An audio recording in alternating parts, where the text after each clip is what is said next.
You open Spotify and the very first song it plays feels like it was handpicked just for you. Or you are scrolling through your food app and suddenly it shows the exact dish you were craving for. Feels like they can read your mind, right? But it's not magic, it's business analytics in 2025.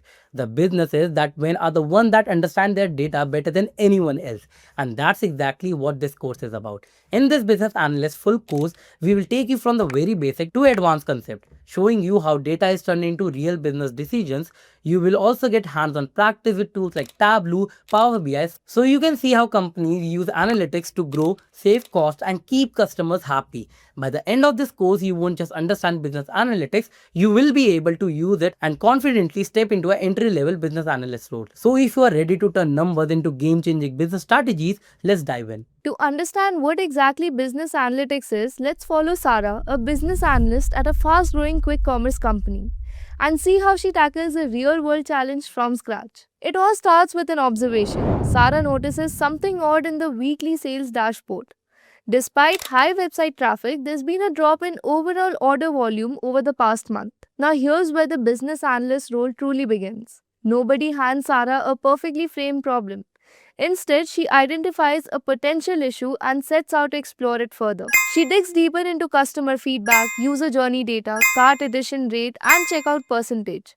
She notices a trend. The business problem is that customers are adding items to the cart but not completing the purchase. But what's causing it? To find out, Sarah starts asking the right questions. Is the payment gateway too slow?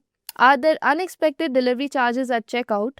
Is the user interface confusing on mobile? Is the cost breakdown such as platform fee, convenience fee, and hidden taxes driving customers away from purchase? This is where her analytical mindset comes into play. She conducts stakeholder interviews with the product, marketing, and customer support teams to gather more insights.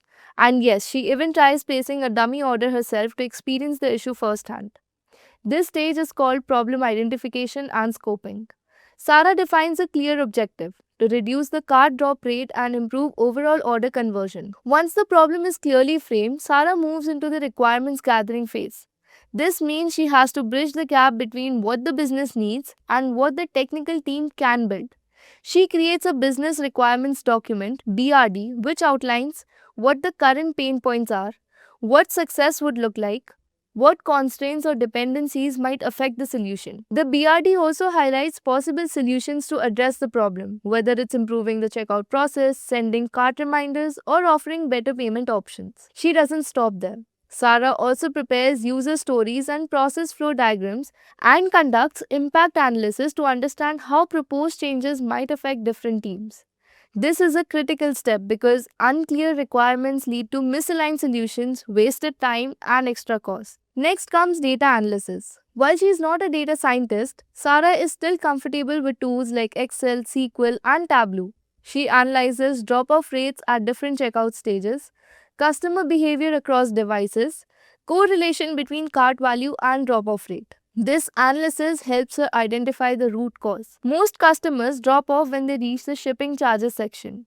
Turns out the company recently changed its free delivery threshold but didn't communicate it clearly on the product pages. Now that Sarah knows what's wrong, it's time to move into the solution design phase. She works with the UI UX team to redesign the product page with upfront information about shipping costs. She suggests adding a smaller progress bar in the cart showing how close a user is to qualifying for free delivery. And she also coordinates with the marketing team to run a short campaign promoting free shipping above 500 across the website. With the solution finalized, Sarah now works on validation and testing. She helps the QA team define test scenarios like, does the banner show up correctly on all product pages? Is the progress bar accurate across cart values? Are customers seeing updated shipping information on all devices? She also plans a limited A/B test to compare the new checkout flow with the old one. After 2 weeks, the results are in and they're promising. Cart abandonment drops by 18% and order conversions improve across all categories. The final stage is stakeholder reporting and continuous improvement. Sarah documents everything from the problem statement, the analysis, the implemented changes, and the results. She presents this in a clear dashboard with actionable insights for leadership. But she doesn't stop there. Sarah also sets up a recurring report to track cart behavior and proactively monitor future issues. And that's how a business analyst like Sarah drives real impact.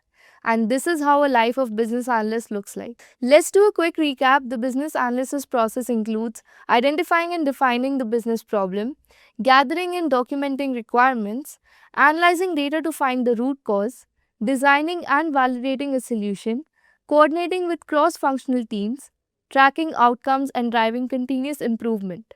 So, where can a career in business analysis take you? Business analysts are in demand across industries like e commerce, finance, healthcare, and tech. You can branch into roles like product manager, process analyst, business consultant, or even move toward data science or project management. In 2025, a business analyst earns between 6 lakh to 16 lakh in India depending on experience and domain. So, are you ready to solve real business problems like Sarah? If yes, start today. Learn the skills, practice case studies, and build your portfolio. A lot of people get confused between a data analyst and a business analyst. And honestly, it makes sense. Both roles work with data and help businesses make better decisions. But the way they approach problems and the kind of work they do day to day is actually quite different. When it comes to salary, both roles are well paid and in high demand, but the numbers vary based on skills, experience, and industry. On average, entry level data analysts earn around 4 to 6 LPA in India, while mid level professionals can make 8 to 12 LPA. With advanced skills in SQL, Python, machine learning, or cloud, senior data analysts can earn up to 15 to 18 LPA. Business analysts, on the other hand, generally start slightly higher with entry level salaries around 5 to 7 LPA. Mid level professionals can earn 10 to 14 LPA, and senior business analysts, especially those working in finance, consulting, or IT, can make anywhere between 18 to 25 LPA or more. So, while both careers are lucrative, business analysts usually have a slight edge because of their role in decision making and strategy. Let's look at the job role and tech stack used. Both roles use tools, but the focus is very different. Data analyst tech stack consists of SQL for querying databases, Python or R for data analysis and visualization, Excel for quick analysis and reports, Tableau or Power BI for dashboards, sometimes basic machine learning models for predictions. Business analysts, on the other hand, use Excel for business reporting, PowerPoint for presentations and communicating solutions, tools like Jira or Trello for requirement gathering and project management, visualization tools like Tableau or Power BI, not for deep analysis but to explain the insights, UML diagrams, flowcharts, and BPM tools for mapping business processes. These two roles have a varying job description as well. Here's how a typical job description for a data analyst looks like. A data analyst should collect and clean data from multiple sources, analyze the data to find patterns, correlations, and insights, build dashboards and reports for stakeholders, use SQL, Python, or R and BI tools for analysis, present the findings in a clear and visual way. Whereas for a business analyst, the job description looks like working with stakeholders to understand business needs, define and document requirements for new processes or systems, collaborate with data analysts to use data driven insights, propose solutions that improve efficiency and solve business problems, act as a bridge between business teams and technical teams. Now that you guys have a basic idea, let's understand the difference between the two in detail. Data analytics is a part of business analytics, not the other way around. A data analyst focuses purely on the numbers. They collect, clean, and analyze data using tools like SQL, Python, or R. Their goal is to uncover trends, patterns, and insights, but their job usually ends there. They're not expected to define business problems or decide what actions the company should take next. On the other hand, a business analyst looks at the bigger picture. Their role starts even before any data is analyzed. They figure out what the actual business problem is by talking to stakeholders, understanding goals, and mapping out current processes. Then they might use the insights from a data analyst, but they go further by connecting the dots and proposing strategic solutions. So while a data analyst might tell you customer engagement has dropped by 20%, a business analyst asks why is this happening and what changes can we make to fix it. Both roles use tools like Excel, dashboards, and data visualization, but their responsibilities are different. Data analysts inform, business analysts act. In real life, they often work side by side, but it's the business analyst who owns the problem and delivers the plan. So, if I were to put it simply, data analysts analyze, business analysts strategize. That's the difference. So, I hope the difference between a data analyst and a business analyst was clear. This was all for this video. I hope you liked it. Thank you and see you in the next one. Now, to make your learning journey easier and more structured, I've put together a detailed roadmap that will guide you step by step as you begin your path towards becoming a skilled business analyst. When most people hear business analyst, they either confuse it with someone who analyzes stock charts or think it's just a fancy name for a data entry role. But let me tell you, that couldn't be further from the truth.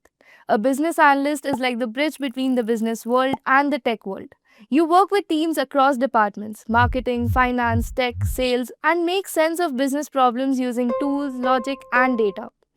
You define what needs to be built, how it should function, and whether it's even worth building in the first place. You are not coding, but your work decides what the coders will build. You are not designing the campaign, but your research tells the marketing team where to spend money. In this No BS Business Analyst Roadmap for 2025, I'll walk you through everything you need to know to become a business analyst. As you can see on the screen, we will first start with the foundations of business analysis, then move on to learning about business analysis planning and monitoring. Next, we'll explore requirement elicitation skills and then understand how to analyze and document requirements.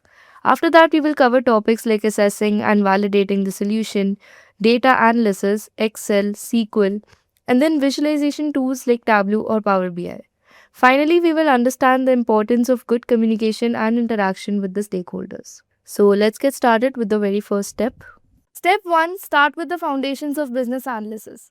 Before diving into tools or techniques, it's important to understand what a business analyst actually does. At its core, a business analyst acts as a bridge between business stakeholders and the technical team. They ensure that the solutions developed truly align with the goals of the business. This means translating business needs into clear, actionable requirements that developers and product managers actually work with. To build this foundation, begin by exploring how businesses function. Every organization, whether it's in finance, healthcare, retail, or IT, has its own unique structure and objectives. Understanding how departments like sales, marketing, operations, and finance interconnect is essential because business analysis doesn't happen in isolation. You'll then move on to learning the BACCM framework, which stands for the Business Analysis Core Concept Model. This model introduces 6 powerful concepts: change, need, solution, stakeholder, value, and context. Together, these form the basis for understanding how a business problem turns into a real world solution. Along the way, you'll also need to get familiar with project methodologies like waterfall and agile. Waterfall follows a sequential flow. Each step must be completed before moving on to the next. Agile, on the other hand, is more flexible and encourages iterative work and continuous feedback. Knowing how each model works will help you adjust to different work environments later in your career. Step 2, learn business analysis planning and monitoring. Once you're clear about what a business analyst does, the next step is understanding how to plan and monitor your work effectively. This part of your journey will teach you how to identify a business need and define it in a way that aligns with the company's long term strategic goals. Sometimes the business problem may not be presented to you directly. You may have to observe patterns, ask the right questions, and discover the problem on your own. You'll also learn how to identify stakeholders, people who are affected by or have influence over the project. Engaging stakeholders the right way is key. You need to understand their interests, concerns, and level of involvement, and also ensure they're informed and on board at every step. To support this process, you'll explore planning tools such as RACI matrices, risk management techniques, and agile boards like Kanban or Scrum. Here you can also start using Jira, which is a popular tool for managing agile projects. Jira allows you to create user stories, manage sprints, track tasks, and visualize project progress in real time. Step 3, develop strong requirements elicitation skills. Eliciting requirements is where you need to ask insightful questions, gather clues, and piece together information from various stakeholders to uncover what the business truly needs. You'll learn different elicitation techniques such as one-on-one interviews, collaborative workshops, and structured surveys or questionnaires. These methods are tailored to different contexts. Some work better for in-depth conversations, while others are more effective for gathering quick feedback from a larger group. You'll also use observation techniques to understand existing workflows and document analysis to review current systems. Just collecting information is not enough. You must analyze stakeholder behavior, define the scope of the problem, and make sure each requirement is validated and confirmed. This helps avoiding misunderstandings and ensures everyone is on the same page. Step 4, understand how to analyze and document requirements. Now that you've gathered the requirements, it's time to make sense of them. Analyzing requirements means breaking them down to identify what the business really wants, what the system needs to deliver, and how success will be measured. You'll explore different categories of requirements: business requirements that define high level goals, stakeholder requirements that reflect individual or group needs, solution requirements which specify the functionality and performance the product must have. Then we have transition requirements that ensure a smooth switch from the old system to the new one. To document and communicate these requirements, you'll work with tools like use case diagrams that show how users interact with the system, user stories that capture needs in a simple narrative format, and the requirement traceability matrix or RTM, which maps every requirement back to its business objective.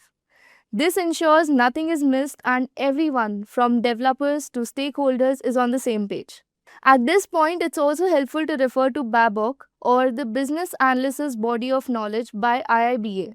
BABOK acts as the industry standard for how requirements should be analyzed, categorized, and documented. Following BABOK ensures your work is globally aligned and technically accurate. You'll also be introduced to Unified Modeling Language, or UML, which helps you create visual models like activity diagrams, class diagrams, and sequence diagrams. UML adds clarity to system workflows and makes it easier for technical teams to understand business logic. Once you've gained confidence in requirement elicitation and documentation, you can begin preparing for the CBAP, or Certified Business Analysis Professional Exam. This is a globally recognized certification offered by IIBA and considered the gold standard in the business analysis world. Holding a CBAP sets you apart, especially in mid to senior roles. At the end of this roadmap, I'll also tell you about a course where you can start preparing for your CBAP certification with full support and guidance. Step 5: Learn to assess and validate the solution. Once the solution is developed or proposed, the business analyst plays a key role in assessing whether it's actually feasible, valuable, and aligned with business goals. This step is not just about testing the technical parts, it's about making sure the solution works for the business and its users. You start by looking at the feasibility of the solution. Can the company afford to implement it? Will employees be able to use it easily? Will it integrate with existing systems? These questions help you figure out if the solution is practical in the real world. At this point, you'll also conduct feasibility studies, which involve detailed research and comparison between available options. This helps decision makers understand what's possible, what's risky, and what's worth pursuing. Next, you'll explore solution evaluation techniques, methods used to judge whether a solution is effective. This includes gap analysis. This helps identify what features or capabilities are missing in the current solution compared to the ideal one. Then we have SWOT analysis. This is used to evaluate the solution's strengths, weaknesses, opportunities, and threats. Then we have cost benefit analysis. This is for checking if the benefits of the solution are worth the time, effort, and cost of implementation. After this, the focus shifts to validating the solution. You'll work closely with the quality assurance team to ensure the product behaves as expected. You'll also perform solution validation and verification, which is all about confirming whether the solution solves the actual business problem and meets the specified requirements. One key part of validation is user acceptance testing, or UAT.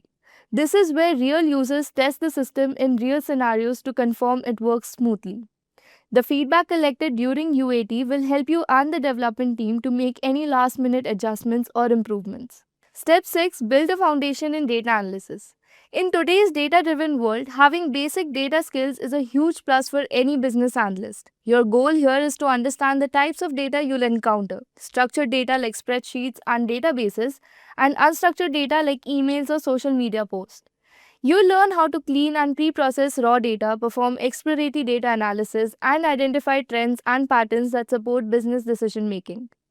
This is also a great point to explore IIBA certification in Business Data Analytics, or CBDA. If you're interested in specializing in data, CBDA helps you understand how to apply business analysis skills in a data-heavy environment, perfect for roles in analytics, product, or data strategy. Step 7: Strengthen your Excel skills for business analysis. Even though there are many advanced tools available, Excel remains a go-to tool for business analysts because of its flexibility and simplicity. You need to learn how to clean and organize raw data, use formulas like VLOOKUP and index match to find insights quickly, and build pivot tables to summarize large datasets.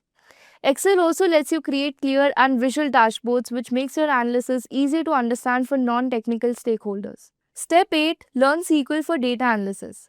SQL or structured query language is a core skill that allows you to interact directly with databases. Whether you want to fetch customer data or generate custom reports, SQL gives you the power to do so efficiently. Start with the basics like select, where, group by, and then move on to more advanced concepts such as joins, subqueries, and aggregations like sum, count, average. Step 9. Learn data visualization with Power BI or Tableau. Once you've gathered and analyzed your data, the next step is to visualize it in a way that makes sense to others. Power BI is a powerful tool that helps you turn raw data into compelling dashboards and reports. You'll learn how to import data from different sources, clean and transform data using Power Query, and create interactive visuals such as bar charts, pie charts, maps, and slices. These visuals help you tell a clear, data driven story that's easy for stakeholders to understand and act upon. Moving on to our last step, master communication and stakeholder interaction. At the heart of every successful project is strong communication. As a business analyst, you'll often find yourself acting as a translator, turning technical jargon into business language and vice versa. To begin with, you'll learn to identify stakeholders, anyone who is directly or indirectly affected by the project. Next, you'll use stakeholder analysis techniques like the power and trust grid, where you categorize each stakeholder based on how much power they have over the project and how interested they are in its outcomes. This helps you decide how frequently to engage with them and at what level of detail. Once your stakeholders are identified and analyzed, you'll maintain a stakeholder register, a simple document that tracks their roles, contact details, interests, and communication preferences. This register ensures no one important gets overlooked during the project. Another important tool is the stakeholder communication plan. This outlines how you'll keep different stakeholders informed, how often they'll receive updates, in what format, and through which channels like email, meetings, reports, dashboards, etc. But it's not just about sending updates, it's about managing stakeholder expectations. You need to align what they want with what is actually possible. Sometimes that involves tough conversations. That's why you also learn conflict resolution techniques, how to stay calm, listen actively, and guide everyone toward a solution that works. Strong communication also means building relationships with stakeholders. By showing empathy, being honest, and staying transparent, you build long term trust. And this trust can help resolve disagreements, prevent misunderstandings, and keep the project moving smoothly. Now, if you're feeling confused about where to start your business analyst journey or tired of hopping between random tutorials and courses, don't worry. I've already found the perfect program for you. iHub IIT Roorkee is offering a 6-month executive postgraduate certification in business analyst, a course that brings everything you need in one place. And when we say IIT Roorkee, we're talking about one of India's most prestigious institutes known for its academic excellence, research, and industry aligned programs. This course is designed to help you become a skilled business analyst with practical knowledge and tools that are actually used in the real world. Here's what makes this program stand out. You'll be learning directly from IIT Roorkee's faculty and top industry experts. You'll get hands-on training on tools and techniques like UML, Babok, planning stakeholder engagement, and even machine learning for business. And the course includes modules on cutting-edge generative AI tools like ChatGPT, Dolly 2, and Gemini, showing you exactly how to use them to solve real business problems. You won't just be learning theory, you'll gain practical experience through real world case studies from leading global business publications, giving you the confidence to tackle real industry challenges. You'll also earn 35 IIBA PDs or CDUs from the CBAP training, which is a big boost if you're aiming for international business analysis certifications. And yes, you'll get one-on-one mentorship, 24/7 support, career guidance, resume building, and mock interviews, everything you need to move confidently toward your dream job. Upon completion, you'll receive an official business analyst certification from iHub IT Roorkee and gain exclusive alumni status that opens the door to valuable networking opportunities.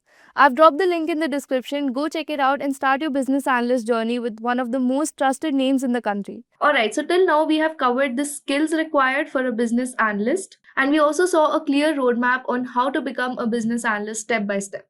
Okay, so now moving on to the next module, that is the requirement gathering and analysis stage. So in order to understand that, let me first give you guys a quick recap. Okay, so all right. So over here you are a business analyst and the organization or the corporation you work for wants to launch an app. So let's say it's a customer support app. Now, in order to launch this app, in order to develop this app, the developers are facing some of the questions like what and how. Now, let's quickly see what are these questions exactly.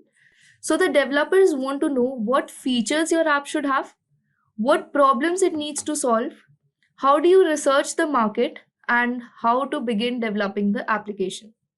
Now, these are some of the questions that you as a business analyst will be helping them solve. Now, how exactly you will be doing them? So this is one of the most important step of problem solving in any organization, which is requirement gathering and analysis. The documentation and validation come later on. So these are basically the four steps or the four stages that help you reach to a conclusion and help these developers answer questions like this. Okay. So whatever insights or whatever gatherings that you are going to get, you are going to document them. So I'm going to make things a little easier for you. First, I'm going to help you understand this with the help of an analogy, that is cooking a meal. Okay. So moving on to the first stage, that is requirement gathering. Okay. So whenever you're cooking a meal, you won't just go ahead and cook whatever you like, right? You're going to go and ask everybody who is going to eat that meal what they want to eat and how they want their meal to be. So say if you're living in a family and your mom says that I want to have something light. Okay. So maybe she's on a diet and she wants to have just salads or greens. Okay. Then you have your dad saying he wants something spicy. Okay. Then you have your grandmother saying that she wants to eat something that contains a lot of veggies. Again, she's health conscious. And then you have your younger brother who's saying he wants to have anything other than veggies. Okay. So again, these are a lot of contradicting statements that the family members are giving, and it can be annoying at times. But again, this is how it happens. So anyway, so you're supposed to fulfill their demands somehow. Now, the first stage is requirement gathering. Basically, you gather whatever the different people or the different parties involved in a particular project want. Okay. So over here, your stakeholders or your people of interest are your family members. Okay. Your mom, dad, grandparents, your brother, sister, whoever is eating a meal in your family. Okay, so just like you wouldn't start cooking a meal without asking everybody what they want, similarly, in a project, you don't just start building something without asking everybody involved what exactly they are expecting. Okay, so when you are going for a requirement gathering, the first step is to identify your stakeholders. Okay, so stakeholders are basically anybody who is involved and will be affected by the project. Okay, then you need to ask the right questions. Okay, so over here, when we were cooking the meal, we asked what they want to eat and how they want their meal to be. Okay, so say if somebody says, I want a paneer sandwich, they could either say they want it to be spicy, somebody would say they want it to be crunchy. Again, there are different needs, right? So you need to ask the right questions so that they can exactly tell you what exactly they want in that application. So you need to have open-ended questions to get detailed insights, okay, just like we discussed. Now, when you are in a family of 5, 6, it's very easy to just go and ask everybody what you want and how you want it to be. But when you are in an organization, there are going to be more than 5 people or 6 people. They're going to be like 20, or if it's a bigger organization, it could even be more than 20 people, right? So, how do you do a proper requirement gathering? So this is where techniques like interviews, workshops, surveys or questionnaires or observation or document analysis comes into the picture. Okay, so what are interviews? So you basically go ahead and conduct one-on-one sessions with the stakeholders. Okay, so once you identify the stakeholders, you say, okay, these are the people that are really involved and will be affected by the project. And these are also the people that can be approachable. Okay, so if there are some higher authorities, obviously you cannot go and conduct one-on-one sessions with them.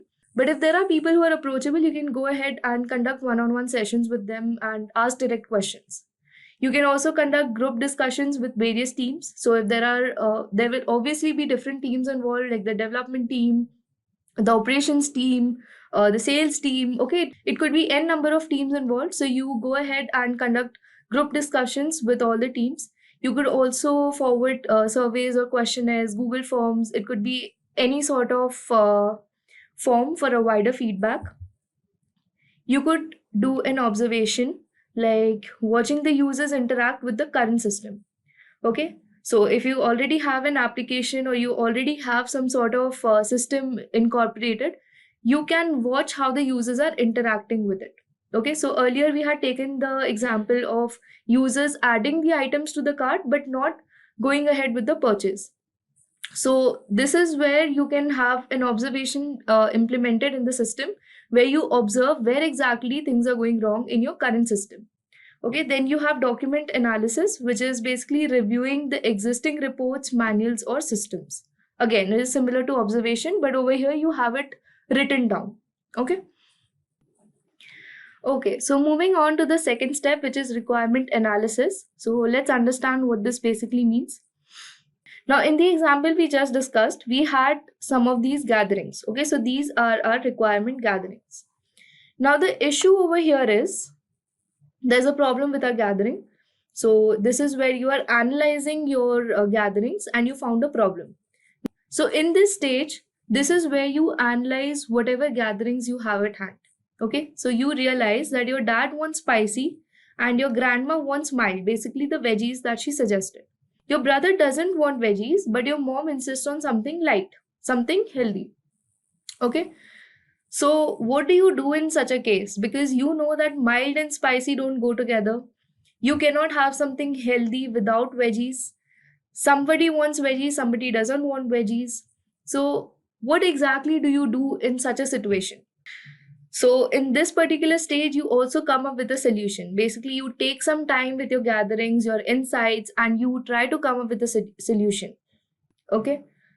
So, this is where you come up with a solution like maybe we can go for a spicy paneer wrap. Okay. So, this can be fulfilled for both the brother and the dad, because dad wanted something spicy and your brother did not want some veggies in it.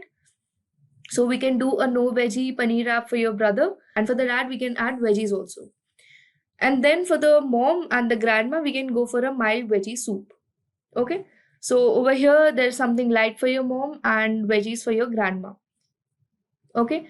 So just like that, in an organization as well, you understand the business requirements, the stakeholder requirements, solution requirements, and the transition requirements. Now, what are these exactly? So, first, you understand the business requirements. That is, these are the high level goals of the organization. That means these are given the highest priority.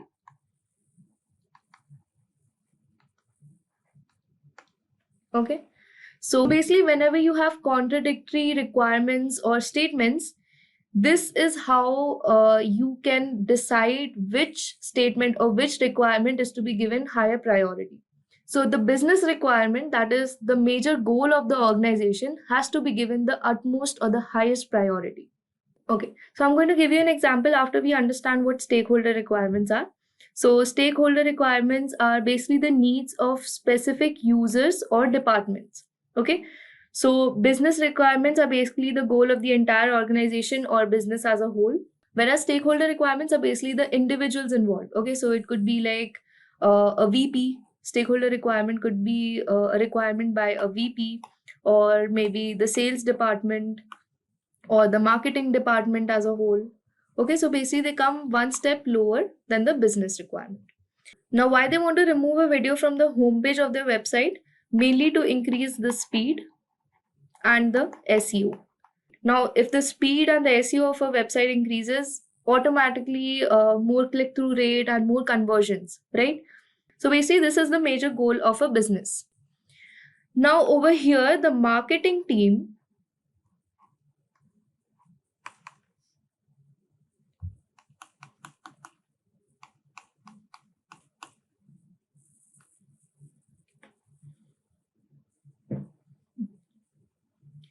now at the same time, the marketing team does not want to remove this particular video from the homepage.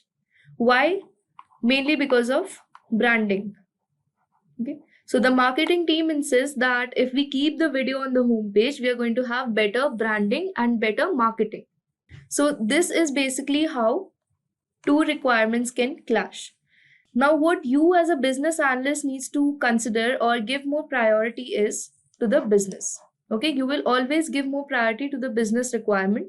Their goal is clearly more important to the organization as a whole, right? Now, you as a business analyst will have to give more priority or give more importance to the requirement of the business. Okay, since their goal is also very important to the organization. So this was a very simple example of a clash between two requirements and how you're supposed to prioritize or give more importance to one. Okay. Then you have solution requirements. So these are basically the functional features and non-functional like performance, security, etc. Okay. All those needs you need to take care of. Then you have transition requirements. So whatever current system you have integrated in your business, what all changes you will have to make in order to integrate the new one. Okay, so in order to move from A to B, okay, so A is your current system, and when you move to B, which is your new system, what all changes you will have to make, that is how much distance you will have to travel, what are the costs going to be in order to move from A to B. You need to consider all those requirements, all those factors into consideration, and then you need to come up with a solution. So this particular clash that we talked about and how we resolve it, that is how we give priority to one particular requirement, is also known as conflict resolution.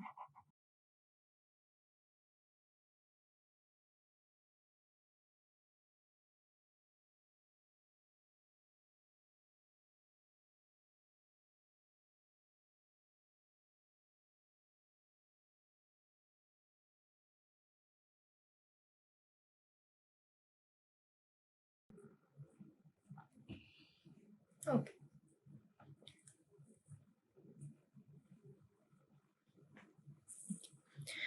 Okay, now in order to perform requirement analysis, there are some tools that you can use. Okay, so there are use case diagrams which help you visualize how the users interact with the system. There are process flow diagrams which help you understand the existing system and the process to move to the new system. Then you have user stories, which are like the short narratives, like as a user, I want to. So basically, these are again similar to use case diagrams. Okay, then you have requirement traceability matrix. So this is the important one for scenarios like we discussed just now. Okay, so this is where you map each requirement back to the original business objective. Okay, so we'll understand all of these in detail. So first, let's go to the use case diagrams. Okay, so this is what a use case diagram looks like. Okay, so you have two figures over here. This is a visitor, basically your customer. So this is your customer, and this over here is your admin, basically the person who is handling the backend of your application. Okay, now over here in these ovals, what you can see are your use cases, hence the name use case diagram. Okay, so these ovals represent your use cases. Now, what all can a customer or a user do on a web page or an online store? Okay, so the user can place an order, he can cancel an order, and he can manage his order. That is, he can maybe change the delivery date if he's not available. He can postpone the delivery, or he can change the delivery address for a particular duration of the order placement. Right. So these are the only things that a user can do. Whereas an admin, he cannot place an order, but he can cancel an order. So in case the product is unavailable or logistics are not available, he can cancel the order. He can also manage the order, that is, he can tell the user that your order is going to be delayed or it is going to arrive early and things like that. He can also change the order status. So, say if your order was on shipped previously and now it is on out for delivery, so your admin is going to change that. And the admin can also update the products on a website. Okay. So these are the use cases. Now let us understand all the components involved in a use case diagram. So let me just write.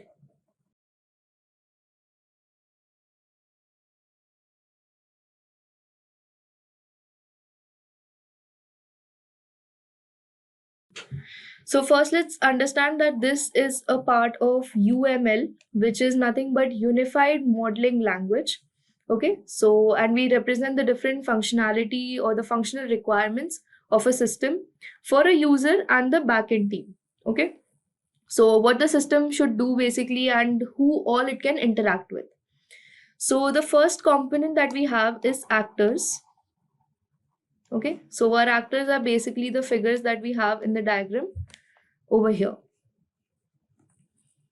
Okay, so these are our actors. So basically the stick figures. So they can represent the users or the external systems that interact with the system.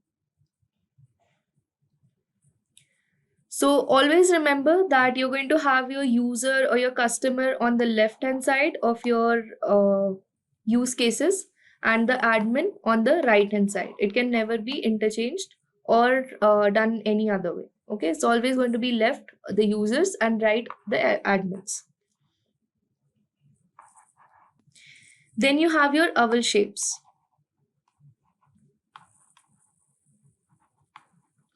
These represent a use case. Okay, so basically these are the main functions the system provides. So each oval is going to tell you what the user can do within the system or what an admin can do. So we already discussed place order, cancel order, manage order, and things like that, right? Then the next thing that you have is your system. So basically your application over here, it was an online store or an e-commerce website. So this particular rectangle represents your system. Okay, let me just write it down over here. Then you have your system, which is your rectangle. And it is always going to be a vertical one, depending on your use cases again. So if you have a lesser number of use cases, you can have a horizontal one like that, but usually this one is preferred. Okay. Then we have our relationships. So I have already written down the relationships. I will just tell you how they are associated with the different types of lines. So there is a simple association between an actor and a use case. So over here, as we saw, these lines are representing the relationships. So a simple association could be just a line or a line with an arrow. Okay. Then we have something known as extended use case, where we are going to have a dotted line, okay, with an arrow, and we are going to have extends written in brackets like this. Okay, so the extended use case basically adds an optional behavior to the base use case only under certain conditions. Okay, so we need not go into detail right now, but I want you guys to just understand the basic components of a use case. So for example, we could have another use case in this system itself. I'm just going to extend the system to show you guys. Okay, so we have another repeat. So we have another use case called apply offer. Okay, and place order is going to extend to this particular use case. Okay, I'm finding it very difficult to write, but I hope you guys understood what I'm trying to tell you guys. That in some cases, maybe you can apply some offer on your order before you click that place order button, right?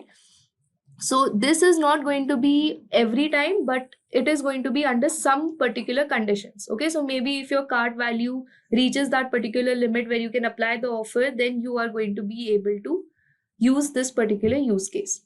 Okay, so this is what extend relationship basically means. Okay, and then you have include,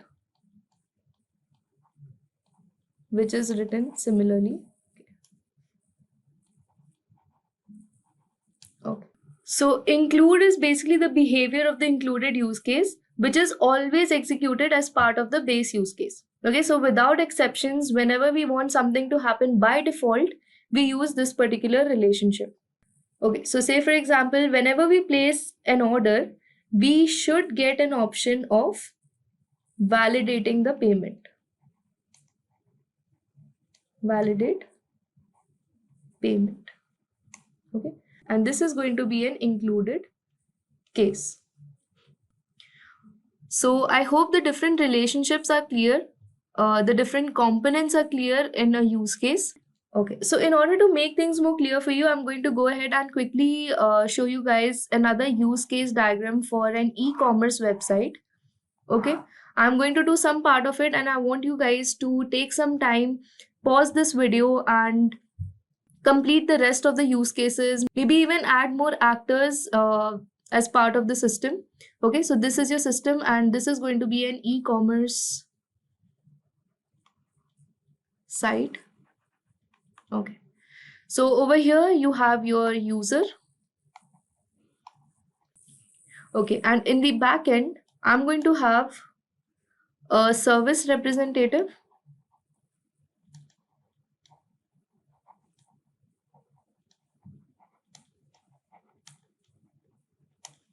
And I'm going to have a manager.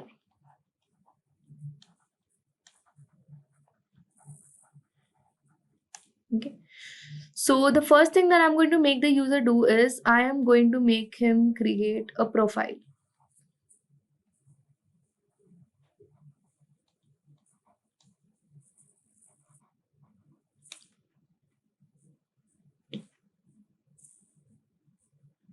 Okay. And the next use case that I'm going to have is I am going to let him view the menu or view products.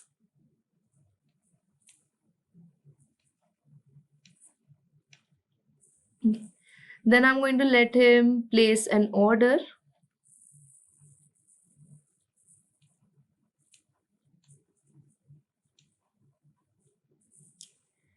And I'm also going to let him change order.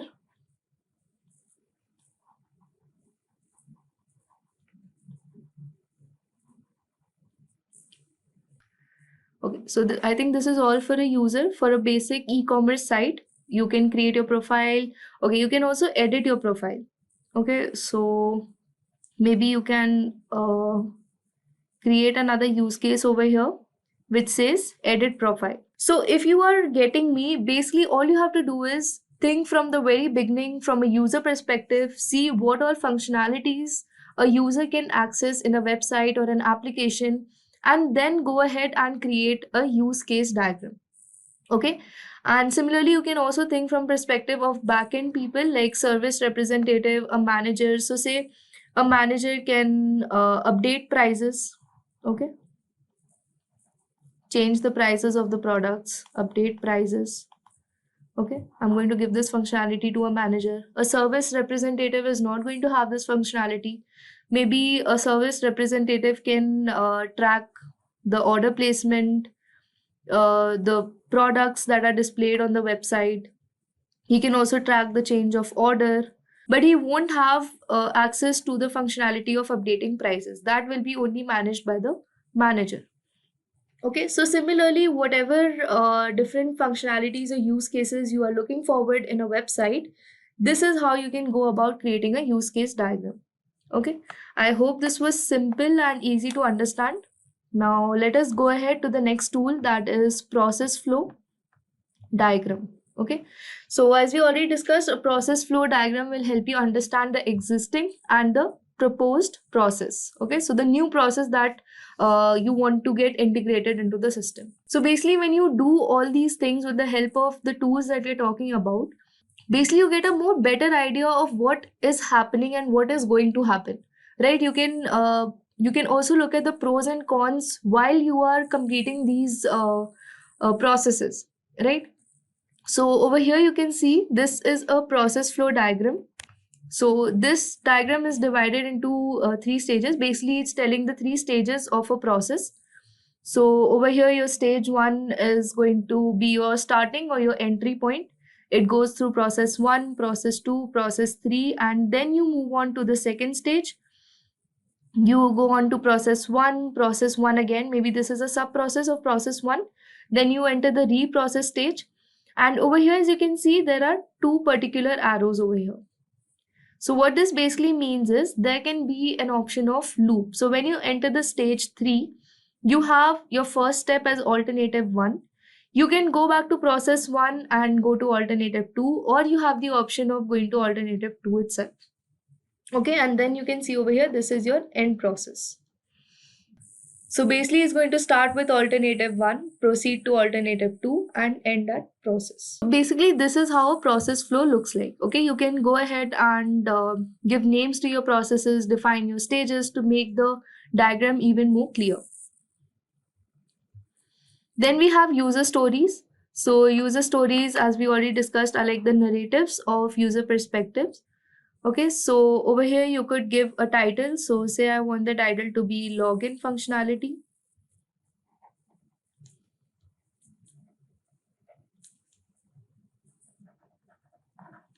Okay, then I can indicate the priority, whether it is high, medium, or low. Okay, so this is where I indicate how high priority the work is. Then I also give an estimate, that is basically the time required. The time required to complete the user story. Okay, so how long it took me to complete this particular user story. So I could say it took me 1 day. Okay, so over here you have your description of user. So you can say, so what kind of user you are. So you can say as a customer. So as a customer, the customer wanted functionality, say reset password.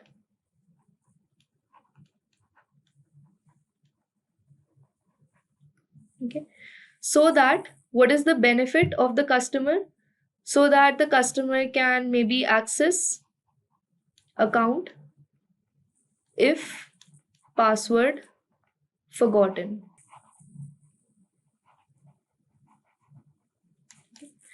So this is how you can describe a user story. And then you have your acceptance criteria. So this is going to define the conditions under which the story is considered complete. Okay, so you can give the given, when, and then. So you can say given I am on login page.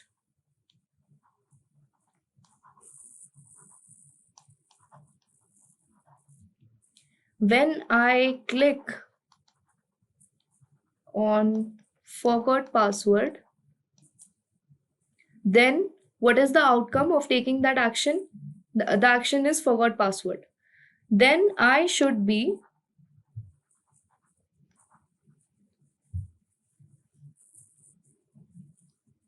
able to reset password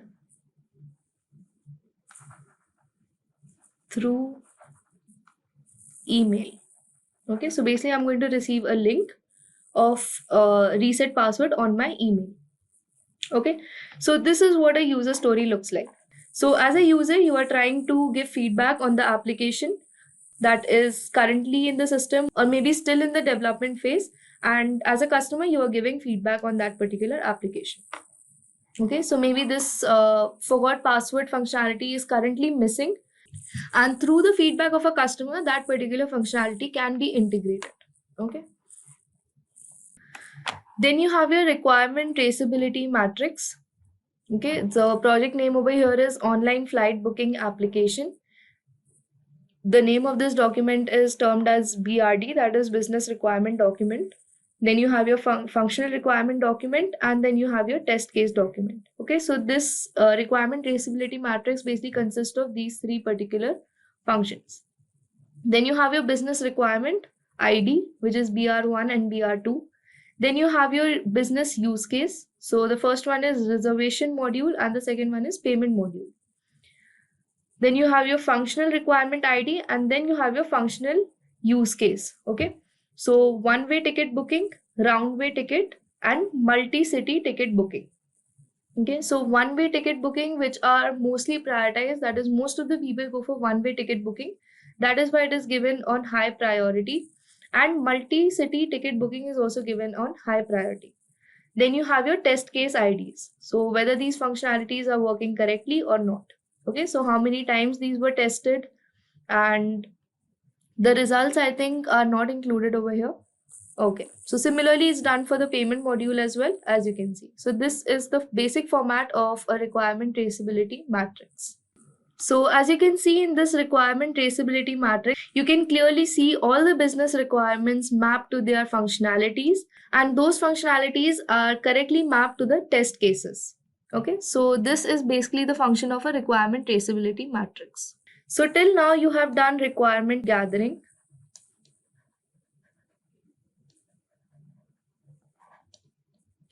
then you did requirement analysis, and this is where you broke down what everybody wanted.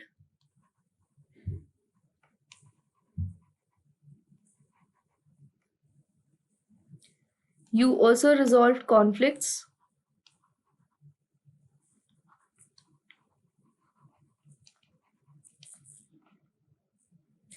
and then you went ahead and created a balanced plan.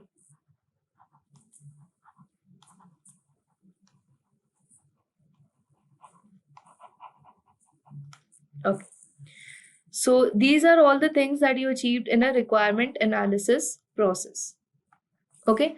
So moving on to the next stage, which is requirement documentation. Okay. So you already made a decision that you want to cook a paneer wrap and a my veggie soup. Okay. Now, how do you remember the different demands at each step of the process? Right now, you just have two demands, but that is not how it works in a corporate. Right? You are going to have multiple demands from multiple people. So, that is when you need to write all those demands down or basically document them. Okay, so this is where our third step comes in the picture, that is requirement documentation. Okay, so basically this vector is also telling us the same. So basically we are going to go through multiple steps throughout the process, and at each step we need to remember what exactly a requirement was, and also remember that at each step there could be a change in the requirement. Okay, so you need to be flexible enough to make room for changes, and with that flexibility you also need to make sure that you are proceeding with the correct requirements. So this is why it's important to document them. Now, in this case, you would just maybe grab a piece of paper and write down whatever grocery you need, the recipe steps. Then, what else could you note down? Maybe you could also note down till when, or basically the time of completing the meal. Okay, and you could also note down what exactly needs to be cooked. Okay, so we will note down paneer wrap and soup. Okay, and whatever description that you need to remember. Okay, so paneer wrap one needs to be spicy, then second one needs to be without veggies. Okay, then maybe the soup one needs to be again containing a lot of veggies and so on. Okay, so basically you write all that down on a piece of paper. Now over here it's just two dishes and one piece of paper is enough. Now let's come back to our corporate world. So as a business analyst, in order to document your findings, you will be using these particular terminologies. Okay. So the first one is business requirement document. Then we have functional requirement document. Then we have software requirement specification, SRS.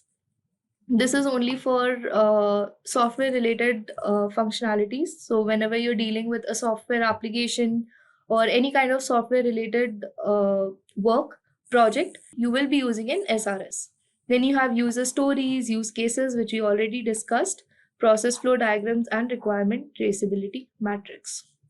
Okay, so let us quickly look at BRD, FRD, and SRS. Okay, so the first one is business requirements document. So as the name suggests, this particular document is going to outline the high level business requirements, that is the needs, goals, and objectives from the business point of view, and these requirements are going to be given by the clients or the stakeholders themselves. Okay, then we have the functional requirement document. Again, as the name suggests, this particular document is going to highlight all the functions or features of the system or the project that are required in order to fulfill the business goals. Okay, so according to these needs, goals, and objectives, we are going to define a parameter of functions and features that are to be integrated in the particular system. Then we have the software requirement specification document, or the SRS.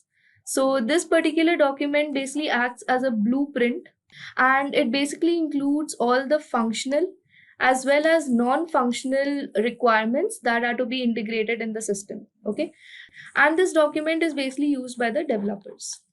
Okay, so these are the different documents that we have, and this is what they look like. Okay, so we have this business requirement document, or the template, by San Francisco State University. So over here on the top, you have your project name, the sponsor, service owner, project manager, and the document date. Okay, then you have your proposed business state. So over here you provide a high level description of the business state. Okay, and then you have your business requirements, that is, you need to basically list all the requirements that the business has issued. Okay, so BRD. And then you have your functional and non-functional requirements. In the functional requirements document, you write all the functional requirements, like the application should be able to transfer money from one account to another. Okay, then in non-functional requirements, you can have an example like the website should load completely within 30 seconds. Okay, so this is an example of a non-functional requirement. Then you also have something known as a user requirement. So this is when you basically give out your application to the users, that is certain users, and they give you feedback. So for example, if the user needs to be able to log in online to use the application, so that option should be available. Okay, so that was your BRD and FRD. Then you have your SRS document. So your SRS, as we already discussed, is a very detailed document and acts as a complete blueprint for the developers. Okay, so whenever the developers begin developing that application, this is the document they refer to. So these are what the table of contents for a SRS document looks like. Okay, so you have your purpose, document convention. Okay, so overall description, that is, you define the product completely, how it is supposed to look, what are the user classes, the characteristics, what are the features, what is the operating environment, and everything. Okay, then you have your system features, that is the functional requirements. Then you have your internal requirements, your user interface, hardware interfaces, and so on. And lastly, we have the non-functional requirements. Okay, so this is what a detailed SRS document looks like. These three we have already covered, so I'm not going to repeat. You can just go back and revise these particular documents. And I have also put down the screenshots for the same, so you can go back and look at their formats. Okay. So now moving on to the requirement validation stage. So as we had discussed in the analysis stage, we decided two dishes. Okay, let me take you guys back there. So these were the two dishes that we agreed upon. That was only with ourselves, right? That is what we analyzed, and this was the solution to our analysis. When we found the problem that there was a lot of mix and match and there was a lot of conflict of opinion, this was the solution we came up with. Now, in the validation stage, we need to make sure that whatever solution we came up with is something that the stakeholders also want. So in our case, it was mom and grandma. So we go and ask them if they're comfortable with soup, or soup sounds like a good option to them. And it is up to them. If they say yes, that is a completely good option, you will go ahead with your document that you have prepared. But if they decide that no, that is not something that they will want to go ahead with, you will have to go back to your step one, that is the requirement gathering stage. And then you need to reconsider that step and then come up with a better solution. Okay, so in our case, that is not the scenario. Over here, the mom has agreed that yes, I would like that. So this is why it is absolutely essential to double check with the parties involved, the stakeholders involved. Okay, so now in corporate world, before moving forward with the documentation you have prepared, you get all the stakeholders together and you review the documents, clarify the doubts, fix any gaps or conflicts, and get formal approval. Okay, so this is often through a sign off. So you basically ask the stakeholders, is this what you were expecting?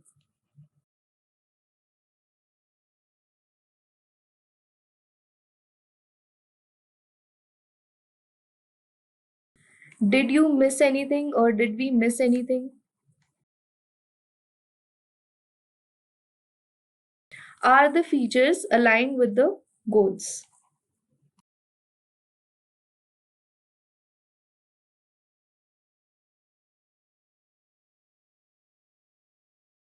So as you already discussed, you can get the documents reviewed by the stakeholders. Okay, so that is basically whatever documents you have prepared in the previous stage, you will hand them over to the stakeholders. And once they review the documents, they will give you the verdict. You can clarify doubts. So in case you have any doubts while preparing the documents, you can also conduct a meeting with your stakeholders at that time. If there are any existing gaps or conflicts, you can also ask stakeholders to help you with those conflicts and then get them resolved. And then you can lastly get a formal approval. Okay, so basically, you ask them to sign. So, in order to achieve all this, you can either conduct a walkthrough, a peer review, or a prototyping. So, a walkthrough is basically where you have the stakeholders go through the document with you, okay, line by line. A peer review is before you go to the stakeholder, you ask your peers, okay. So, your peers could be maybe another analyst, or it could be a SME, okay. So you could first have your peers review your documents and then go to the stakeholders. And then lastly, we have prototyping. So prototyping is basically instead of handing over a document that is just written lines and written ideas, you create a demo or create a mock or a wireframe to give a more visual idea to the stakeholders that this is what I'm trying to implement. Okay, so that is what a prototype means. Okay, so this was all about requirement validation step. And with this, we conclude the 4 stages of our requirement gathering and analysis step. And if you guys have any sort of doubt or query, feel free to write it down in the comment section. I will get back to you as soon as possible. Just a quick info, guys. Intellipaat offers a business analytics course in collaboration with iHub IIT Roorkee. Through this course, you will master tools and techniques in time series forecasting, risk analytics, data visualization, and much more from the IIT faculty and industry experts. With this course, we have already helped thousands of professionals in successful career transition. You can check out their testimonials on our Achievers channel, whose link is given in the description below. Without a doubt, this course can set your career to new heights. So visit the course page link given below in the description and take the first step towards career growth in the field of business analytics. So this is basically the planning and monitoring part, the first stage of business analysis. So what does this whole planning and monitoring entail? What are the various aspects of planning that you have to do? What planning do you do basically? So you basically plan for 5 things.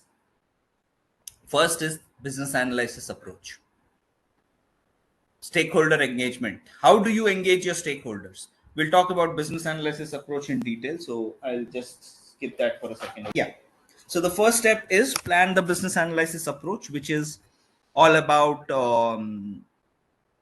the agile waterfall. How do you do your work on a day-to-day basis? So we'll delve deep into it in a short while. So I'll just hold describing that for the moment. The next aspect is stakeholder engagement.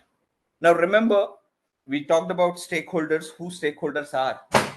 You need to have a plan of how you intend to engage with them when you meet them. You cannot directly blindly go set up a meeting, say hi, hello, and start a conversation. You need to have a thorough planning done in order to engage with your stakeholders. What are the various things you do as part of that planning? We will discuss as part of this segment. Business analysis governance, again, extremely important, especially in the early days of a project or a product development. What is governance? Who are the decision makers? Who are the ones who will decide what is to be done, not done? Who will approve things? Who will reject things? Who will sponsor things? You need to have a who's. If I have a question about a particular thing, who do I go to? All this information has to be assembled, accumulated, and presented in one place, so that in the middle of the project, if something goes wrong or someone needs some help, people don't have to run around trying to figure out who to contact. That's governance. We'll talk more about it under this section. Planning of information management. Now remember, every meeting you have, every discussion you do, every decision you take generates new information. How do you manage that information? It's all about documentation. So this whole segment is how do you plan your documentation. And finally, you need to have some parameters set for measuring performance improvements. What does that mean? So let's say I'm doing some business analysis, and my business analysis is working fine as per my understanding. But is it really working fine? I need to have some metrics which will tell me that yes, if you have achieved this much deadlines, this part is a check. If your quality is good, this is okay. If people are giving positive feedback, this is okay. So you need some numbers, you need some statistics and values and metrics to decide whether your business analysis is working as expected.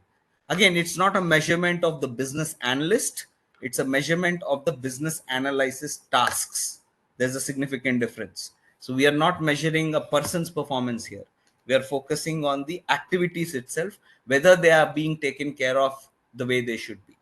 So if you remember, I told you the core concepts we'll keep seeing every now and then. So what this slide, we will have encounter a slide like this every now and then. What this is doing is basically breaking down this particular topic. So let's say our goal is to understand planning and monitoring. That itself is being broken down into the 6 core concepts.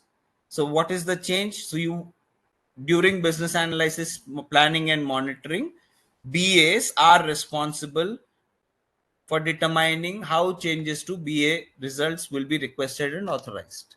So what this slide is doing is trying to reinforce the 6 core concepts by breaking down every topic of the training session in the 6 core concept format, nothing else.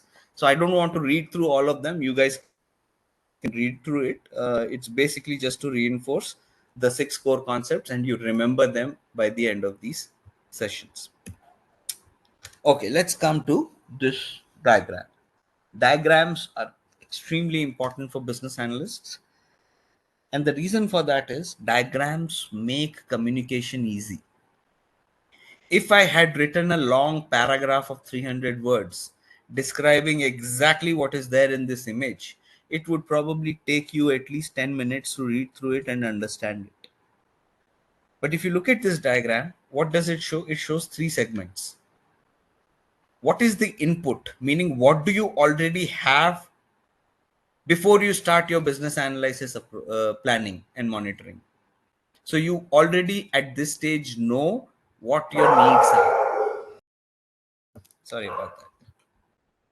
So the first step is basically what you already know or have before starting planning and monitoring. What are those 2 things? Needs. Without knowing what needs you have to address, you can't even do any business analysis. So you always start your journey with trying to figuring out what the needs are. Second is performance objectives. Now you as a business analyst might be assigned certain objectives or performance metrics which are external to your business analysis process. Maybe your organization says that you are hired in this job, you have to basically do so and so and so things. These are your objectives. If you do them right, you will get confirmed as a permanent employee. Your probation will be over.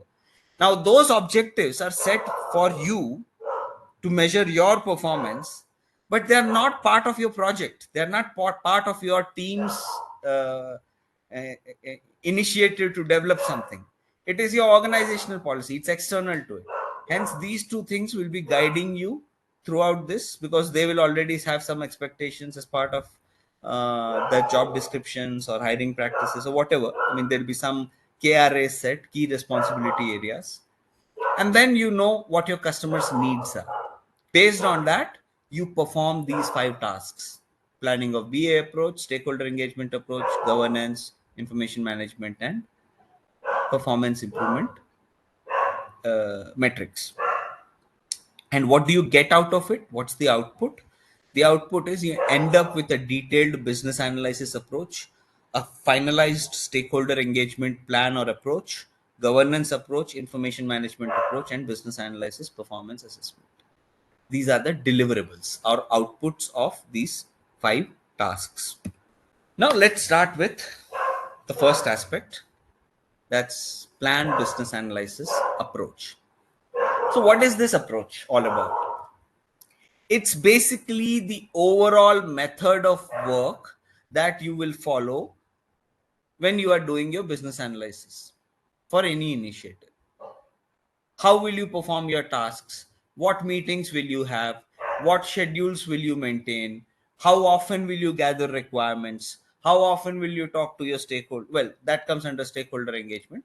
But how often will you document stuff? How often will you attend meetings with certain specific high level stakeholders? It's basically your day to day work as a business analyst. Now, how do you decide that?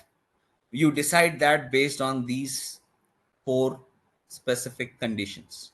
Whichever approach you choose has to be in alignment with the overall goals of the change.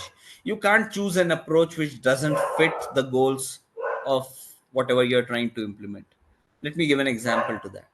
Let's say my overall objective is to deliver an application to a particular team in the next 3 months. It's a very specific goal. Now you choose an approach which will take 3 months just for analysis. You can't choose it. It won't work. So make sure you choose an approach which will fit the overall goals of the change. We will come to the approaches in a couple of minutes, so you'll get a better understanding what I mean by the approach itself. You have to ensure all your BA tasks and activities are coordinated. You cannot follow one approach for a certain set of activities and another approach for another set of activities. Although I am saying this, there are real world companies which do this. We'll talk about it in a short while. Include tasks to manage any risks that could reduce the quality of business analysis deliverables. If there is a risk which will lead to you not delivering something at a particular stage, focus on that first and use the best approaches and techniques and tools that have worked really well in the past. I go to a session, I listen to some guy speaking about a new technique. I want to implement that in my team. I should not randomly pick a technique or just introduce a new technique just like that. Never do that. If you are really impressed by a new technique, new tool, new approach, first educate your people. Move into that process in a smooth way. Do not push them. Well, it depends on the if it is about becoming agile, there are 2 opinions. If you want to implement agile for the first time in a company, let's say you have a team of 50 people and you want them all to start working in agile. Today they have no idea what agile is. So there are 2 approaches people feel are suitable for making them agile. One is make them agile, take away all the other options. Don't leave any other old options. Just make sure that they follow agile and only agile. That's the only way they'll learn. There is a second school of thought which says ease them in. Let us give them concepts of agile in a bit by bit fashion. And over time, there will come a time where everything is done according to agile. There is no waterfall or traditional approaches left. I don't know which is better, which is not better, because I have never tried both approaches. I have been in an environment where the I evolved with my organization. When I was learning agile, my company was learning agile as well. So for me, it happened simultaneously. So my company, there was nobody trying to force agile on all of us because they were also learning agile at the same time. So the evolution happened together. So I could never see the difference. But I've heard from agile coaches and people who specialize in agile trainings that so I've heard certain people, agile coaches especially, and trainers who train people on agile. speak of these two approaches. Few people prefer the hard stop, like you have to use this tool, you have to use this system, you have to use this approach, no alternatives. And the other school is, let's do it smoothly, slowly, and bit by bit, whichever works. But bottom line, make sure that you check that whatever you are choosing, it's not completely new. Do a background study, do some homework, ensure that these things have previously worked well. Don't bring in some untested technique, untested tool or approach into a project, because that would put the project at risk. So you start with needs. So this is your input. You already know what your needs are, or at least we know the definition of needs. So we'll not go into that again. You plan your business analysis approach. You end up with your business analysis approach. So what is this planning of approach mean? So technically speaking, there are only two approaches: predictive approach and adaptive approach. The predictive approach is what you can say or call as the traditional approach. What do I mean by that? Let me show you an example. Now, we are going to understand two concepts here simultaneously. One is we are definitely going to understand what is predictive approach, what is adaptive approach, and we will also simultaneously understand the software development life cycle. I'll explain both of all three concepts in detail, so don't worry about it. Those of you who know what these are, you already know. So just consider this as a refresher. Any development of software, or forget software, any kind of development of new things, any new product, any new service, if you are building something new, you will always follow these 5 steps.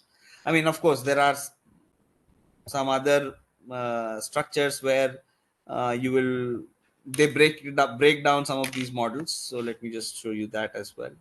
Let me start with SDLC and then I'll go to the approach part, and then we'll go back to the second image. So let's look at this image first.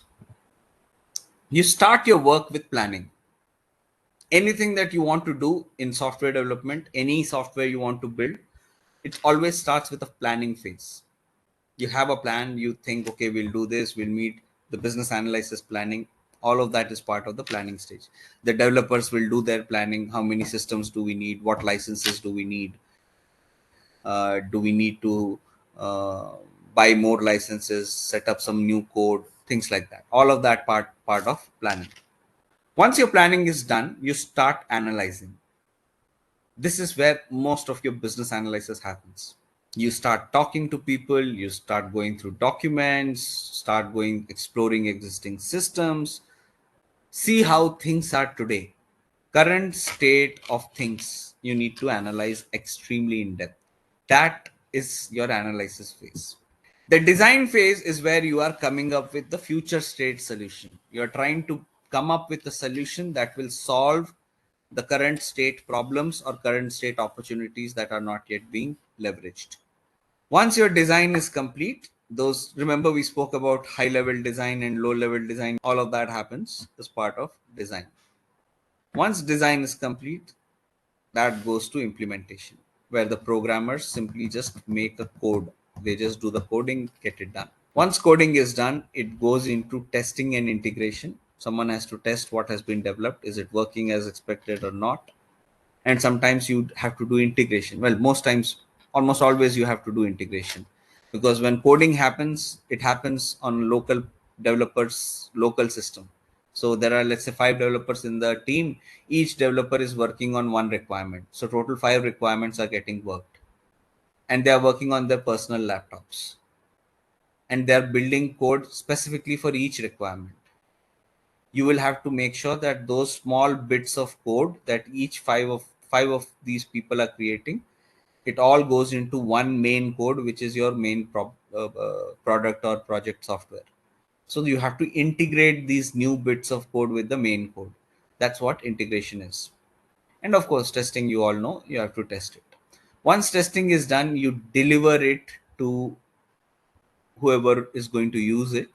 You have to maintain the product. You have to monitor it. You have to see if everything is working perfectly. If there are problems, you have to provide support, all of that. And during maintenance, if you find more problems or you find that there are still certain things which are not yet solved, you again start the cycle again with planning, analysis, design, implementation, testing, and integration. The cycle keeps continuing on and on and on until you reach a point where there are no problems to be fixed or no opportunities to be leveraged. It's an important concept if you are trying to apply for a BA role in any software company, which is where you'll find most of the openings are. You will probably be asked about whether you know SDLC. Predictive, again, same set of things: analyze, design, build, test, deliver. The only difference is in SDLC, you have testing and integration and maintenance as two separate fields. Here it is part of delivery. If you break delivery into two parts, it's the same thing, one and the same thing. So if you are in any industry which is not software, which is not developing a software, you will still be doing these. Doesn't matter which industry, it's pharma, manufacturing, automobile, anything. You have to analyze stuff, you have to design stuff, you have to build stuff, you have to test stuff, and then you deliver the stuff. That's how it works everywhere. The only thing is, if you are specifically working in software development field or IT industry, we like to have our own jargon. So we call the same predictive approach as SDLC. And we have made it a cycle. So here also it's basically a cycle. So analyze, design, build, test, deliver. Something else comes up, again you start analysis. So it's a cycle here as well. That's the traditional approach of predictive methodology. If you are in the software industry, you call it software development lifecycle. Starts with planning, analysis, design, implementation, testing, and maintenance. If you are not in the software industry, you still do the same things: analyze, design, build, test, deliver. Deliver is equal to testing, integration, and maintenance. And you go back to analyze. I hope up to this point it is clear. If you are in the software industry, you call it software development lifecycle. If you are in any other industry, you call it the predictive approach. Straightforward. Okay. Now let's take a look at something very specific. If you look at the predictive approach, what is the biggest challenge or shortcoming? I don't want to use the word I don't want to use a negative word for it, but it's not about negative or positive. It's all about what matters in that particular situation. But there is one thing that predictive approach takes a lot of time and takes a lot of costs. How? Let me explain. This bucket that you see, analyze. So this predictive approach is also, it also has another name. It's also known as phase wise. So if you are using predictive approach in software development, you will call it phase wise development or waterfall development. We will talk about waterfall in a slightly different context in a short while, so don't worry about that. But what it is basically is the work happens in phases, meaning when analysis is happening, it's the analysis phase. Nobody is going to work on designs, nobody is going to work on building, testing, delivery, nothing. All of those things are nowhere in the picture. A dedicated team of BAs will be simply analyzing the requirements. That's all that will be happening for that project. Once all the analysis is complete, let me give you an example and correlate it with example. It will make it easy. Let's say I have to build a food delivery app. Straightforward, simple example. I am the BA. I've been hired to, you know, do business analysis for this project where we have to deliver a food delivery app. Let's say in a period, let's forget the time. We have to deliver a food delivery app. If I'm using the traditional predictive approach, I will say that, okay, great. Let us get all the BAs. If I'm the only one, I'll be the only one BA. I'll say, I'll need 2 months time to analyze all the requirements to deliver this food delivery app end to end. Fine. I spend 2 months. I gather all the requirements. I come up with a list of, let's say, 1,000 requirements. If those 1,000 requirements are met, then the food delivery ad would be completely ready and can be delivered to production. Awesome. Great. Done. Once these 1,000 requirements are listed, structured, I put them into a document, detail them out. I pass that document to the next team, which is the design team, which is primarily who? The technical architects, tech leads, dev leads. We talked about it yesterday. If they have any questions, they might come back to me and get clarifications, but mostly my job is done. If you are working in predictive, the way you have to create your documentation is people have as less questions as possible. So once you give over that document, they should not come back to you to get any clarifications. That's also an expectation, by the way. Now what do I do? The BA, what should the BA do now? His job is done. He created a list of 1,000 requirements, detailed them. Let's say everything is very clear, nothing confusing. Everything is, down to the letter, explained in excellent way. The 1,000 requirements now move to the design phase. What does the BA do? More importantly, at this stage, what does your programmer do? What does your tester do? What does your delivery team, the maintenance team do? They don't have any work, right? Because the work is still being analyzed. What are these other guys going to do? So the way it works in the real world is, I'm sure nobody uses traditional waterfall anymore. But when it was used extensively, what people used to do was they would revolve or rotate the teams. So let's say there is a team of 5 BAs, 20 developers, 2 architects, 10 testers, and 5 people in the support team. What they'll do is they'll bring all the 5 BAs into the project, they'll give them the analysis task. While they are working on the analysis task, the designers are working on some other project. The programmers are working on some other project. Testers are doing testing of some other project. Support team is supporting some other project. When this set of requirements will come to design phase, they'll move the designers, they'll tell the designers in that particular project that, look, you have to finish your work by the time the analysis is complete for project number 1. So be prepared. They will coordinate, collaborate. They'll know when analysis will be complete. The moment analysis is complete, they will now come back to project 1. They'll finish the work in project 2, hand it over to programmers, come to project 1. Project 1 will now be in the design phase. The BAs are now moved to a project 3. So there is a lot of lot of rotation of team members happening. Nobody's particularly associated with the project for a long time. I work as a BA. I gather 1,000 requirements. My job is done. Now I move to a different project. I start figuring requirements for that. The designer comes, they do the LLDs, HLDs, they are done with the project, they move to some other project. So the challenge with this approach was, one, it takes lot of resource cost. This is cost. If I have to keep moving people here to there to there to there, it's basically human resources. So the cost is high and it takes time. You are analyzing all 1,000 requirements in one go. You are designing a solution for all the requirements in one go. Same for building, testing, and delivering. Everything is happening for 1,000 requirements. It is definitely going to take some time. Now imagine someone comes and says, a business owner comes and says, Pawan, I need this food delivery app. You ask me any questions you want, but I want this app ready and I want to launch a business with it. Awesome. You tell him that, okay, I'll take 2 months just to analyze. Then my designer will come up with a solution in the next 2 months. Building will take 3 months. And testing will take 1 month, and delivery and integration will take 1 month. 1 year gone. Until this happens, the client, the customer, does not even get to see what is being developed. There is no customer interaction between analyze and deliver. They are part of analysis phase where you or the BAs interact, and they're part of the delivery when they receive the product.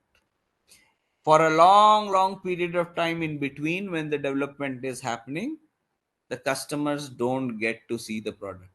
They don't get to use the product. A simple example for this is fighter jet manufacturing. An Air Force gives an order to an aircraft manufacturing company that I need 100 fighter jets. The business analysts, if they call themselves that, they don't. They call themselves aerospace engineers, but they are doing business analysts. They will go, they'll sit with these Air Force pilots, they'll ask them what are their needs, what kind of missiles they want, what kind of radars they want. They'll gather all the requirements, they'll analyze all of them, structure them, and they'll pass it to the design engineering team. The design engineering team will now come up with a model aircraft which will have all these features. It will not be a real plane. It will be a model, maybe a 3D model or a plastic model to show how the aerodynamics would look like. And once that is done, the wind tunnel testing happens in this phase. So they build small models, scale models. Like if a fighter aircraft is huge, right? So they'll make a 4x4 or 5x5 model of the aircraft, which they'll put into a wind tunnel and see if it's aerodynamically fluid to resist the changes in the air pressure and fly. Most importantly, fly. Once the designs are complete, the calculations are done, equations are ready, they'll pass it to the building teams, which is the actual manufacturing teams. They will now start assembly of the aircraft. Once the aircraft is built, it is not handed over to the Air Force. It is sent to a test pilot. All these aircraft manufacturing companies have test pilots. The test pilots will fly the plane, test. You must have seen Top Gun, the most recent one. What does Tom Cruise do in the initial few scenes? He's a test pilot. He's become a test pilot. He's flying new high-end, high-tech aircraft that are just coming out. So there are test pilots. And once the test pilots approve that, yes, this plane meets all the standards as requested by the specific Air Force, then that plane is delivered and more planes are delivered in the same configuration. Same thing used to happen in software. Doesn't happen in software anymore. Now remember, one of the most important things, predictive approach is not a bad approach. It is just not suitable for software development. It is still used in aircraft manufacturing or any manufacturing or any industry which is high risk, where people can lose lives. If you build an aircraft which is not aerodynamically fit, takes off, crashes, problem. So you don't want, you would love to take more time in building the plane so that when the plane is delivered, the number of accidents or crashes are limited. Same doesn't apply to software. What's the worst that you can have that can happen if your software stops working? You'll lose business for a few hours, few days, depending on the type of problem. That's the worst that can happen. There is no threat to life. There is no threat to severe finances. Some serious finance companies and algorithms and software, they are also becoming agile, but they still use certain traditional methods to avoid the uncertainty or risk. Another important point between predictive and whatever the agile is, we'll come to agile now, but before that, another reason why predictive sometimes is suitable in some cases and not suitable in other cases is, if you are in an industry where technology doesn't change that often, predictive is good for you. What do I mean by that? Same example, aeroplanes. When did the Wright brothers fly their first aircraft, the wooden airplane? Somewhere 1900s, right? Some 1900, early 1900s, if I'm not wrong. I don't remember the exact year. But the real modern metal airplanes started let's put it that way. Metal airplanes started flying after 1930s. First World War end, they started coming up with some models, and primarily it was the Second World War when you had proper metal airplanes flying. Before that, the airplanes were primarily made of wood, or they were made of metal frames with cloth and fabric tied around. Only after 1930s, when before the starting of World War II, is when the metal airplanes started coming into the forefront. Now, metal airplanes of 1935, 1940, and metal airplanes of today. You might argue that things have changed drastically. Yes, the modern planes are way faster. Mach 5, Mach 6 speeds. They have stealth capabilities. You can't detect them with radar. True. They can carry more missiles, guided missiles. Awesome, yes. They have advanced radar systems inbuilt so they can detect another aircraft kilometers away. True. But did the basic technology of how an aircraft flies change in all these years? And the answer is no. The basic aerodynamic principle, where a propeller or a jet engine creates a vacuum at the below of the plane and more air pressure is created at the top of the plane, which gives the aircraft the lift it requires, still remains the same. Same for a car. The first car, I don't know, 1930s, Model T, Ford Model T was the first car, right? Since then, diesel engines and petrol engines, now CNG engines, electric engines, the principle has not changed. Yes, there are better technologies which are more efficient. They give you more power, they give you more speed, they make things smoother, but the core principle behind all of them is exactly the same. Same for spacecraft, rockets. Apollo 11 rocket, we still use chemical propellants. I mean, of course, there is some advanced research happening for alternative methods, but any rocket, whether it's a SpaceX launching tomorrow or ISRO launching a rocket tomorrow, they are all cryogenic engines. They are all based on two fuels, liquid oxygen and liquid hydrogen, a combination of both. I mean, there used to be solid fuels and then there are liquid fuels, but they use the same thing, chemical propulsion. You burn chemicals, the burning of the chemical generates massive thrust. That massive thrust propels your object towards space. That technology has not changed. So, these industries, the technology doesn't change that often. But can you say the same thing for software? I mean, look at software today. I mean, 2 years back, you did not have AI. 5 years back or 8 years back, you did not have machine learning algorithms. A few years before that, everything was regular expressions. Then came .NET and Java and all the programming logic. So within a year or 2 or 3, you are having major, massive technology changes happening in an industry like software. Here, you cannot go with the predictive approach. Because what if while you are building the product, some new technology comes out? Your product has become obsolete now.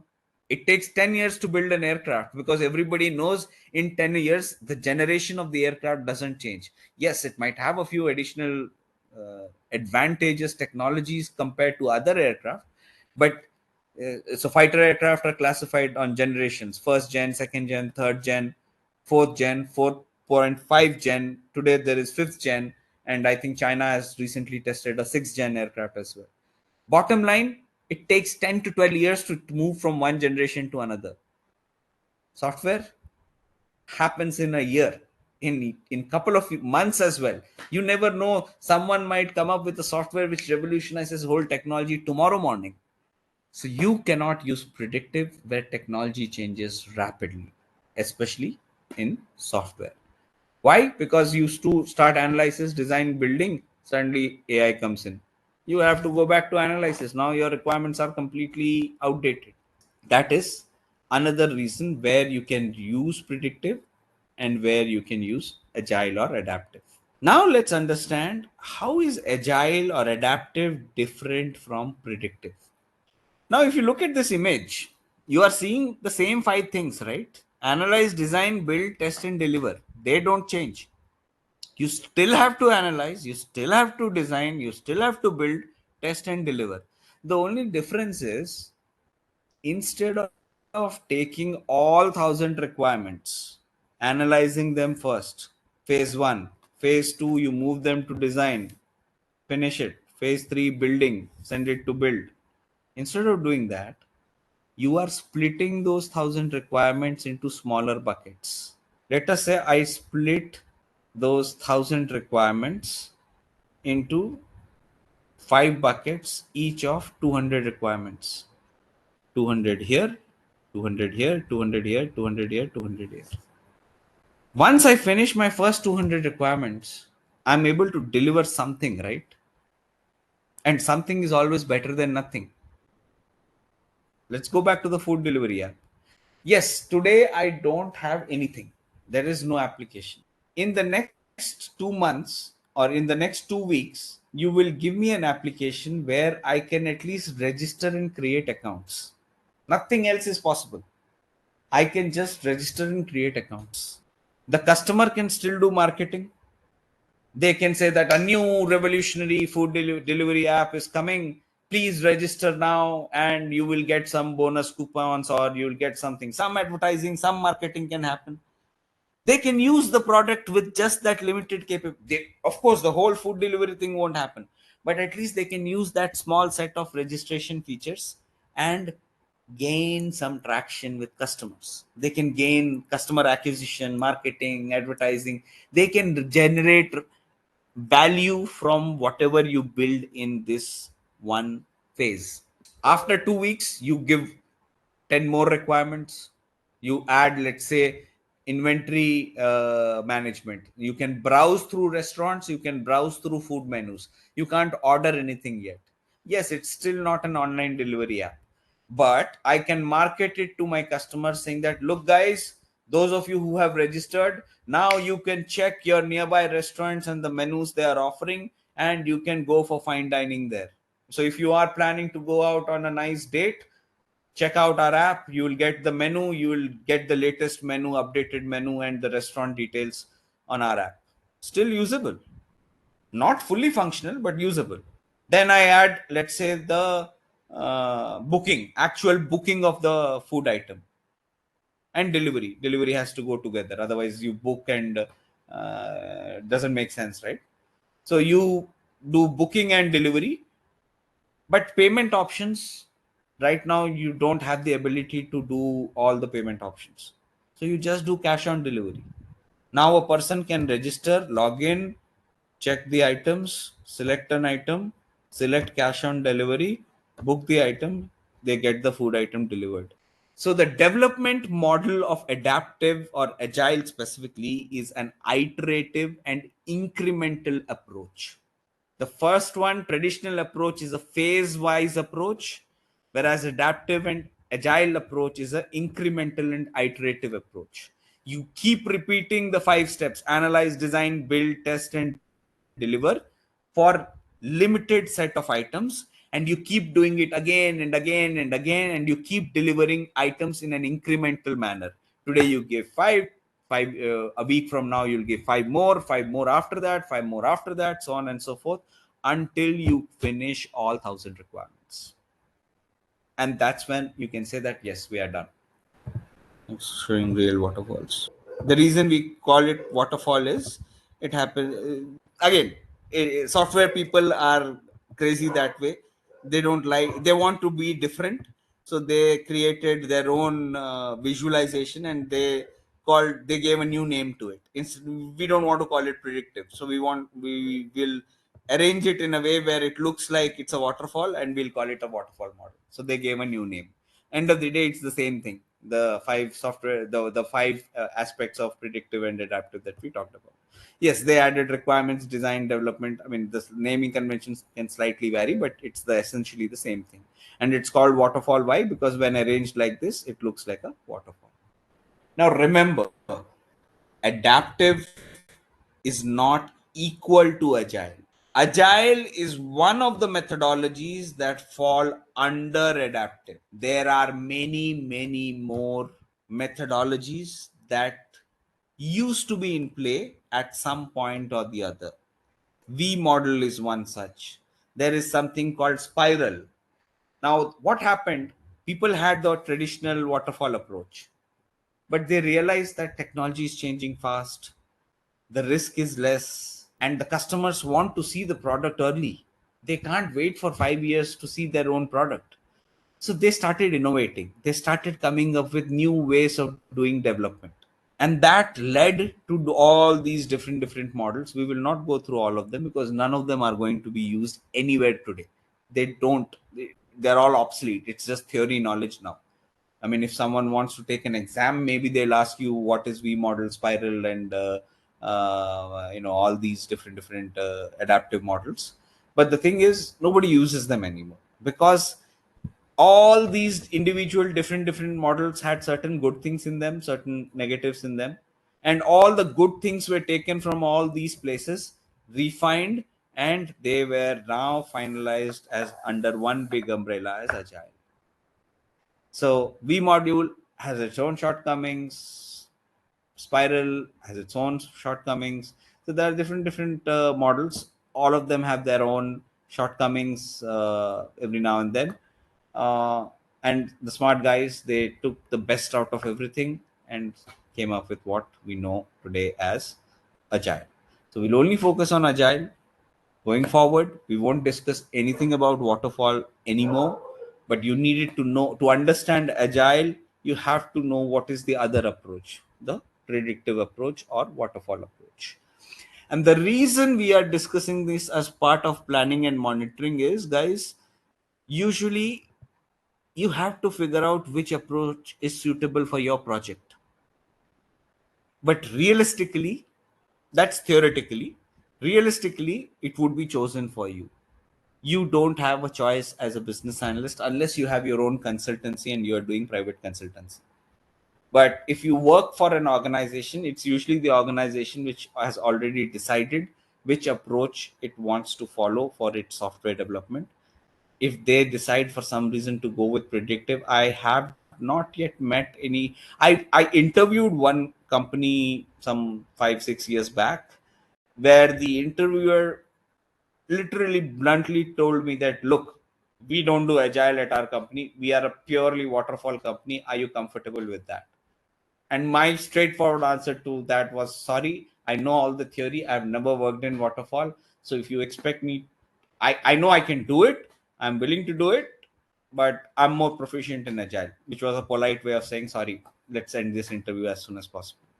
But that was a different thing, because I never know, I've never worked in any other model except agile, because my career, as I told you, progressed with the adoption of agile in my company. So both of us learned agile, and that's all I know. I know the theory for predictive, I know the theory for R, I know the theory for V model, I know the theory for what is the other one, spiral, but I've never actually practiced it. But you get into a company, you join the company, and if that's when you know what approach they are using, you have to learn it. There's no alternative, or change the job if you don't like the approach. You don't have a choice on choosing the approach 99.9% of the times. So the another reason why you would think of choosing a particular approach is for formality and level of detail. So what do I mean by that? A lot of times, even fully functional agile teams, you will notice that at times use traditional approaches for certain aspects of business analysis. What do I mean by that? So I'll give you an example from one of my past companies. I was part of this company which was fully agile. We used to work in iterations, we would do planning, and do all the things that happen in agile. However, we were building a product. It was a system that would do a certain number of things, and this system had to be integrated with a third party system which was being developed by another company, and together it would increase the revenues, it would basically achieve certain business objectives. Now this other company was also fully agile. They also had iterations, they also had sprints, they were also following agile to the letter. But when we came together for that integration to happen, and certain dependencies on both sides have to be fixed, and then we would basically become like, I won't say it become one system, but two integrated systems. Let's call it that. There was a lot of contracts involved, legal documentation, formal documentation. There was a lot of formality involved. Why? Because it's a different company. If you don't deliver something in a particular time frame, they will simply say that you didn't deliver, so now we are not going to pay the money, or there was money involved basically. For that reason, both the companies agreed that the documentation that will be done as part of business analysis for requirements and designs will be as per the traditional model. What is the traditional model? You do all the analysis, research, put them down in one big document, share the document, and once that document is approved, work will start on that. Because it was a limited project, number one, it was not like you are trying to build a project spanning multiple years. We had fixed deadlines, like within next 3 months we'll work on, the next 3 to 6 months was a timeline, and we had very fixed goals. We have to do achieve these 4 or 5 things. Once that is done, integration will happen, testing will happen, close, chapter close, nothing else. So companies do this, where you have a lot of formal documentation. If you are in the legal industry, if you are building software, legal software, banking software, or software which is a little bit more, which requires that formality, you will prefer creating documentation in the old format. What is that old format? I'll show you both of them today itself. So the new format, we create user stories. In the old format, you would create documents known as BRDs, FRDs, FSRS. There are different naming conventions. I'll go through all of them in a short while. And it's an exhaustive and very long form documentation type. It's not like you just capture one requirement, add some requirements, details, and done. No, it's a very formal, structured document with a lot of elements to it. And I'll show you the sample as well. So, a lot of times you need to change your business analysis approach depending on the level of formality, and sometimes the level of formality of the documentation, primarily documentation, especially if it involves legal matters, contractual obligations, those kind of things. You need to use extreme formal documentation, which is preferred with predictive methods, where you create these long form documents. Whereas in adaptive, it's all about people over process. So you, the more importance or emphasis is given in conversations, in interactions, in meetings, and you capture the information, yes, but you don't capture it in that formal sense. Meaning, of course, here also there are certain formalities you have to fulfill, but it's more of a short, you focus on a specific requirement, you detail it out, you confirm it, verify it, update the information, and you are done. Long form exhaustive documentation is avoided. I'll show you the differences in a short while. So when do you use this long form documentation? When the change is extremely complex and high risk, when there is a lot of complexity involved or high risk financial software primarily. Organization interacts with heavily regulated industries.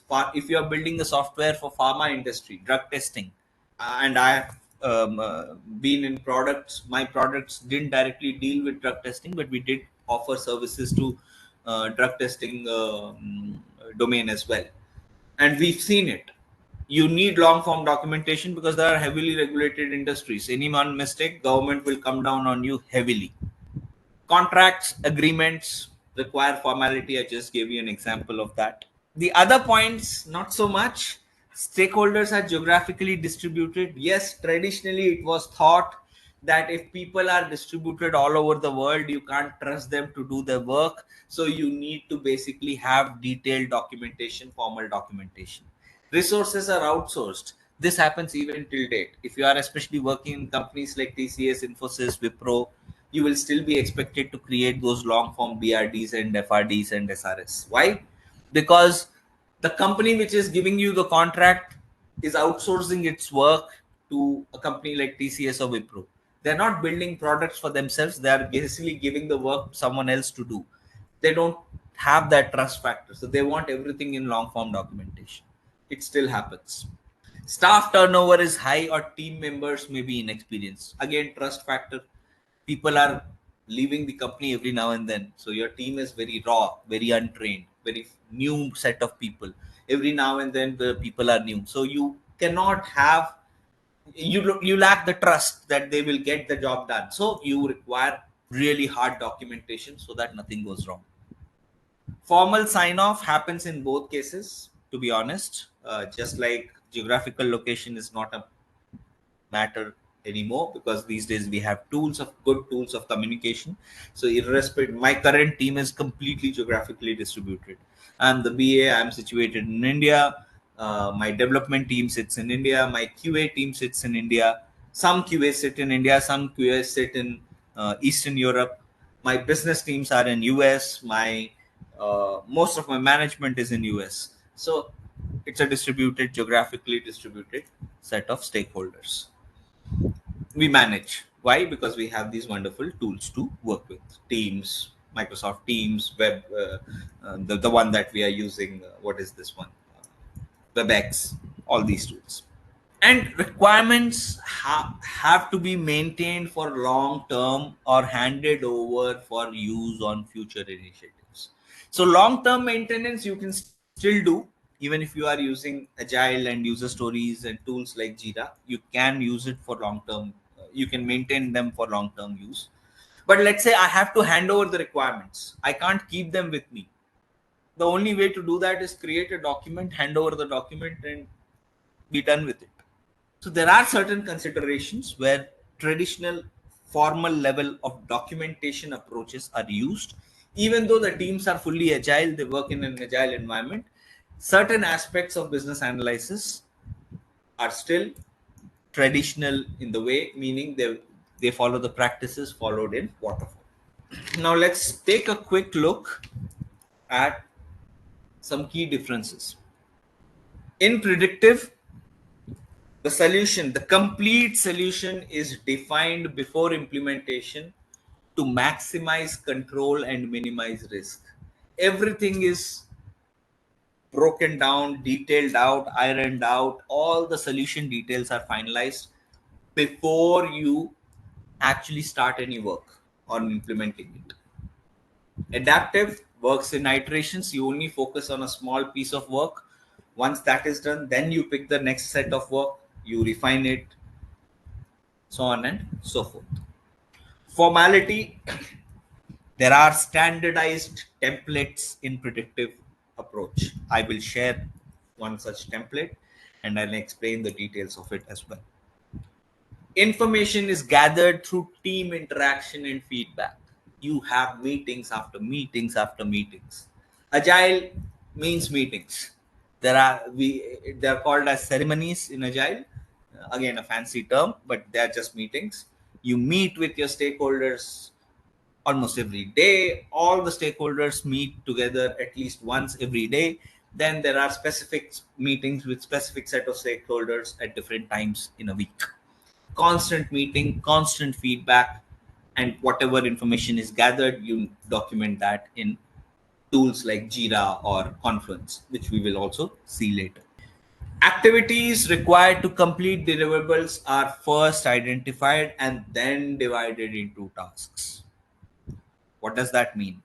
You focus on deliverables and then divide the work. Okay, I have to deliver this food delivery app. It needs to have these 15 features. So let's break it down. When do I have to deliver the 15 features? We will deliver these 15 items by end of the year. So in January, the analysis needs to complete. By Feb end, design has to complete. By July or August, development has to be done. By September, testing has to be done. And by December, delivery has to happen. That would be the timeline. So you focus on the deliverables and then you break it into tasks. Agile or adaptive, completely opposite. You divide the activities into iterations with deliverables first. So you are focusing on the total requirements, you are breaking them down first, and then you are focusing on what you will deliver, because deliverables might change in adaptive. You might think you will deliver these 5 things by end of this week. Suddenly something else comes. You will take that. Another key difference, though, let me emphasize on this one difference. In predictive, change is not welcome. In adaptive, change is welcome. What do I mean by that? Let's say I'm building a fighter aircraft. Some genius in the team or someone in the air force comes and says, I think we should add one more tail. Having one tail is not good enough. Let's add two tails to the aircraft. It will be much faster and more maneuverable. You listen to him, you see his data, you know he is right. You know adding a second tail will definitely make the plane much more better, but you will not add it, at least not in that model. You will come up with a new model with the new cycle. All the analysis will happen from scratch, where where this new tail is added, and then a new design is created, but it will be a different model. In adaptive, any change is welcome. Someone says, this chat gpt just launched a new subscription model, it's become cheaper, let's integrate it. Awesome, let's do it next sprint. Of course, it also has its checks and balances. You don't take in every change that comes your way. There is a process to it. But changes are not shunned, they are welcome in adaptive. In predictive, they're not shunned, but they're not welcomed either. They are just put into a parking lot and taken up in the next cycle or the next version of that particular product. That particular version, you will not entertain any changes once they're finalized. Analysis done, all requirements logged in, it's gone into design, all designs are final, implementation has started, that's it. No more changes at all. If even if the change is groundbreaking technological innovation, you will put it for the next cycle. You will not take it up in that cycle. That product will go exactly as designed. Timing, we talked about it already. Tasks are performed in phases, whereas in adaptive, they are performed iteratively. Okay, let's finish this and then I'll show you the documents. So the next aspect is what activities, which methodology to use, and what activities to perform. So again, you will probably not have any choice in deciding which methodology to pick.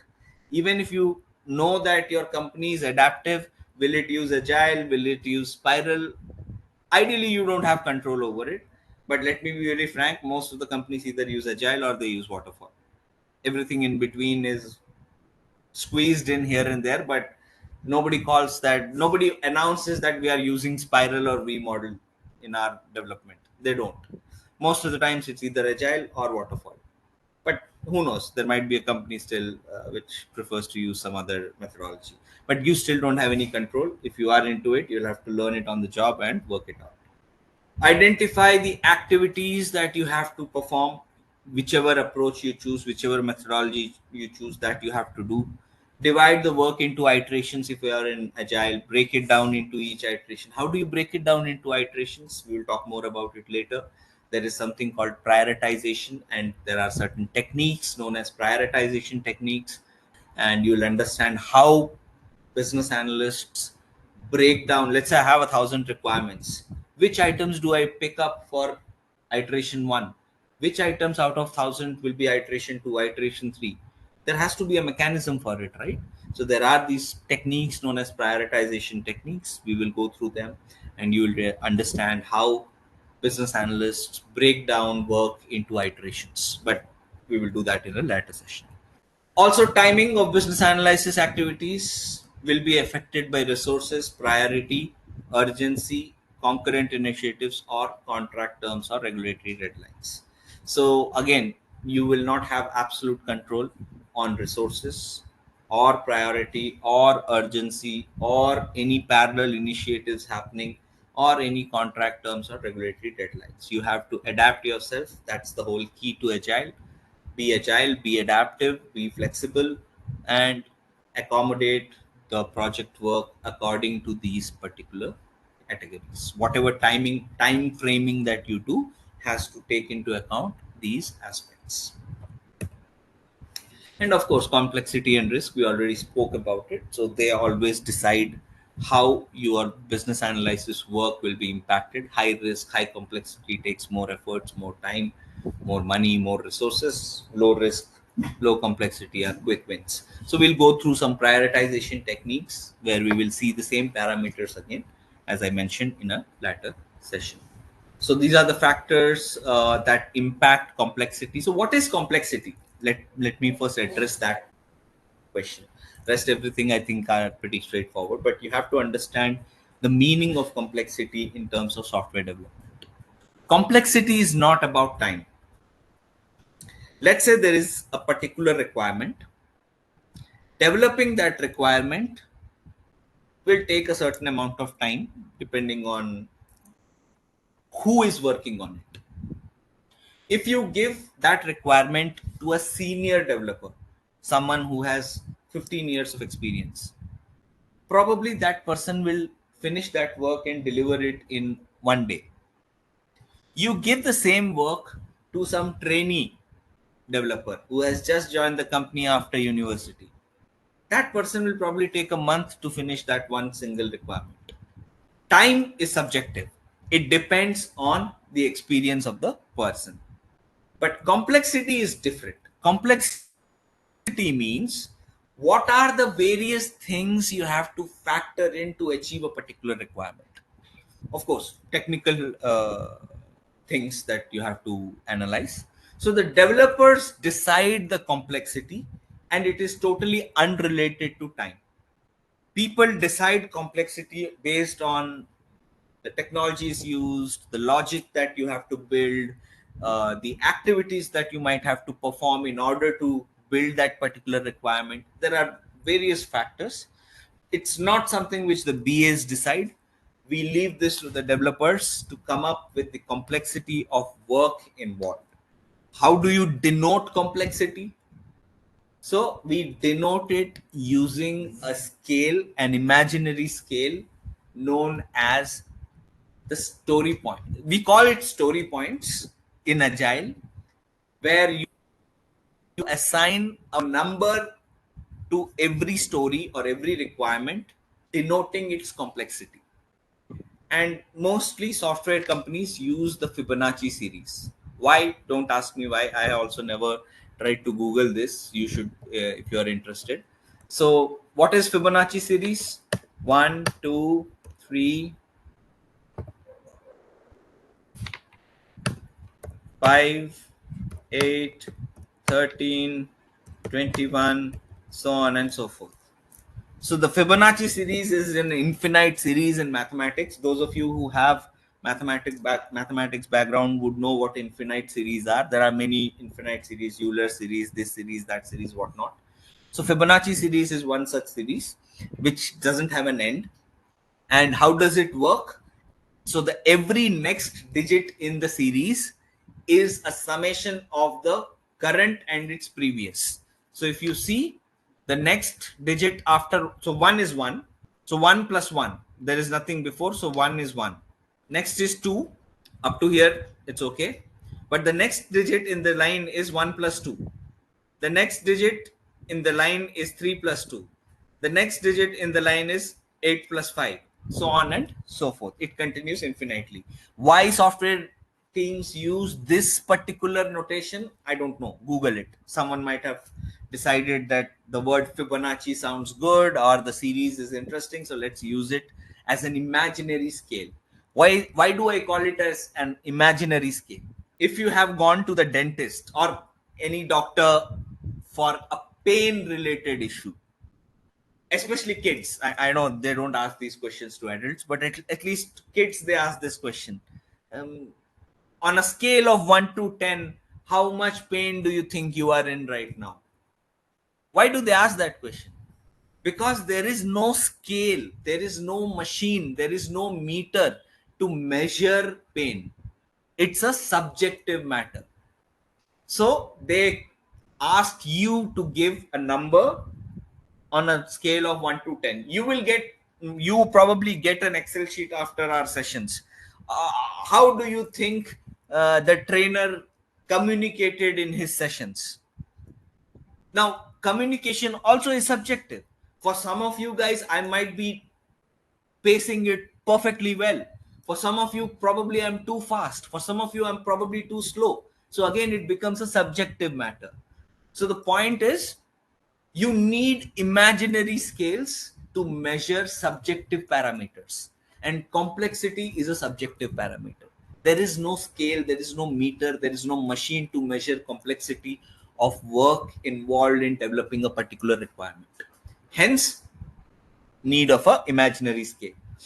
And software guys, being software guys, decided not to use a scale of 1 to 10, but rather use the Fibonacci series. There are other numbers that people use as well, but they're all Fibonacci series. So some start with 1 to 21, some will start with 100, and so on and so forth, but it's always usually the Fibonacci series. And we call this as story points. So again, there are many factors which can include impact complexity, size of the change, things that you have to do. I just mentioned, right? There might be n number of things you have to do to make sure that change is implemented. Number of business areas or systems affected. Let's say your system is interconnected with multiple subsystems or systems. One change in your system will break 10 other systems. It's a complex change. You have to do a thorough impact analysis, increases the complexity. Business areas, one change will impact multiple sales, advertising, marketing, all the departments will have an impact. You have to be very careful about such changes. They are complex changes. Geographic and cultural considerations, again, I have never experienced it, but again, can happen. I won't say it doesn't happen, but theoretically I know it can happen, but I have never experienced it. Depending on the culture and geographical location of the people involved, complexity scales do vary, and I've seen it happen, but I don't know. It's difficult to attribute it to geography or cultural considerations, but the idea is that people in a certain country would consider a certain set of work to be very complex, whereas a certain other group of people will consider that as, piece of cake.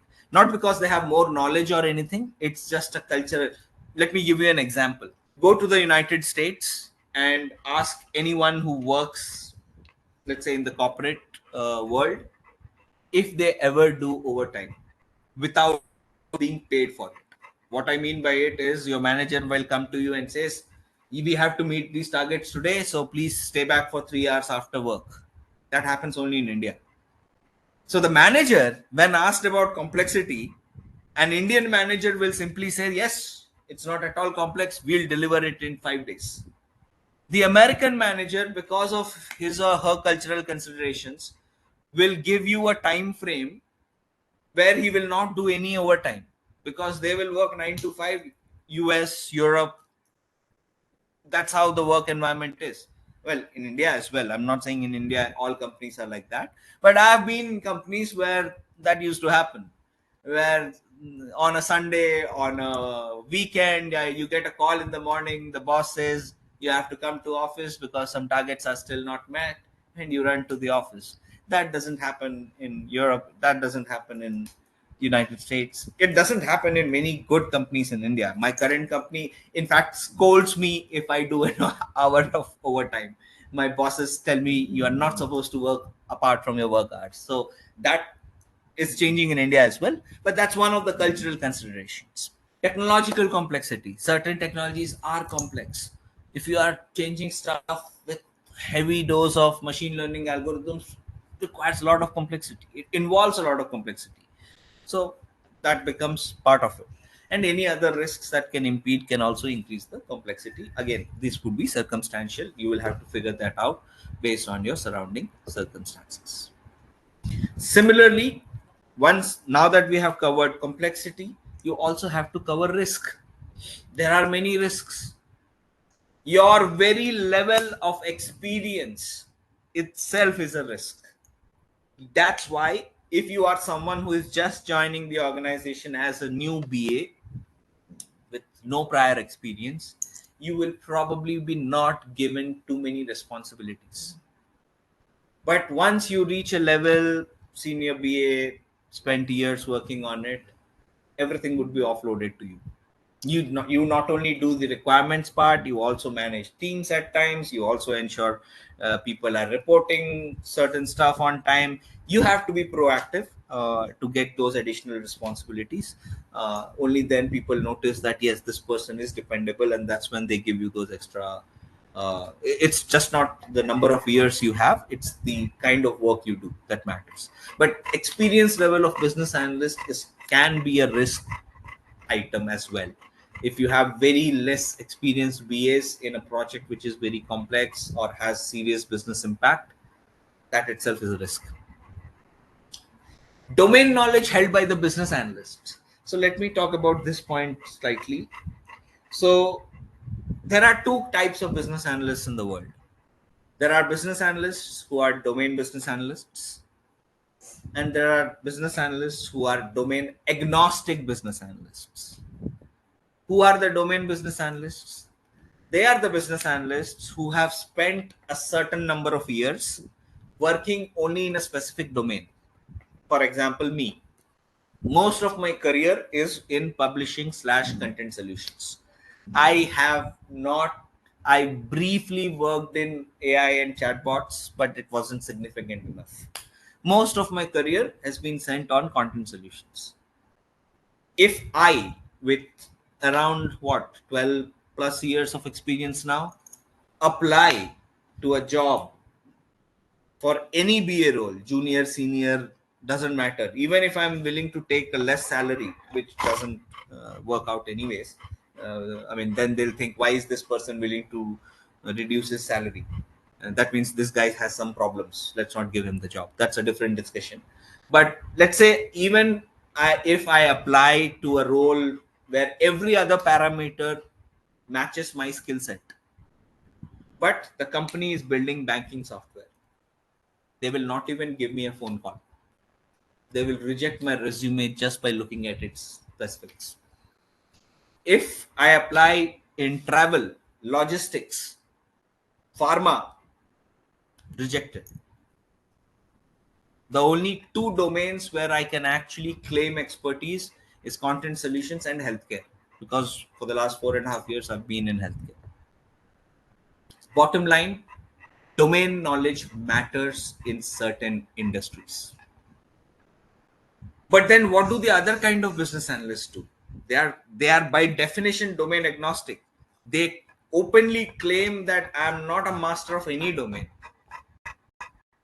But what they have is experience of almost all the domains. How? Most of the times what happens, young guys fresh out of engineering colleges join as a BA, spend 2 years in the banking sector, then jump, work 2 years in the healthcare, jump, move to content solutions, 2 years, jump, insurance, 2 years, jump. And by the time they reach that 12 years, 15 years mark, they have probably experienced almost all the domains at least for a year or two.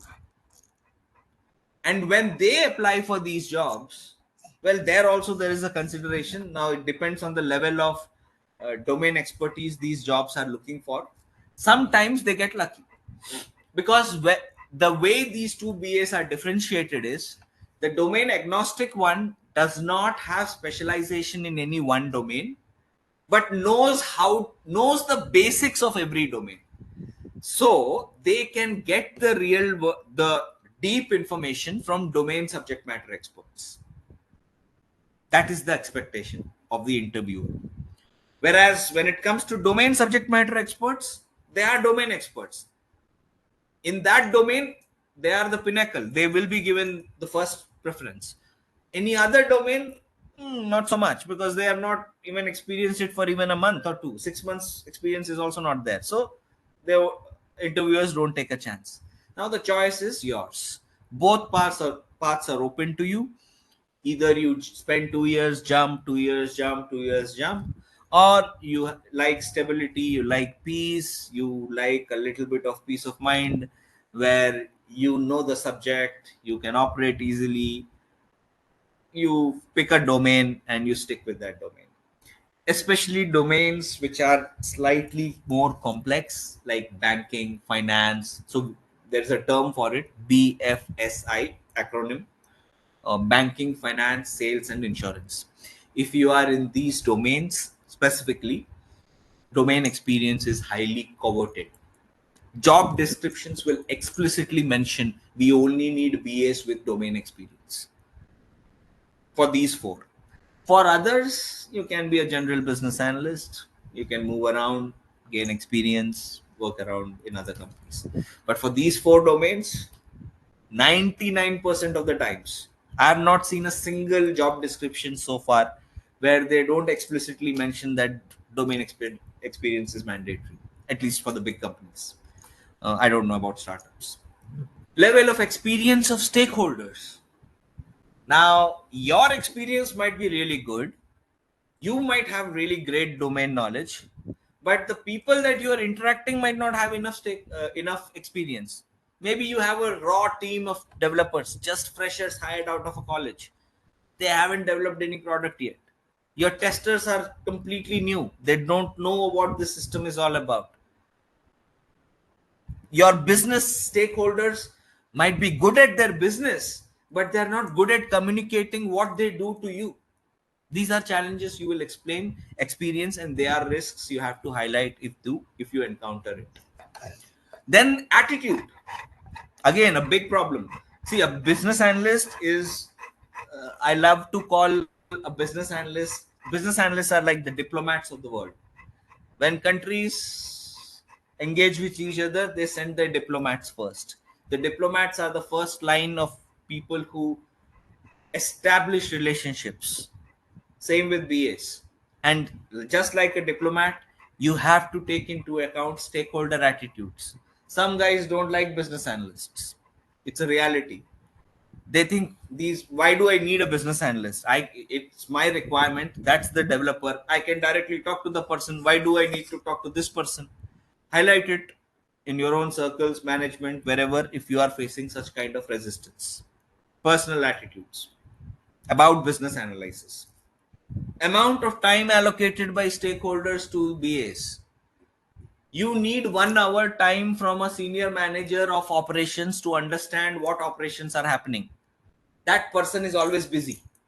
Every time you ask him for a meeting request, he or she will say, let's do it next week, let's do it on Monday, let's do it on Tuesday. You're not getting that time. You have to provide your deliverables to your teams. So if that happens, escalate it then and there. Of course, politely. You don't shout at him. You talk to the relevant management and say that, look, I have to have discussions with this guy, but this guy is not available. So please make sure that he attends at least a few calls so that I can get as much information as possible. Even framework can be a risk. What if your project demands agile, but your company doesn't like agile? They want to use waterfall, or they have provided you tools that are not suitable for the project.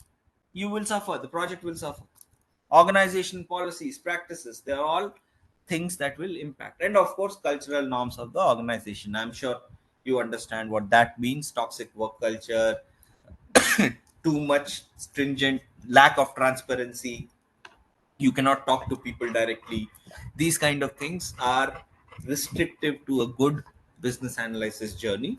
So you'll have to navigate these zones.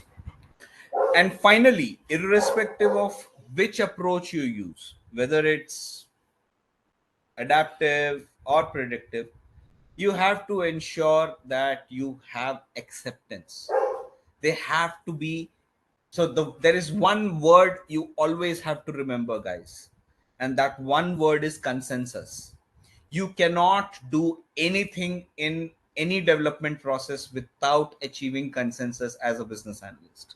So make sure that your approach, whichever approach you decide to go ahead with, it is accepted, is reviewed and agreed upon by at least the key stakeholders. Many, and as I already mentioned, in most organizations this process would already be structured.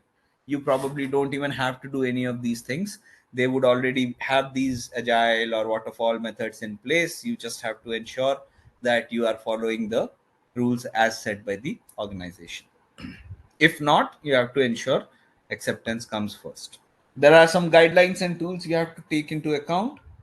your business analysis, performance assessment, business policies, your very expert judgment, agile, waterfall, the frameworks, the methodologies, the guidelines they say what are to be followed, and stakeholder engagement approach. All of these things would help you in finalizing your approach. Who are the key stakeholders you will be engaging with during this planning of business analysis approach? Usually the domain subject matter expert, the project manager, because that person would be the one who would be managing the whole project, regulators if involved, and sponsors, the people who are paying the money, because without sponsors approval you cannot decide on how to do the work. They are the ones who have to be looped in these conversations, and you end up with your business analysis approach. The next most important planning activity you have to do is planning the. So you start with your needs. You by now already have your business analysis approach. You work on planning stakeholder engagement. First things first, you have to perform a thorough stakeholder analysis. What does that mean?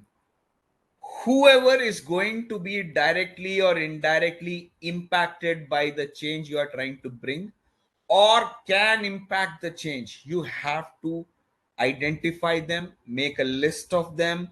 There are different formats of putting them in diagrams. We will see some of them later. Having a simple list is good enough though. Make a list of your primary stakeholders. That's absolutely necessary. You want to make it a little bit more fancy, you can use diagrams, maps, tabular structures. We will go through them at a later stage. Roles. Now, remember, roles and responsibilities. Everybody has some role or responsibility. You need to know the responsibilities of your stakeholders very clearly.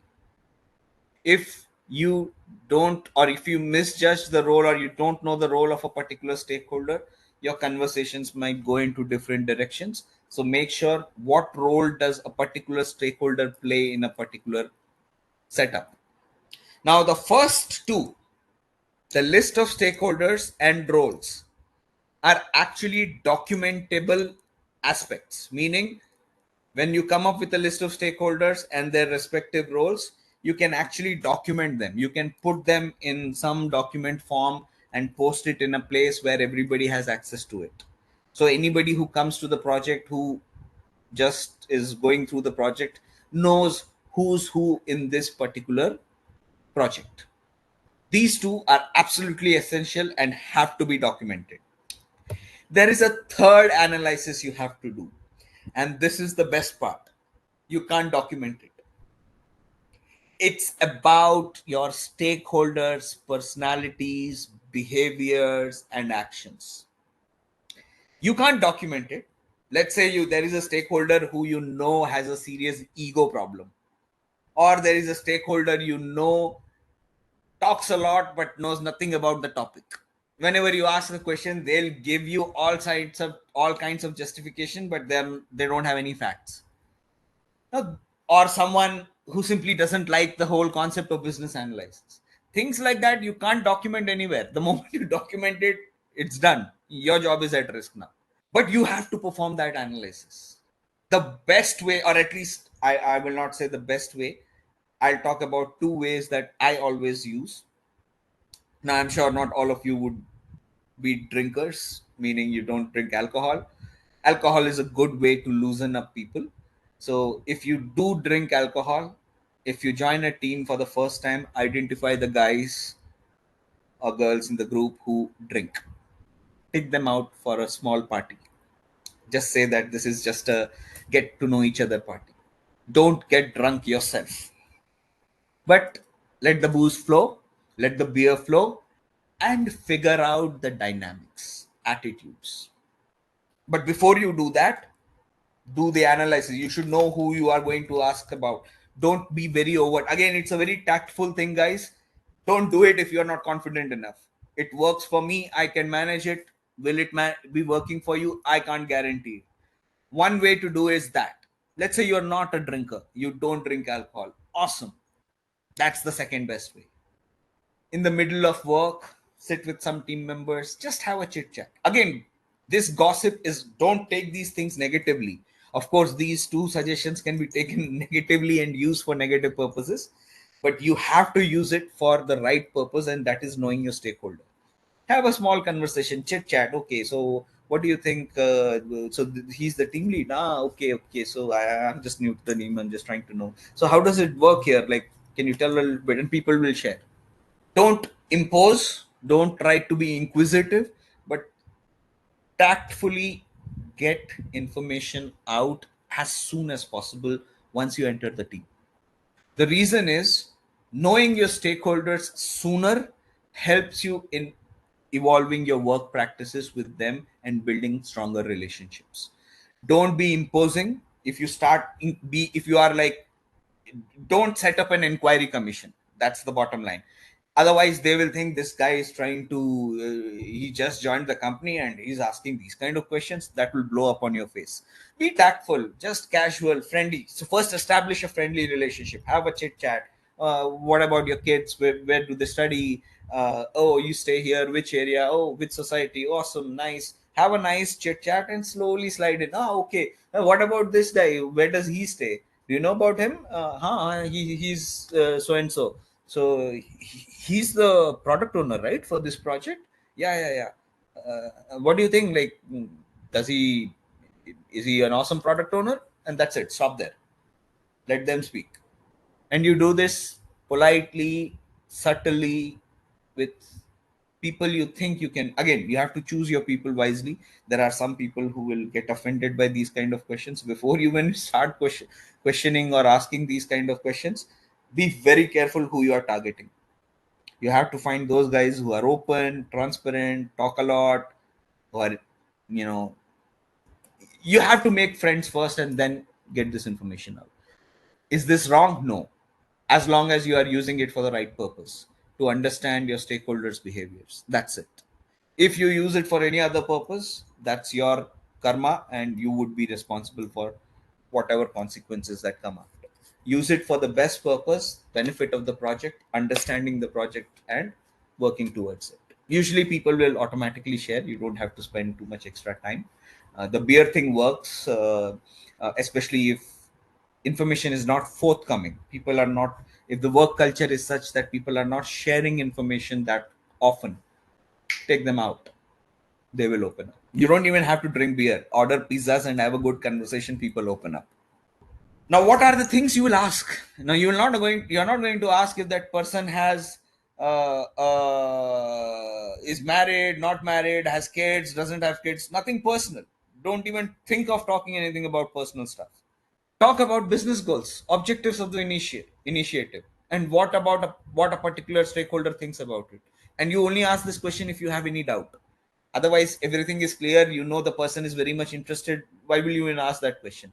Only when you are unable to read a person, what they think of the business goals, objectives, or initiatives, that's when you initiate these conversations.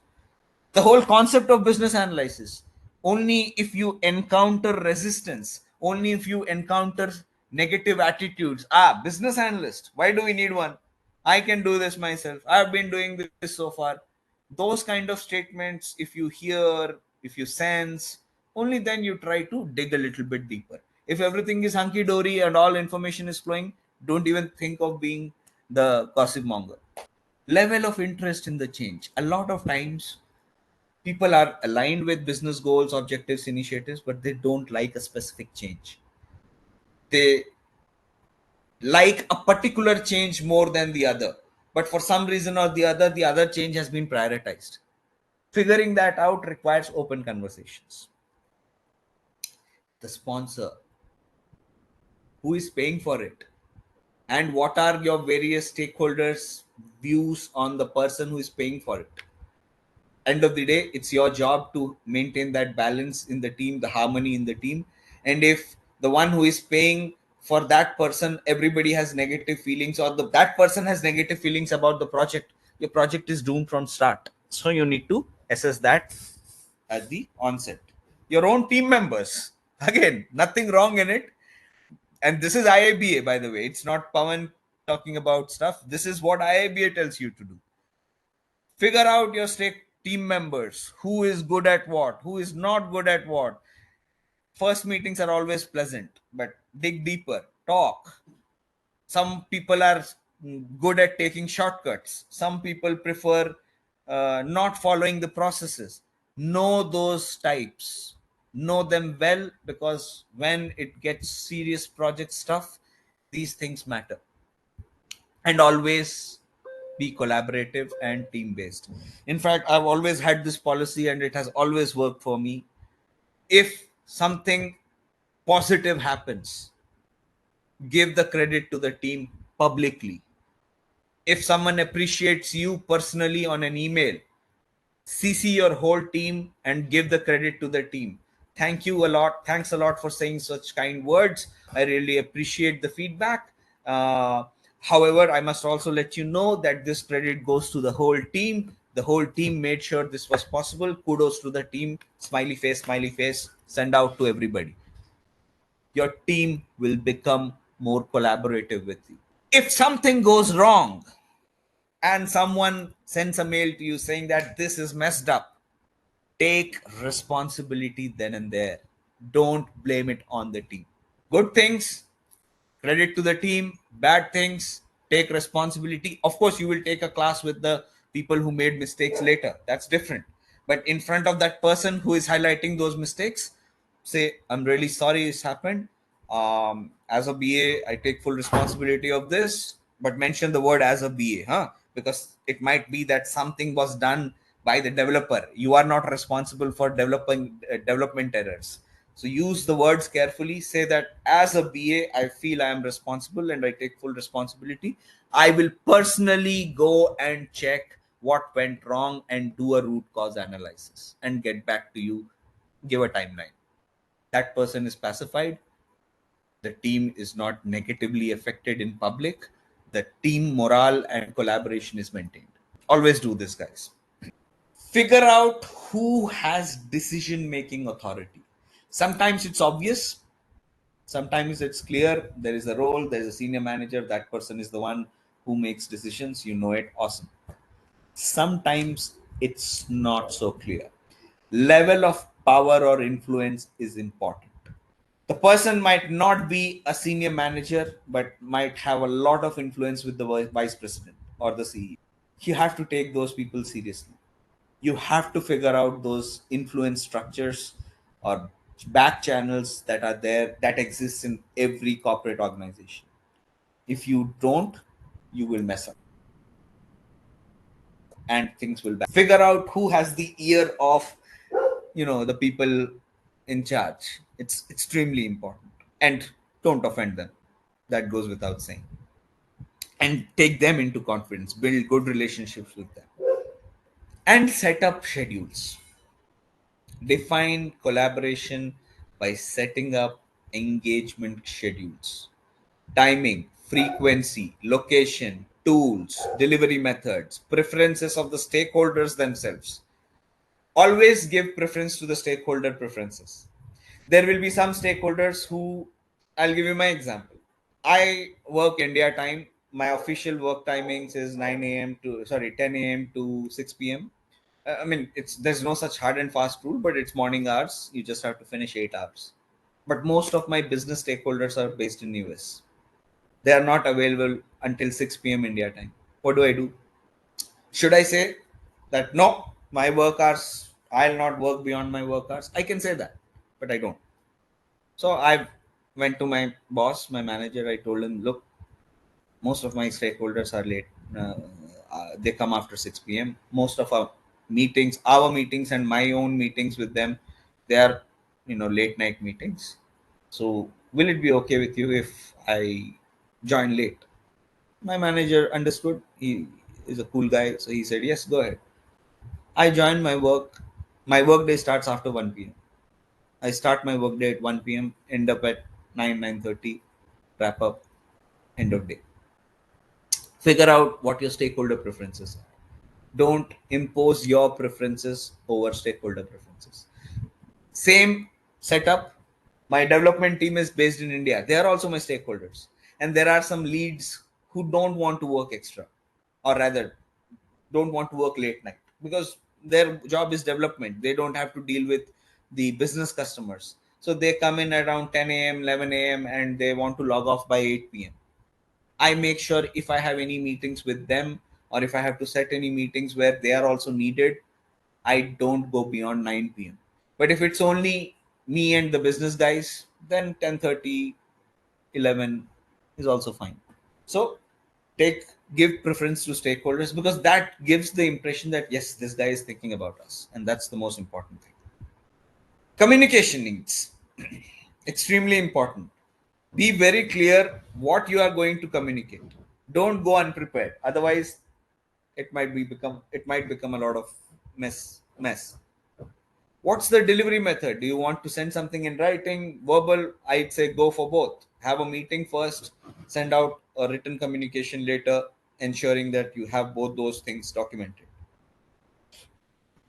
Communicate according to the audience. If you are talking to senior management, don't go too much into detail. Focus on things they are looking for. If you are talking to developers and QAs, talk in their language. If you're talking to business, talk according to their terminologies. Focus on the audience. That's most important. We'll talk more about that later in competencies as well. Frequency of communication, the more the better, but again, availability is a factor, so you'll have to be very careful about how you manage the frequency. Geographical location doesn't really matter as long as you have the right tools. Level of detail again depends on the audience. Level of formality depends on all the factors of formality we already discussed. Couple of guidelines: business analysis, performance assessment, change strategy, and current state description. What are those things? We'll discuss them in detail later. These are the set of techniques you can use. We will talk about them in technique session. These are the key stakeholders at this stage you need to interact with. And again, it can be any stakeholder, but these are the ones who you definitely have to deal with, and you end up with your stakeholder engagement approach.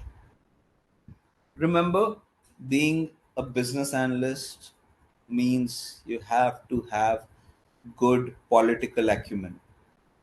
It's not just about getting requirements from one place and handing it over to another. It's about dealing with people without any hard authority. You don't have hard authority. You cannot walk into a room and order people to do something. So you have to be a little bit more political when you are working as a business analyst.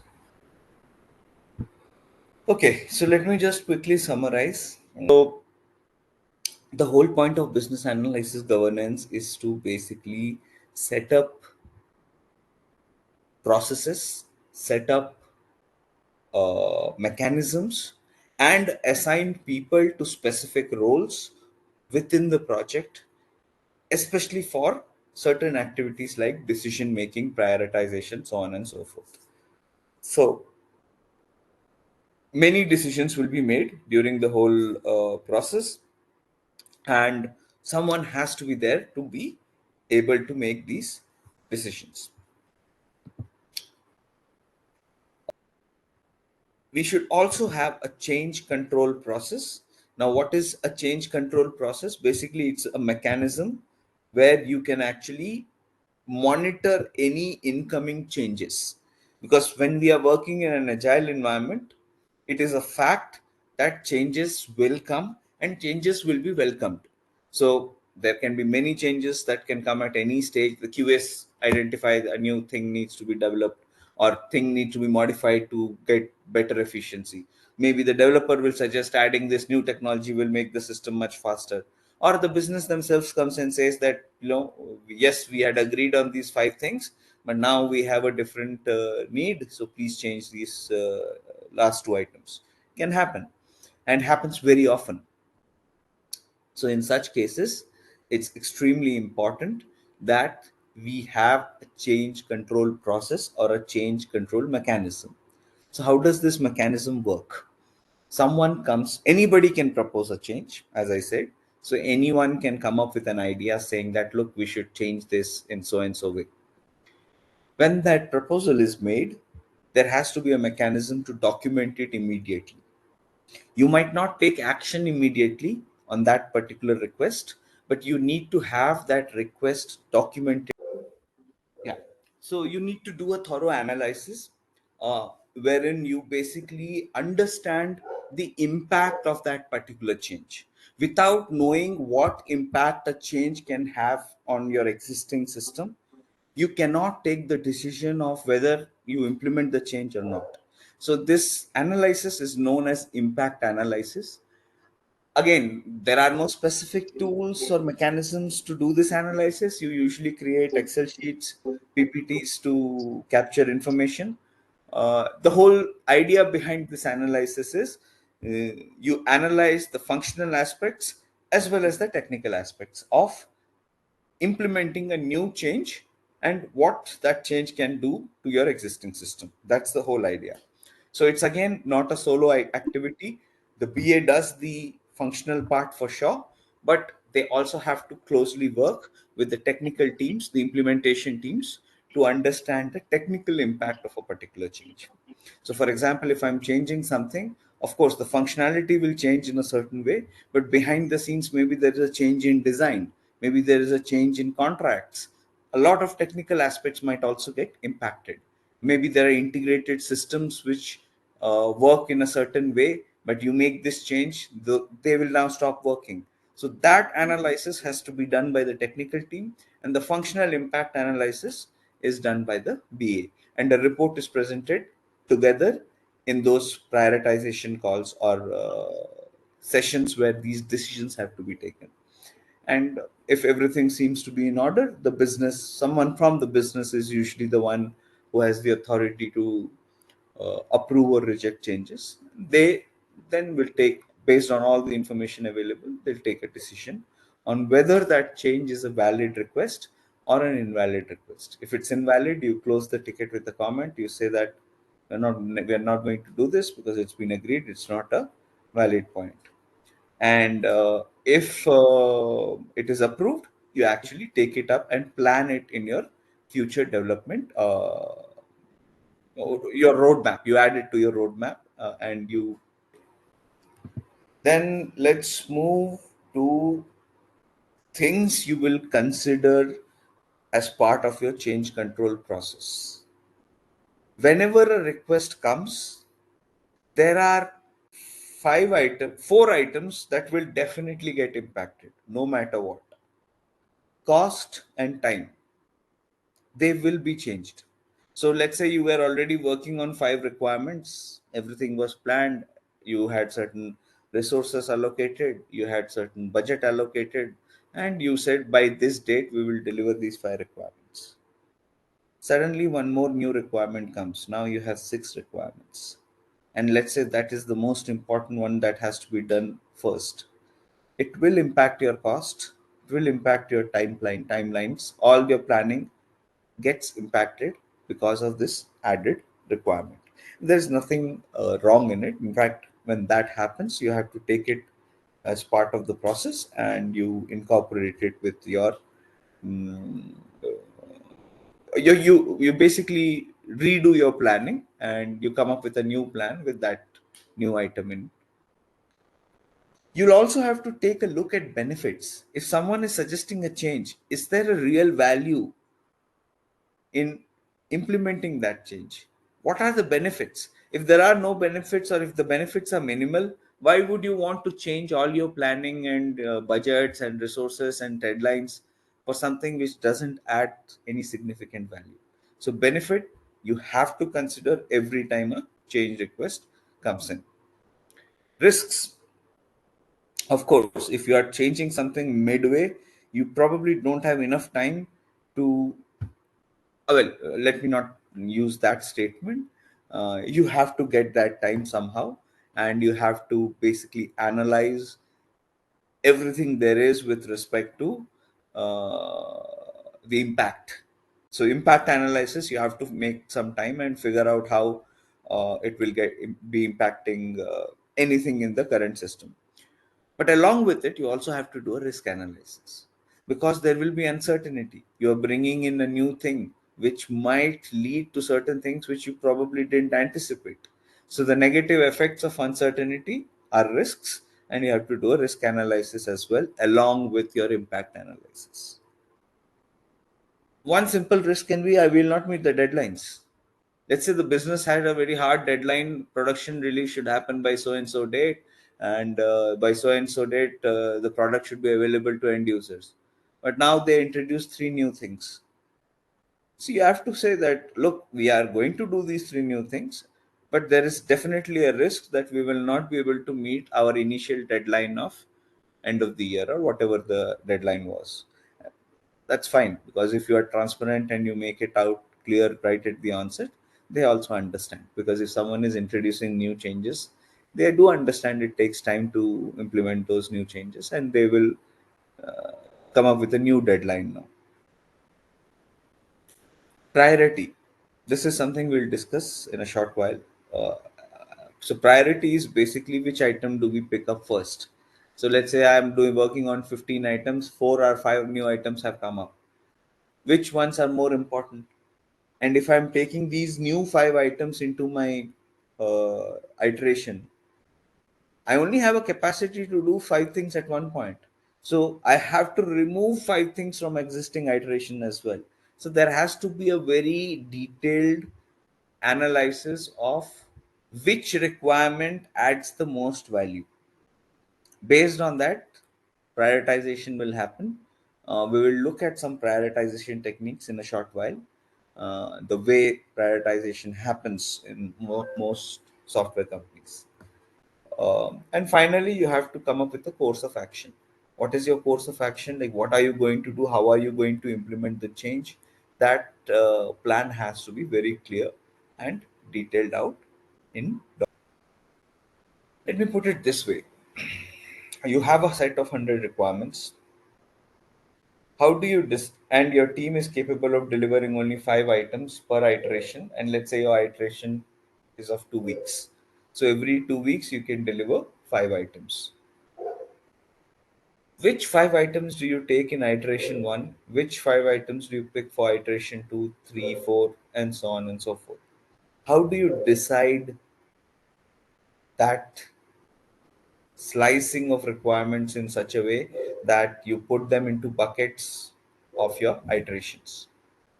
So there are many techniques, but we will focus on the two most commonly used techniques uh, that 99% of the times are used across the world for prioritization.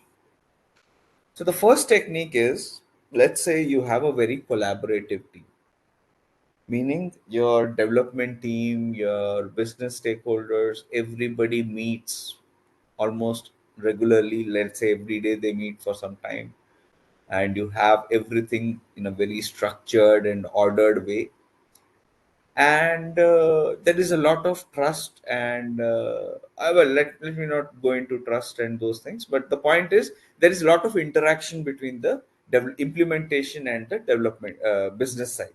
Both of them know each other very well and they interact quite often.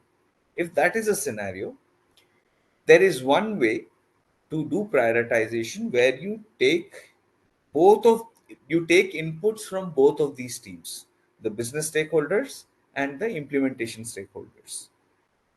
You take both of their views and you filter out certain requirements in a certain way. So what is that technique? So let's go into the technique and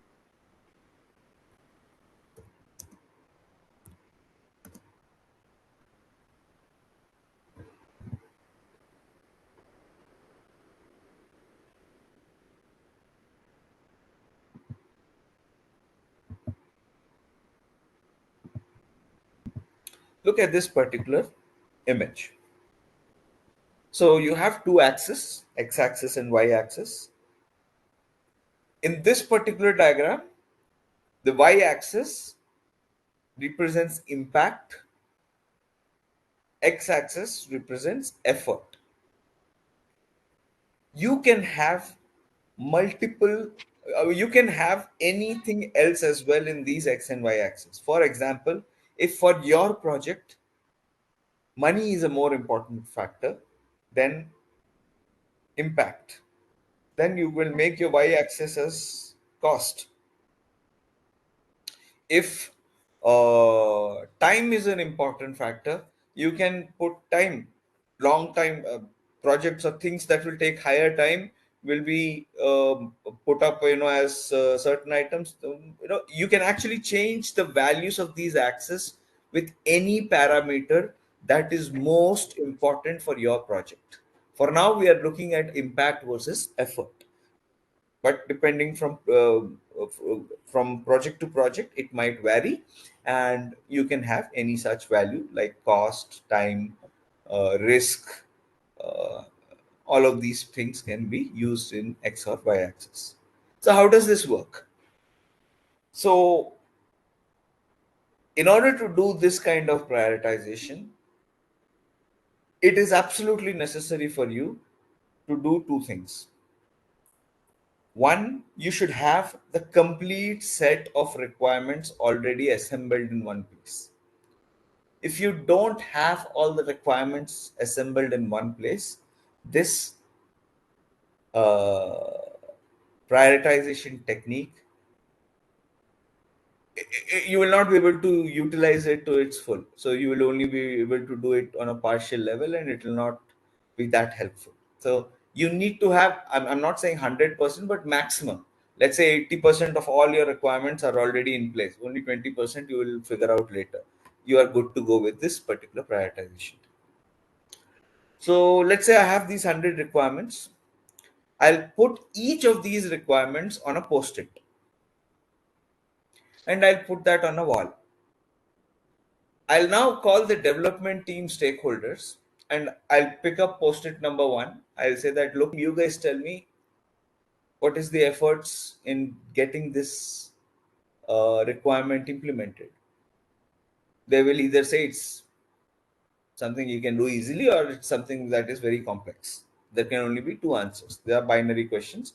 So let me open a better one. Yeah, this is a better diagram.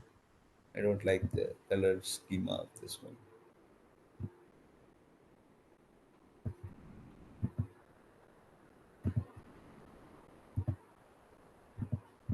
Okay. So the development team says, look, this is a low effort. Low effort, we can easily deliver it. Now you ask the business stakeholders from their point of view, what is the value of that particular requirement? If we deliver that requirement, does it add high value, or does it add low, or is it like low to medium value? Based on these two answers, now you have two parameters, two axes. Based on the answers you get, you will post it in one of these quadrants. Either it will be high value, low effort, or high value but high effort, or high effort but low value, or low value, low effort. It will have to fit in one of these four categories. Once you do that filtering, you get some items in this box, some items in this, some in this, some in this. Anything that is low priority, anything that is of low value but high efforts, will you even think of doing that ever? It adds minimum value but takes a lot of cost, lot of effort to get that done. Will you even think of delivering that at any given point of time? Probably not, because for you that is like a waste of time. It's a time sink. You invest time on doing that, you will be wasting a lot of time with very minimal real value. So anything that falls under the first box, you will probably never pick up. They are as good as discarded. You don't discard them right away, you put them as time sinks. You capture the requirements, saying that, look, we have done our job, we captured all the requirements, but during our discussions we found that these items don't really add value, and they're too complex to implement. Hence we are just putting it in the box where we will not touch it for a long time, unless some drastic change happens and some of those requirements become more valuable. You will never do, you will never implement those in the first place. Anything that is low value but low effort is a filler. It's a fill in.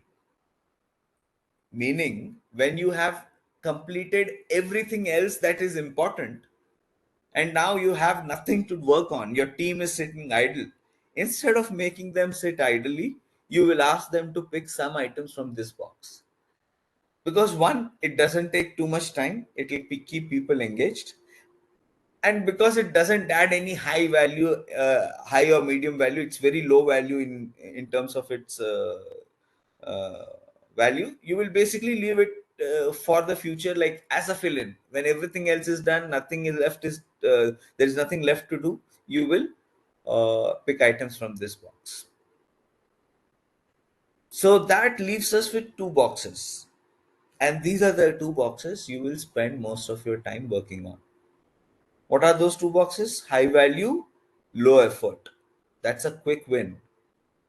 You know it won't take too much time, effort, complexity. It's straightforward. You can achieve it. Your team is confident. And it will definitely add very high value. So they are quick wins. You have to pick items from that bucket for sure.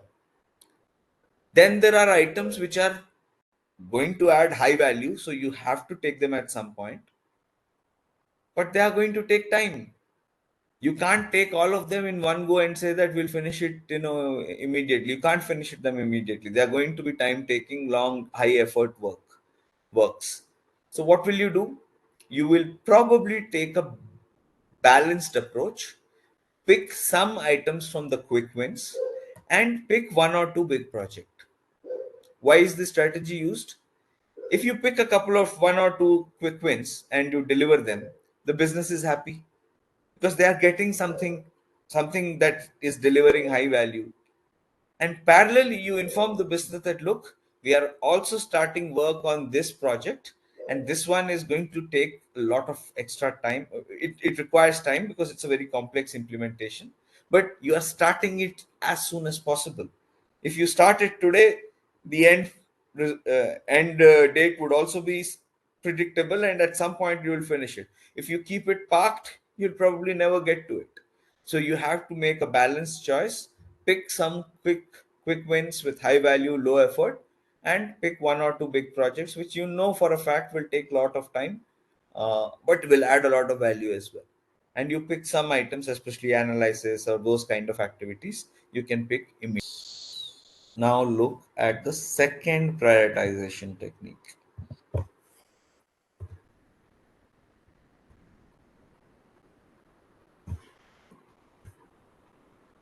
Have you guys heard of this?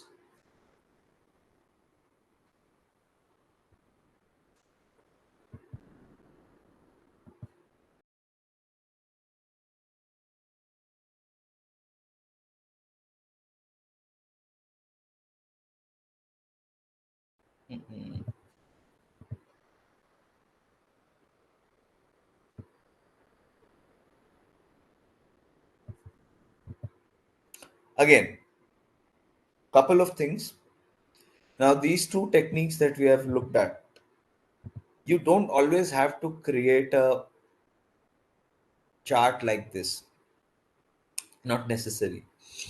If you have a limited set of requirements and you want to use this method or the Moscow method, you can simply capture them in an Excel sheet or a Word file. Just add a or create a table with 4 columns, each having these headings. This kind of representation is very helpful when you are doing these kind of activities in person. Let's say you're conducting a workshop for requirements, and at the end of the requirements gathered, so you have gathered 100 requirements during the workshop, you want to prioritize them as well. There you will put this up, you will take a printout of this, or you will draw it out on a board, or create a large chart paper with the same, because it makes presentation that much better. And the activity itself becomes a collaborative activity where people are talking, they are coming to the board, they are putting post-its on. But if you are working in an online environment, you have a limited set of requirements. You can do this using Microsoft Word, Excel, or even emails. You can just send out an email saying that, look, we made these 4 categories based on your understanding. Development team, you give me the high priorities. You just put your values, which one is high, which one is low, and business, you tell me from a value point of view which is high and which is low, and then you create an Excel sheet or a report and you send it out to everyone. So the representation is not important. The concept of how you are doing the prioritization is what really matters. Coming back to Moscow, so it's just one of those acronyms which is used to remember things easily. I think there's a term for it. I don't remember what that term is, but it's like if I ask you what are the seven colors of rainbow, I'm sure most of you here would have heard VIBGYRE. It's an acronym, right? VIBGYRE, and you can actually remember all the seven colors using the acronym. Uh, Similarly, Moscow is the acronym by which you can remember what it really stands for. So M in Moscow, or MO in Moscow, stands for most essential or most important tasks. Things that are a must have. Meaning, if you don't have those functionalities, your system is useless. For example, if I'm building a food delivery application, I need to have an ability to log in into the application. I need to have an inventory of restaurants and their respective menus. I need to have a payment mechanism and I need to have a delivery mechanism. If these 4 5 things are not there in the app, it's not a food delivery application. So they have to be there for the application to be able to be used. Said that, the next category, starting with S, stands for important tasks that have to be done at some point. But even if they are not there on day one, your system will still continue working. They are not essential to the product, but they are definitely very important. Let me give you the same example. Payments. Let's say the same food delivery app that you are building. On day one, you say to the business that, look, guys, I'll give you an application which has a payment option, but at least for the first 1 month or 2 months, it will only have cash on delivery. And then slowly, we will add credit cards, debit cards, the UPI scans, whatnot. Is the system workable? Is the system something that you can release and get some value out of it, as of it based on the current set of features? The answer is yes. Yes, the current set of features are not perfect. They are not refined. Maybe there is more to be done. Maybe the competitors are offering things that you currently don't have. But it's a good start to have. Then you have could have, or CO, or could have, or nice to have features. So what is this? So here you basically focus on things that even if they're not there, it doesn't add too much value. But if you do it, then it'll be nice to, it'll maybe make something colorful, add a small scroll bar somewhere, add a logo here, add a background there, all of those kind of changes, minor changes, things that don't have any significant value add, but are going to make the user experience or quality of life better if you implement them. And W stands for won't have, or things that you will never do. So these are the tasks that don't provide any value, and you will not waste your time doing these tasks because they don't provide any. One important point. So the difference between this technique and the other technique that we just saw, there you need a collaboration between your development team, implementation team, and your business stakeholders. You will take both of their inputs to come up with prioritization using the other technique. But with Moscow, you don't need the implementation team. Unless it's a very technical set of requirements. For non-functional requirements, of course, it will be the development team.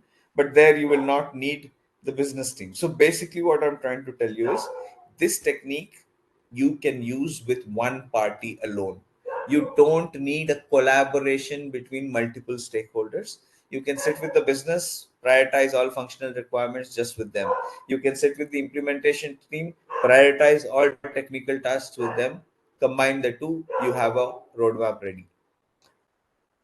This technique is more common compared to others because for others you need to have that you have to build that rapport. You need to ensure that there is yeah. So Moscow technique is the one that is most commonly used across the board because it doesn't have that dependency of bringing two groups or three groups together. But you will find both of these techniques to be very valuable. It helps you in filtering out a lot of requirements which don't add any value. So the things that would come under the won't have bucket, you will not touch them. It's a good way of filtering out unwanted work. And what remains is the ones that are really adding value or are very important for the. Now you have done your prioritization. You used one of these techniques. Somehow you made sure that all the requirements are now prioritized. That's not the end.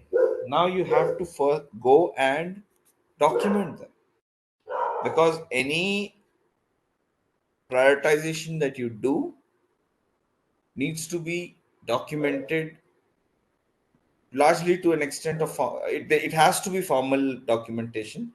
Even Confluence, you can create formal documentation. I'll show you how Confluence and Jira documentation works. I'll also show you the traditional modes of documentation, the BRDs, FRDs, SRDs, SRS, etc. So we'll look at those documentation types later in one of our later sessions. But for now, let's just remember that all these changes that are coming in after prioritization, you will have to document them very clearly.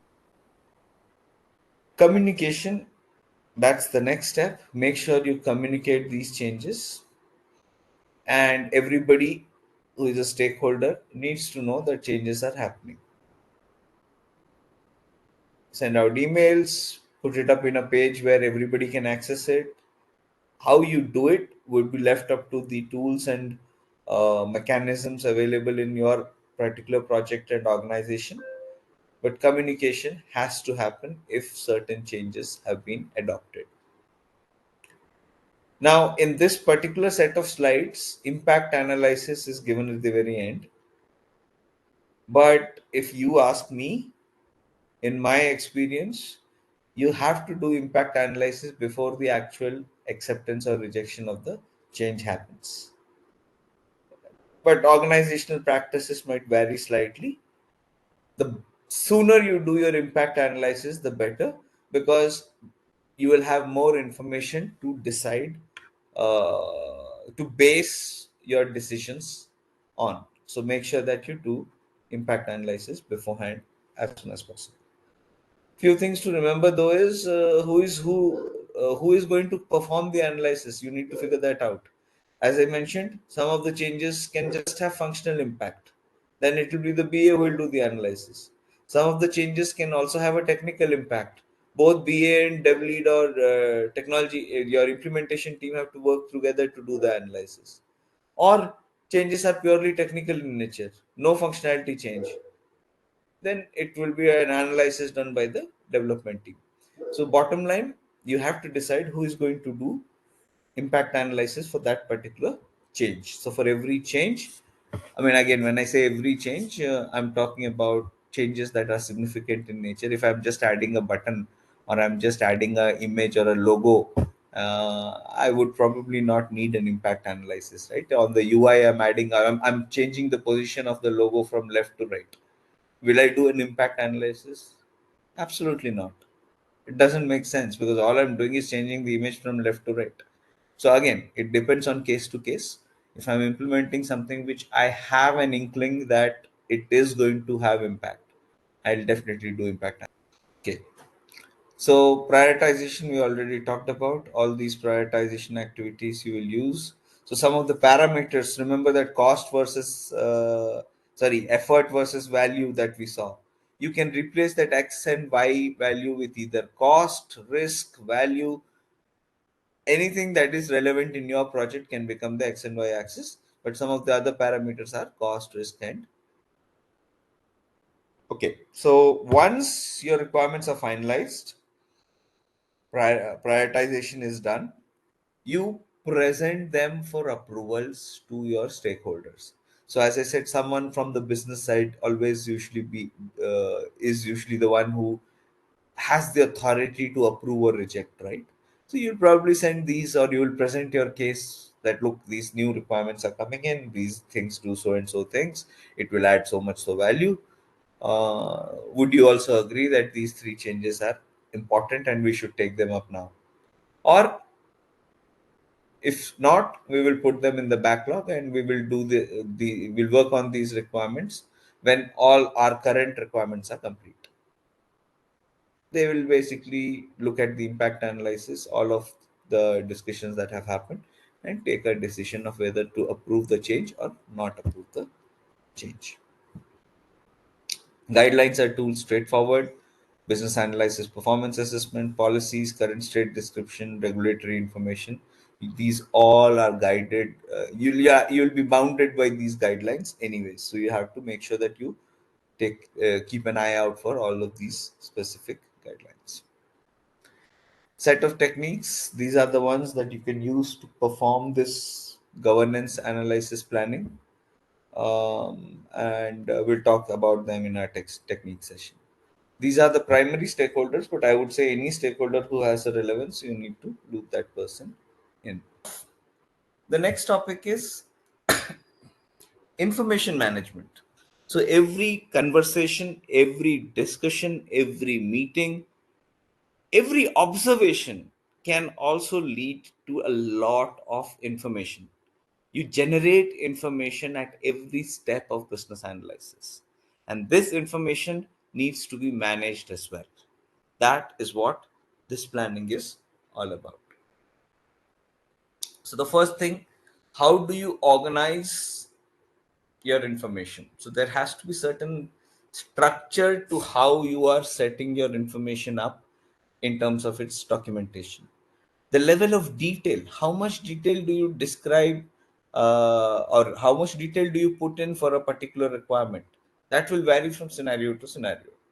Any relationships, if I have created one requirement A and there is another requirement B which is also created or was already existing, and it seems that requirement A can only work if requirement B is also available, it's a direct dependency. And there will be scenarios like that where you have certain requirements captured and then there would be dependencies on other requirements, and you have to demonstrate those dependencies using links. Again, what do I mean by use links? We will see that when we look at a tool like Jira. And most importantly, why are we doing all of this? Why do we need a robust and detailed information management process and systems? Because most of these requirements are reusable. If I today, for a food delivery app, create a login mechanism using username, using the email ID of the user or the mobile phone number of the user, let's just say, can I not use that component, the front end component where I'm adding the email ID and logging in, on a phone number or logging in other applications, in other projects? Tomorrow I want to launch a new app which is solely focused on e-commerce like Amazon. Login will still remain the same in both, right? Of course, there would be some specific changes here and there depending on roles and stuff, but majority these requirements are not discarded because they might have utility in the future for other initiatives or other projects. Another important aspect of this whole thing is how do you make this information accessible and how do you store it? So these days everything is cloud. So either it will be Amazon Azure, Amazon AWS, or Microsoft Azure, or Google Cloud.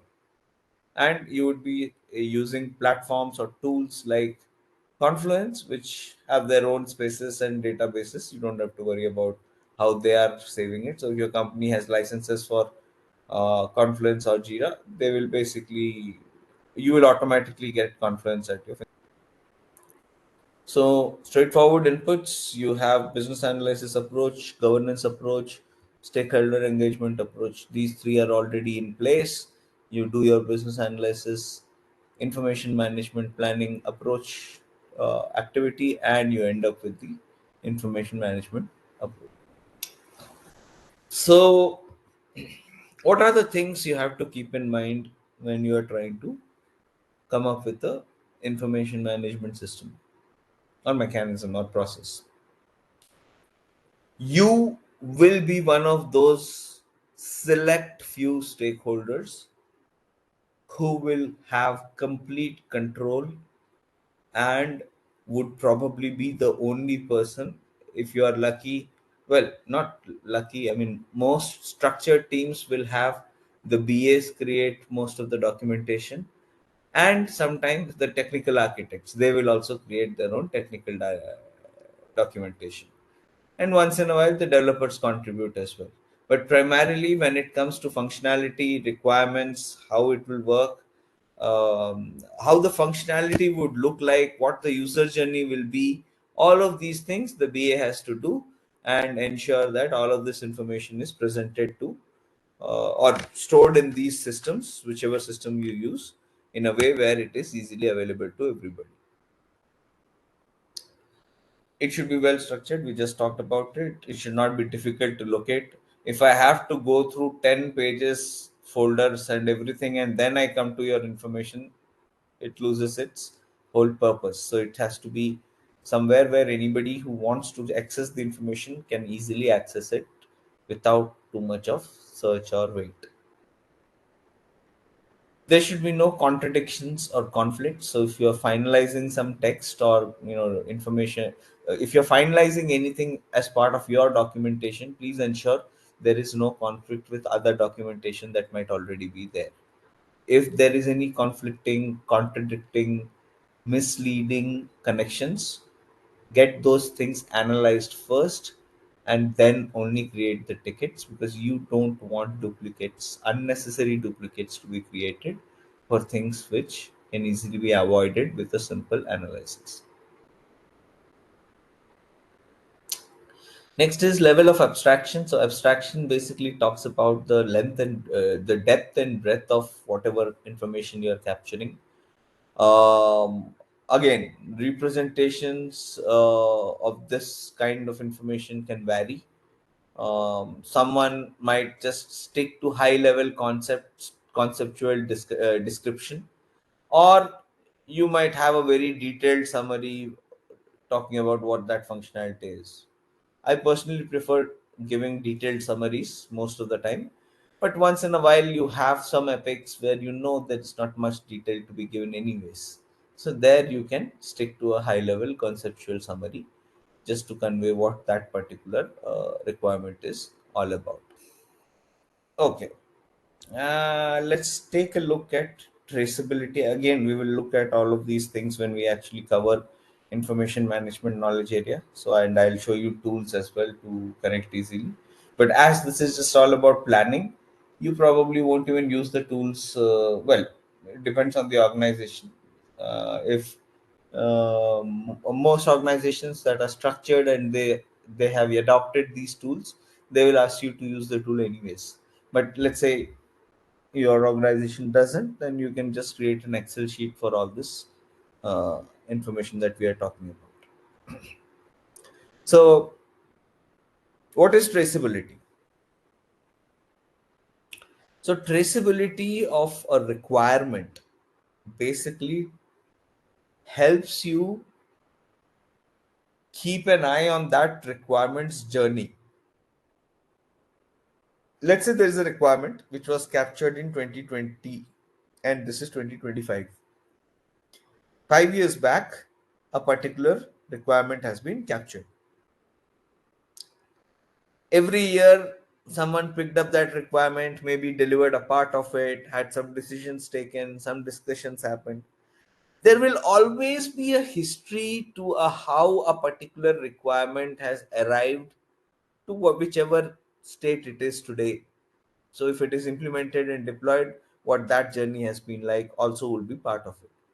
Bottom line, traceability gives you that picture where it originated, how it went through different things, and arrived at where it is today. It also allows you to look into the future. It also allows you to see how what you are doing will impact the future, your gap analysis, sorry, your impact analysis, and all of that is something you can make a part of your documentation here as well. And that will give you a view of where the requirement might go in the next year, next 2 years, 3 years, whatever the timelines are. Hence, you will be able to track its complete movement within your traceability. So there are two sub to the knowledge area. For now, let's just say that there is one called forward traceability and there is one called backward traceability. Forward traceability, you don't worry too much; it's yet to happen. The backward one is the one which is critical because, again, it is already existing or certain decisions have already been taken. So you just have to go with the flow and make sure that whatever decision has been taken is correctly implemented. So let me just put it this way: you need to ensure that the requirements are pretty much the visibility of a requirement's future and past is clearly available. That's the most essential thing. Complexity of the domain, again, very important.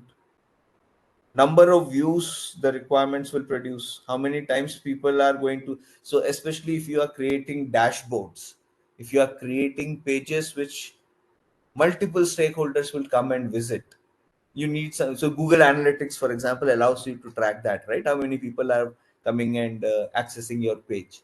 So all of these become your parameters and can be tracked as part of it. Then another reason why you need information management is so regulatory requirements, for example, they are always reused. So for example, RBI has set up certain guidelines for a credit card, for any kind of credit cards. It doesn't matter which type of credit card software you are working today. For every credit card application that you build, you will have to adhere to the same regulatory requirements. They rarely change. So your requirements are reused. Contractual obligations. Remember, you can mention things in your acceptance criteria. So if there are some contract obligations, you have to deliver it in such and such fashion. That won't change. No matter which requirement you pick under that particular project, you will have to follow the same process. Such cases, quality standards, they rarely change. And when I say quality standards, I'm not talking about individual testing standards. I'm talking about organizational level quality control standards. Let's say your company has to adhere to ISO 2001. I'm sure you must have seen these ISO certification markings. ISO 20001, I think it's 20001, not 2001. Uh, ISO certified. What does that mean? So ISO stands for International Standards Organization. So what it basically does is it gives certifications to companies based on various parameters. There are different kinds of certifications. ISO 20001, ISO 1919 149s. There are different designations. You can Google them out, and they have different designations for different purposes. So for maintaining quality, for maintaining good documentation structures, for doing appropriate audits, all of these things have different certifications, and companies aspire for these certifications because having these certifications gives the company good press. Basically, people now have more faith in the company on delivering whatever it is delivering. and these standards rarely change. So if you have an ISO set of ISO standards guidelines or parameters you have to follow, they will remain for all the teams in your organization. So irrespective of which team you are in which project you are working in, ISO standards, quality standards, you have to follow across the organization, and you will reuse those requirements. Service level agreements. Amazon AWS provides multiple services.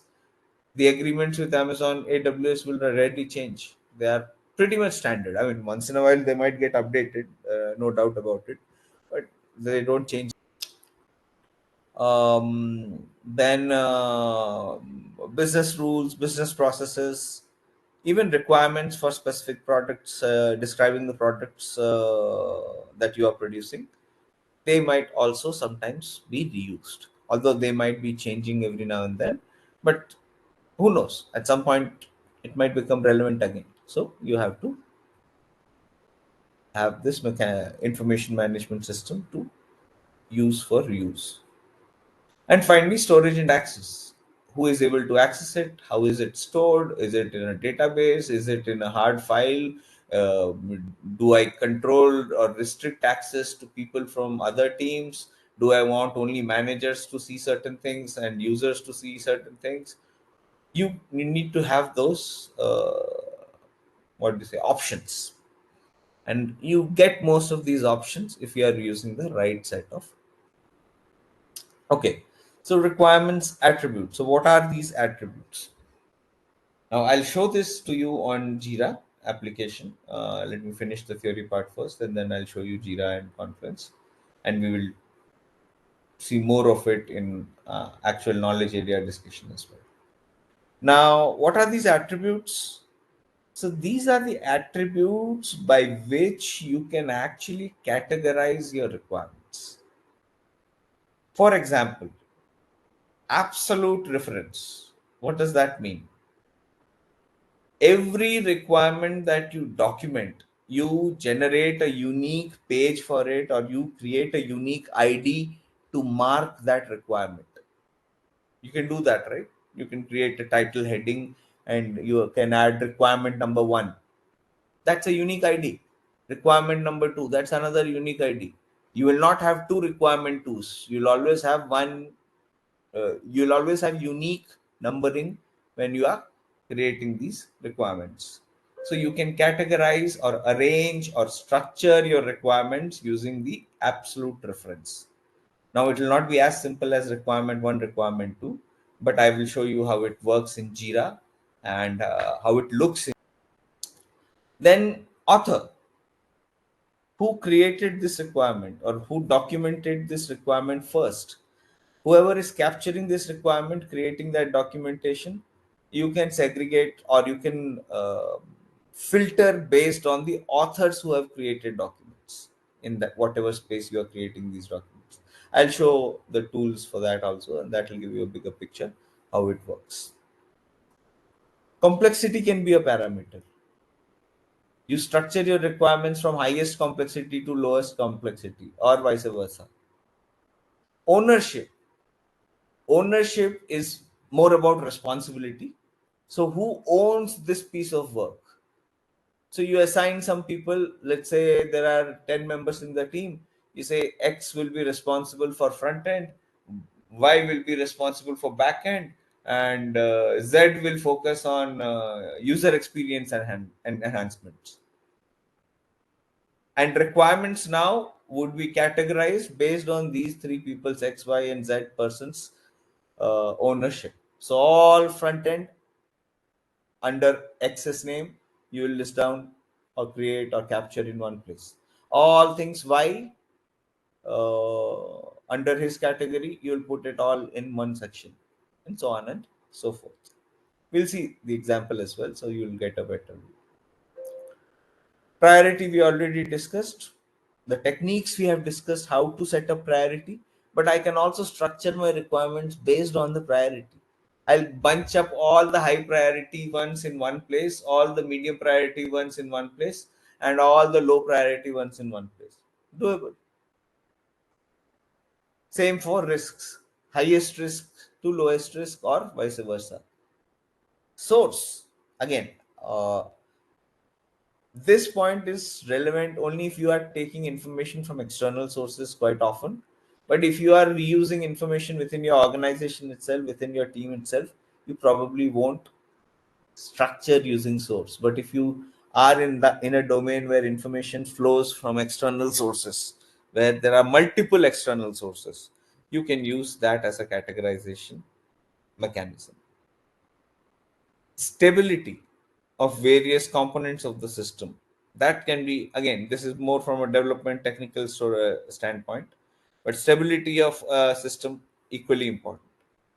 And you can categorize content based on component one is extremely stable compared to the least stable component in the system. So you can arrange status. I'll show you on Jira how it looks. In Confluence, you'll have to do an extra piece of work, create tables and stuff to capture that information. There is no one-click status update in Confluence, but Confluence is connected with a tool like Jira. So if you do changes in Jira, they will automatically reflect in Confluence. I shall show you that in action, what I mean by changing statuses for requirements. And finally, you have urgency. So something suddenly comes up, a big blocker without which the whole business goes for a toss. You take that up, you fix it, you give it as a hot fix.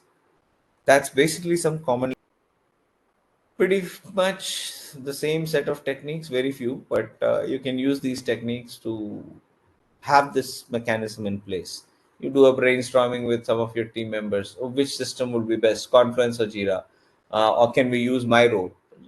People do brainstorming, they come up with lists, they refine their mechanisms, tools, etc., etc. And all these techniques can be used to get that information.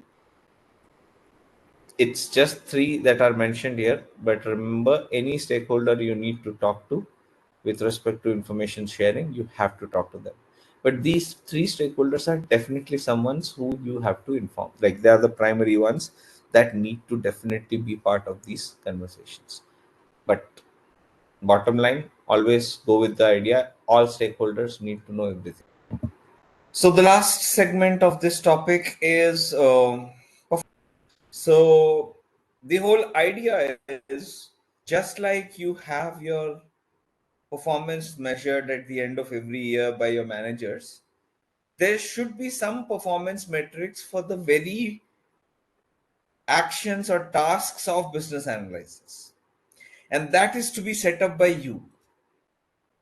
So usually there are three. Okay, let's go step by step. So of course, at this stage, you'll have your business analysis approach and any objectives that have been set for you. Your organization might have set up some performance objectives that are external to the project, and they might have an impact. You identify your metrics and you make that as part of the assessment. So what do you do in terms of this activity? So there are multiple ways you can measure the performance of your business analysis. You can keep it informal. You can have chats. You can have meetings regularly with all your stakeholders. You take a verbal feedback. How is my business analysis going? Am I able to communicate clearly? Is there any gap in the way we are handling your requirements? You can have these verbal discussions where it's informal, but you keep getting feedback about your business analysis performance.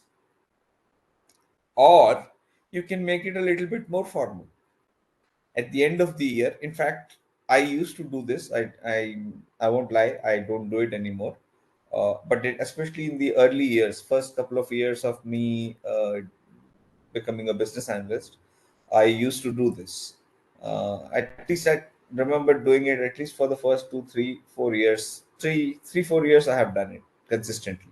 So every 6 months I would basically send out a survey.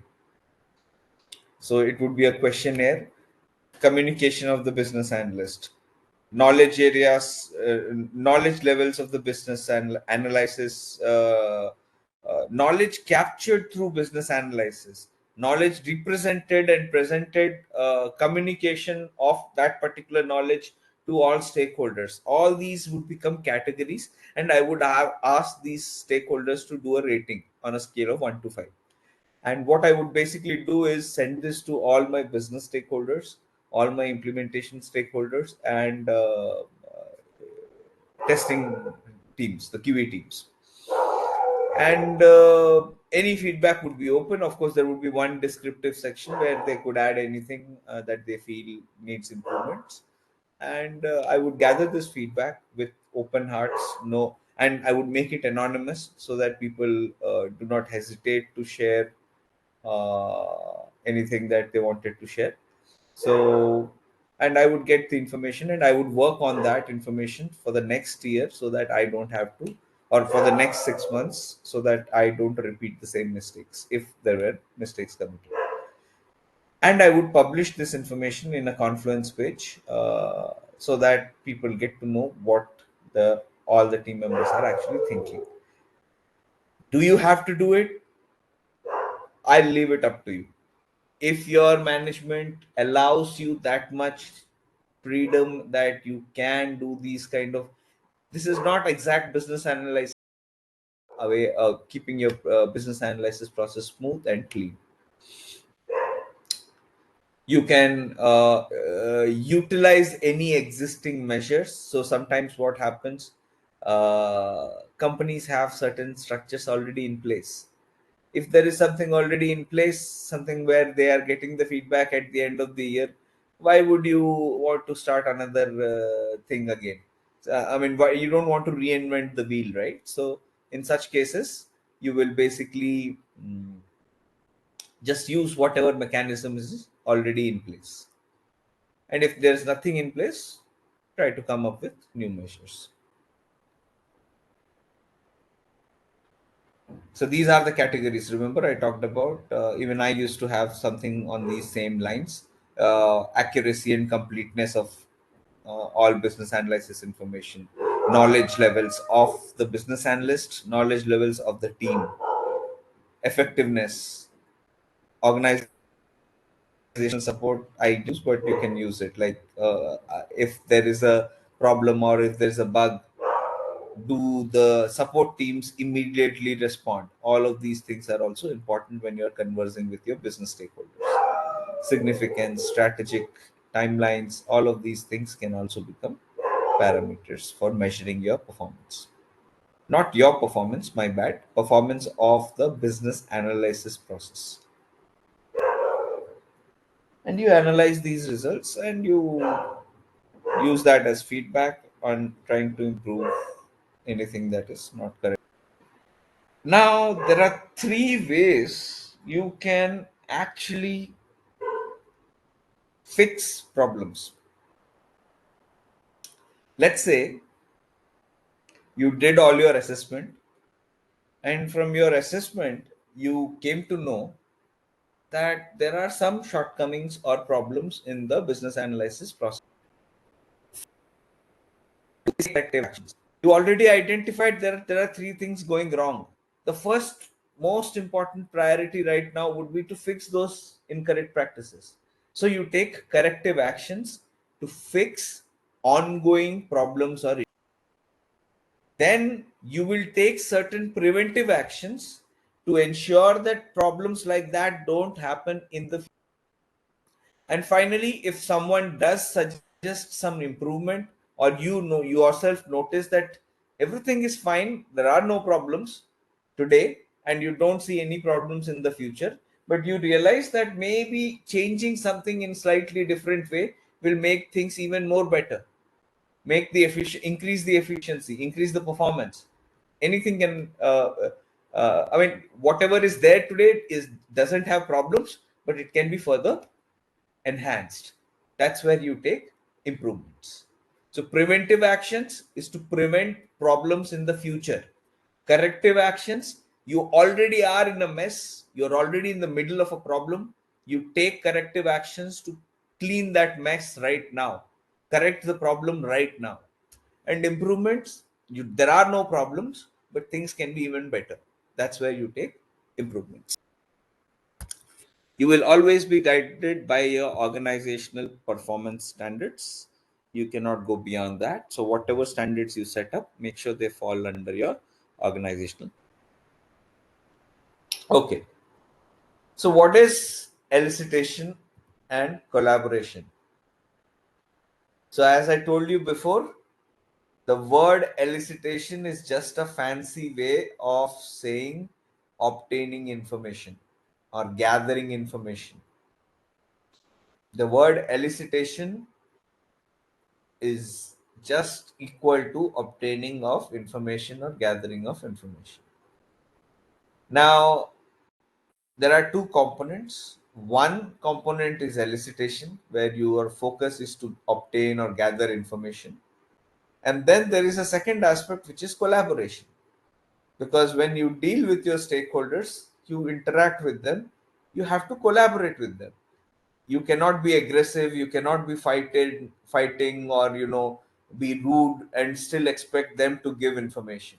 So it has to be a very collaborative activity. And how do you do that? What are the various techniques? We will discuss that as part of this module as well. So this whole knowledge area of elicitation and collaboration is basically divided into 5 phases. Phase 1, you prepare for your elicitation. You cannot directly jump into elicitation activities without any preparation. Not advisable, unless it's some kind of an emergency, or you don't have a choice. But strongly not advisable to go in without preparation. Second is, once you prepare, you are ready, you conduct the actual elicitation activities where you gather the information or obtain the information. And once you have all that information, phase 3 is all about confirming the results. Just because you have received some information does not mean or does not guarantee that the information is all correct and all right. So what you will have to do is you have to go back to the source. Whoever or wherever you got that information from, you go back to the source, you verify, you confirm whether whatever you gathered in phase 2 was accurate and correct or not. And only when it is confirmed that yes, this is the final set of requirements, you publish them, you communicate them to all your stakeholders, and you publish them in form of documentation, maybe in a tool like Confluence or in a Word file or a SharePoint site. Some location you would publish that information as documentation.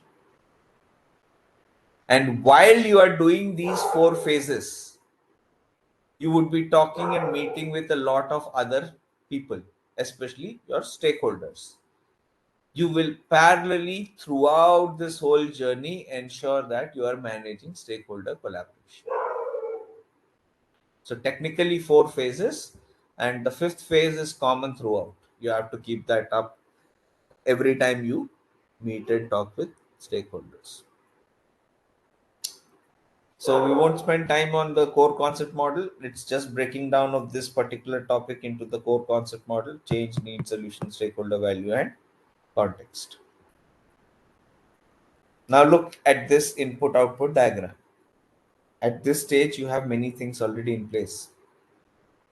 You have the needs, you have all the business analysis information, you have the stakeholder engagement approach, and you have your business analysis performance assessment metric.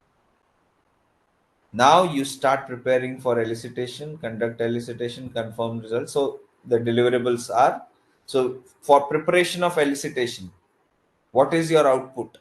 You end up with something called an elicitation activity plan.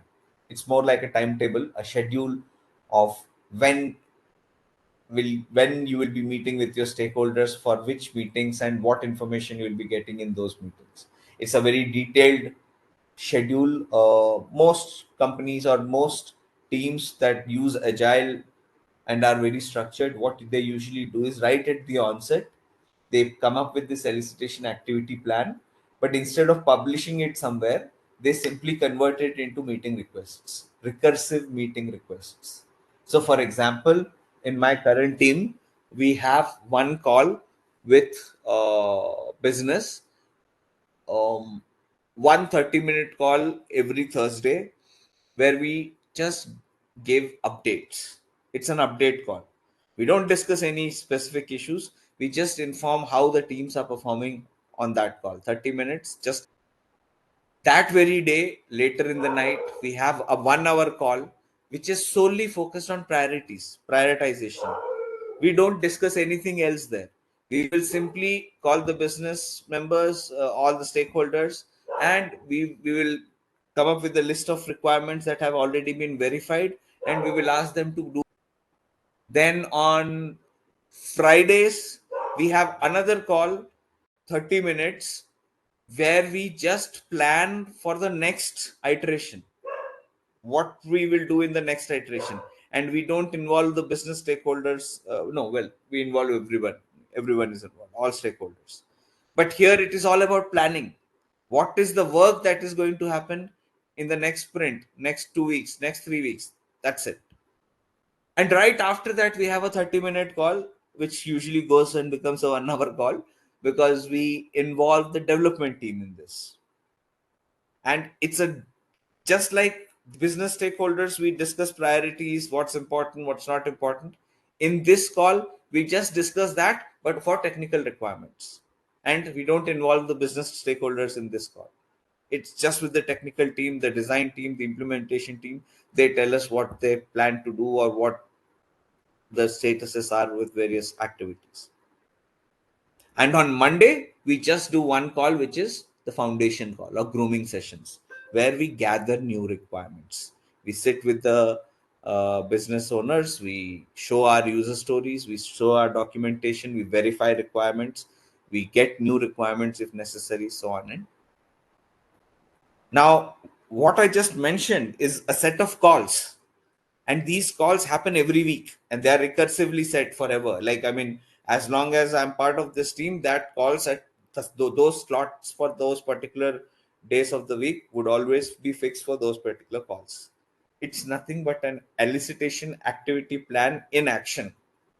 Instead of publishing a schedule somewhere anywhere in the or sending out an email for it, you are actually converting that into actual meeting requests and following. Rest elicitation results, I mean, once you conduct elicitation, you'll get a lot of requirements, you'll get a lot of results which they are unconfirmed. Once you confirm them, they become confirmed. Once you communicate them, all this business analysis information that is generated, you communicate to everybody, it becomes communicated, and you are basically throughout this whole process doing stakeholder engagement. So let's talk about preparing for elicitation in a slightly bit more detailed way. So how do you prepare for elicitation? Now remember, elicitation is not about okay. So elicitation is not just about talking to other human beings. Elicitation can involve doing studies, reading material, doing experiments, observing someone. It need not always be through collaboration. So usually information or requirements are gathered in three different ways. One is through active engagement or collaboration, where you actually talk to people, you ask them questions, and you get information out of them. That's the collaboration part, collaborative way of getting information. There is another part which is through observation. You don't ask any questions. You just sit and observe what people are doing. And based on that, you gain information, you document that information, you confirm that information. This process or this way of getting information only works in process oriented domains. You can't use it for knowledge oriented domains because you can't observe. Then you can do research and experimentation. Through that also you can gain a lot of new information. In fact, a lot of development teams, especially in the software industry, are constantly doing research and development. In fact, there are companies, almost all companies these days usually have an R&D wing. These guys in the R&D teams, they don't actually do anything relevant for production. They're not building software for people who are using the company's products. No, they are just doing research on what next. So I used to be a part in a different company of a small team. The whole point of that team was to do innovation. You do proof of concepts. In software you call it proof of concept. So what happens is you build something, you come up with a small demonstrator, meaning it's not the full product or anything. It just shows that yes, technically it's feasible to do whatever you're trying to do, and you demonstrate it. You do a demo, show that look, this is how it will work. If we do develop it full into a full-fledged project, it will give so and so benefits. So it's a mix of experimentation, research, lot of study, going through existing documents, research papers, all of that you have to go through. And you gain new information, and you use that information to build products or services. So again, all of that requires extreme levels of preparation. So don't think that if you become a BA, like in schools and colleges we used to get homeworks, you will not escape from homeworks if you become a BA. Because in business analysis, you still have to do a lot of homework. The only difference between this homework versus your college or school homework was your teachers would assign you the homework and they would come and evaluate your homework. Here nobody is going to assign any homework to you, and if you don't do your homework, you will be the one who will not be able to answer questions or be productive enough as a BA. So a lot of, so at this stage you already have the needs, the stakeholder engagement approach, you prepare for your elicitation, you end up with your elicitation. So how do you do preparation? Like what exactly do you do as part of? First is figure out, if you don't know your business, what questions will you ask? How will you ask the right questions? So do your research, do your homework about the business domain. What is that domain about? Where does it operate? How does it operate? Where does revenue come? Do a full thorough research of whichever domain for which you are building your products. Make sure that you do a thorough research of it. Figure out the corporate culture and environment. Without it, you cannot collaborate or have conversations or discussions or build relationships unless you know what is the corporate culture and environment of your particular organization or project team. Stakeholder locations. My team members sit in the US. I work in India. I cannot say I'll work only 9 to 6 every day. I can work 9 to 6, but I'll never get to meet with any of those guys who are based in the US because they log in at around 6 p.m. in India time. So, have a clear understanding and understand that we are the ones who will have to compromise as BAs. It's not even a compromise, let's call it part of job. So, take into account stakeholder locations, ensure that their preferences are always given priority. Then group dynamics, very important. Again, politics, it's all about politics. Who are involved in your project and what are their group dynamics. It's not just about you having a good relationship with all other stakeholders. They also have to have a good relationship amongst themselves. If they are fighting with each other, if they have ego issues with each other, not with you everybody is cool, but amongst themselves they are constantly fighting, it will have a major impact on your elicitation activities. Every time you bring these guys into a room, they start fighting. That's a problem for you. So you have to figure out. So if you have such situations where you know these two people don't gel well, and if they come together, it's always fire. So you conduct elicitation separately for these guys. You conduct an interview with Mr. X conduct an interview with Mrs. X separate. That's one way to do it. I mean, there are different ways to handle situations depending on the situation itself. But bottom line, your elicitation strategy will basically be dependent on these things. Your own skills. How good are you as a BA to plan everything out and ensure that these things are enforced and taken care of? That becomes absolute. I'll tell you very frankly, there was one time where it was, I think, 7 8 years back. I was already a BA 3 4 years in, I guess, 3 years 4 years, just 3 years completed, or 4 years. I was over enthusiastic. I had recently done my CBAP. I knew all these concepts. I wanted to use these concepts in practice. So what I wanted to do was, at that point, the projects I was involved with uh, did not have these recursive sessions. We would set up sessions as and when needed. And the problem with that was, when we needed a session, the stakeholders were not available because they would have other engagements, other meetings. So there was a lot of running around. So the idea was well intentioned. The idea was exactly what CBAP tells us.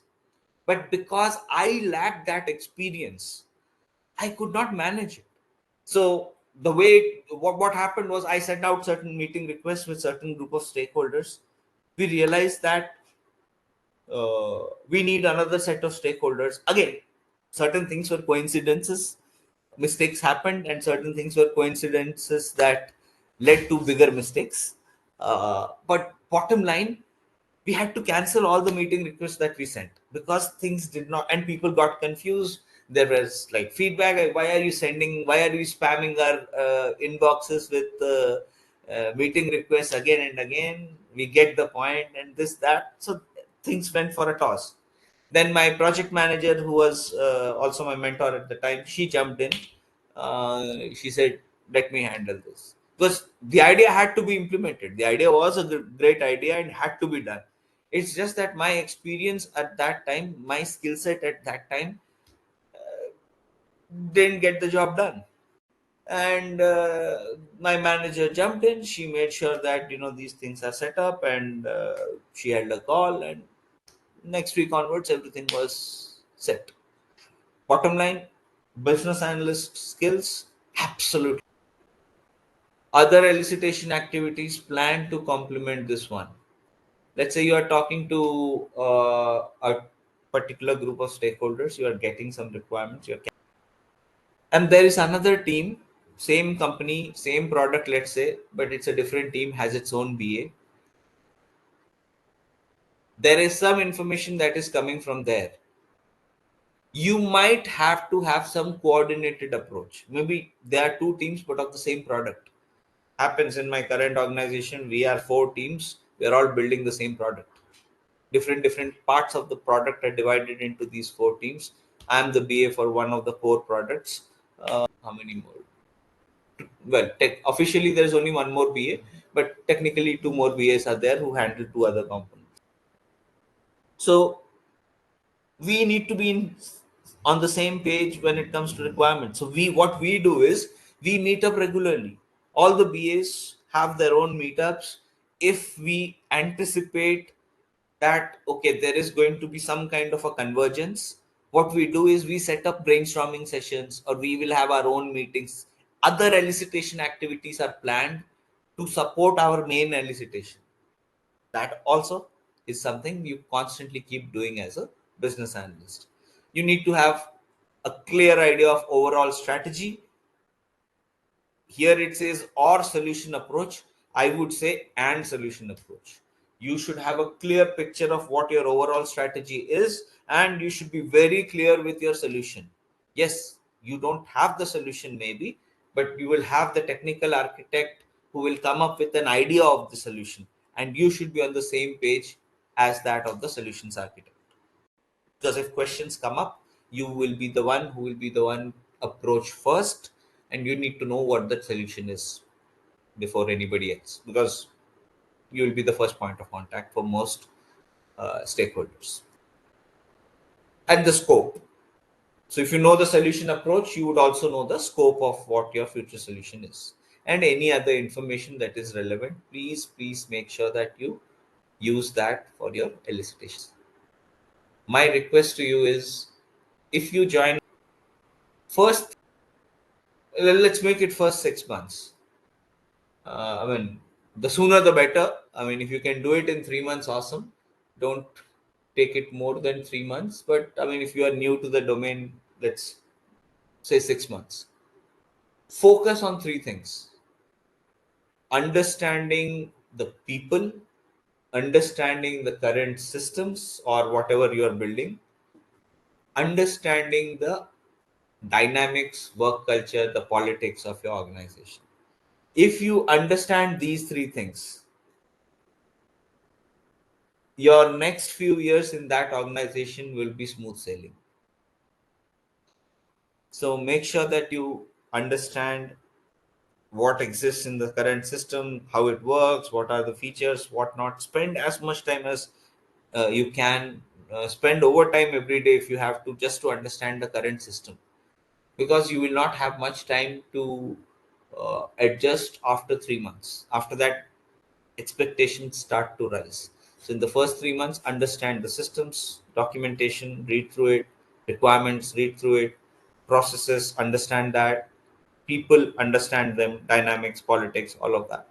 Get a grip, and then after 3 months, 4 months, 5 months, you'll start sliding into the project in a way where it seems comfortable and you will not have any challenges. I mean, challenges will always be there, but at least it will be a little bit smooth sailing compared to if you haven't done the techniques. So first thing is the mindset, understanding all those things, all of those things you will do. Then you have to pick and choose the right technique suited for your specific situation and execute technique section.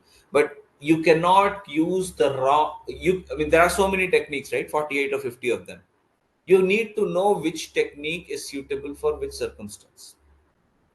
If you are not clear about that, you might pick a technique which is not suitable for that particular scenario, and your elicitation might end up as a failure. So you have to be very clear the techniques that you are going to use, whether they are suitable for your particular situation or not. And we will cover what those situations are and how you choose these techniques when we cover the techniques.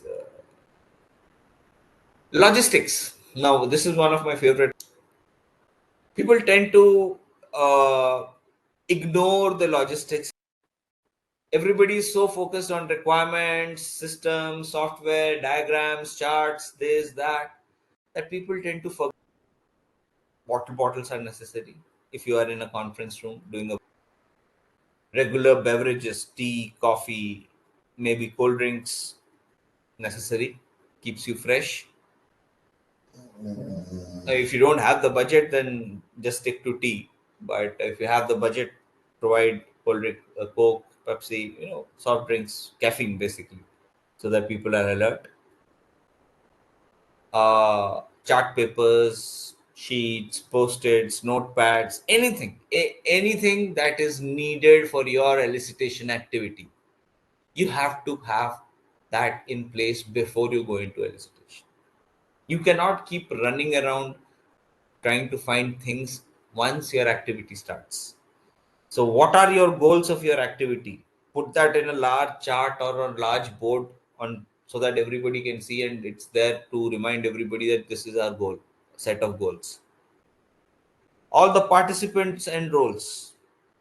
Of course, if you are in an agile team, people would know who you are because you would be constantly interacting and working with them, especially for long projects. But let's say you're not in a long project or you just joined. Make sure that there is a document which lists out all the participants of whatever you are trying to do right now and their respective roles. So if I'm conducting a meeting with three of my business stakeholders, one from sales team, one from accounting team, one from delivery team, and I'm trying to get requirements for an automated system that will help all three of them, I have to create a page somewhere which will list out all the members' names and their roles and their contributions, whatever requirements they will give. I'll have basically I'll associate them with those scheduled resources, people, rooms, tools. We already spoke about locations. We spoke about communication channels. First thought, right? So communication channels are extremely important. Whether it's a application you are using, whether you are writing emails, doesn't matter. They have to uh, they have to be taken care of in a way where there are no such technical issues. Techniques, as I said, we'll cover later. So let's skip that for now. Languages. Now remember, good communication does not mean good language proficiency. Let me be clear about that statement.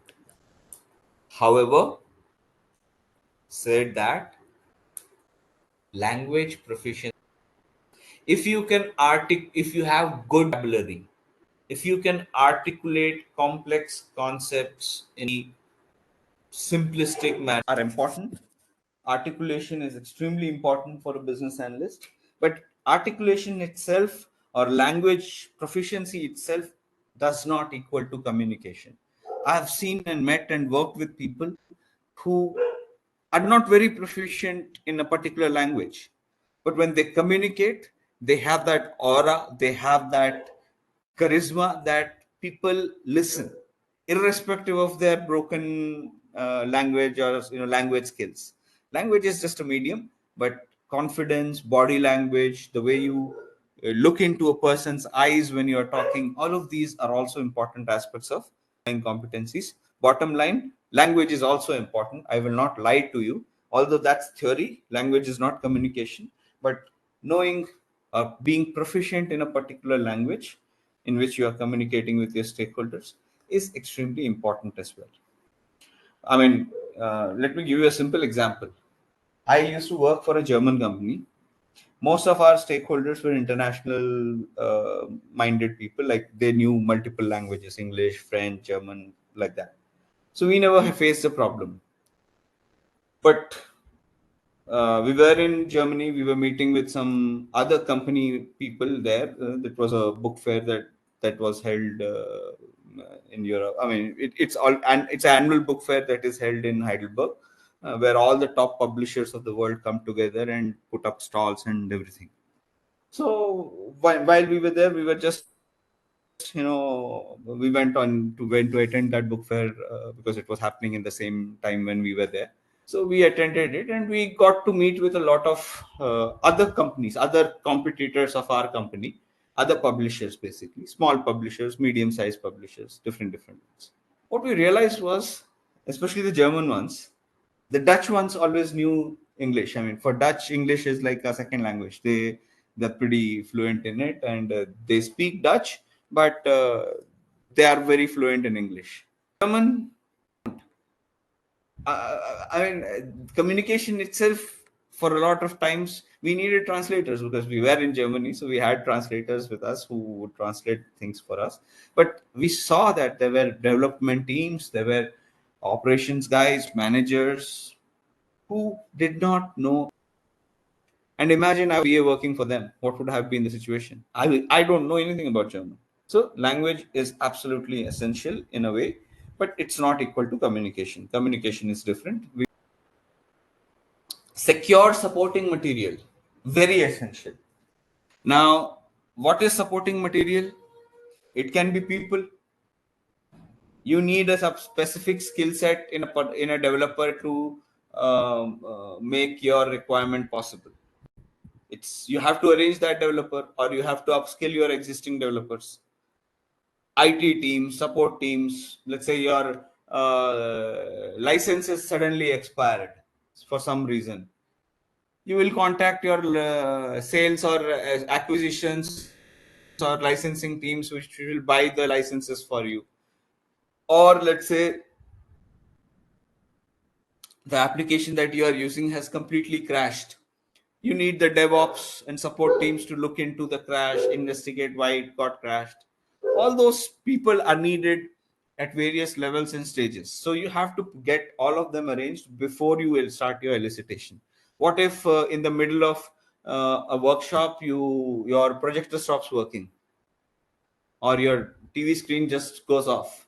you need the IT support guy to run in and fix it. Now, if you haven't prepared for him, you will go and ask for an IT guy. They'll say we're all busy with other things, and your meeting is now held up until though that issue is resolved.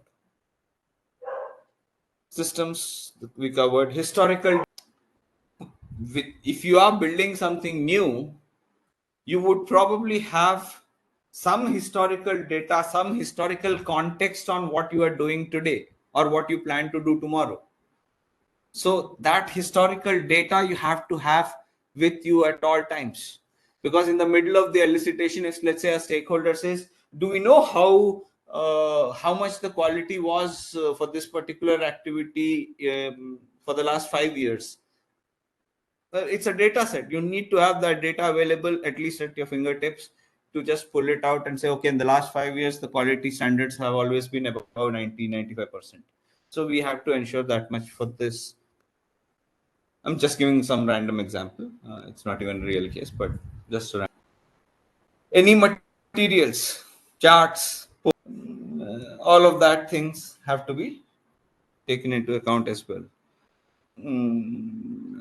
Documents, any past documents, user guides, existing documentation, all of that would be something you have to secure beforehand. You don't want to be in the middle of your elicitation activity for some. And finally, the last but not the least, you have to prepare your stakeholders. Now you have a plan. You have created an elicitation activity plan. But if you do not prepare your stakeholders for what is to come, how will you get this done? So you have to set up some advanced meetings, give them context, explain to them what techniques you are going to use, what is the core agenda going to be, so that they don't come prepared. You plan to have a broad discussion and they are like, we didn't get this information, you should have told us before. We'll have to go back and check our records on this particular data. So give them advance time, tell them what your overall objectives from that activity are, what you hope to gain out of those sessions, what techniques you will use, and what duration and what time and all of that. And once your stakeholders are fully prepared, only then send out the meeting request for your final activity, whichever date you finalize. You will always be driven or guided by business analysis approach, objectives, any existing business analysis information, and of course, potential value. You are doing this elicitation because you want to enhance the existing value. If everything is valuable and to the perfect, why would you even make any changes? You won't. Some techniques are listed here for preparation for elicitation. There will be again a long list of techniques on actual conducting of elicitation, but this list is just for preparing for elicitation. So you can have brainstorming sessions on how to conduct a workshop, what information is needed in a workshop, or so on and so forth. So all these techniques you can use to prepare for your elicitation. These are the three primary ones, but anyone you need to talk to, you talk to. And you end up with your elicitation activity plan, includes logistics, everything needed for your actual elicitation activities. So conducting elicitation, remember I talked about different ways on how you can conduct elicitation. So one is definitely the collaborative approach. So what is collaboration? You talk to people. You go, you set up meetings. Most of your business analysis work would revolve around collaborative approaches where you have to talk to people to get as much information as possible. Then there is research. Now, research can be observation, research can be you reading research papers, research can be you reading some user guides, doing market study, market research, analyzing trends online, anything. You are not dependent on other human beings directly. You are reading material, you are studying documents, you are watching videos, etc., etc., etc. You are gaining information, but you are not actually directly interacting with other human beings. if you are doing research. You can, I won't say, I mean, there are forms of research where even human participation is there, like for example, observation. But you're not going to talk to people. You don't have to actively engage them in conversations. That's basically out. Otherwise, I mean, if I'm just sitting and observing a team of people working in a bag, um, I'm there and I'm engaged with them in a way, but I'm not actively asking questions, and they are not talking. And experimentation, as I mentioned before, it is all about preparing something, doing experiments. You don't know whether it will work or not. You build something, you try it out. If it works, awesome. You present it, you make a product out of it, and you earn money. If it doesn't work, it doesn't work. It becomes a loss. There are many applications like that. I mean, if you look at these guys, all the AI companies that just sprung up after Chat GPT, do you think they were like, it just came overnight? No. These companies, Google, Microsoft, OpenAI, all of them have been investing billions of dollars for the last decade. For the last 7, 8, 10 years, they have been putting a lot of money, efforts, teams in building these AI systems. And a couple of years back, ChatGPT came out. Then one by one, they all started releasing things to the market. But the actual work probably had started probably a decade back, 7 years, 8 years, 10 years back. So, and it must have started as experiments. I mean, I don't know for a fact, unless tomorrow someone comes with a documentary on Netflix on how AI systems originated. Uh, I can't definitively say that they have done this based on experiments, but that's the only logical path, right? Because there is no precedent. There is no product like that in the market. There is no one to talk to about it. So the only way you can actually build a modern AI system is by experimentation. You build something, you run a piece of code, you see if it works. Okay, this is doing well. Now let's take it to the next level. And then when you reach a certain momentum where you are like, okay, now this can be a product on its own, that's when you say, let's release it to the market. So again, it's a big assumption, but I'm sure the assumption is not incorrect when I say that these big companies all, especially cutting edge technologies, they're all focused on experimental elicitation. So you start with elicitation activity plan. You already have a detailed timeline or plan or schedule on when you will talk to these guys, how you will talk to these guys. That part is set.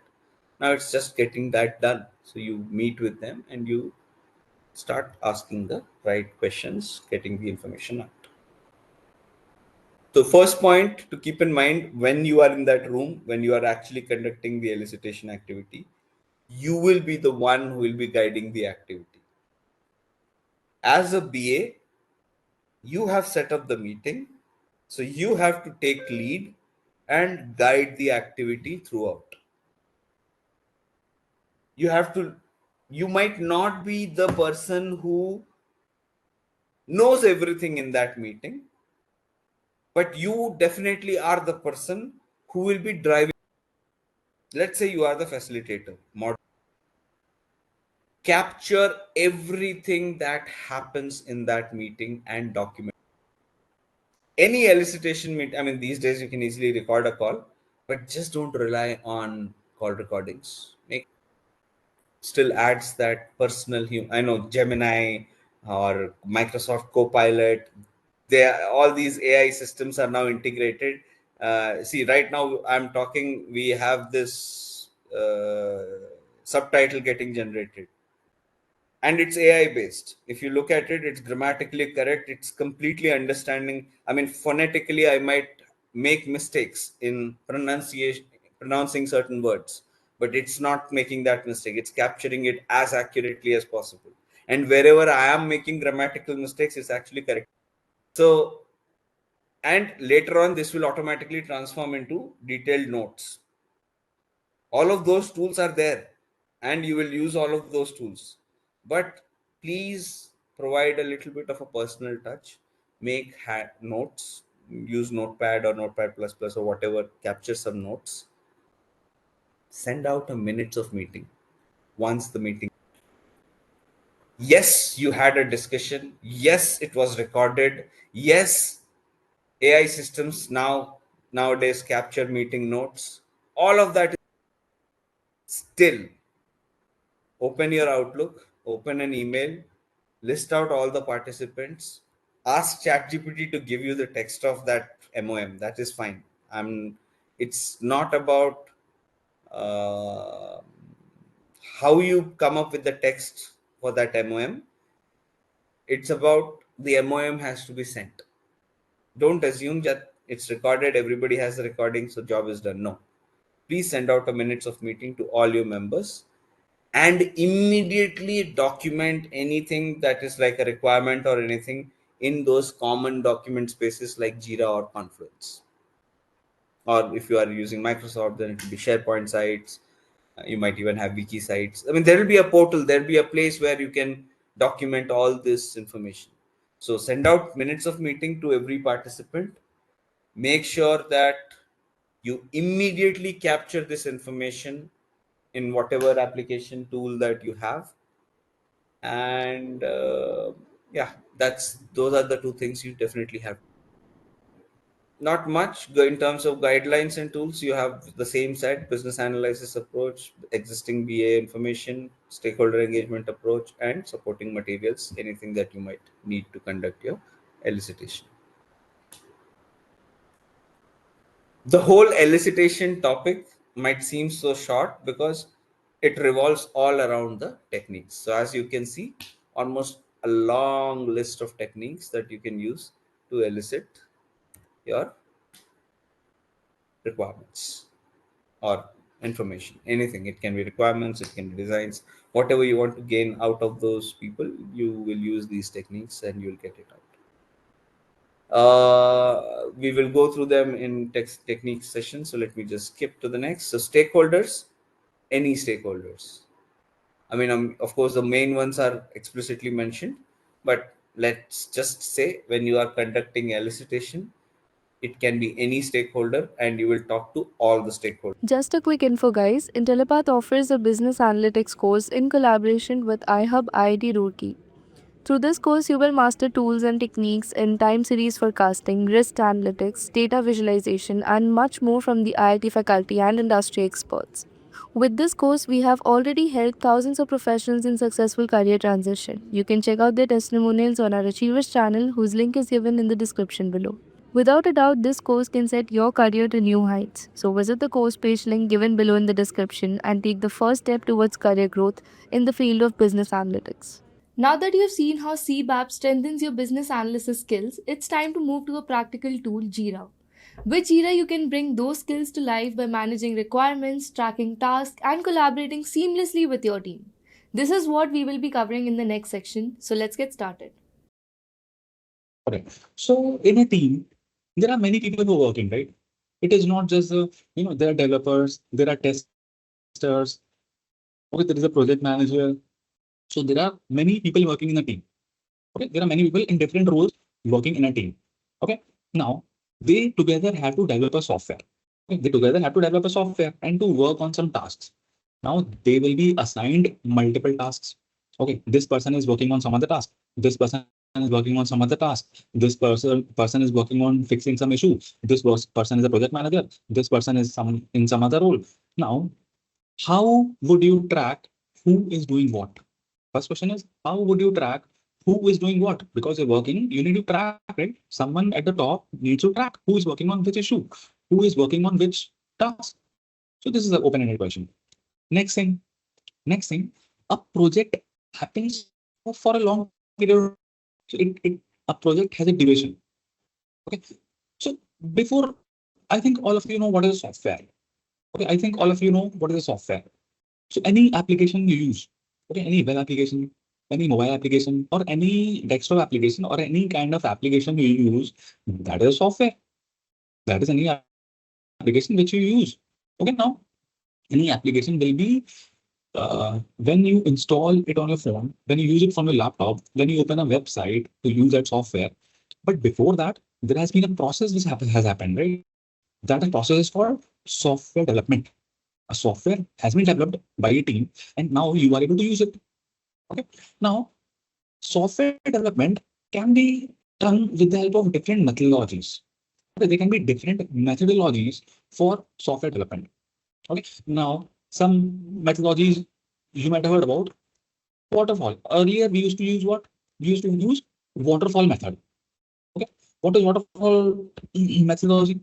So in waterfall model or waterfall method, what we used to have? So these are what? These are software development lifecycle. We call it SDLC. Software development lifecycle means the lifecycle which you follow to develop any software. Okay. Now, earlier we used to follow waterfall model. Now, waterfall model was having a lot of drawbacks. Okay, a lot of drawbacks. It used to take a lot of time. Okay, now imagine I'm a business owner. I'm a businessman and I want to start a e-commerce business. What I want to start a e-commerce business similar to like Amazon or Flipkart or Myntra or any kind of website, any kind of e-commerce application you think of. I want to start a business. Okay. So first I need a website. Okay, I will need a website. So will I be able to develop a website on my own? No, right? I'm a businessman. I don't know coding. I don't know nothing. So I am a businessman. This is a business owner. Let's say this is a business owner. This is a business owner, and he want to start a business. He will not develop a website from on his own. Okay, so he will hire someone, right? He will hire someone. So there'll be a team. Okay, he will be outsourcing his work. Whatever the work has to be done for creating a website or whatever the task, he will be asking a team to do that. Okay, now there are various companies, various service-based companies. So he will give this task, he will give this task to that company to perform. Okay, now in a company, there are many people. There'll be a project, and in project, there'll be many team members.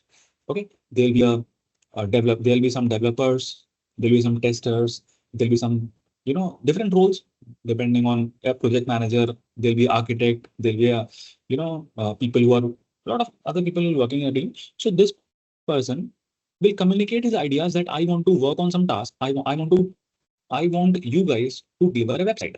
So these guys will write a code, they will test, they will do everything, and finally they will deliver the website to him. Okay, they will in the form of they will deploy the code on some servers, and the website will be visible to the users. And we as a customer can start using that website. Okay, in waterfall model, what happens? This process used to take a lot of time. Why? Because there was it was following a process. Process as in first there used to be requirement gathering.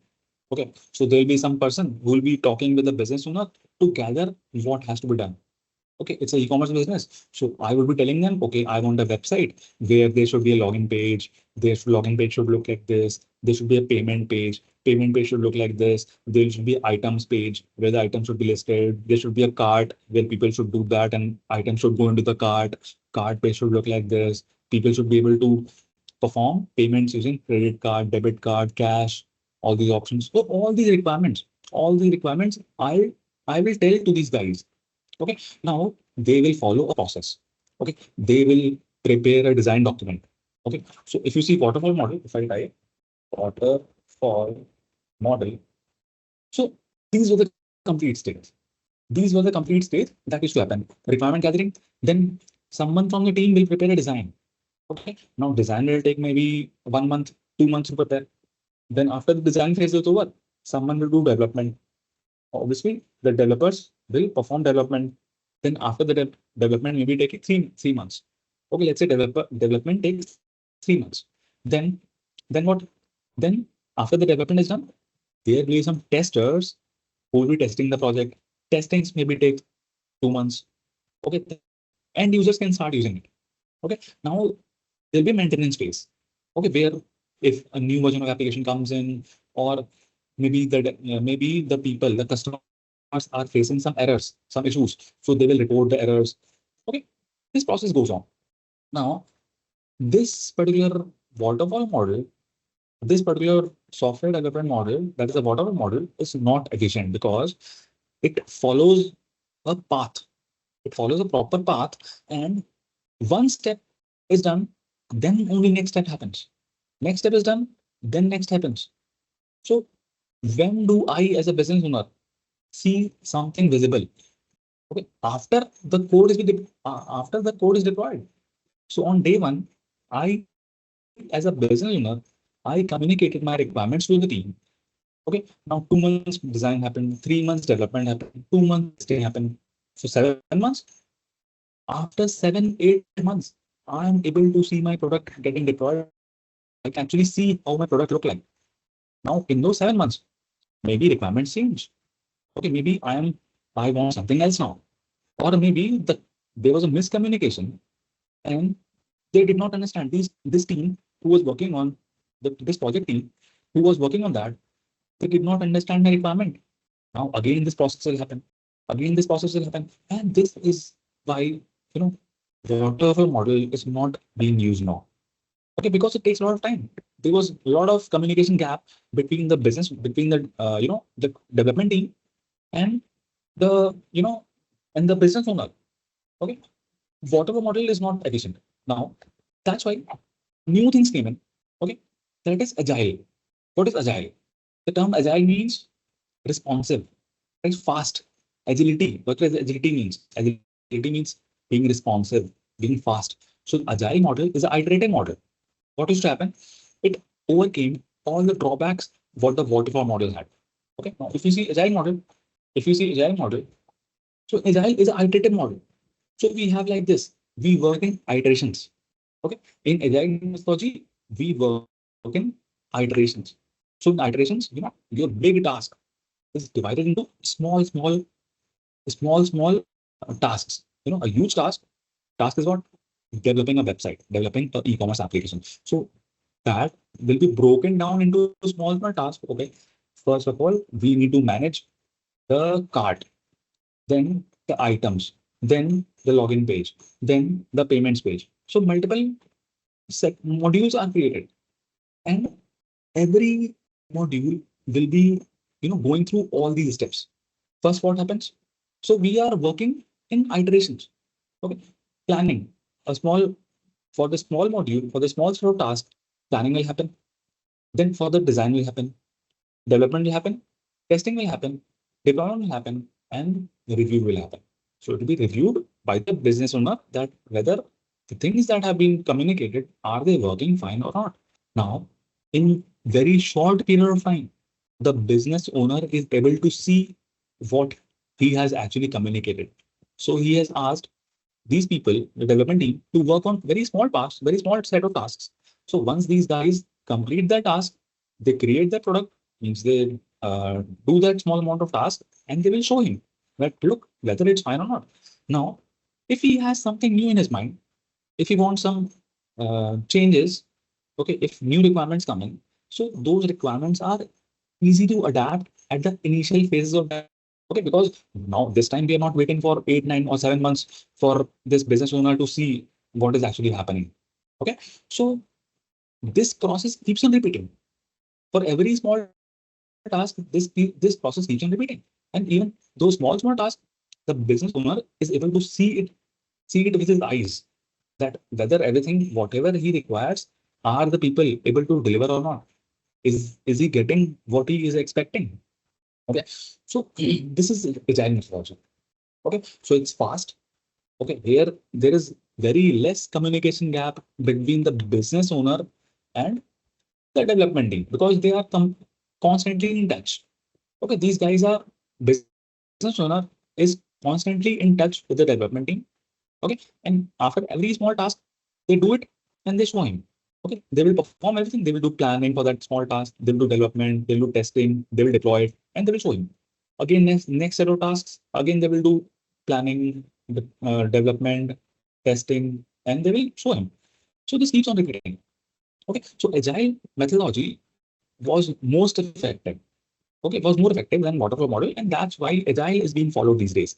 In every project where you will go, agile methodology is followed. Now, agile also has different frameworks. Agile is a way of working, right? Agile is what? Agile is a software development lifecycle. It's a way of working. Now, your Agile can have different frameworks. Okay, some popular framework are Scrum. Scrum. You must have heard about Scrum, I think. So this is what we follow these days. In most of the projects, Agile methodology is followed, and they use Scrum mostly. There are some other frameworks also. There is Kanban also. Kanban. Okay, so there is a small difference between Scrum and Kanban. These are two different frameworks, but they both focus on Agile. Okay, they both focus on Agile. Now, mostly you would see Scrum. Most of the time, you'll be seeing Scrum. Okay, now Scrum has a lot of features. Okay, one very basic thing about Scrum is what, one very basic thing about Scrum is what? Sprints. Okay, in Scrum, what we have something called sprints. Okay, sprint is what? Sprint is a period of 14 days, approximately 14 days. It can be 30 days also, but it's not a long period.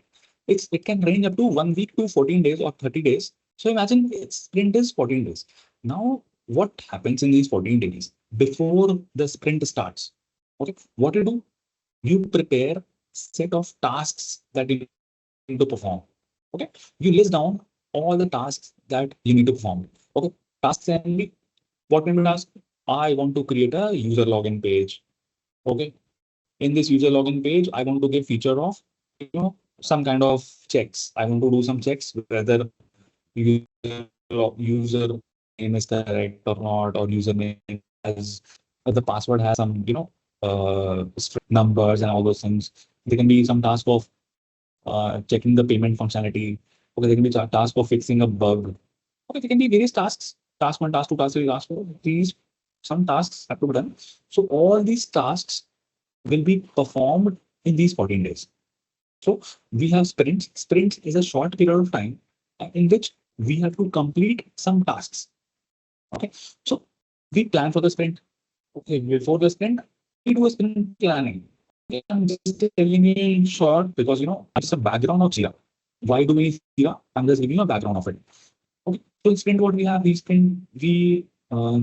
we have a 14-day sprint, and in the beginning of sprint, we decide that which tasks have to perform. So I decided that okay, this task, this task, this task, this task, these 4-5 tasks, the team has to perform in the 14 days. Okay, now every day, my sprint starts. Okay, my sprint starts. I did the planning before my sprint started. I did all the planning. I listed all our tasks. Now every day in the morning, there is a stand-up session, stand-up meeting. Okay, we call it sprint stand-up meeting. Okay, daily stand-up or whatever you call it. So it's not for a long time. That meeting holds for only 15 minutes, approximately. It should not be very long. This meeting holds for only 15 minutes. Now in the sprint, in this daily stand-up, all the team members, they sit together. They should sit together on a round table, and what they do? They discuss what are they working on currently, what they have worked on yesterday, what they'll be working on today, and are there any blockers? So these three things they discuss that what they'll be working today, what they have worked yesterday, and do they have any blockers? So everyone talks about themselves in those 15 minutes. Okay, so this is happening daily in the sprint. Okay, every day. Okay, so for 14 days, this keeps on happening while the people are performing their task. So some people is working on this task, some people are working on this task, some people are working on this task, some people are working on this task. Everyone is working on their assigned tasks. Okay, and after these 14 days are over, it is assumed that these tasks will also get over. Okay, now once these tasks are over, the team has completed all these tasks. Now a demo will be showed to someone. I'll talk about the roles. I'll talk about what kind of members are there in the Scrum project, what kind of members are there. Okay, but now the time is they have done the task. Now they have to show the demo. So they will show the demo. Now, if the business owner is happy, he will say, okay, great. You guys have worked well. Demo is great. Now this process keeps on repeating. Now next sprint will start. In the next sprint, for the next sprint, they will be planning. They will include some more tasks in the next sprint. They'll perform it. Every day they will stand up. Okay, there are a lot of other sprint ceremonies which happen. A lot of other sprint, there are a lot of other meetings happens in the any project. Kind of there'll be retrospective sessions where all the team sits and decide and they talk about what has happened in the past 14 days. They retrospective, what are the things that we need to do, not repeat our mistakes. those kind of lot of meetings happen in the team. So this is what a sprint is. Okay, this is what a sprint is. Now, in Scrum, you have sprints. In Scrum, you have sprints. In Kanban, you don't have sprints. In Kanban, you don't have sprints. Okay. But mostly you'll be seeing in your companies, you're using Scrum only. So you'll be following this process. You'll be having a sprint planning, where you plan, okay, people will be working, then daily stand-ups, then sprint retrospectives. Okay. Now, in any team, there'll be some roles, some people. Now, what kind of people? So basically, there are three roles in any in Scrum project, I would say. Okay. First is product owner. Product owner. Now, this product owner is a person. Let's say this is a product owner. This product owner is a person who is interacting with the business owner. Now, business owner is who? This is business owner. This business owner, he's a businessman, and his idea was create an e-commerce website. Okay, so he's a client. Oh, he's a client. Business owner is a client, or the person who gives the project to any company to work on. Okay. Now, a Scrum team I'm talking about, a Scrum team has various people. Okay, so I'm looking at this. He's in direct communication with the business owner. So product owner knows the best about the product. So he kind of the requirements, the product owner knows. He will get to know all the requirements that has to be there in the product by interacting with the business owner. Because business owner is the person who wants to use. He's a businessman. Okay, he will communicate all his things to the product owner. Now, product owner is a part of Scrum team. So I'll say Scrum team. Okay. So there is product owner. Now other person is who? There is something called, there is someone called Scrum Master. Scrum Master. Okay, what is that role? Scrum Master is a role. The Scrum Master performs what task? He is handling all the meetings that happen in a Scrum team. What kind of meeting happens? I told you, right? What kind of, so there'll be meetings like what kind of meetings you will see? What kind of meetings you will be seeing in real time? You'll be seeing sprint planning. So there is a meeting that happens is sprint planning. Okay, in sprint planning, what happens?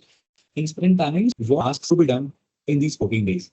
So this kind of meeting happens. Then now these are depending on grooming sessions. Okay, now in the grooming sessions, what happens? You enrich these tasks. Okay, you give detail, you go into detail of every task, because you have to be very sure before picking up any task, before someone picks up any task, he has to make sure whether he understands the task or not. Okay, so a developer, let's say he is assigned this, a developer, he's assigned the task to create user. Now, any task will have a timeline. Okay, maybe he says that, okay, user login can be done in 3 days. Okay, now he has 3 days to perform this task. Now, he has to be very sure what has to be done in that. What kind of page, what kind of page will look like, what kind of page it will look like, what kind of option, what kind of button will be there, what will be the color of the button for login, what kind of password, whether the password will be can be some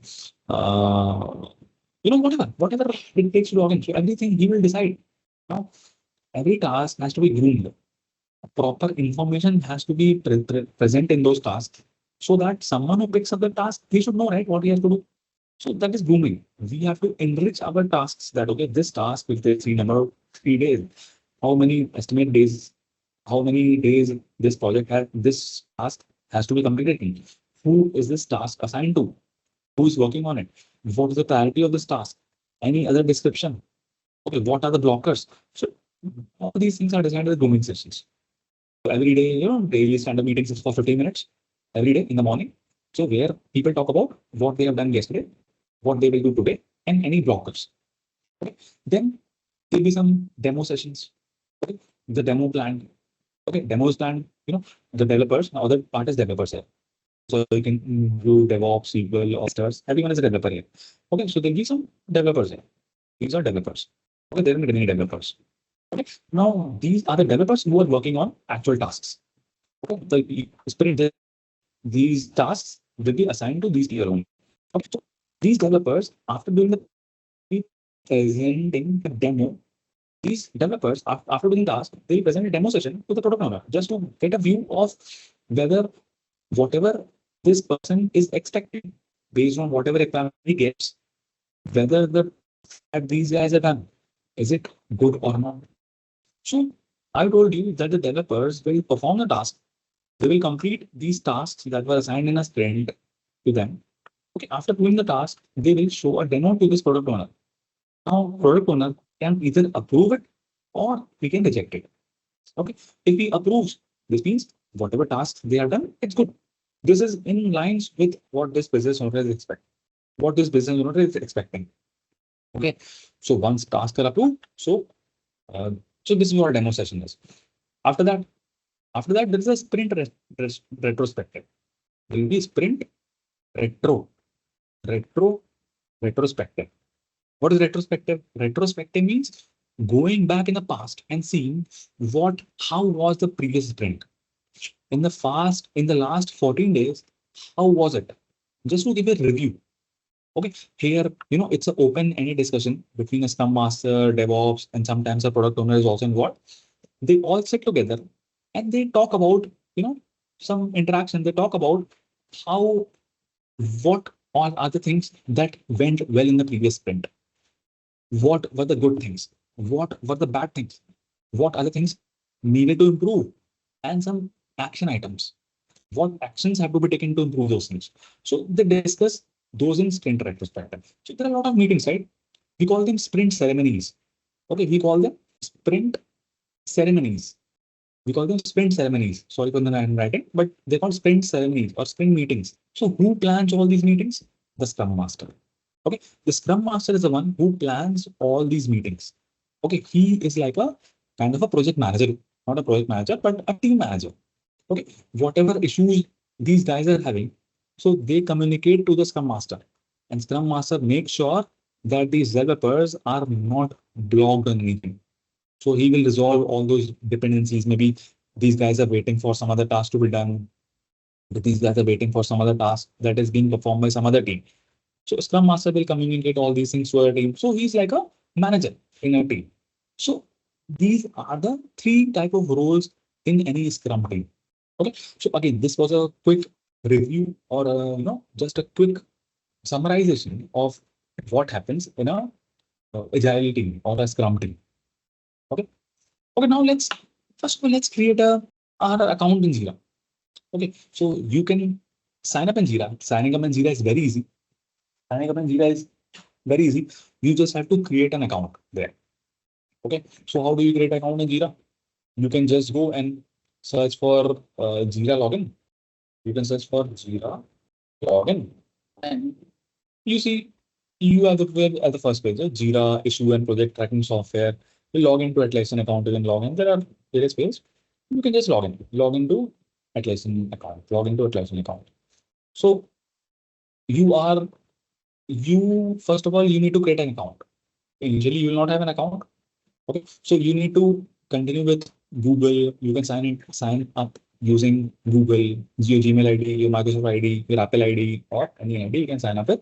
And after signing up, you'll be taken to a dashboard. So I already have it. Follow the steps if you want. You just create account. If you want to create an account, say create an account. Okay, so create an account. So you can just enter your email and you can sign up. It's like as simple as creating a Facebook account. Okay, create an account in Jira is as simple as creating a Facebook account. It's very simple. So all of you need to have an account. So you will get a 30-day trial period. Okay, in those 30 days, you can try a lot of things. After that, after 30 days, it will expire. Okay, but no worries, 30 days enough.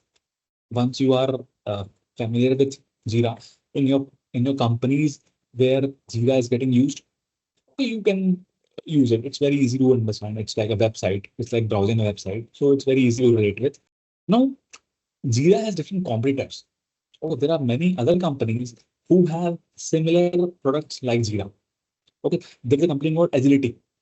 Okay, there is a company called Agility. Agility. Agility. Okay, Agility boards. I think Agility board is. So it looks like this. Where is it? Okay, I forgot the name of the tool. What was it? It was agility only, but yeah, this one, digital AI. Yeah, this one. This is how this is another company. Okay, digital.ai. Okay, they have like these kind of boards. Okay, like they are competitor of Jira, you can say, and there are many other companies similar to Jira. But Jira has its own reputation. It's very popularly used. Many companies use it. Okay, so so I already have a created account. I have already created an account which I can show you. You can sign up. You can create an account. It's creating an account is simple. Okay, so this is your Jira board. So you'll be coming to here this page. Once you create an account, you'll be coming to this page. Okay, you will not be seeing anything here. I see it here because I already have few things. Okay, you will not be seeing many things here. So first of all, I'll tell you what to do here. You have to create a project. So in Jira, you have different projects. So currently I have some projects. I have some project. You might not be having it. Okay. You might not be having it. So you can be a part of some other project also or all those things. But what I'm doing, I'm creating a new project. Click on create project. Okay. So Jira can be used for a lot of things. So here you have given a lot of templates. Do you want to use Jira for software development? Do you want to use Jira for service management? Do you want, so there are a lot of things. So if I want to use Jira for software development, so I can use different boards there. You can use Kanban. If you're using Kanban, you can use that. You can use, if you're a Scrum project, you can use this. If you want to use for top level planning, so these are for premium subscription. So we are in free tier. Free tier is valid for 30 days. So you can use only basic setup. But I think it's more than enough. Okay. You can set up a product roadmap. You can use Jira for bug tracking also. Okay. You can use Jira for service management. Okay. Any kind of service management means, ITSM, IT service management, handle, I think you must be familiar with some help desks. Okay. In your company also, in your companies where you work. So there is a tool. Okay. If anyone faces an issue, you log in a ticket, right? You create a ticket there that I am facing this issue. I think in your companies, you have a lot of different applications, and you are not able to see your salary, or maybe you are not able to, your laptop is not working fine, or you want a new keyboard, or you want something else. So you raise a ticket, right? Someone from the IT team, he comes to your desk and resolves your ticket. So you can use Jira to manage those tickets also. Okay. Customer service management. So customer service management and customer care, you can use it for that also. To deliver great service experience with fast and for HR service management, you can use it for managing the onboarding of employees, offboarding, answering questions. Okay, you can use for financial service management. Lot of just name any field, and you will be able to use Jira for that. Okay, you can use work management. Lots of options are there. You can say for sales, for creating a sales pipeline, for process control, for new employee onboarding, to task tracking. Okay, you can use Jira in your daily life also. In your daily life also, you can use Jira. Okay, web design process, for document approvals. You can create for marketing campaigns. You can use Jira to create some marketing image. You can select whatever for budget creation, for recruitment, you can for procurement, for content management, personal task planner. For daily life, you can use it. Month end closing, okay, asset creation, event planning. Hundreds of options are there. For IT, some department wise, you can see for analytics, if you want to use something, analytics service management. So they are giving you a lot of templates. These are just the templates which you can use. Okay. So for us, what are we going to do? We are going to use software development. Okay, because normally we'll be working on any project which is intended to deliver a software. So I'm using Scrum here. Okay. Now here you can create your own template also. Okay. But I'm using a template which is there. Select the project type. I'll say, okay, use template. I'll say next. Okay, I'm using this kind of template. So a template will look like this. So it will be saying recommended for. It's also telling me who this template is recommended for. This template is recommended for the teams that deliver work on a regular cadence. Okay, DevOps teams that want to connect work across their tools. So there are these use cases. Okay, now all these things, it tells you what you can do. You can plan the work in the backlog. We'll see what is the backlog. You can organize cycles to work in sprints. You can understand the team velocity, okay, to improve the predictability and planning of all these. You can read all these things. So I'm using this template. So that template will look like something this. So I'm saying use a template. Okay. So it's telling you some basic things about it. Okay. So here you have two options: team managed and company managed. Okay. I'll say team managed. So tomorrow we'll cover what is Jira admin and all those things. We'll cover that. But for now, I'm going with select a team management. Okay. Now you have to add your project details. Okay. So let's say it's my e-commerce application. Okay, let's say it's my e-commerce application. So I'm creating a Jira project to manage my e-commerce application. So I'll name it. What should I name it? I should name it, let's say, shopping cart. Okay, or let's call it shopping app. Okay, let's call it shopping app. Okay, shopping app. This is the name of my application. Okay, now when you create a name, so a key gets created. The key is not a secret key. It's not a password or something. It's just a short name. Okay, if I name it something else, if I name it something else, so a shorthand gets created. I'll name it shopping cart. If I name it, see shop, then it is. You can change the key if you want. Okay, depending on your wish, you can change the key. I'm calling it shopping app. This is my shopping application. Okay, key. Let's make it SH. Okay, essay. Let's say essay. Okay, essay. Essay is my shopping app key.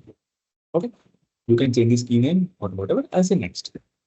So a Jira project is getting created. Okay, see, Jira project is getting created. Now, this is your dashboard. This is what? This is your dashboard. Okay. Okay. So we have created a project. What have you done? We have created a project. The name of project is shopping application, shopping app. Okay, it's a software product. Now, here you can see the board. So by default, takes you the board. You have, here you have a project. Okay. In the planning section, you'll see timeline, backlog, boards. Okay. You have some development part with code. You can have project settings, a lot of things you have. On the right side, you have your account name. This is my account name with which I have created my account. Okay. I have things here. Okay. We'll talk about them tomorrow. Most of the things we'll talk about that tomorrow. You can have a theme if you want to go for a dark theme or a white theme or light theme, whatever you want to go for. You can choose any theme here. Okay, you can choose any theme here. Okay, and what else? So this is the first view of your dashboard. This is the first view of your dashboard. You have to manage a project using Jira. Okay, so first thing that we are going to learn is a timeline. Okay, what is timeline? Timeline is a roadmap kind of a thing. But timeline is what? Timeline is kind of a roadmap. So whenever you are going to work on a project, there will be a roadmap, right? There will be a roadmap. What all things have to be done? Okay, what all things have to be done? So what to do? So roadmap is what? Roadmap is time based, right? Roadmap is time based. So you have this months here, September, October, November, and we are in the, so it tells you the date. So you are currently here. You are currently here right now. Okay, now you see here sprints. We'll talk about what is a sprint, but this symbol you see, this particular symbol is a symbol of epic. Okay, what is epic? Epic, you can assume like some modules, some bigger, some high level tasks. What is epic? Epic is like a epic has a lot of stories, right? In general, what is an epic? Epic, the meaning of epic, you see, epic meaning is what? Epic is a long poem or something, a huge, a story, a huge, kind of a description of something, this a story, a bigger picture of a story, right? And epic will have a lot of small stories. Okay, so it's a overall. You have to decide. You have to give it an. You are creating. You have to create an epic. Okay, you tell what you have to do in that epic. So let's say I'm creating an epic called. So I have some examples. Okay, which you can easily relate. So I'm creating an epic for user account management. So I have created this just to, copy paste, so to be easy because of typing. So I'm creating an epic for user account management. So I created this epic. Now I can decide that this epic, so this SA1, so this is the first epic. So this is the ID. This is the Jira ID of it, SA-1. So this is the first thing that I'm creating is epic. So I'll say, I'll open it. You can open it from here. Okay, you can change the view and all these things. If you want to change the view, you can change it. But I'm opening the epic. Let's open the epic. It will open in a new tab. And your epic name is what? Epic name is user account management. Okay. Now you can provide a description to it. What will be in this epic? So I'm giving a description. I copied it from somewhere. The description is, I'll copy this description. I'll copy this description, whatever. So this is the description of this epic. Okay. So the epic description is, the epic is user account management. So I'm again, it's an e-commerce website, right? It's a shopping application. So description is develop a comprehensive user account management system that allows a user to register, log in, and manage their profiles securely. Okay, the epic aims to provide a user-friendly interface and enhance security for account users. So this is my description of the epic. Okay, now epic is created. Now I can put various things to this epic. So in the right side, you see assign. Do I want to assign this epic to someone? Should I put a label? So I can put a label also. So my label, let's say I'm putting a label. I'm putting, let's say, any label you can put, any label, any, if you have a lot of things, if you have hundreds of epics, so how would you filter those epics? You can filter with the help of labels. So label is just like a tag you are giving to that epic. Okay, so I can give a label. Let's say the label is, I'll call it maybe organization name. Okay, my organization name is, let's say, my org. So this is epic. Okay, let's say this is an epic. So this is a label. You can add multiple labels. You can add multiple labels. Team, is any special team doing it? Is any team doing it? So if you want to create a team, you can create a team also. Okay, please keep that, don't worry. Start date. You can decide that on which date this epic is starting and in what date this epic will be done. So I'll say that the epic starts, let's say from Monday. Okay, and I'm giving 3 months to it. So epic is usually longer, 2-3 months, because it's a huge thing, right? Epic is a bigger set of tasks that you want to do. So I want last date I'm giving it December 31st. Okay, so my epic, this particular epic, user account management, it starts on August 21 and ends on December 31. Okay, and after that, and that's it. And that's it. Okay, so I can go back to my timeline and you can see the epic is created. Okay, you can see the epic is created. So you can see the timeline of it. So it starts on 21st of October and on 31st of December. Similarly, you can create multiple epics. Let's create one more epic. So next epic I have is shopping cart functionality. Okay, let's say this epic is shopping cart functionality. Okay, I can create it. Where is it? I'll create epic. Okay, second epic. Okay, now same I can do with that epic also. That epic also I can put a timeline to it. That this particular epic can be, labels. I put the same label. I put the same. I can add additional labels. Let's say epic 2. Okay, this is another label. Okay, you can add as many labels you want.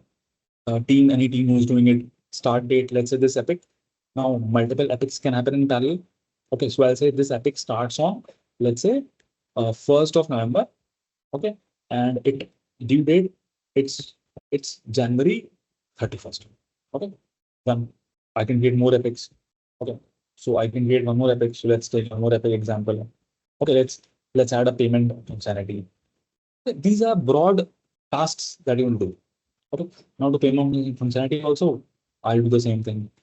I'll maybe for this also I can put a start date that this payment functionality is epic starts on, from December 16th and ends on, I say, January 31st.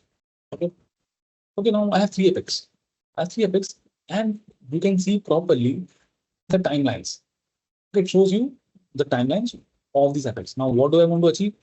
I have a bigger picture that, okay, in this epic 1, I am going to do everything related to user account management.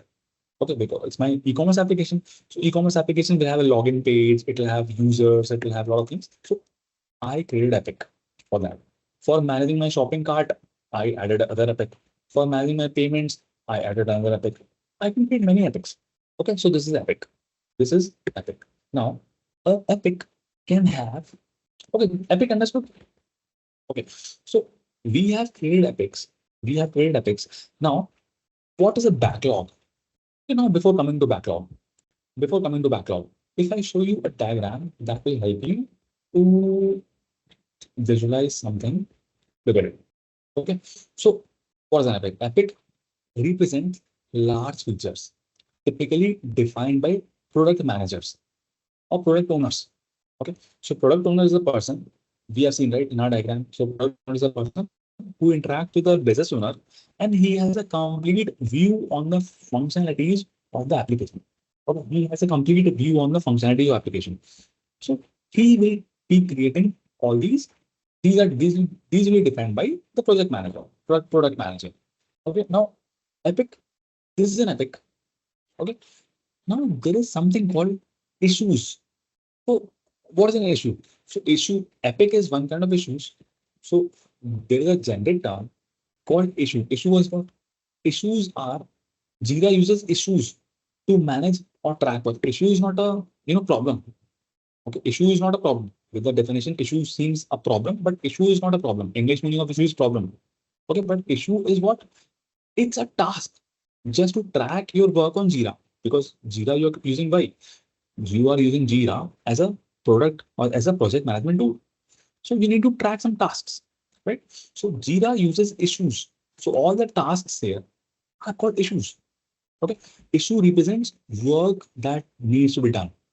Okay, so Epic we created. Just now we created Epic, right? Epic is also an issue. It's a kind of issue only. Epic is also a kind of issue only. Okay, so and it can Epic can contains descriptor metadata and relevant information like our our user story. Our Epic is having a description. It's having a timeline. It's having a user. It's having some tags. Epic can have a lot of description. What are other kind of issues? So Epic is one kind of issue. Epic is what? Epic is one kind of tools, but there are various other type of issues what Jira gives you. So there are different type of issues. One is epic, other is story. This is task, bug, subtask, improvement, new feature. All these are called issues. Okay, all these are called issues. Now, these are some default issues which you see on the board, but you can create your own issues also. If you want to create a custom issue, you can create a custom issue also. So these are the default issues: epic, story, task, bug, subtask, improvement. We will see what these are. We have just seen only epic. Epic is what? Epic is a large form of task. It represents large feature. Okay. Now, epic can have many stories. It can have tasks. It can have bugs. It can have some custom epic also, custom issue also. Okay. So we have defined three epics: user management, shopping functionality, and payment functionality. Okay. Now I can create tasks. What do you do? I can create tasks. So if you go to the backlog, okay. Now what is the backlog? The question is, what is the backlog? Backlog is a list of tasks that you want to do. Okay, backlog can be anything. See, as it's a create an issue. If I go to backlog, it says create an issue, and it gives you what kind of issue you want to create. Whether you want to create a bug or whether you want to create a story. So let's see what is the story first. What is the story? So notice everything has a separate symbol. Okay, your epic is represented in the form of in this symbol. Epic looks like kind of a lightning. It's a kind of a lightning thing. See, epic has lightning symbol. Okay, like this lightning symbol. Okay, then your story has what? Story, if you go to create issue, stories have a this kind of symbol, like a save kind of a this save. Story has a symbol. Bug is in red color, and there are many other things we'll see, but these are different symbols which are assigned to them. Now what I want to create a story. What is the story? So epic is divided into stories. Epic can have some stories. So my epic was what? My epic that I created was user management. Now in user management, what I have to do? So my epic will start from 1st of October. Okay. And if you want to change the timelines, you can change the timelines also. You can change the timelines also. And that will on 31st of December. Now, in the period of this 2.5 months, what all the activities you want to perform. Okay. So for that, you create stories. So for user account management, what I can do? So I can do the backlog. I can add those things in the backlog. Whatever I feel, whatever I feel that these are the tasks need to be done. So I will add that to the backlog. Backlog is that backlog is what? Backlog is simply the task that need to be performed. So create a story. Okay, let's say I'm going to create a story. Okay, give it a name. So I'm copying it from here. So I have already, this is just an example. So for me, I'm creating a story. Now, user account management is my epic title. And now in this bigger picture, I want to perform various tasks. I want to create various stories.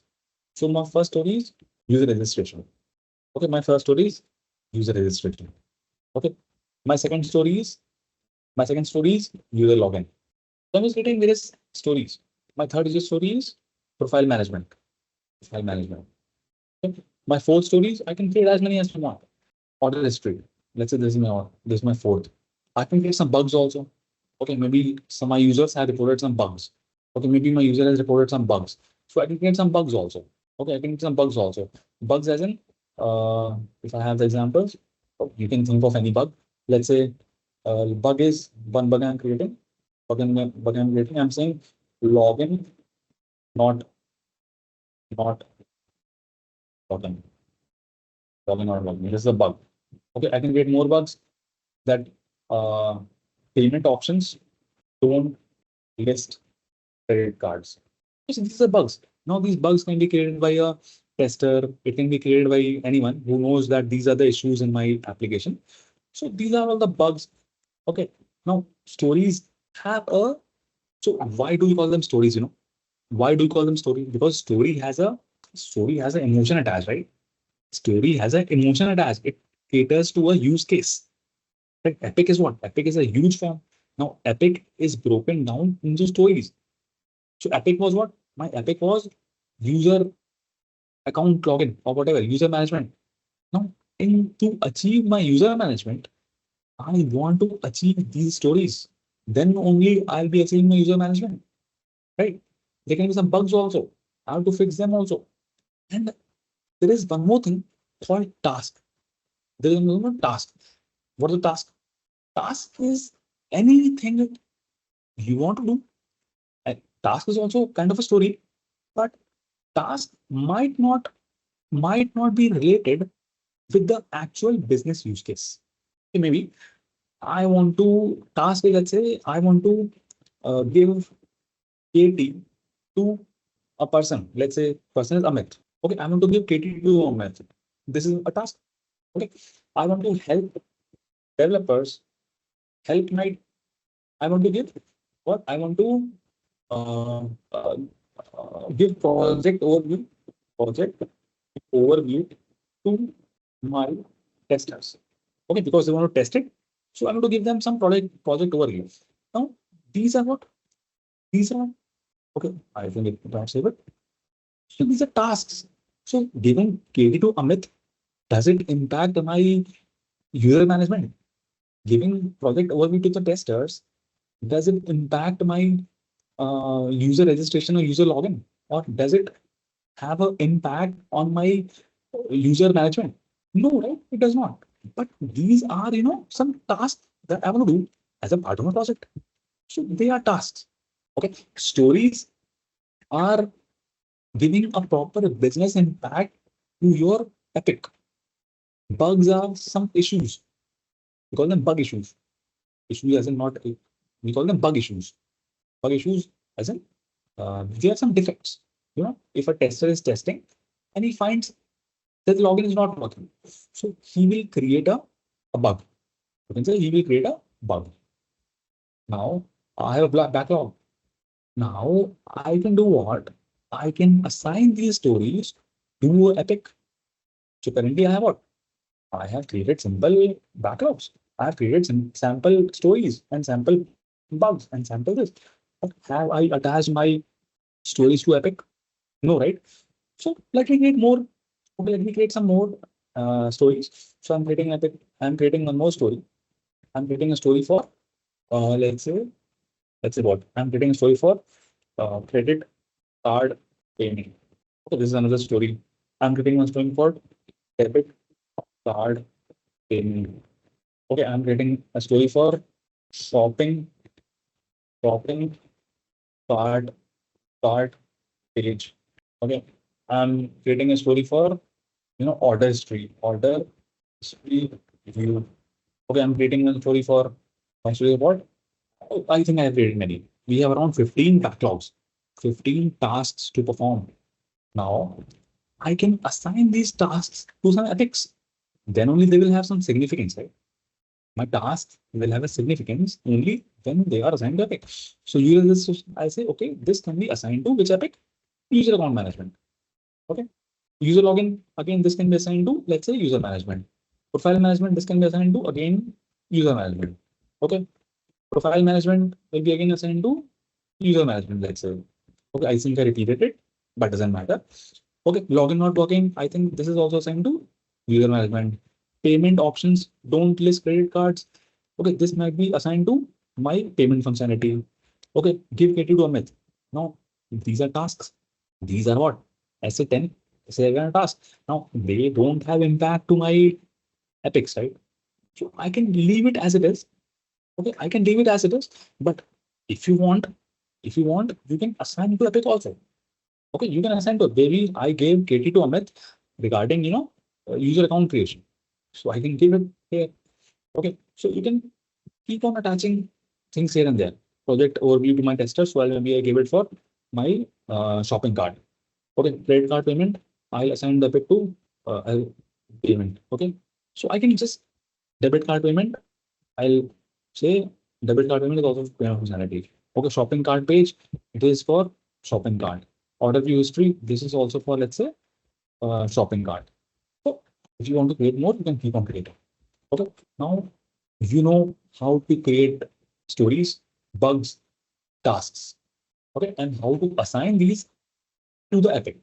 Okay, fine. Okay, then what? Now I can assign these tasks to anyone.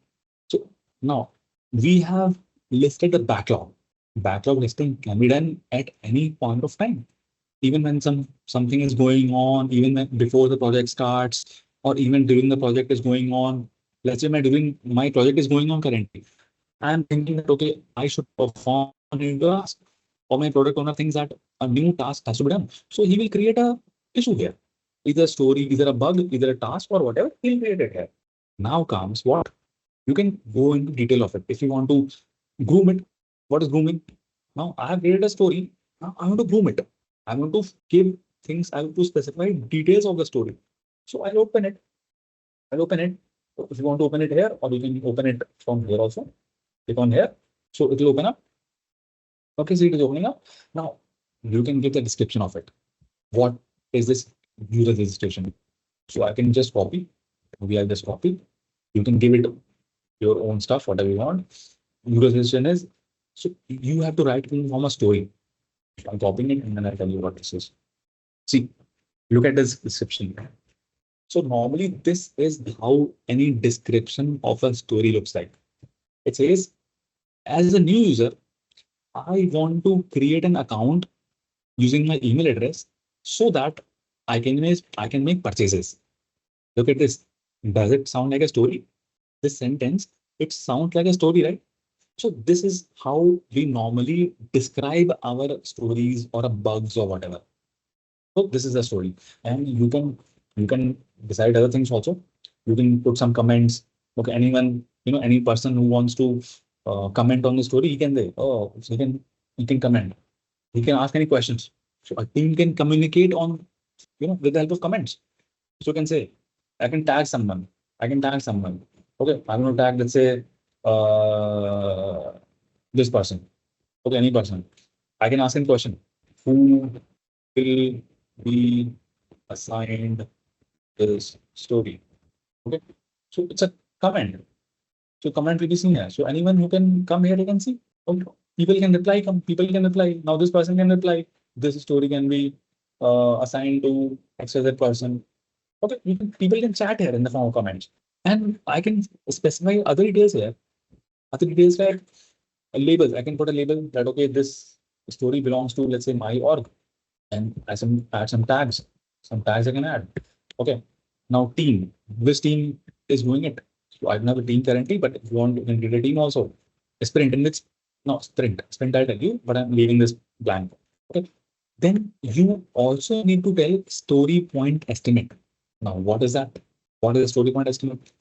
What is story point? Story point is what? The number of days. Story point is number of days that are taken to complete this story. So let's say this user registration can be completed in 3 days. Can be completed in 3 days. Okay, so normally story point estimate is normally for, it's lesser than a sprint. So sprint is for 14 days normally. Okay, or if it's 30 days. So story points will be smaller than that. Because in a sprint, you have to do a lot of stories. Okay, it can be equal to or not equal to or less than that. So a story cannot go in multiple sprints. Okay, one story cannot span across multiple sprints. But so you have to give it a point estimate on how many days it will take. Okay, now in the development you have other things here. A lot of things you have reporter. Now who is assigned to, you can, who's a reporter? Reporter is someone who created the story. Okay, and you want to assign it to someone. So currently it is unassigned. So I'll say assign it to me. Okay, or I can assign it to someone else. I'll say automatic, so it will get automatically assigned to someone. Or I can specify to whom I want to attach. I want to specify. Okay, let's say I want to invite this person. I'm assigning to this person. Okay, now in your project, in your real-time project, there will be many people. So you will see here a list of people who are there in your project, and you can select whoever name, whichever name you want to select, you can, and that person will be assigned this task. Okay, so you have groomed your story. What have you done? You have groomed your story. You have properly decided in your story that, okay, this is the description of the story. Okay, you can link any Confluence page also. Okay, you can link any, any Confluence is what? Confluence is, it's also attaching to, it's like a documentation. Okay, you can link that page also. You can assign the task to assign the story to someone. You can add some team to it. You can assign how many days are required to complete the story. So this is how you can groom any story. This is how you can groom any story. Let's say give more story points to it. I'll say 4 days to this. This story will take, let's say, 2 days. Okay. Normally the days are given in with help of Fibonacci series. What is Fibonacci series? Fibonacci series, Fibonacci sequence, right? Fibonacci sequence is what? Fibonacci sequence is 0, 1, 1, 1, 2, 3, 5, 8, 13. So story points are what? Story points are the number of days that will be required to complete any task. So usually these numbers are given like this: 1, 2, 3, 5, 8, 14. So you will not get 4.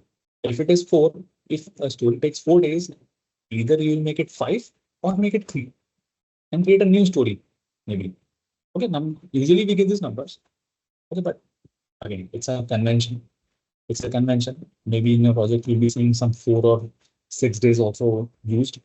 Okay, but again, now my backlog is created. What is that? My backlog is created where I have listed some stories, some bugs, some tasks, and other things. Then now comes sprint. Okay, I have a lot of tasks to do, but I cannot do all these tasks in 14 days, right?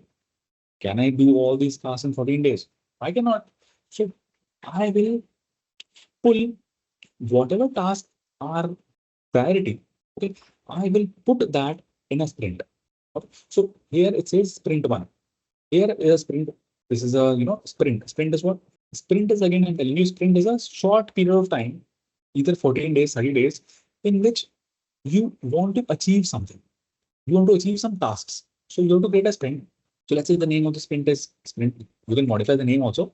You can go here and you can edit the sprint. You can modify the name and you can do things. Okay. You can give it a name. You can give it another name. Let's say I'm not giving a different name. I'm making it, let's say, SA Sprint 1. Okay. Or if you want, you can just name SA and say Sprint 1. Okay. This is the name of the sprint, Sprint 1. Duration, you can give a duration. Custom, I give 2 weeks. Normally it's 2 weeks. Normally it is 2 weeks. Start date, I can give start date. Let's say sprint is starting today. Okay, let's say the sprint is starting today, and end date also you can give as an update. Okay, so I updated my sprint end date. You don't have to give. Why? Because you have been sprint is for 14 days, right? So it will automatically calculate that okay, sprint starts from 18th October and it will end on 1st November. Now you can pull what is from the backlog. Now you have a lot of tasks to do. So you can pull from here whatever task you want to do. Let's say I want to fix this bug in this sprint. Okay, it's a priority. It's a priority. So I will copy it and bring it here. Okay, I want to fix this bug also. So these bugs have to be fixed. I want to perform user registration. I want to perform maybe user login. I want to perform profile management. And that's all. And maybe I want to perform one other task. I want to give KD to Amit. Okay. Now, how many tasks? 1, 2, 3, 4, 5, 6. I have provided, I have grouped that, okay, I have decided that in my sprint number 1, which will start from 18th October and it will end on 1st November, I have to address these 6 issues. Okay, I have to address these 6 issues. 2 are my bugs, 3 stories, and 1 task. Okay, now we can start the sprint. What we can do? We can start the sprint. Click on start sprint. So what we done?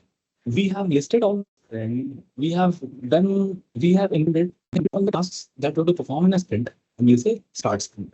Okay, so sprint is starting. So I say you can provide a goal. Okay, what are the goals in this sprint? So goal is to fix 2 bugs, okay, and do some login activities, login tasks. Okay, these are my sprint goals which I want to achieve in sprint as a start. Okay, so sprint has started. Sprint has started. So what I did, I created a sprint. Okay, I started a sprint. How did I do that? I went to my back. I clicked on backlog. So earlier I had a lot of things in the backlog. I moved the things that were feasible to be completed in the sprint 1 in my sprint 1. So I moved items from backlog to my sprint 1 and I started the sprint. Okay, now you can go to the board. You can go to the board and you can check the progress of your project. You can see you have a lot of items in. No, this is a board. This is a board. It has 3 columns. To do, in progress, done. Okay. Now what you can do? You can move your task. Now earlier initially everything is in to do. All these tasks are in to do state. So what do you want to do? If now you assign it to people, maybe you're assigning to this person, you're assigning to some other person. Okay, you're assigning to this to some other person. Okay, you are assigning these tasks to people. Now they will be performing those tasks. Now once they start working, once this guy starts working on this item, he will move this item to in progress. Okay, so ultimately, if someone is fixing a bug, he will move it to here. Okay, he will move it to here. Okay, so items can be moved here and there. So I have many things in progress. Eventually, when the days are passing, everyone will be working on something. So items are moved to progress. In progress means they are being done. Okay. Now, eventually, some tasks will be completed. Let's say I completed this task. I have given KP to Amit. So I will move this task to done. This task is done. Okay. User login task. This is also done. Okay. This is also done. Okay. This is also done. Let's say bug fixing. This bug got fixed after 14 days. After 14 days, I have achieved these tasks, but these tasks are still to be done. These tasks are still in progress. Okay. Now what you can do? Now the time is your task are done. So you see a cross mark. There is strike through on the tasks that have been done. SA10, SA5, SA8, SA4, these are done. SA9 and SA6 are remaining. Okay, so you can go and complete this sprint because your 14 days are over. Your 14 days are over. You were able to complete these 5 or 4 stories, but you were not able to do these two. So you will complete your sprint. So it says complete sprint. The sprint contains 4 completed issues and 2 open issues. Now it says move open issues to new sprint. Okay, you can move open. So I'll say complete sprint. So now what will happen? Sprint 1 is done. Sprint 1 is done. Sprint 2 is active now. Sprint 2 is active. Okay, now sprint 2 will start from 2nd November to 16th November. Okay, and it already has 2 tasks which are in progress. If you look at the board now, if you go back to the board now you have what? Okay, now it's nothing in the board. Currently, there is nothing on the board because sprint 1 is completed. Sprint 1 is completed, but sprint 2 has not started yet. So first of all, now we have to do sprint planning. Okay, there will be a meeting organized in your project that will be called sprint planning. So in sprint planning, now the time is to plan sprint number 2. And sprint number 2 already have 2 items. These items are coming from the previous sprint because they were not completed, right? They're still in progress. Okay, but as a part of sprint 2, I also want to achieve some other tasks. So I'll move them from the backlog to this. Okay, some tasks I'm moving here. Okay, and after moving that, I'll say start sprint. Okay, you can verify the stuff and say start. Okay, now see, look at the board. Now the board says sprint 2. So anyone in your team or any manager, he can come to the board, he can click on the board and he can get an actual view of what things are happening in your project. How many tasks are in the to-do state in the sprint? How many tasks are in progress? How many tasks are done? Okay, and whenever the task is moved to in progress, you can from to do when someone starts working, you can move to in progress. And there are various ways of moving it. Okay, there are various ways of moving. So one way of moving it is just drag and drop, or drag and drop here. Simple. Other way is open the story, and go to actions. Okay, to do. Say here, not actions. So here to do. Right now, this credit card payment story is in to do. So you can move to in progress. You can move to done. I have to move to in progress. This is also a way. Okay. This also you can drag and drop. Okay. Now if things are happening, so you can after things are done, so you can move to done, this to done, this to done. Okay. These two tasks are done. Now again, sprint 2 is over. Next 14 days are over. Next 14 days are over. I'll get on my backlog and I'll say complete sprint. So now the sprint also has 3 completed issues and 2 open issues.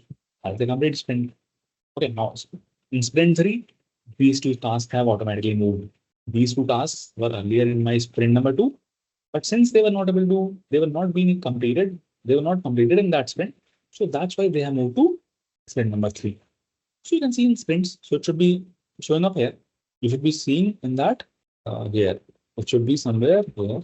It should be somewhere there. It should be somewhere. So see, they keep on changing a lot of things. They keep on changing a lot of things. So you should be able to see it in your timeline. You go to timeline and check. Yeah, in timeline you see you have sprint 1, sprint 2. You can see. So you can see closed sprint. The sprint 1 has been closed. Sprint 2 has been closed, and you can see you can open it, edit the sprint. You can go to sprint, and you can. Okay, you will have options here. I think you will have options here. So you should be getting. Let me see. There should be something. You can track your tasks. Okay, that you can go to individual task. Let's say SA10. If I go to SA10, it will tell you basically everything. Okay, that this was the part of sprint 1. It will show you. Yeah, see, it is telling you that this particular task was a part of sprint 1. Now you can click on sprint 1 and it will show you. Click on sprint 1. So it should be showing you where is it overview done report. These particular things are the graphs using which you can track the progress of your sprint or the performance, how your sprint is going on. Okay, so you should be having sprint chart somewhere here, as in you should be able to see somewhere. But in the task, you can see if you go to individual task, you can see actually which task was in there in which sprint. So you can see SA8 So if you see at SA8, if you see the description of it, so it tell you in which sprint this task was. This task was also in a sprint one, which was completed on November 1. Okay, but if you want to see the sprint, so there should be something. I'll check and let you know. Okay, maybe I'll check. So we have updated a few things there, I think. We have updated a few things here, but you should be seeing it. It should be somewhere. Okay. But today we understood the basics. What are the different type of issues?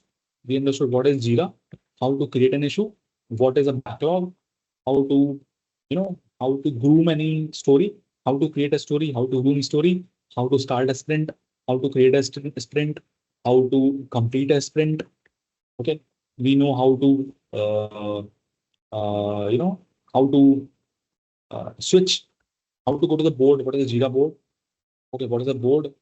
And in the board, how to move from one task to from one state to another state. Okay, these things we have seen today. These things we have seen today. Now, one very basic thing about filtering.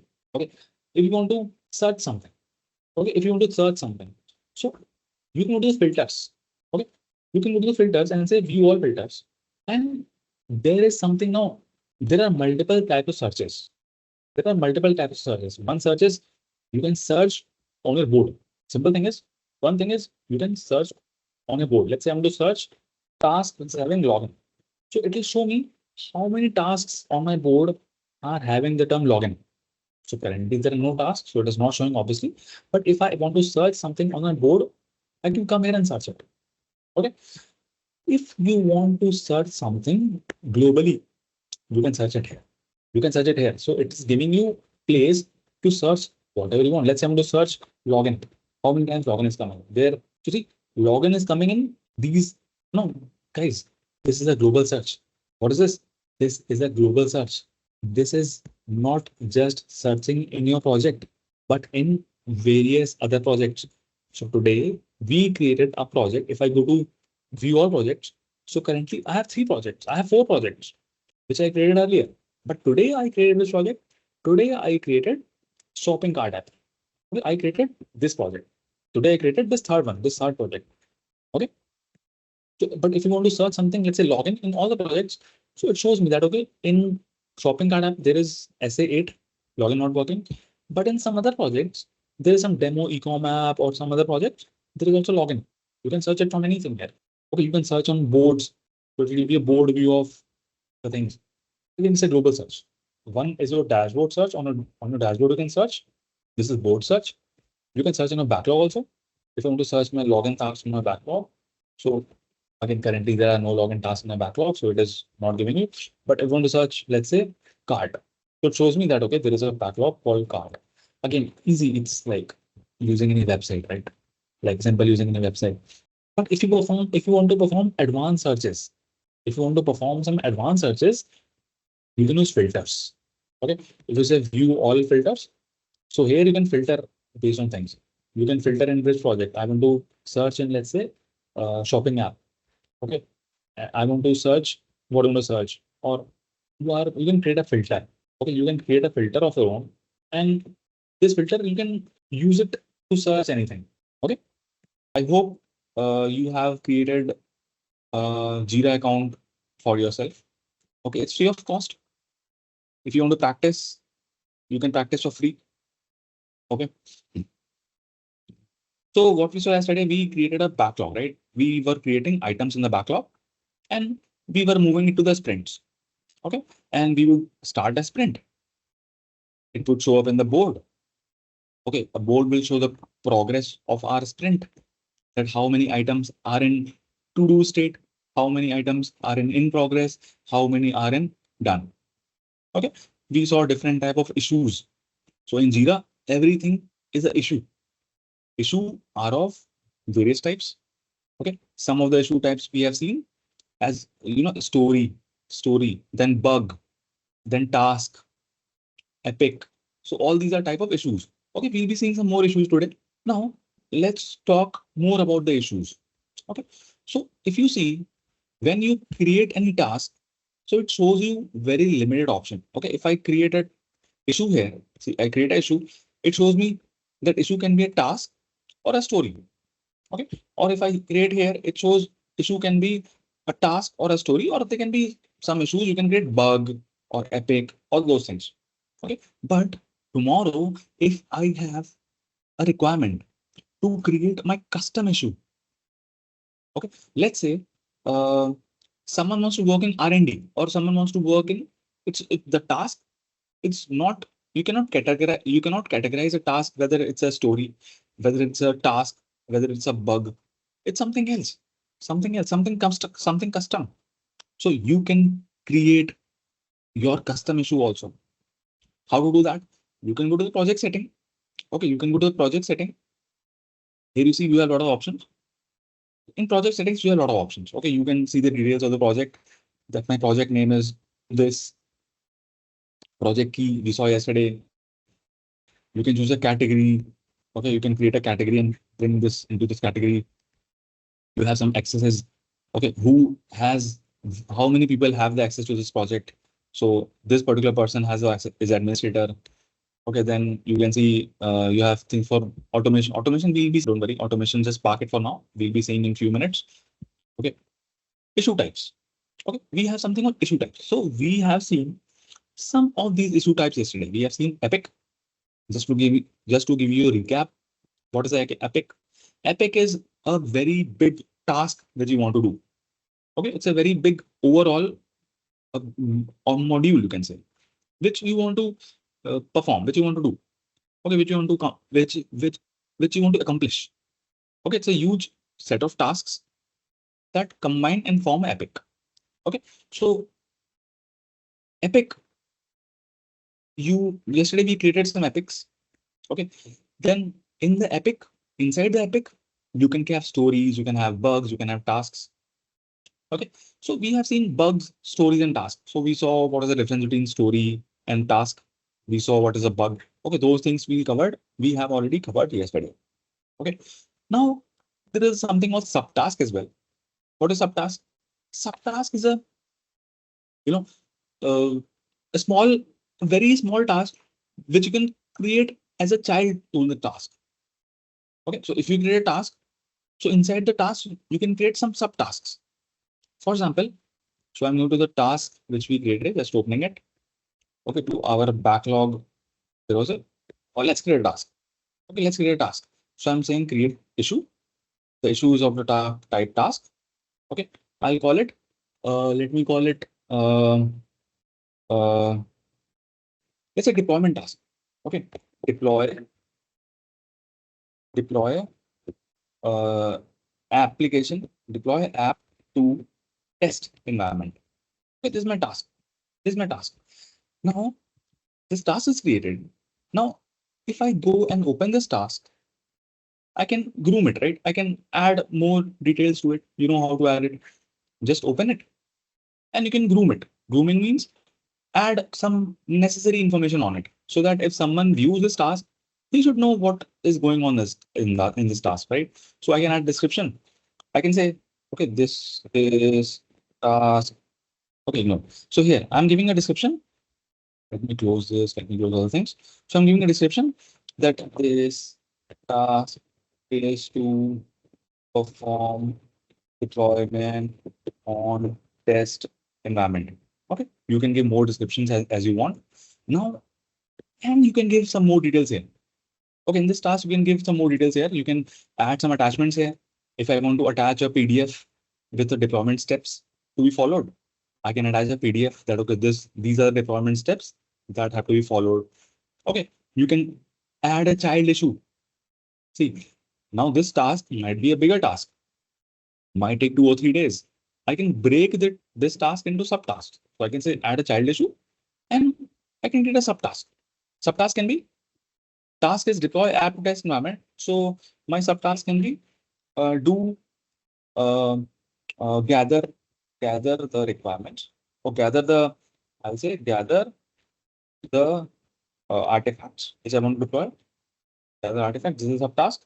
Other task can be uh, check, do some sanity checks, perform some prerequisites. Okay, so perform some prerequisites. This can be the subtask. Other subtask can be deploy. Okay, so what I did, I just created inside this task, I created some subtasks. Okay, some subtasks, these are child tasks, simple. And you can individually track those subtasks. If I want to groom this task deploy, I can provide description to it also. What has to be done in deploy step. Okay. Or I can link it with some issues. Okay, I can link any web page with it. Or you can do many things here. Okay, basically you can change the fonts and you can mention someone. If there are users there, you can mention someone. You can mention someone. So if I want to mention this person, okay, and asking any questions, you can ask a question to him. You can tag him. Okay, so that's all. That's all. This is all subtasks. Okay, so how many things we have seen? Issues. We have seen epic. We have seen bug. We have seen story. We have seen task. We have seen subtask. Now, tomorrow, if you have a requirement to create a new task, new issue, totally a new category. Let's say I have a task. I have a thing to do. I'll not call it task, but I have a thing to do. But I I cannot categorize that thing into a story or a bug or a task or a subtask.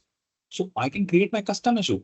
So I'll say add a issue type, and an issue type can be, let's call it uh, let's call it R&D. Okay, I'm calling it R&D for R&D jobs, R&D tasks. Okay, I'll say a description. You can put description.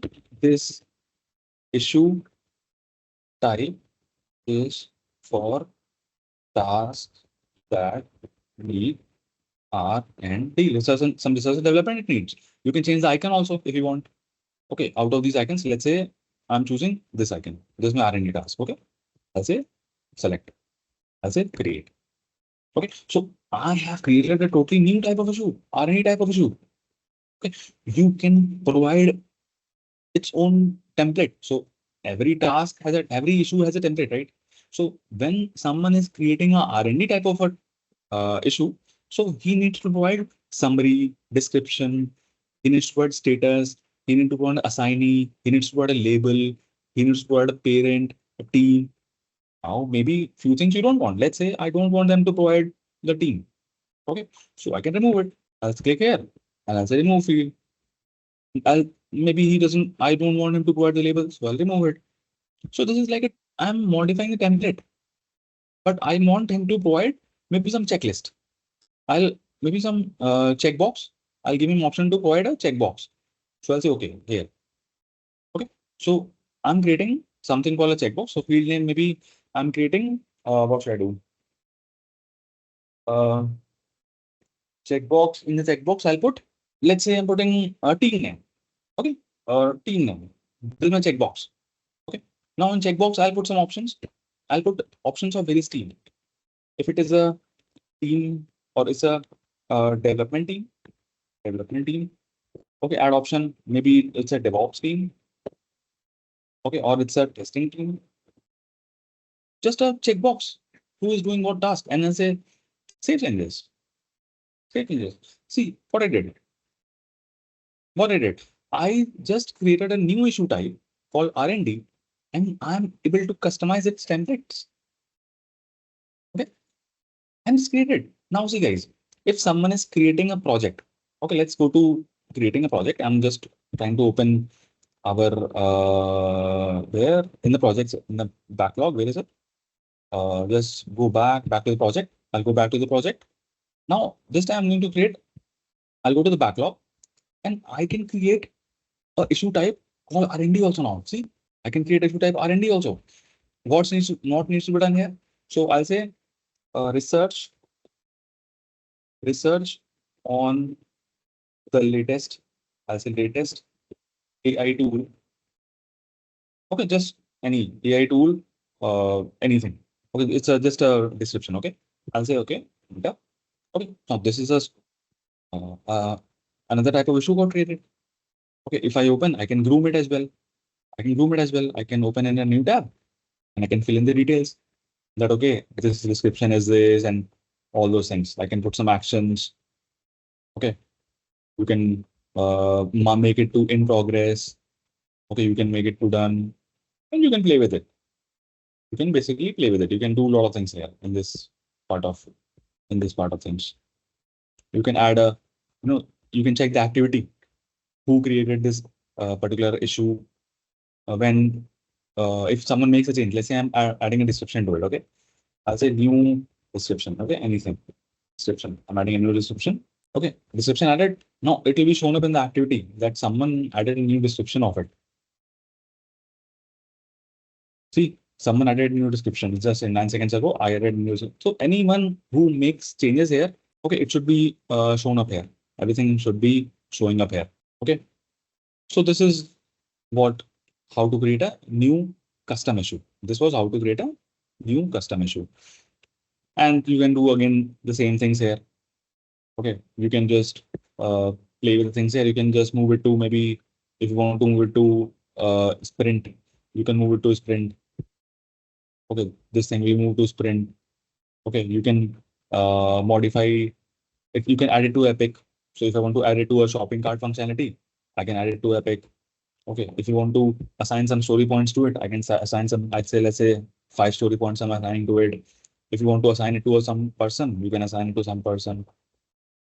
Okay, in short, same, it's nothing different. Automations part I'll tell you, don't worry. But you can configure everything in detail. Okay, about this, you can configure all these things in detail now. The more you use it, the more these things will become clear. Okay, now one interview question can be, or one thing I'll tell you, how to connect your Jira with your GitHub account. Okay, maybe you are in your code is in GitLab. I think all of you know GitLab, GitHub, and all these remote repositories. So how to connect Jira with those remote repositories? So you can do that also. You can do that also. How to do that? Let's see. Let's see how to do that. So I'll go to my project back. I'll go back to my project. And here, currently, if I open any story, okay, let's say I open this story. I open this story. So this story says, if you see the details of it, so this story should be having a field called branch. Okay, it's not showing up here, but story point sprint. You're going to configure. Let's configure more fields. So here you'll be seeing a branch. Maybe I removed it, but okay, let's create a new story.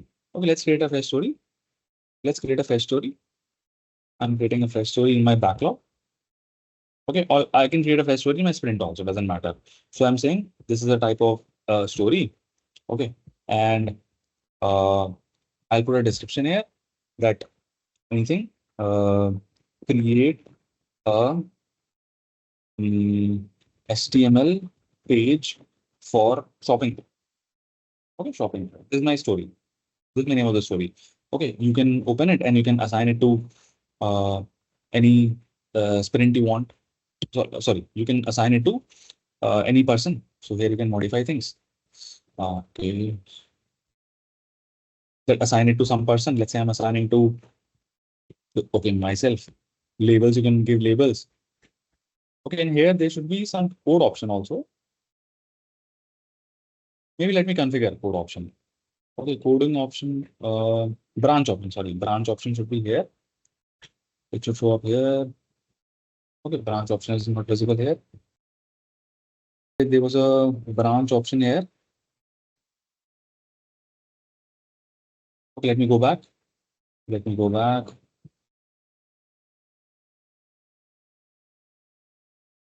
Anyway, it should be showing up once I link my GitHub repository here. It should be showing everything here. So let's see how to link my GitHub repo to my Jira. So here is the development part. Okay, here's the development. Here's the code. If you open this project, we are under the project which we created yesterday, and here you see something called code. If I open it, okay, it tells you get visibility into your team's work. Okay, so maybe in my team there are some developers, there are some DevOps people, there are some testers, and they are working on some code. Developer is writing a code, tester is testing it, DevOps engineers also including some infrastructure as a code, and he's adding some files there. So you can connect. How you can connect? So you just click on code, and here you see select a source code management tool. Now, which source code management tool you want to connect your Jira with? Okay. Now, one option it is giving you for Bitbucket. Now, Bitbucket is also a product from Atlassian. Okay, Jira is a product from Atlassian. Bitbucket is also a source code management tool from Atlassian. So they are giving you that option. Okay, very good compatibility and all those things you have it, but doesn't matter. Even if your company, even if your project is using GitHub or GitLab as their source code management, so still you can use it. You can say connect to other providers. Okay, and you can see whatever. So you see all the options you have. You see all the options you have. You have options for connect to GitHub. Okay, you can have option of GitLab or Jira Cloud, GitHub or Jira. So just, or you can browse more, browse the Atlassian marketplace for more code integrations. You can go there and you'll be seeing a lot of other options you having. See, script runner for Jira, X-ray test management, timesheets by Tempo. Lot of other products you can integrate with Jira, like the same way. Okay, so basically right now I'm interested in maybe GitHub. So I'll search for GitHub here. I'll find GitHub integration for Jira. There are a lot of options here. GitHub Jira integration, GitHub integration for Jira. So maybe I'll go with the most trusted one, maybe this. Okay, and it is verified one. So I can go with this. And you have to download it now. You have to download a plugin. So it will say this plugin has to be downloaded. So I'll say get it now. It's a free app. Okay, I'll say log in to see which sites you can install this app. Okay, let me log in again. Okay, so it says select a site to install this app. So I'll select this, whatever default, and say install app. Okay, so this plugin is getting installed on my Jira. Okay, I'll say get it now. Okay, it says adding GitHub for Jira. We'll tell you when your app has been added. So it's adding GitHub for Jira added successfully. Okay, done. Done. Now say get started. I'm going to get started. Now it'll ask me to connect with it. Okay, because your GitHub repository will be having a username, password, and all those things. So you have to specify credentials just to connect to it. Simple. So it will take some time to load. Yeah, it's asking for permission. It's asking connect GitHub to Jira. So I'll say continue. What do you need? You should have a GitHub account. I already have it. I hope everyone has a GitHub account. Owner permission for a GitHub organization. Okay, I'll say fine. Okay, select your GitHub product. Now I'm using GitHub Cloud. Okay, so I'll use GitHub Cloud. But GitHub Cloud is basically wherever, means I think all of you might be having a GitHub account.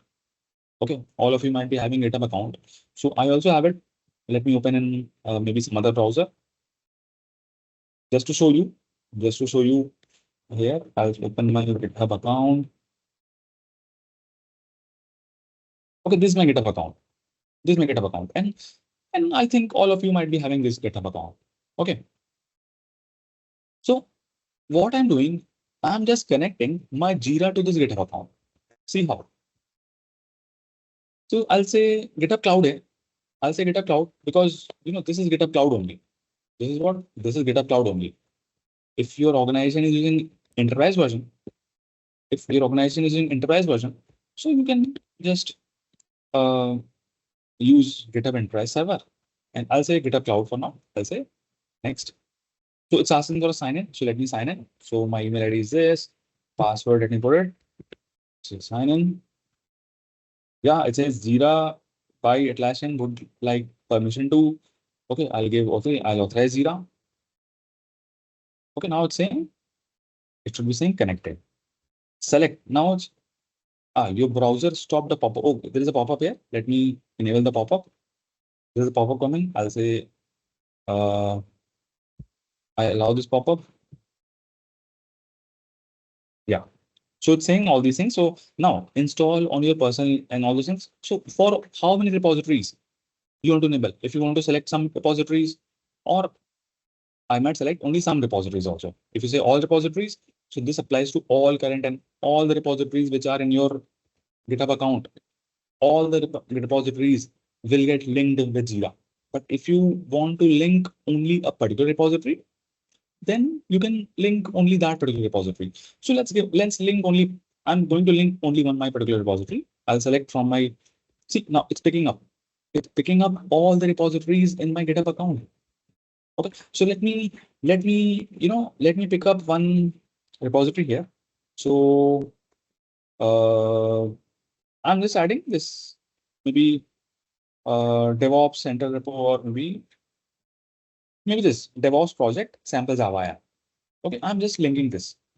I'm just choosing one repository. If you want all repositories, you can choose all. I'll install.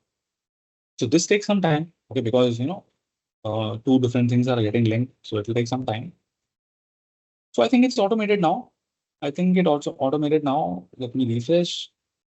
Okay, let me close it. Let me close all these things.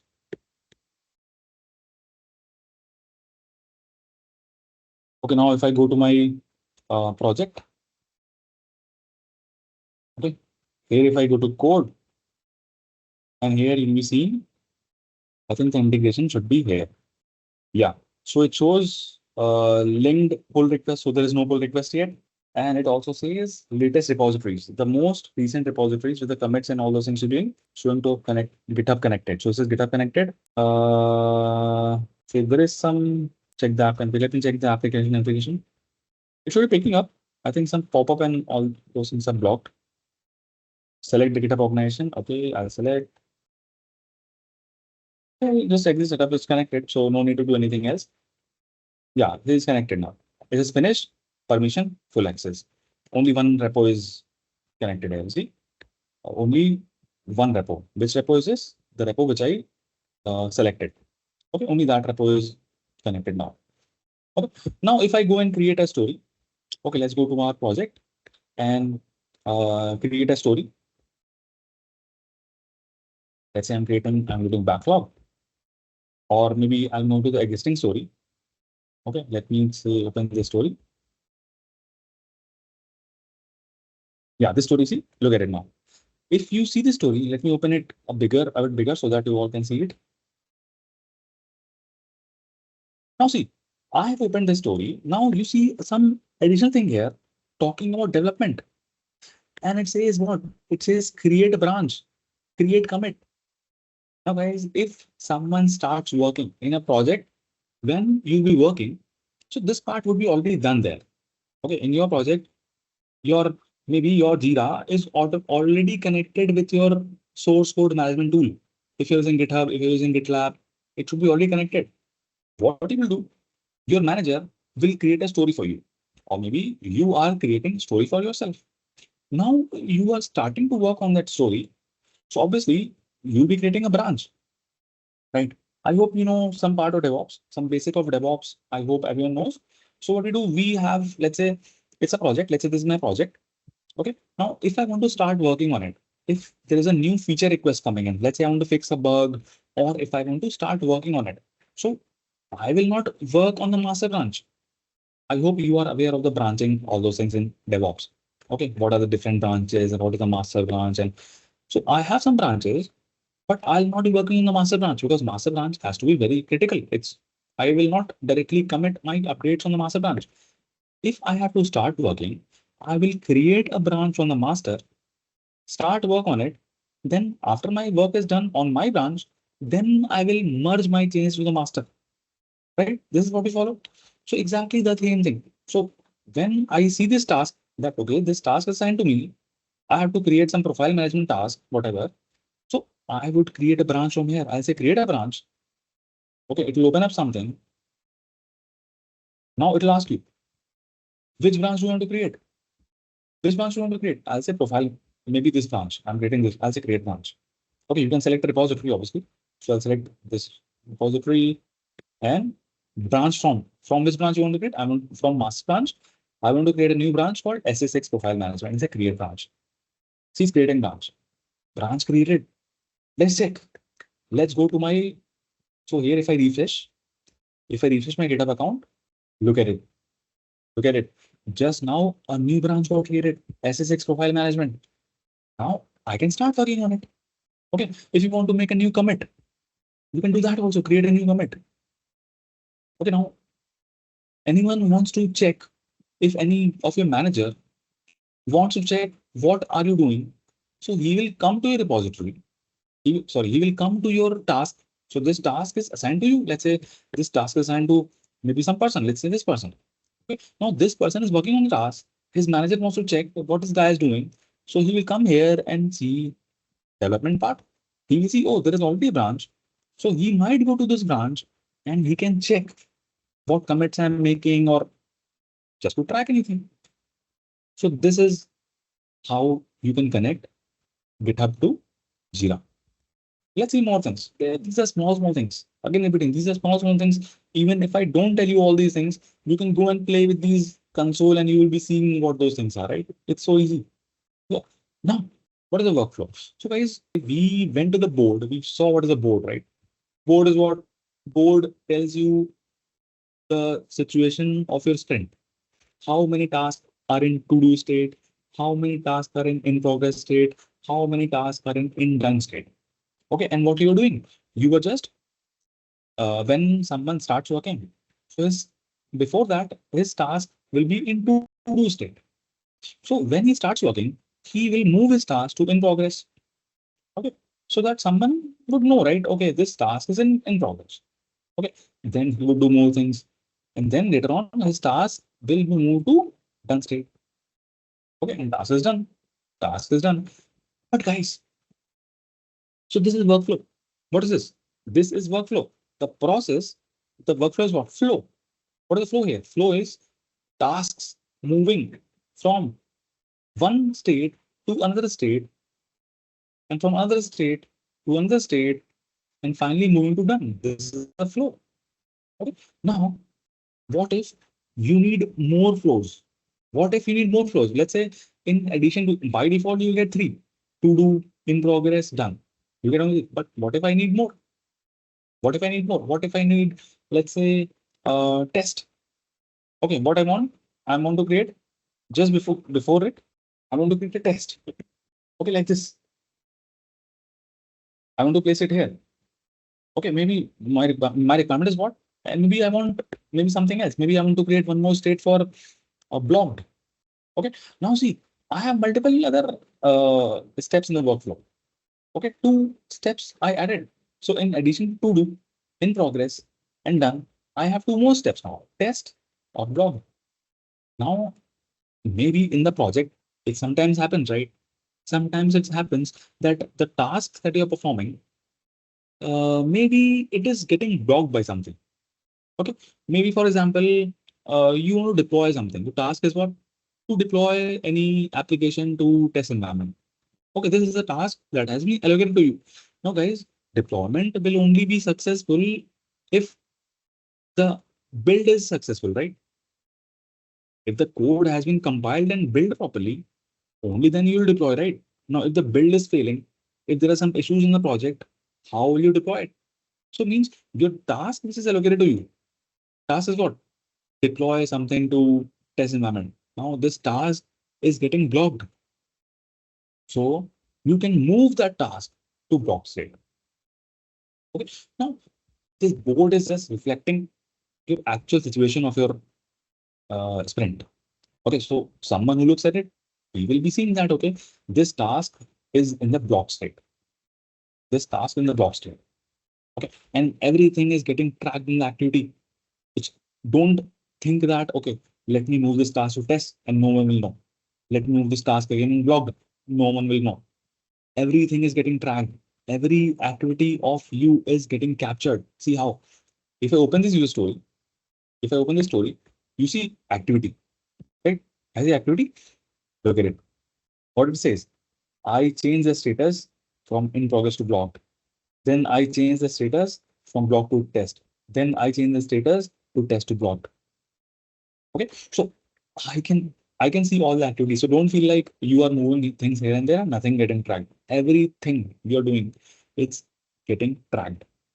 Okay, so someone who will come here, he can check for how many days this task was in a blocked state, right? Because with the activities, you can check for how many days this task was in the blocked state.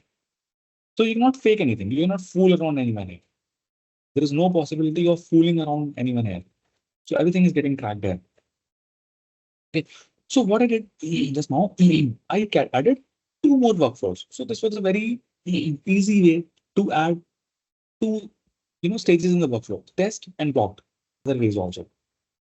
Okay, there are different other ways also. Let's see what are the other ways. So let me delete it from here now. Okay, I showed you one of the way. Let me delete it from here. I'll delete. Okay, and blocked one also, I'll delete. So it says when you're moving any column, when you are deleting any column, so it's asking you the tasks which are there in this column, whether you want to move them to blocked or done or whatever. So I'll say, okay, let me move them to in progress. Okay, back to normal. I am back to normal now. Back to normal. Now, let me tell you how to create this workflow, how to see all those things. So what I'm going to do, I'm going to go to project settings. Okay, see project settings, what you see, project settings, you see here, this is basically done by the project administrator. Okay, there'll be a person called project administrator. Now, project administrator can be your scrum master. Project administrator is a role. Okay, project admin is basically a role. Who can take this role? Maybe your product manager takes that role. Maybe your scrum master takes that role. Maybe some team lead or that person takes that role. But many times your developers or your testers or the freshers who have joined the project, they will not have access to the project settings. Okay, currently, why I'm able to see the project settings here? Because I'm the admin. Okay, we'll talk about it in a few minutes. But this project settings is impacting your project. You can change the look and feel of the project. You can add more. We have seen how to add a issue type. You can add issue types. You can add automations. So basically, sometimes so developers don't do all these things, right? What Jira users means, I mean, with developers, I mean the basic Jira users. Your mainly the development and testing team. They are focused on the board, right? They can create. They will have permissions to create any story, create any bug, create any issue, move things here and there. So they have those permissions. But project settings are some critical things. Critical things. Now here, let's say we were talking about workflow, right? So here, if I go to my issue type, okay, if I'm go to my issue type, let me open any issue type. Okay, so we have created one R&D issue type. So let me create a story. Let me talk about story. Okay, now if you select any of the issue type, you will see something called edit workflow. You see something called edit workflow. If I go to edit workflow, look at the workflow. This is the current workflow you are having right now. What is, see, it's at the top. Look at the top. It shows you this is the workflow which you're seeing. This is a workflow. It's a diagram. This workflow is for all the things, all the issues. It's for Epic also. It's for subtask also. It's for task also. It's for R&D issue also. It's for bug issue also. It's for story issue also. It means you can create a workflow customized for maybe for some issue type. You want to create some other workflow. So you can do that. Okay, maybe for a bug, you want a different workflow. That for bug, I want to add a workflow for test, right? Because I want my bugs to be tested properly. Okay? So you can add customized workflow for every issue type. Okay, but for now, what I'm doing, I'm adding some in this workflow. I'm adding some stages. Okay, in this workflow, I'm adding. So currently, there are 3 stages we have seen: to do, in progress, and done. Okay, and there is any written. What it means, it talks about transition. It talks about transition. So any story can be moved to do. Any story can be moved to in progress. Any story can be moved to done. There is no such, it's flexible. Currently it's flexible. So you understand. But what I'm going to do, I am going to create one additional stage here. So how will I do it? So you can just add anything. I'll say in progress status. I'll click on add button here and I will give it a name. Okay. So you see this and block dash showing up here. Okay. So let's add testing. Okay, just to make it different, I'll add testing. So this is okay. It says create and I'll say add. Okay. Okay, it's already exist. Okay, this I think I have created somewhere, so it's already exists. Let me name it something else. Okay, I'm naming it something else because it's a fresh one. So that what should I call it? I have to call it unit testing. Okay, let me call it unit testing. Unit tests. Unit tests. Unit testing. Call it unit testing. Okay, so created unit testing. This is a stage, or I'll say add. Okay, so unit testing says created. Now I can place it somewhere else. So let me move the done later on. Okay, but I want unit testing here, maybe. Okay. To do in progress unit testing, and maybe I'm creating one more, let's say uh, acceptance required. Okay, I'm creating acceptance or acceptance stage. Acceptance. Okay, I'll say add. Okay, I'll add acceptance. Okay. So basically these are the two things which I've added. Okay, so what I mean to I have created a workflow where I will see in my board these stages: to do state, in progress state. We know what is in progress state, the tasks which are in progress. So they'll be located in progress column. Okay. So two columns I added. Unit testing. Unit testing means maybe there's a story or some tasks that need some testing. Okay, so I added some unit testing state and then acceptance. Now, before completing my task, before my tasks move to done state, I want to. So yesterday we talked about the flow, right? That what happens in real projects, how what is the flow of procedures, flow of things happen in real projects. So first, your developers are working on some user stories. So sprint planning is happening. Then sprint daily stand-ups happen. So after 14 days, for the 14 days they'll be working on all the user stories. And after they are done, after my developers are done with their task, what happens? Their task has to be accepted by the product owner, right? They will give a demo to the product owner that whatever task they are doing, whatever task they have done, is it good or not? So it needs acceptance. So this is what this acceptance column is. So after the unit testing is done, okay, then I would want to move it to acceptance. Okay, then after my product owner is accepted, only then I will move to done. Okay, so I have created two new things here. So I'll say update workflow. What did I do? I said update workflow. Now for how many, which kind of issues you want to update the workflow?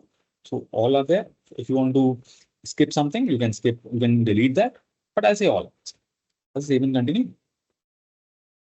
Okay. So you can here, you can say unassigned review columns and all. Nothing here. So let's say go back and say close. Say close. So you have edited the workflow. You have edited the flow. Now let's see whether it reflects here or not. Okay, let me go to the board. Let me go to, yeah, look at it. Look at it. On the board, now you see extra columns, unit testing and acceptance, and then you're done. If you want to move it at the right, you can move it anyways. So it's like it's as per your pleasure. Okay, it's whatever you like. It's your customizations. Which tab, which column you want to see there. So I think it's fine now. Okay, board. Okay. Now what I'll do, I'll move maybe now I can move the task to unit testing. Okay. Then I want to move the task to acceptance required. Then I would want to move the task to done. Okay. So this is how I created two new columns in my workflow. One more thing I see, there's a task in progress. There is a task in progress. What if, the developer skips the unit testing stage and acceptance stage and it directly moves it to done? Is someone stopping him? You can move it, right? Like I did. I did the same thing, right? My task was in progress and I moved it to done state directly. That is not an ideal thing, right? As per my, logic or whatever my guidelines, my project guidelines were that task cannot be moved from the task has to undergo unit testing stage. Then after the demo, it should be accepted. Then only it has to be done. It should go done. But I skipped this rule and no one came to know. And it's like it's not good, right? I am not following the process. Now what to do?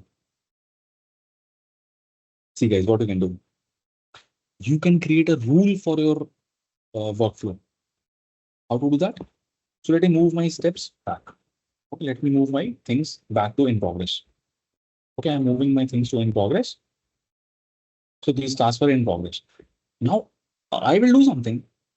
I will do something so that people are not able to move these tasks directly to done. Okay, if any task is moving to done, if someone is trying to move any task to done, it will check whether this task has been gone through unit testing and acceptance phase. So how to create that rule?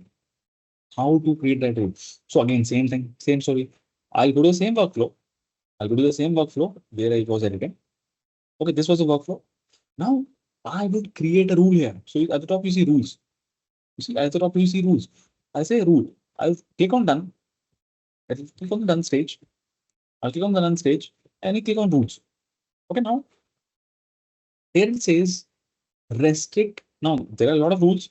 You can choose assign an issue, copy the value. We have a lot of issues, a lot of rules here. So I'm going to tell you which this rule.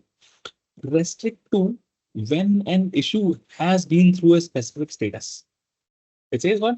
Only allow an issue to be moved using a particular transition if an issue has had a specific status. So I'll select it. Let's say use this. I'll say select.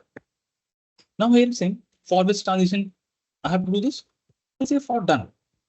Okay, for the done transition, because I want that the item should be moved to done only if what condition?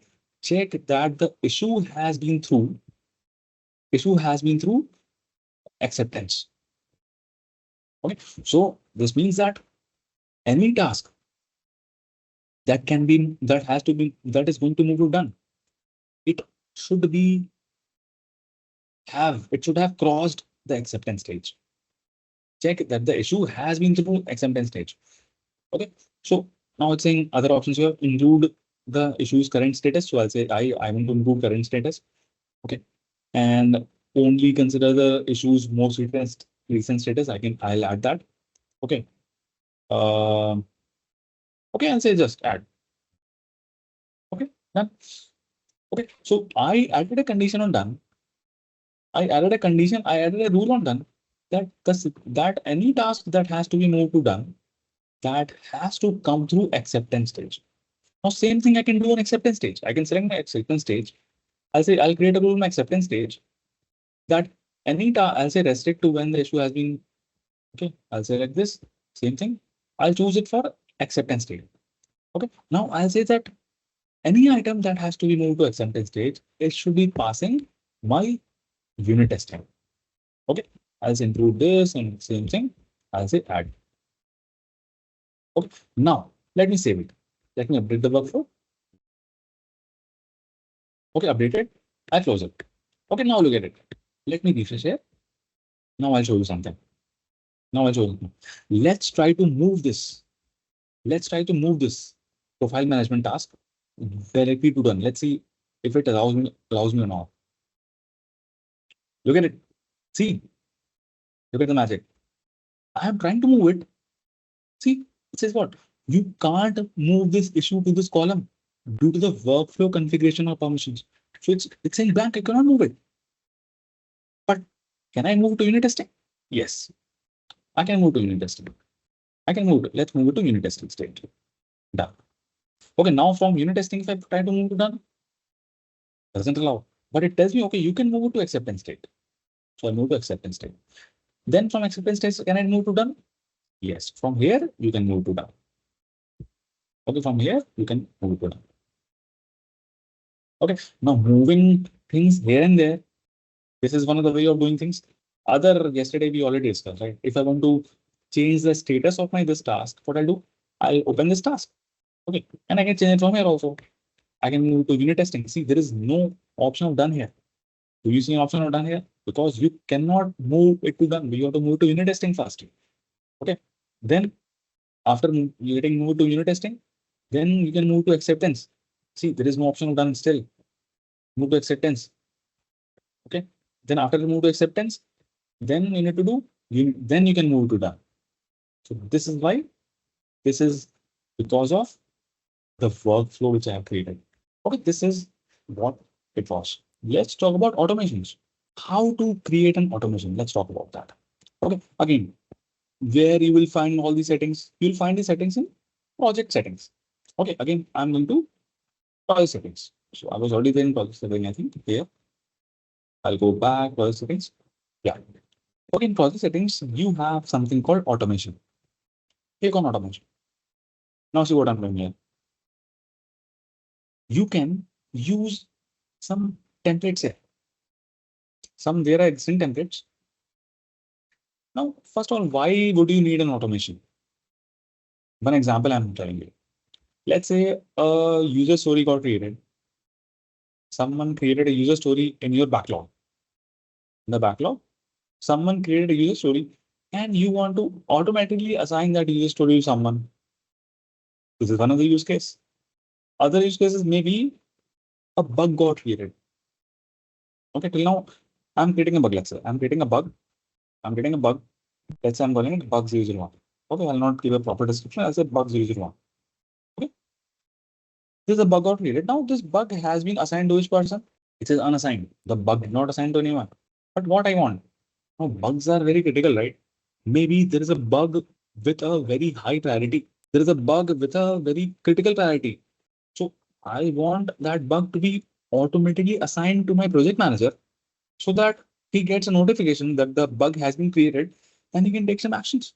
Maybe he'll find a person later on or a developer who will work on that bug. So this has to be automated, right? So for these kind of activities, I can create automations. So you can see automations here. Okay, in automations tab, you can see. So how to create an automation? So first of all, you create a rule here. Go to rules. So I don't have a rule right now. So I'll say no. Scope is project rules. Okay, project rules is what? Which is specific to your project. Look at a symbol. My project symbol is this flag, right? See, it's on project rules is. But you can create some global automations also. So I'm creating automation for this specific project. Okay, scope is this. I'll say create rule. Step one is to create a rule. I'll say create rule. Okay, here you have to add a trigger. Okay, what's the trigger? Trigger can be anything. Trigger can be what is triggering your automation. So for me, trigger can be if any version is deleted. Okay, any issue comment, if someone commented on some issue, if any issue or issue created, if any issue got created, okay, if any, you have a lot of things, a lot of triggers. So I'll say issue created. This is popular one. Popular one is issue created. So I'll say issue created. So if any issue is created, then I want to trigger my automation as a next. Okay, done. Next is what? Next is then add a action. Or you can add a condition also. Option is add a condition. I'm going to add a condition then. I'll say add a if condition. Add a condition. My condition is popular one is issue field condition. I can say that the issue field, let's say, now if the field is, I'll say if the field is having a priority is equal to or one off, I'll say is one off. Priority is highest and high.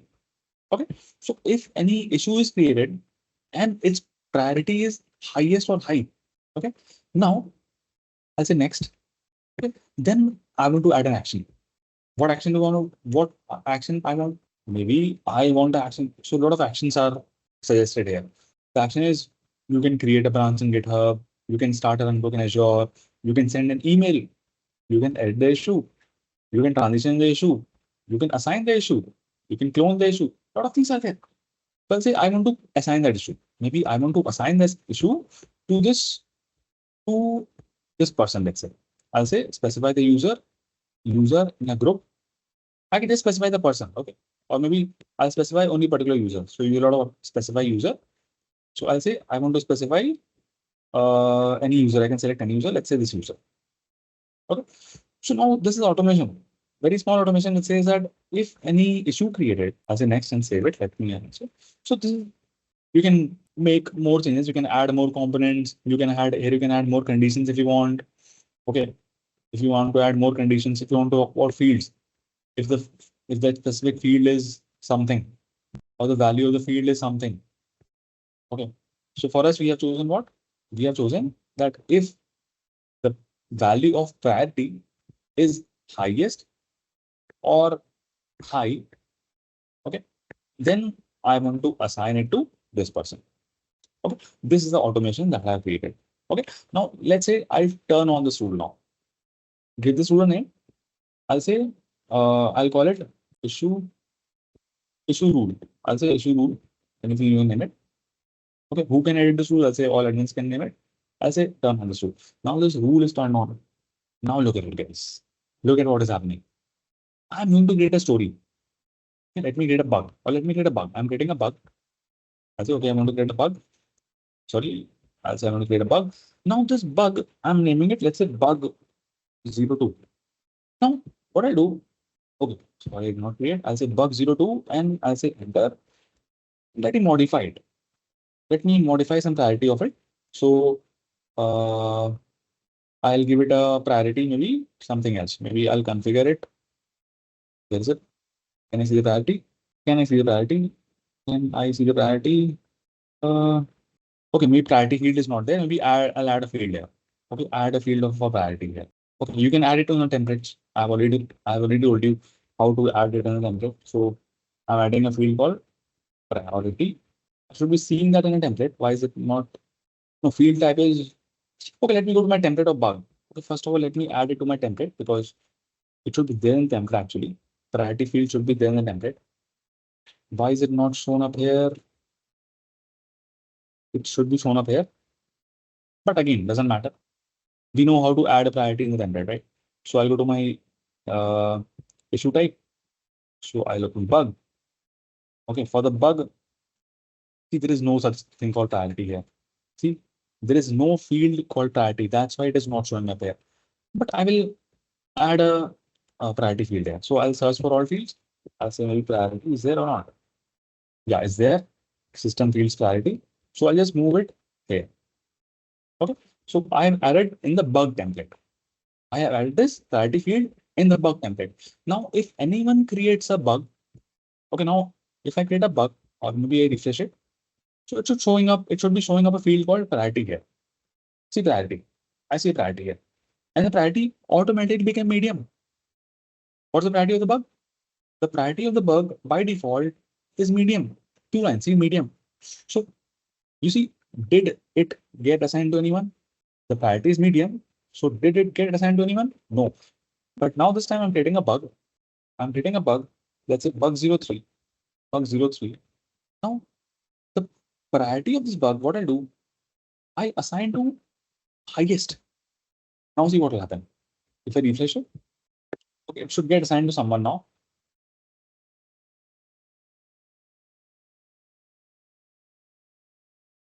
Let me check my rule. I have created the rule. Let me check my rule again. I'll go back to project settings. I'll go to automation. So I need to check whether my rule is active or not. Okay, issue rule is active. Issue rule is active. And what the rule says, it says when an issue gets created, this rule is run when the issue gets created. And the priority is one of highest or high, then assign the issue to this. Okay, rule is proper. Okay, rule is proper. Let me refresh it. It should be assigned here.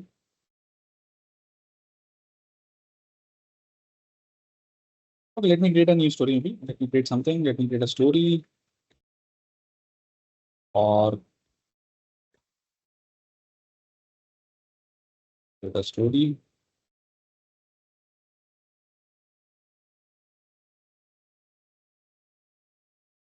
Maybe from here I'm creating story. I'll say create. What I'm creating a bug. Okay. I'll give it a summary. Let's say bug 04. Okay. You can create from here also. Doesn't matter. It's the same one and same thing. Status. I'll put it to maybe to do. Okay. And description you can fill it. Anything. Labels. Priority I'm giving highest. Okay. I'm not selecting anyone to assign to. Okay. Assignee you see. Reporter is me, but assignee is no one. Assignee is no one. You see. Assignee should not be there. So I'm not assigning to anyone. I'll say create. You have created 26 true. So I refresh. Yeah, look at it. See, I created it and it got assigned to me. Okay, it automatically got assigned to me. Why? Because of the workflow, because of the automation that I did. My automation got triggered and it automatically got assigned to me. Okay, so this is how you create an automation. And you can create a lot of automations. In automations, you see a lot of templates are there. If you see if you open automations, you'll be seeing a lot of templates. A lot of different templates you'll be seeing. I'll go to automations, templates. See, a lot of templates are there. So when all child issues are completed, then close the parent. This is one of the automation. When all the subtasks are done, move the parent to done. This is one of the automation. Remove a label from issue. So you can use these templates also. Okay, if you want to use these templates, you can use templates also. See, when issue is moved to in progress, create a branch in GitLab. When an issue is moved to in progress, create a branch in GitHub. See, all these automations are there. You can just start using it. Simply use it. You can configure it. So I opened an automation. When issue is moved to in progress, create a branch in GitHub. See, you can configure it now. When issue is transitioned from to do to in progress, so this is the action. So we need trigger, right? Trigger is this. When issue is transition from to do to in progress, issue type equals bug. Okay, you can modify it. If maybe your issue type equals a story or a task, whatever, then you are creating automation to create a branch in GitHub. So I'll say, okay, connect to GitHub. I'll say create a connection. I'll say connect. Okay, and we already know how to link our GitHub to Jira, right? We already know that. Okay, so it's asking me permissions. So I'll say I want to authorize. Okay, it's saying can't find a GitHub organization. Okay, I think I need to refresh. Okay, but we know how to connect, right? We have already connected to it. So just an example of what all automations you can create. You have so many templates here. You have so many options, so many templates here. Okay, see, one automation is when a critical vulnerability is found, send a Slack message. If in any of your dependencies, there is a critical vulnerability found, then automatically a message on your Slack channel will be sent.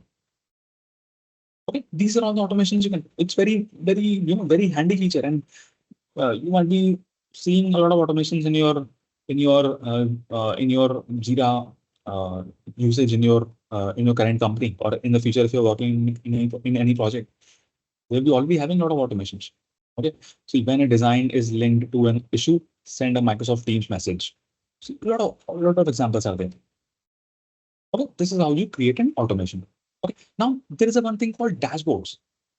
Okay, so by default, you get a default dashboard.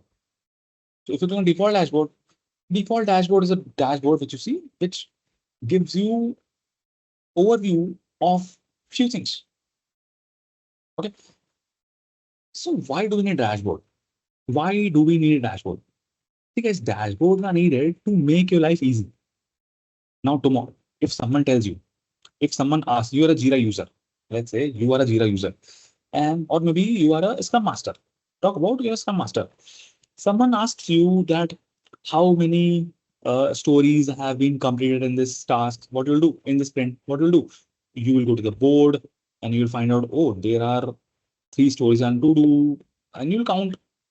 If someone asks you how many things are in the backlog, you will go to the backlog and say here. If someone asks you how many days are left in the sprint, you will go somewhere and you can check the timeline and you will check here. So sprint one is in progress. So you have to click here and there to do all those things, right? What if you can create a dashboard where you can put the gadgets of your choice, right? On your phones also, on your home screen, right? On your phone home screen. So you have a place of widgets, right? You can add widgets, whichever thing you're using most frequently. You're using a calculator frequently. You are using a notepad frequently. You are using any application, for example, you are playing a game or you put that game in that widget. So now you don't have to search in a lot of apps, right? Where is my game and let me find out and play. You can just go to the dashboard and you'll find out all the popularly used stuff. So same applies here also. You can create a dashboard. So you get a default dashboard, you get a default, but let me create a new dashboard and I'll tell you how to create a dashboard. So I go to dashboard, I'll say create a dashboard. Now give it a name. Give it a name. I'll call it my dashboard. I call it my dashboard. My dashboard, I'm calling it. Description, you can make it description you can put. Viewers, who can view dashboard? So if I make it private, it will be private. But if I want to make it visible to to a user, if I want to make it visible to a group of users, if I want to make it to the whole project, everyone who has access to the project will be able to view this dashboard. If I want to make this visible to whole organization, so I have a lot of permissions here to view it. Maybe I'm moving it to private only because maybe it's my dashboard. Editors who can edit the dashboard. So it's private. I would suggest, obviously, I would be editing it. That's the same. So I want to create a dashboard. So this is a dashboard. So you just need to add some gadgets on it. Okay. Now, what do you want? Let's say I want to watch my activity stream. List recent activity in a single project. So I'll add it. So it's listing. It's listing. It's listing what all activities are happening in your. Now you can track, right? So you don't have to go to everywhere and check what is the activity. It shows you a proper stream. Like this person created a bug. Then this person updated a sprint. This person did what? You can see like in a detailed view, everything, all the activities. Okay, you can add more gadgets. Let's add some gadgets assigned to me. This is pretty handy. I would want to know what tasks are assigned to me. Okay, you can configure it. How many results I want to say, let's say 25, I can say 15 results. Okay. And just say, so it will show me all the tasks that are assigned to me. Now I don't have to go to the sprint board and all those things and find out tasks which are assigned to me. I can simply come on my dashboard and I can check how many tasks are assigned to me. Okay. Lot of gadgets are there. A lot of interesting gadgets are there. See, I can use some bubble charts, average time stats. I can put some number of days remaining in a sprint. So let's add it. This is also interesting. See, so this will tell me, I'll say save. You can obviously fulfill your reasons. So tell me how many days are remaining in the sprint. So it's a 0 days remaining in the sprint. Maybe because of some configuration, you can modify this configuration if you want as per your wish. Okay. Maybe I'm using the board, our application board, our shopping application board, right? So I'll use this board. I'll say save. So it tells me how many there are 20 days remaining in the sprint. Okay, I can add more such. I can add many. I can add a pie chart, display the matching issues for a project, and I can add list multiple projects, quick links. Okay, I can add resolution time, sprint one charts, and all these things easy. Okay. And just after we're done and say save. Done. So you have created a dashboard for yourself. Now you can see everything in the dashboard. You can move things here and there if you want to edit and you want to drag and drop things. I want to move this thing here, let's say. Okay. You can customize. It's up to you. It's up to you can customize. So this is giving me a better view. Right. So this is the concept of dashboard. Now, filtering. Some part of filtering we saw here. If someone asks you to search an item, search any task. So what you can do? You can go to search here and you can filter things. Let's say I want to search the items who had login in the name. So it will show me all the stories, all the issues which are having login in their description. See, implement user login feature, login not working. This is a global search. Yesterday you saw, right? This is a global search. This search is valid for all the projects in your organization. So currently, how many projects I have?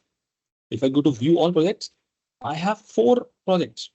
So this global search is searching in all of these projects. Okay, but if you want to search only in your project, so this is my project. So you have an option of, you can search in a sprint also. If you want to, I can go to my board and I can search my sprint. Let's say I want to say create. How many times is created happening? Create. So it will show me that there is a one task which is having create in it.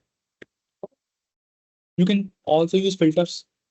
Okay, so you can say if you see view all issues, it will list you all the issues. Okay, in your project, in your particular project, it is listing you all the issues. See, it is listing you all the issues. Okay, now if you want to view some filters, okay, you can create a filter basically. Okay, you can create a filter also if you want. So I'll say create a filter. Let's say create a filter. Now here you have a few things, 2 options, basic and JQL. If you go for basic, basic is very easy. Basic is what? You can select in which project you want to search. Let's say I want to search in shopping app project. Okay. What is the type of issue you want to search? I want to search, let's say, all the bugs, all the bugs. Okay. See, all the bugs are getting listed. So as per it's just filtering things, right? It is just filtering things and giving you a view. Okay. You can check the status. I want to see all the bugs which are in to-do state and which are in progress state. So it shows me 1, 2, 3, 4, these 4 bugs. I want to see all the bugs who are assigned to this person. So I can, it's like using a filter, right? Very easy, very easy. And this details, you can export it also.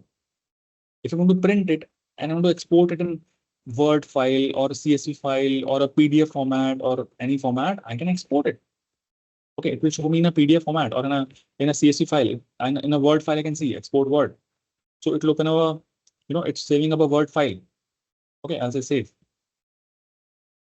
See, Jira doc. It has created a file called Jira doc and it has saved the report. I can open it. See, it shows me. See, it gives me a complete report of, that, okay, in this project, there is SA26, this is bug number 4 and details of it, SA03. So in a Word format, it is saving everything with full details of that thing, in which sprint it is and every detail, who's assigned to. Okay, this is also one of the things you can play with filtering. Now, this was a basic filter. What is this? This is a basic filter. But yeah, basic filter is what? Where you can just click on here and there and you can filter things. Other is JQL. JQL is Jira query language. Okay, like how do you query a database? You know SQL, right? SQL is what? A structured query language. If I want to find some student, if I have a student database, if I want to find table in that, so I will put some SQL queries, right? Show tables. I want to search items in table. I'll do select star from tables where table and all those things. Insert into filter. So those are SQL. Jira has its own JQL, Jira query language, and it looks something like this. So you can, if you want some advanced searches like putting a JQL, so it's basically the same thing. The filters that you have put, it is just written in this format. It is just written in this format, as simple as that. Okay, so you can write your own JQL like this, created greater than and equal to minus 30 days. Means it is listing you all the items which has been created 30 days ago. Means before, since 30 days, how many items, how many bugs have been created. In the which project? In SA project. And they are of type bug. And status in to-do in progress. Basically, whatever item we have filtered, it's showing up. We have put a filter, right? So in the background, what it's doing? It's creating a JQL. So you can use either a JQL if you know how to write a JQL. Okay, then you can write it all these things yourself. Okay, but if you don't know JQL, you can use basic. You can use basic, and you can also save a filter. If I save a filter, I save filter as demo filter. Okay, I'll say bug filter. This filters all my bugs, right? Bug filter. Bug filter. Bug filter. I'll say save. Oh, the filter got saved. Now tomorrow I don't have to put these select again and again. I don't have to come tomorrow and I will, okay, select project as this, type as bug, I don't have to put all these things. I will just go to my filters. I'll go to my recent filter, which I have created. I'll say bug filter and it automatically will show it. It will automatically show me all these things. I can make this filter visible to someone else also. Okay, see here, I can export things. I can export here. I can share with someone. I can share this with someone. I can share with my team. Let's say I have a team. I have created a team. I can share with my team also. I can edit it and I can play with it. You can do whatever you want with it. Okay. You can do many things with it. You can open in Google Sheets. You can open in Microsoft Excel. Okay. You can export it. You can see the detailed view. You can change the view. Everything you can do. So this is how you create a filter. Okay. Now, see, I'll tell you one more thing here. So if you go to your project settings, okay, let me go to my project settings. I'll open a project and the project settings. You see something, or not project settings. Let's normal view, like normal board. Here you see add view. So currently, what is the view we have? We can see a timeline, which tells you the roadmap, backlog, the board. Now, if you want to add more things here, you can go to add view and you can add a lot of things here. See what you can add.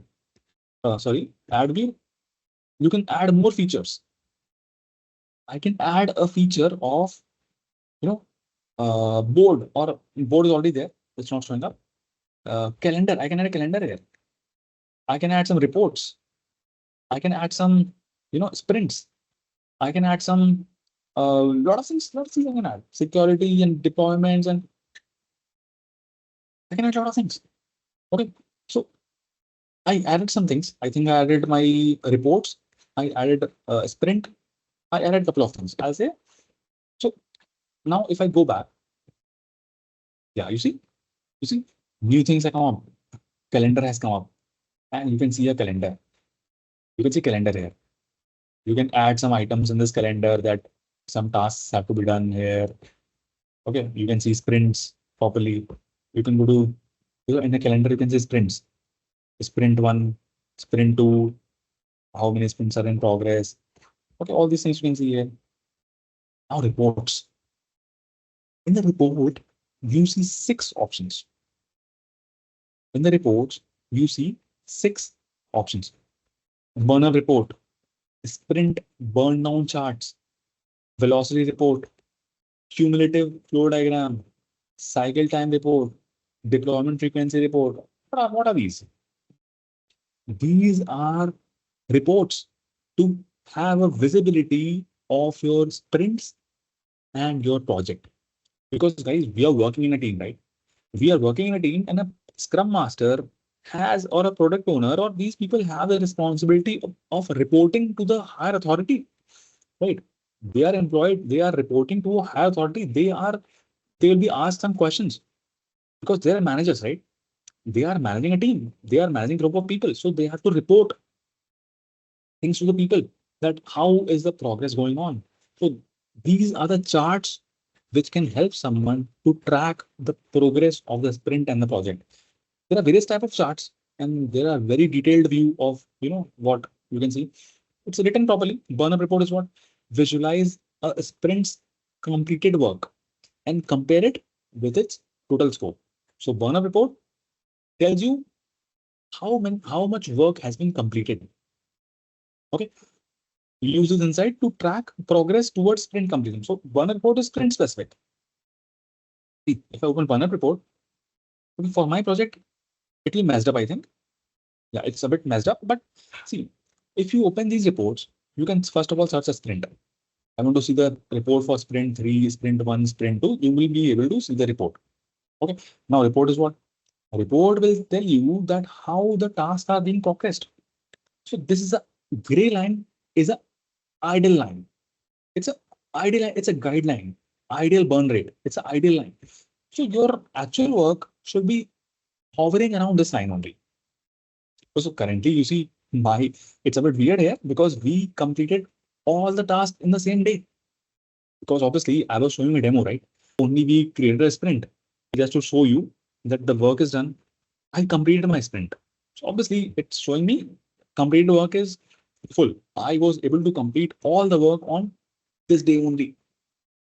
This is normally does not happen in project. A project in your project, maybe you'll be seeing report a graphical way like this. Okay, if I show you something real time, so if I open burn up code, Jira, it will show up like this something. If I images, so a proper burn up report will look like this, something like this. Okay, like this. It looks something like this. So this is idle line, and your task should be your activity should be coming up like this. Means slowly you are doing, right? You will not create a task and everyone will doing all those 14 days of task in a single day. Okay. So this tells you that it tells you how many days. So it tells you, okay, how many days were there? In this sprint, there was a task for, let's say, 30 user stories, 30 points. And how many tasks, how many points have been captured? How much task has been done? So this gives you that report. Okay. Then same wise, you have sprint burn down chart. Sprint burn down chart is kind of reverse. It tells you how much task is remaining. If I open my sprint burn down chart, okay, so this will look like this. It tells you how much time is remaining to perform any task or to complete all the tasks in a sprint. Okay, so burn up chart tells you how much work is completed. Burn down chart tells you how much work is remaining. Okay, now graph. Now this also, if you want to burn down, if you see burn down chart, burn down report, if you open, so burn down report will look like this. So ideal line is going like this. See, if you open any burn down report, so ideal burn down report will look like something this. Yeah, it will look like this. See, burn down chart. So burn down chart means, see, 20, it starts with 20 because initially, let's say you have to do 20 days of task. Now, eventually the number of days will go down, right? Ideally, what would happen? Ideally, while the days are progressing, let's say your sprint started on 1st of October. Now, on first day, you realize that you have to do 30 days of task, 30 points of task you have to do. Okay, now slowly by slowly you'll be doing it, right?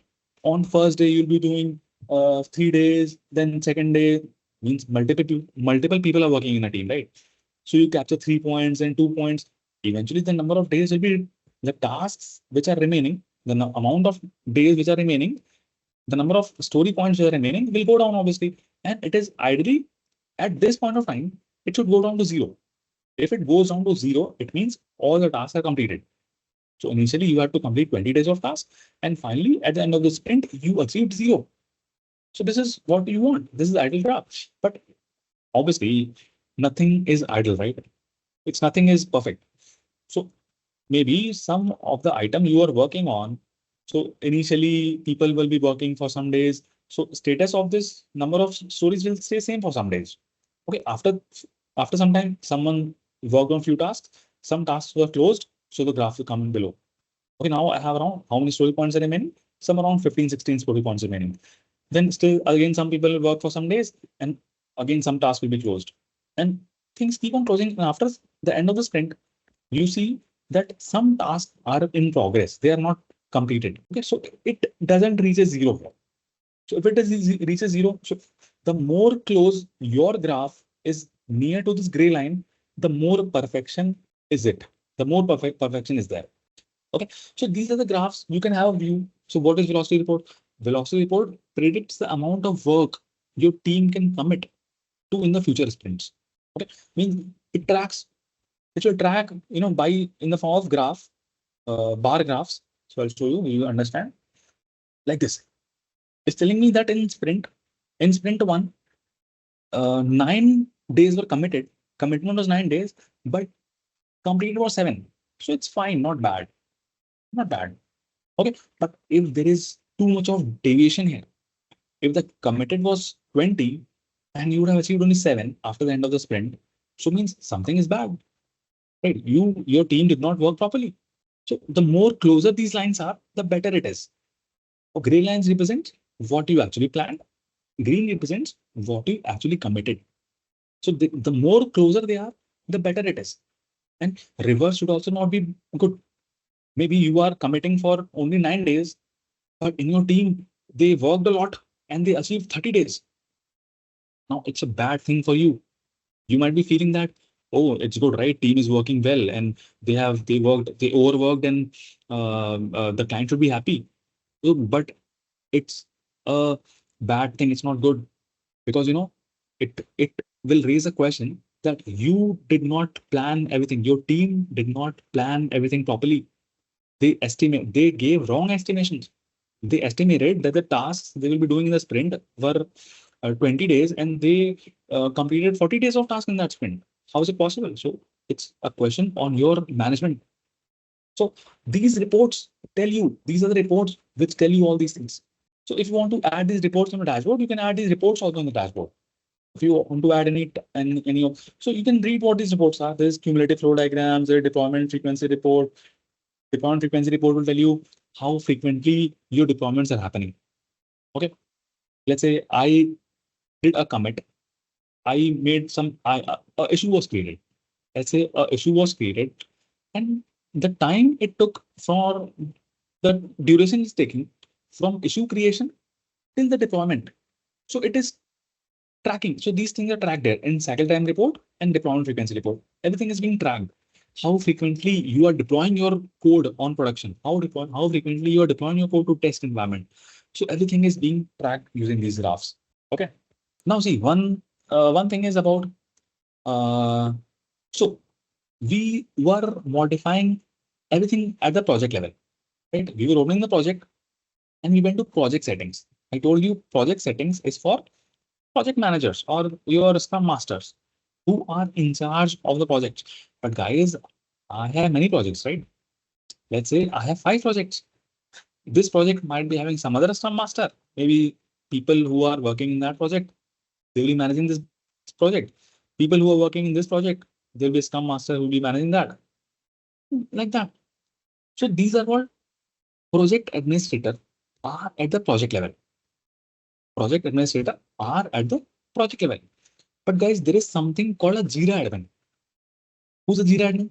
Jira admin works globally. So if I want a setting, let's say if I want to change some look and feel, or if I want to create auto, we know all things, right? We have seen a lot of things. We have seen how to create automation, how to create a workflow, how to create a new issue.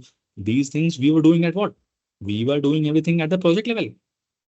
But now, what if those things have to be done on multiple projects? Okay, I want to create a new issue called R&D in other projects also. So who will do that? This has to be done at the global level. So Jira admin will do that. So if you are a Jira admin, you'll be seeing this setting here. And in this setting, you'll be seeing a lot of options here. Account setting, these are person Jira settings, but Jira settings. If you see Jira settings here, this means you are a Jira administrator. You have been given a Jira administrator role, and you can see a lot of things here. You can see what you can manage system settings like you can check some audit logs. Okay, you can modify language in your Jira. This language is being used, English or maybe Spanish, or maybe if your team is in some other indexing language, you can use you can play with these settings. Okay, you can play with these settings. Maximum project number, size, maximum project name size should not be greater than 80. You can modify these settings, allow users to watch an issue, hide unused fields, allow users to vote for an issue. Okay. You have a lot of things there. Okay. You also have an option of uh, enabling security. Okay. You can add a project role. Okay. You can add a project role. Currently, there are three roles: user, administrator, and these are the roles.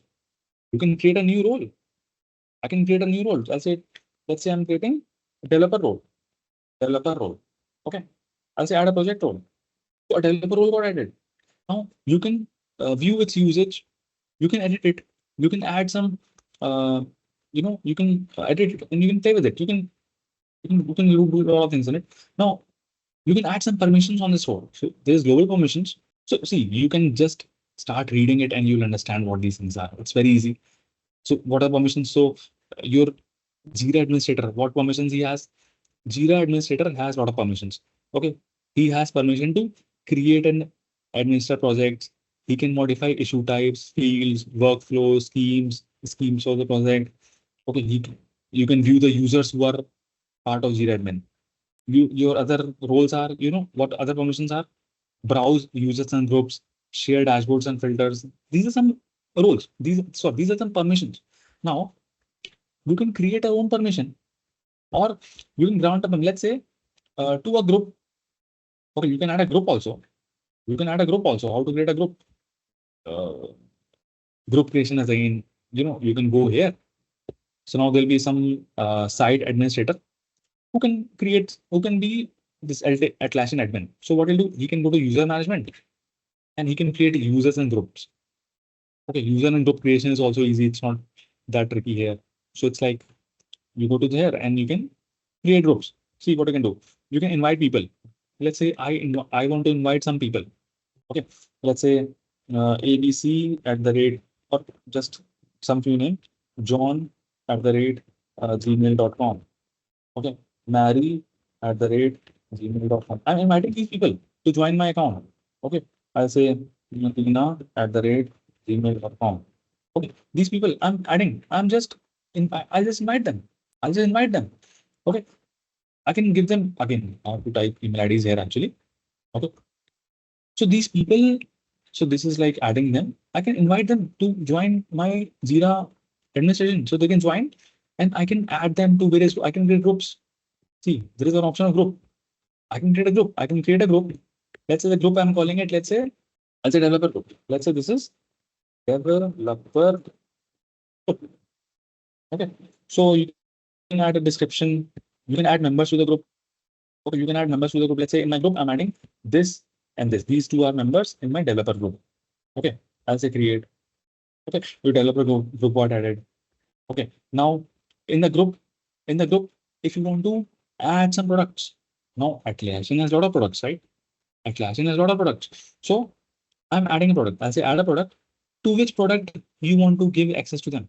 So I want to give these people, the people who are in developer group, I want to give them permissions on Jira. Okay, I'll say which permissions you want to give. You can give a user permission. Maybe there are users, and if they are admin users, you can give them administrator permission also. User access admin. Okay, but I'll say user permission. I don't want to give them admin permissions. On Jira administration, you can want to give them permission. So I don't want to give them. I'll say add. Okay, so I added these guys. I added these guys as a user. So these guys will not have administrator role. Okay, they have very limited permission of playing with the backlogs and adding things to the stories and limited permission. They will not have administrator permissions. Okay, so you can create groups, you can create those things, and to the group you can assign permissions. Okay, so let's say if I refresh this page, if I want to grant a permission, I'll say I have a lot of permissions here. Share dashboards and filters. If I select this permission, what this permission is? Shared dashboard and filters. You can read about this permission. This permission is share dashboard and filters with other users. Now this permission I am giving to which group? Let's say I have give to this group, developer group. Okay, I'll say add. So done. Permission granted. Okay, so to my developer group, I have given them permission to share dashboards. So similarly, you can create users and give them whatever permissions you need. Okay, you have a lot of other views here. Default, you can change the look and feel. Okay, if you want to change look and feel, you can change the logo of Jira. Okay, if you want your organization's logo or some other logo, if you want for the project, you can change it. You can change the colors. Okay, so currently by default it's blue color. So you can change the color also. You can change the time format. You can change the day format. Okay, you can modify the dashboard, default dashboard. So by default dashboard looks like something, right? This was a view of default dashboard. But if you want to change the default dashboard, you can change it. You can change it. And those settings, whatever you're changing, will get applied to all the projects, not just you, because you are doing things as a Jira admin. As a Jira admin, you're doing things. So this is the role of Jira admin. Jira admin is at a higher level. Okay, Jira admin is a higher level. Project admin is only concerned about the project. Jira admin is one level above. He can manage the common settings, common workflow, common automations, which all the projects are using. Okay. Then there'll be site admin. Jira settings you are seeing there, these are managed by Jira admin, and there'll be site admin or organization admin. Those admins are even more high level. They can add users. So currently the user will be added. You know, I just now created a group, right? I showed you some users to invite a user, how to invite how to invite users, how to create groups. So those will be done by, some even high level person. In your project, you will not be getting these permissions. Okay. You will not be getting permissions to, billing and user management. So if you want to ignore, you can ignore it. Someone will be creating users and groups and all those things. So this will be done by some high level person. But for you might be a Jira admin where you have to create some common automation, some common workflows, some new issue types. You have to create some maybe add new apps. Okay, add integrations with GitHub or GitLab or those kind of things for the projects. Okay, at that level you might work, or you might be a Jira user, a normal Jira user, and normal Jira user has restricted things to do. So you can be working on any role. But we have seen almost all the concepts. Just a quick info, guys. Intellipaat offers a business analytics course in collaboration with iHub IIT Roorkee. Through this course, you will master tools and techniques in time series forecasting, risk analytics, data visualization, and much more from the IIT faculty and industry experts. With this course, we have already helped thousands of professionals in successful career transition. You can check out their testimonials on our Achievers channel, whose link is given in the description below. Without a doubt, this course can set your career to new heights. So visit the course page link given below in the description and take the first step towards career growth in the field of business analytics.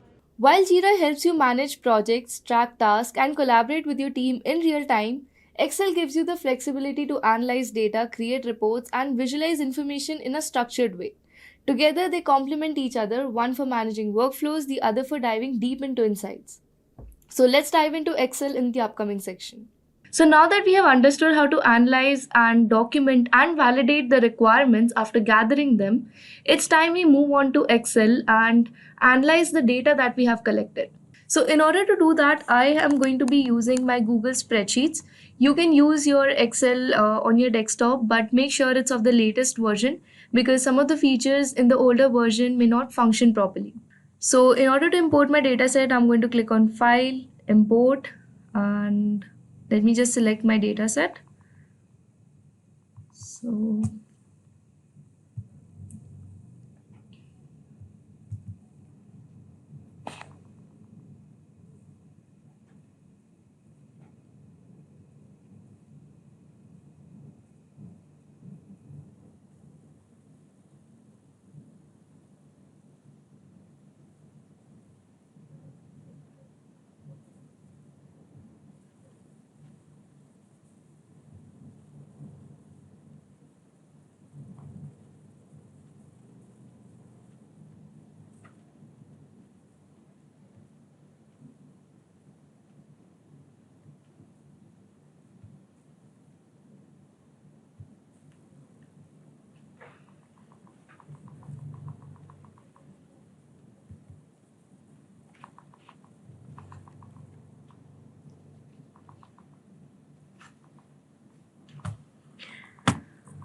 All right, so as you can see, this is our data set over here. Let me just expand all the columns.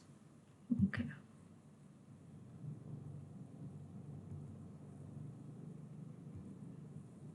So by default, all the columns are going to be collapsed. So in order to see the complete title, you will always have to do it manually by double clicking on each of the columns. So this is my data set. Okay, so this is a very basic or standard way of representing data in Excel. Now I want to make a few changes so that it is easier for me to visualize my data at the end. So what I'm going to do is I'm going to freeze the header over here. So I'm going to go and click on freeze up to row 1. So now whenever I am scrolling down through my data set, I can see that this particular column is my invoice ID, this particular column is my branch, and so on. Okay, so basically I do not have to go back, scroll up, look at what that column is representing, and this is going to save me a lot of time, right? Now the next thing that I want to do is I want to have an option of filtering my data through my columns. So what I'm going to do is I'm going to click on data and I'm going to say create a filter. So now as you can see over here, I have this particular icon for all my columns where I have the option of filtering my column values by condition, by values, and I can also see the different values that are stored in my particular column.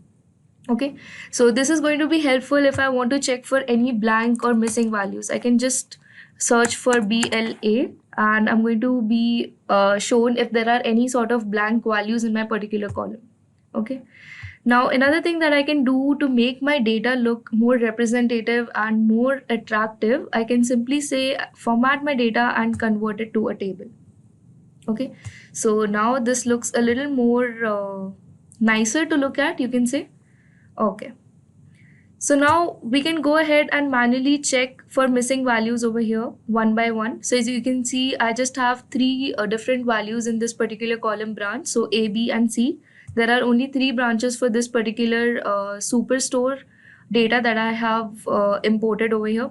I'm going to tell you more about this data set as we go ahead. But the major thing that you need to know about this data set is that it's of a superstore, supermarket sales data. Okay, so there are invoice IDs, branch, city, customer type, the gender of the customer, the product line, that is what exactly the product belongs to. So if it is something like a shampoo bottle, it's going to belong to health and beauty product line, and so on. Then we have electronics, home and lifestyle. So it could be a bed sheet or a pillowcase, anything like that. Then it could be a cricket bat from sports and travel, and so on. Okay. Then we have the unit price, that is how much that one particular product costs. And then we have the quantity column, which is telling us how many products the customer bought. Then we have tax 5%. So we're directly calculating 5% on the amount of the bill. And then we have the total. So after the tax being added, we have the total. Then we have this date column. Okay.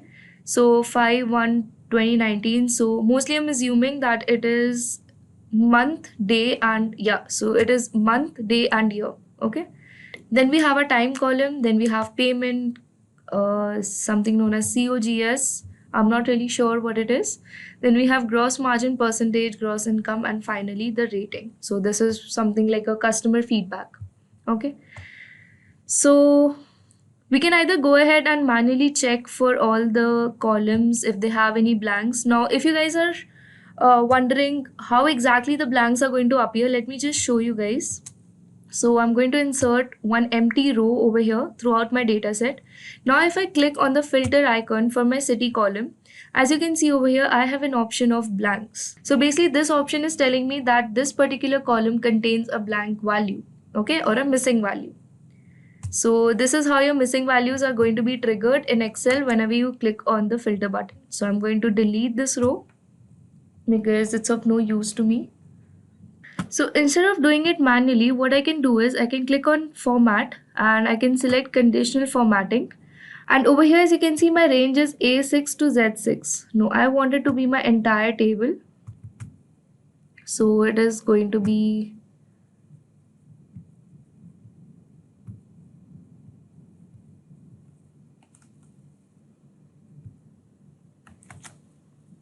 So it is going to be A1 to Q789. Okay.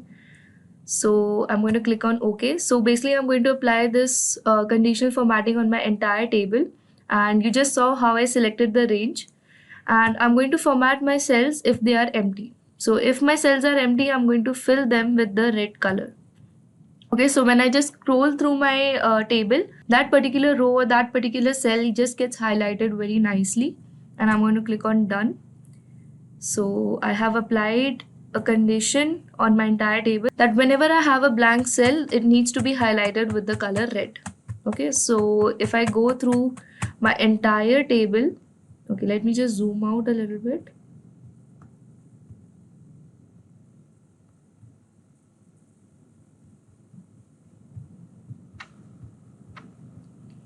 Okay, so as you can see, there's no cell that is being highlighted by red. So just to make sure that a condition is working correctly, let me just add another row again.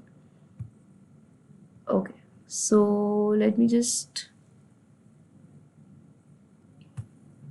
go to my conditional formatting again. And how did a color change to green? I wanted it to be red. Done. Okay. So as you can see over here, this is how a missing cell value is going to look like after our conditional formatting. Okay, as you can see, there's no other red color highlighted anywhere in the table. That means we are good to go. So I'm going to delete it again. Okay. So basically you have two options. You can either check for missing values column by column, or you can do it for the entire table at once. Okay. So this is it. Okay, so now the next thing that we're going to do is we are going to check for columns like unit price, quantity, tax 5%, total, date, time, COGS, COGS, gross margin percentage, gross income, and rating, which are supposed to be our numerical columns. We are going to check whether they are actually numerical or not. So a simple way to check if a column is numeric or not, simply all you have to do is write the formula equal to is number, and I'm going to select the column unit price, and I'm going to, okay, let's not select the entire column per se. So if I want to check whether this value is an integer or is just written in a string format, all I'm going to do is I'm going to write a very simple formula over here saying equal to is number, and I'm going to pass this particular cell because this is what I want to check, and I will click enter. Where did my, yeah, there. So it's true. Okay, similarly you can check for more random values in this particular column, and similarly you can do it for quantity, total, and for date. Okay, so let us just see whether all our dates are in the correct format.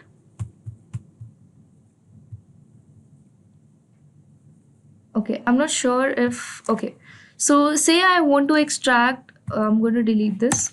Okay, so say I want to extract the month from this particular date, so I'm going to create another column month. Okay, and then what I'm going to do is I'm going to say equal to text, and then I'm going to pass this particular cell, and then I'm going to specify my format that I want the first 4 letters of my month. So all I'm going to do is I'm going to write another formula equal to, and I'm going to say text because I want my month to be visible in text, and I'm going to select this particular cell, and then I'm going to specify that I want only the month. That's why I'm going to write M 4 times, and then I'm going to click on enter. Okay, so as you can see, Excel has successfully extracted all the months from this particular date column. Okay.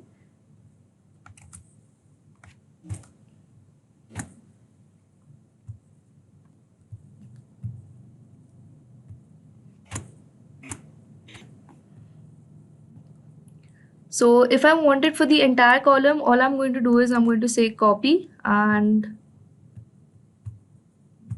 I am going to select the entire column, and I'm going to say paste.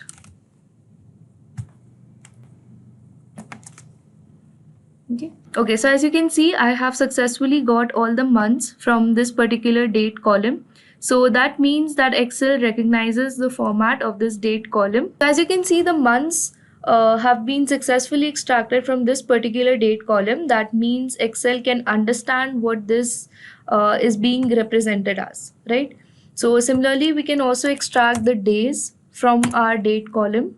So this time I'm going to simply say equal to text, and I'm going to again select this particular cell, and this time I'm going to pass D 4 times because I want the date, and I'm going to click on enter, and there. So now we have the days from all our dates. Okay, so we have the months and the dates. Okay, so then we have our time column, then we have our payment method, that is credit card or e-wallet, that is basically UPI. Okay, then we have our COGS column. Okay, so you understood how to deal with numerical columns like unit price and quantity to check whether or not they're really in integer format or not. So you can use the is number formula for that. And in order to extract the months or the dates from the date column, you can use formulas like this. Okay. Now moving on, let us also go ahead and check for duplicate values. So in order to check for duplicate values, all we have to do is go to the data tab and click on remove duplicates. So I'm going to click on data has a header row because the first row in our data represents all the headers. So over here Excel has understood that column A is invoice ID, column B is branch, and so on. Now I'm going to click on remove duplicates, and as you can see over here, no duplicate rows were found. So there are 788 rows in total and they are all unique. Okay, so I'm simply going to click on OK, and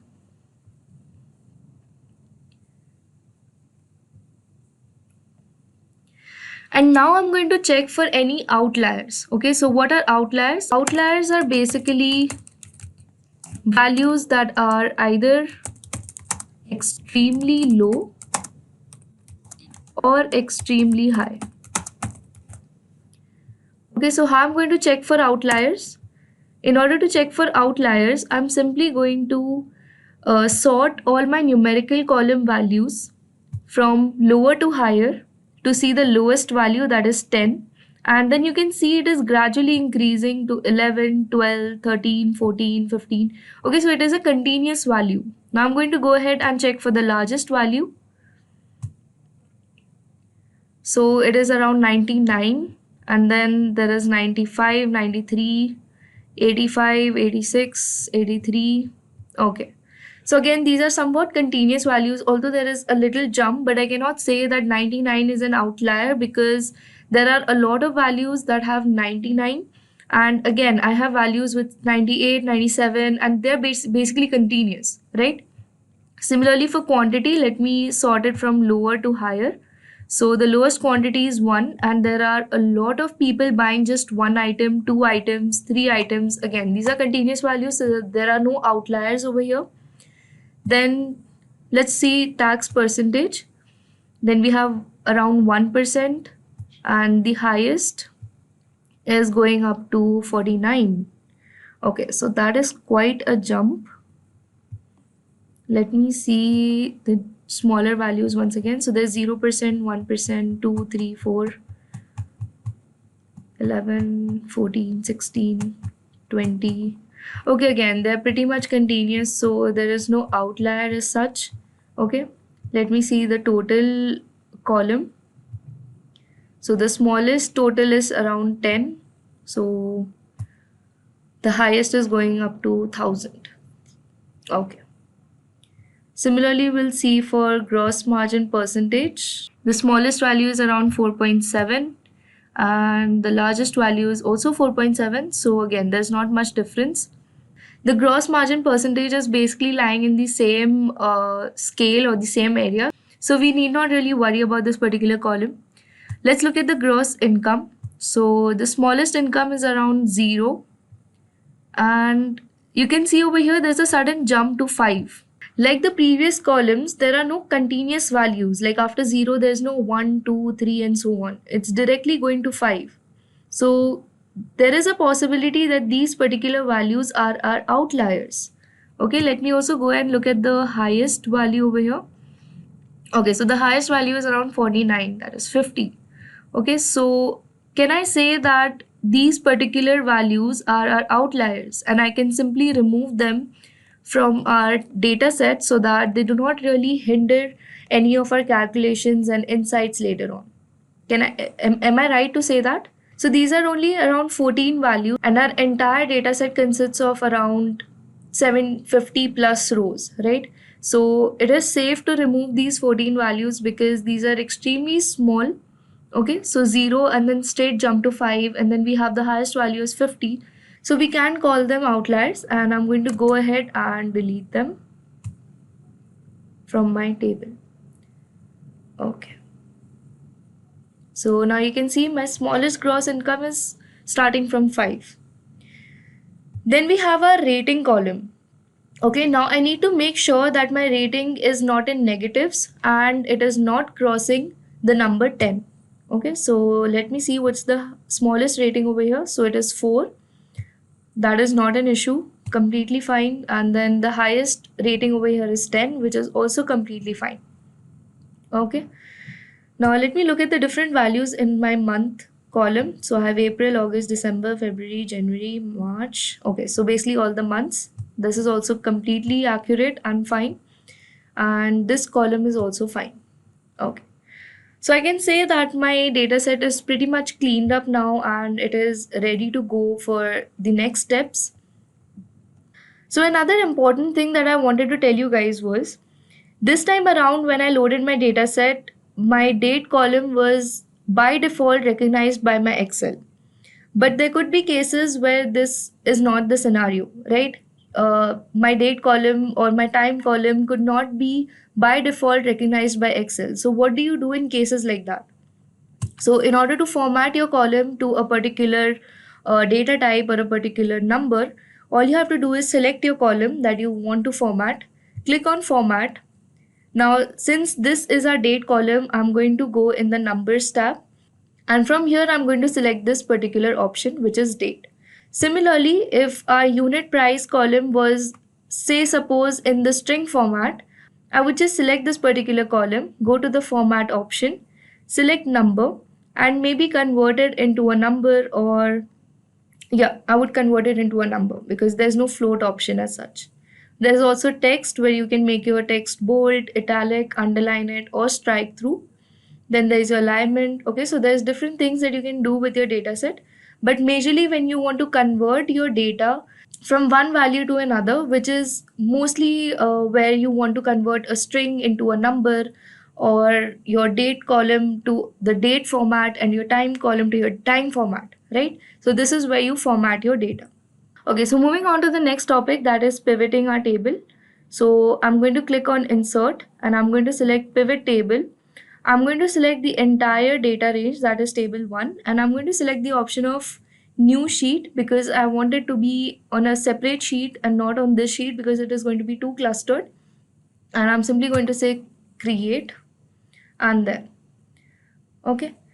So now the first thing that I'm going to do is I am going to add my city and the branch. I can't find the branch here. So I'm going to add the city and the branch in my rows column, and I'm going to add the total, that is the total purchase, in my values column. So as you can see, it gets so easy to visualize that my city Mandele has my branch B and the total sale has been this. Okay. Then I have my other city and this is the particular branch and this was the sale over there. Then I have my third city, which is Yangon, and this is the branch that is established over there and this is the total sales. Now the grand total of all these three branches or all these three cities is this particular value. So this is how you can visualize different parameters and understand the different aspects of your data set through pivoting tables. Okay, now I'm also going to tell you how you can create another table over here. So going back to our main sheet, I'm going to again click on insert, again select pivot table. This is going to be my range again. I'm going to select an existing sheet, and wherever I want my next table to be, I'm just going to select the location. So I want my next table to be over here side by side with this particular existing table. So if I click on this cell, the location has been selected over here, and I'm simply going to click on create. And as you can see, I have my second pivot table side by side my previous one. So now what I'm going to do is I'm going to select all my product line and put them in the rows, and I'm going to select the total in the values column there. So it is by default sum. You can also make it average. So this is the average of all these product lines. Okay, so the average sale was around 300 rupees. Fashion is around 297. So you can see which particular product line is making the most sales through the average. Okay, and this is the total sum of all the sales. Okay, so similarly you can go ahead and create more pivot tables. Let me give you an idea of how you can do that. So let me just write it down for you over here. Okay, so some of the pivot tables that you can create could be with the payment in the rows.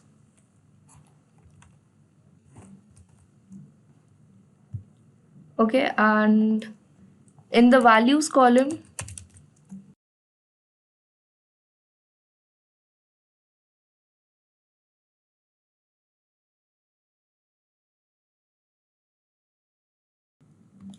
and then in the values column you could have your total sales with the sum, or you could have your invoice IDs and give a count to your invoice IDs. Okay, what else you can do in your rows?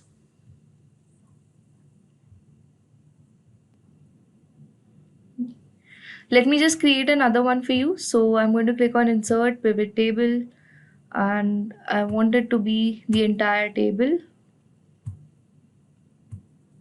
Okay, so existing sheet, and to select the location I'm going to go back to my table and I want the location to be this.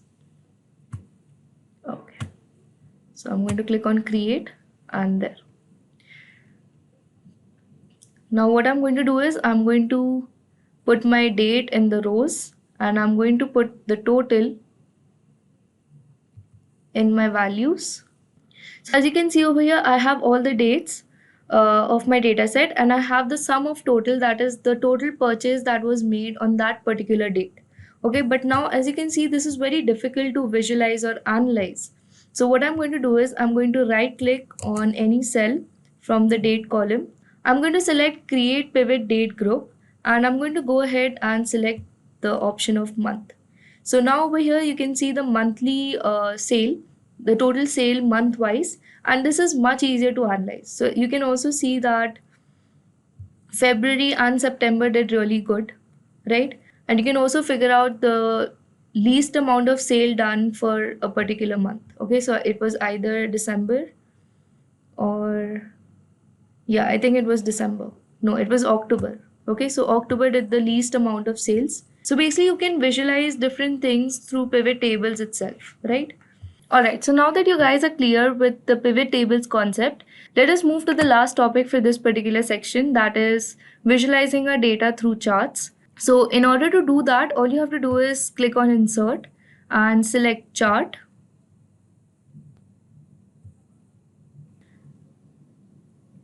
So I want my chart type to be a bar chart. So I'm simply going to click on bar.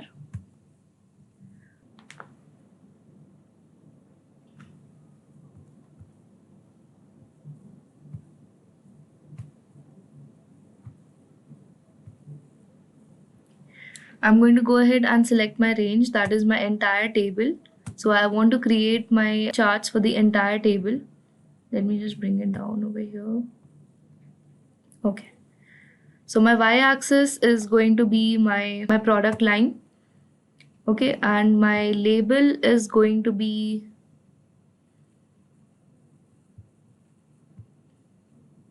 the total sales.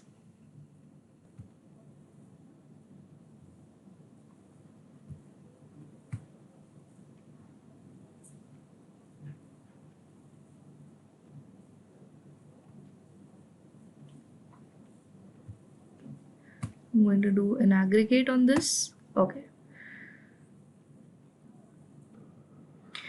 Okay, so this is how you can create a bar chart in Excel. Similarly, if you want to create something like a bar chart, all you have to do is click on insert, click on chart. Okay. So let me just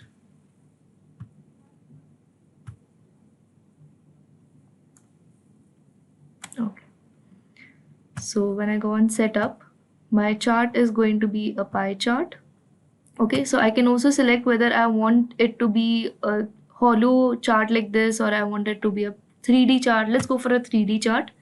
Okay, so my data range is going to be my entire table, like previously we decided.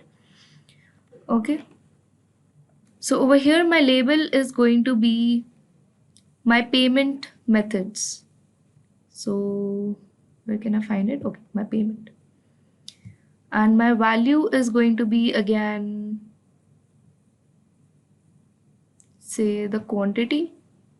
Okay, and it's going to be an aggregate. Okay, so as you can see over here, 35% of the total payments were done by cash, 31% by credit card, and 33% by e-wallet.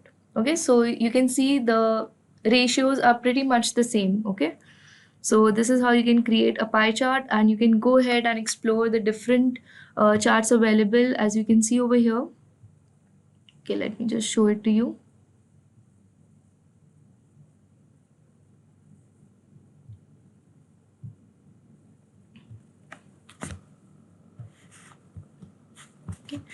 So there are n number of charts available. You have your line charts, your area charts. Basically, your area chart is something that when you have your line charts, whatever area the line is covering is going to be colored with the similar color of your line. Then you have your column charts like this. You have your bar charts, your pie charts, scatter plots, your map plots, where this is used for geolocation purposes. So if you have latitude and longitudes, you can put them in your map charts. Then you have other miscellaneous charts like your time, then your scorecard and other things, right? This is a candlestick chart. This is something that helps you find the outliers. Okay, they're similar to box plots. Okay, then you have your calendar as well. Okay, so all these charts you can go ahead and explore. I have already told you guys how to visualize the basic charts over here.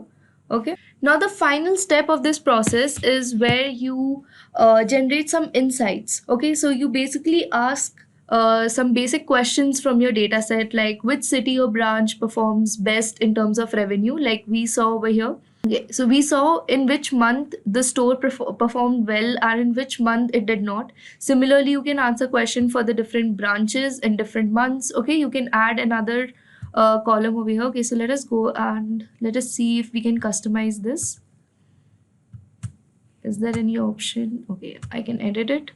Okay, so instead of just date, I also want the different branches.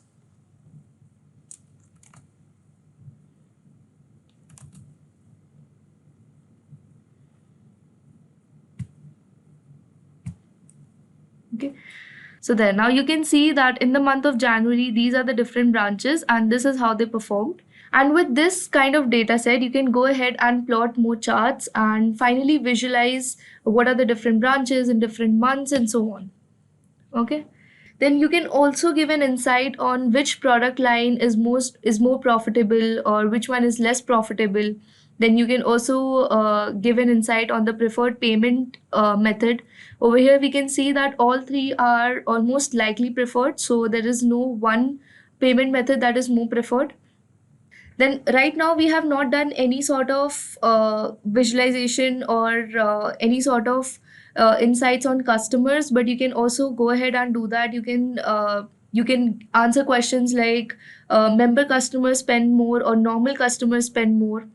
Then you can also answer questions like what's the average basket size, that is the total plus the quantity, right?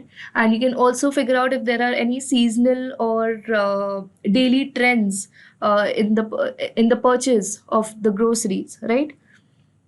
So finally, when you have the answers of all these insights, you can go ahead and create a summary dashboard sheet where you create a separate sheet which summarizes the top product line, the top city, the highest grossing branch, most used payment mode, and so on. Right? So, this is the basic task of a business analyst when it comes to dealing with Excel. But also remember that these are the things that you can perform using pandas, Python, right? So you can use the different libraries like matplotlib, seaborn, and do the different visualizations and then finally come up with an insight. But if you do not want to go into the coding part, then Excel is a really good way to go method, right? So this is all for this section. I hope you guys found it interesting, and I hope you guys will go ahead and perform more operations on this particular data set. I will provide the link of the dataset and this particular sheet in the description. Okay. Now that you've seen how Excel helps you build clean and simple reports, it's time to take things a step further. And that's where Power BI comes in. Power BI lets you do everything Excel does, but on a bigger scale. It's perfect when you're working with large amounts of data or need to create interactive dashboards that update in real time. In the next section, you will learn how to use Power BI from an industry expert who builds dashboards for real companies.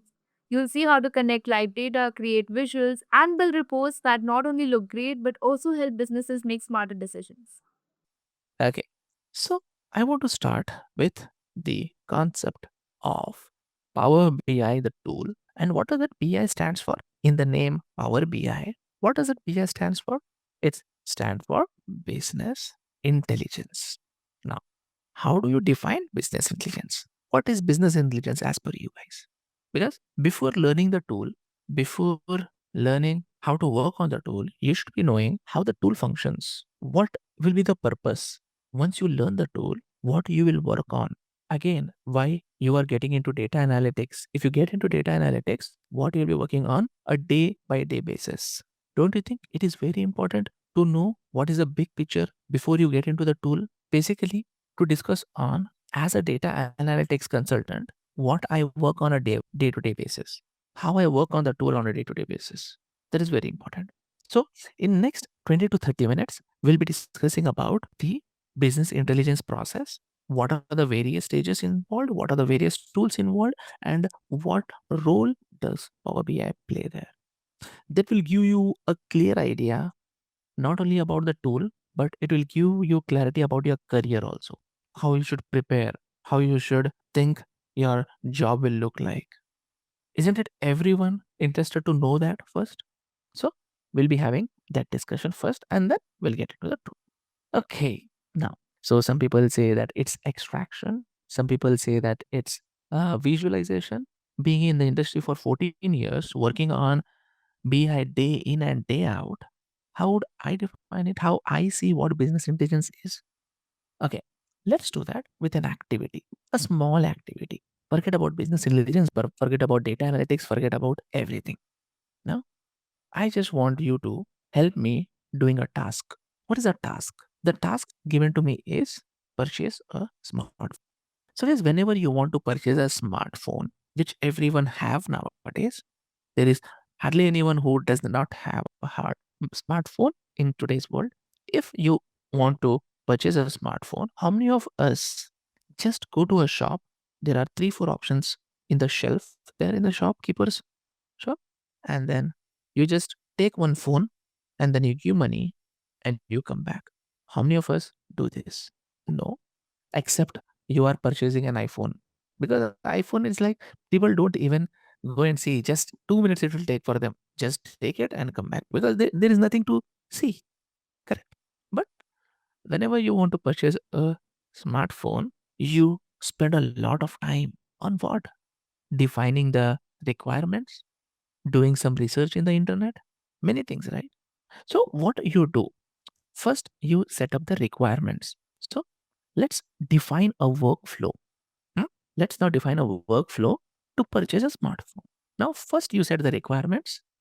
The requirements are, for some people, it's camera who is interested in photography. For some people, it's processor, and some person it's RAM who is interested in gaming. For some person, it's for battery. Some people it's brand. Some people it's price. There are a number of considerations that you do. Correct? Many other requirements. With that requirements, you start your research. First, you have that requirement in your mind. Then you start your research. What do you search? I first go to first source of research for me nowadays is YouTube. YouTube videos. Nowadays, every second person has become a reviewer, right? Every second person. Just to see the comparison, there are hundreds of videos available. Now, from that also, you see only the person who have good credibility, correct? Who are genuine. You'll not see everyone's video. To get a review of the video, review of the phones and comparison. That is not enough. That is not enough. You go to various websites. You go to Amazon, you go to Flipkart, you go to, here in the States, it's Walmart, you go to Costco.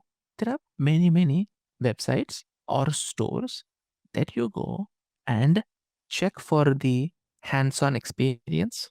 You check for the offers, you check for the discounts, and also you can compare the specifications there. We do that, right? And we wait for offer days also. Correct. We do that. Next, not only that, you also talk to your family and friends. If they are using that phone, you'll try to get their inputs also, right? You talk to your brother, you talk to your siblings, you talk to your family member, just to get their experience. Last but not the least, one more area that you discover is yourself. What is yourself? My previous experience, correct? Currently, I'm using a Samsung Android phone as well as an iPhone, both. Now, if I plan to get a new phone, then definitely I will know what are pros and cons of these phones before I go and purchase that. Correct? I go and do all this research. Next what?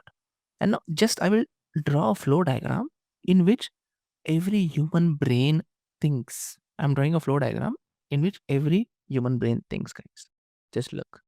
When you read, when you see, when you talk, what your human brain is doing internally. When you see, when you read, when you talk, your human brain is actually consuming or collecting the data. Correct? Data, right? See, videos also is data. Amazon information also is data. When you talk to someone, that is also data. Now, whenever you talk, see, or listen, you are actually collecting that information. Now, my human brain, after collecting that information, it always keep only the information which it believe is correct and legit. Correct? Like some of us, they will listen from one side and they'll forget another side. Why? Because they think that information is not valid for them. But whenever you hear some information which you think is really important or valid as per your understanding, you will listen it clearly. Okay, guys? That's a human nature, right? For every person, for every person, the information that you store and the information that you leave from the other side of the brain is different. So our human brain, whenever it has a lot of information, it tries to combine and clean that information. Then what I do after that? Once I combine and clean that information, I will store the information where? In my human brain. My human brain is a storage place also, right? Not only to process, but also it can store the information. For how long? That's every person's individual capacity, which is different from each other. Correct? Some people can store it for longer duration. Some people can store it for shorter duration. So once you store that information in your human brain, then what I do? I just go somewhere, sit quietly in some place, and I will start to analyze what information I have collected, what information do I have, whether it's sufficient or what, whether it's helping me to decide or no which phone I should purchase. And then finally, I will make a decision. Yes, now I can purchase the mobile phone. Correct, guys? If I decode the process that my human brain is doing, the flow diagram will look like this only. We have never thought that till today to put that in the diagram. But if you are asked to put a diagram on the flow chart on how we human make decisions to purchase a pin to a home, for everything do we do this? The intensity will differ how much amount you are differing. If, for example, I ask you to spend 100 rupees, you'll not even think for few seconds, you'll spend it. If I ask you to spend 10,000 rupees, now that is where you'll think 1 or 2 days whether it's really worth or not. If I asked you to spend 1 lakh rupees, you will plan it 2 3 months before. 10 lakh rupees, it's a decision of a life for the people. Correct? That means the amount involved in the purchase will decide with what intensity and what time you will be spending on this process. Correct? And why do we do this? Why a human brain, or why I do this process? Why do I do this? To get the best product, to not waste my money. Correct? That means you are saying that if I follow this process, then the chances are more that I will take a better decision compared to a person who does not follow this process. And it's a personal choice whether we want to follow that process or we don't want to follow that process. Now, when you yourself to purchase any product which involves money or time, because time is money, which involves time, money, and efforts, you do so much of analysis before you decide. Then think about the companies who which are spending millions and billions of dollars every year to bring a product to the market, bring some services to the market. Are they doing it without needing profit or without looking for any profit? Even businesses wants to make best of their products, best of their services that they provide. In order to get the best result, they have to launch a really good product, really good service to make profit. Correct? That means even businesses have to make decisions every day, every hour, every minute. It could be in any manner. Different businesses will take different decisions. Different business models have different decisions to take. How do they take decisions? Is it only the people sitting on the highest position in the company they will guide? Okay, do this, do that, do that. Just the highest level people, company's opinion matters there, or what they are trying to do nowadays. Everyone is trying to make data driven decisions, correct? Before they take any decisions, they want to take a look what data says. Every company is doing that nowadays. When I say take a look at what data says, understand what my company has done in the past, understand how my company has performed in the past. That will definitely help me understand what had happened in the past. Based on that, what decisions I should take now. How do they do this entire process? Even companies follow the same process as I did just now on the diagram. Arif, yes? How? Companies have various systems to run their business. Companies have various systems to run their business, which we call them as operational systems. In short, you have heard about the term called OLTP systems. Have you heard about the term OLTP systems? The systems which are used to run the business. Arif, which are those systems? A system could be a web application.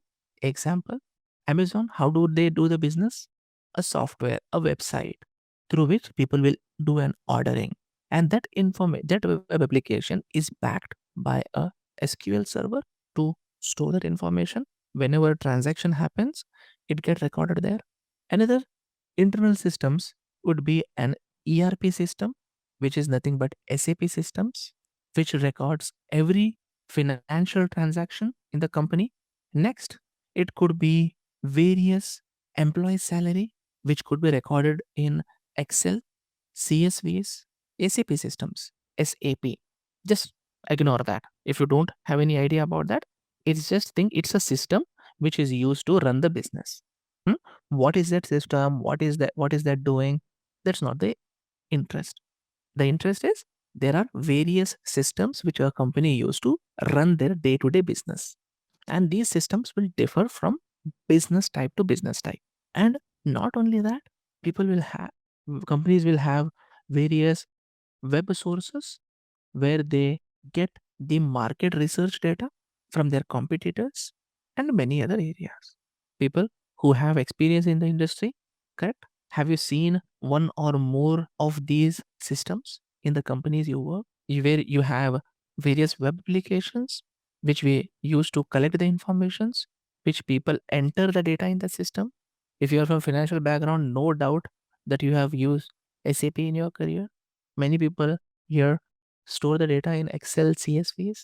These are all used to run the business. Now, with this information, what I do to take the decision making for long term strategic decisions, I collect this information. Basically, I pass this information through a engine which is called ETL engine. I will pass this information through a process called extract, transform, and load. Okay, guys, what am I doing? When I say extract, I'm collecting the information from various sources. Transform means I am removing the unwanted information, I am shaping the data, and I'm combining the data from various sources. Once I do that, I will store that information in some place. And that place name is data warehouse is a name, but internally it's a database only.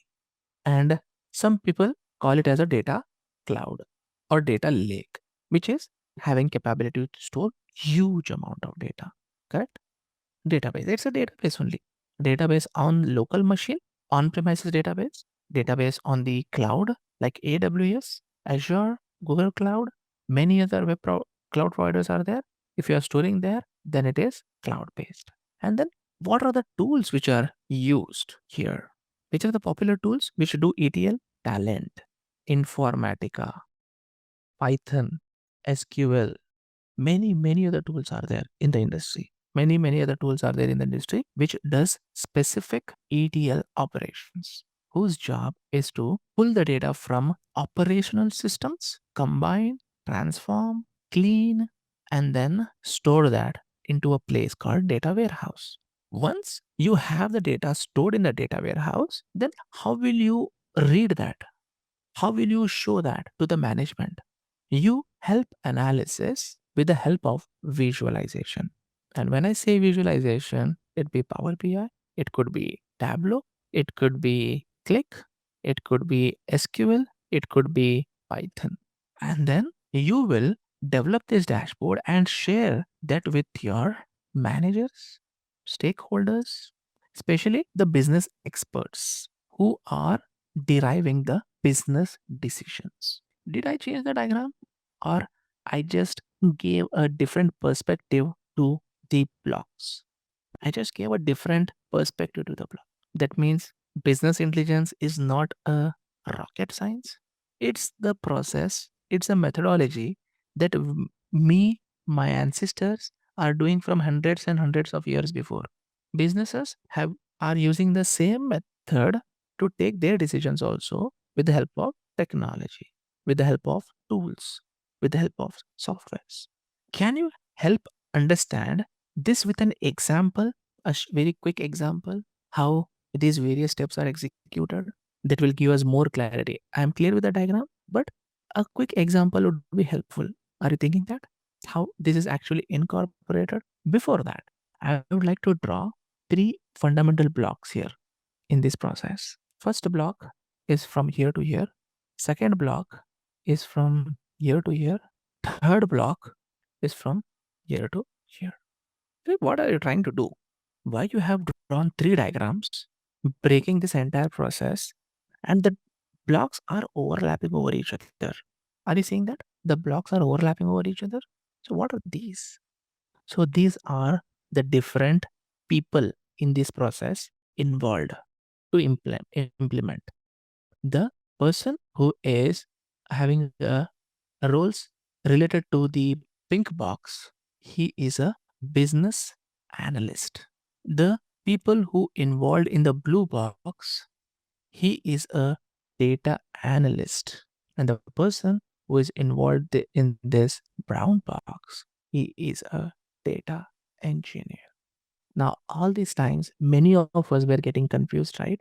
And if we are hearing this term business analyst, data engineer, but we think they are doing the same job. We don't see any differences in their jobs. How many of us were confused till this date? At least I was confused when I started the career. Correct? Now you got clarity. If I become a data engineer, what are the tools? What are the skills that I need? If I want to become a data analyst, what are the tools? What are the skill sets that I need? If I want to become a business analyst, what are the tools and what are the skill sets that I need? Correct? Now let's do a small test of this workflow. Suppose, friends, let's take a small test of this workflow, whether this workflow is correct or not. Now, people in every company, the decisions come from top management, right? The decisions come from policies come from top management always. Now, people like CEO, executives, directors, they meet and they decide that next 3 years I want to target 10% profit increase. Yes, they decided it. Seeing the industry, seeing the standards in the industry, they have decided it. Okay. But do they just decide and go and sleep, or they have discussions with the business experts of various departments in your company, and then they talk to them and they define which are the areas that we have to work on in order to reach there? Correct, right? So they will decide various factors, which I call them as a KPIs, which KPIs I should improvise, which KPIs I should increase. Like if it is a sales background, then acquire new customers, then reduce production cost, correct? Improve marketing, many other things, correct? Many other things will be involved in order to reach that 10% increase in the profit goal. Many areas I have to work on. Key performance indicators. Hmm? It's a business term we use to define some goals. Key performance indicator. Now, with this, having defined now which metrics or which areas I have to work on, will the company's MDs or high level people, they decided today and after 3 years they come back to evaluate that where we stand, or they want some tools when they implement some changes in the policies that they want to track every month. They want to see whether I am on the right path after I implemented change in the policies, whether I'm on the right path, whether the changes is reflecting in the processes or no. They would like to see that, or directly they are interested to see after 3 years.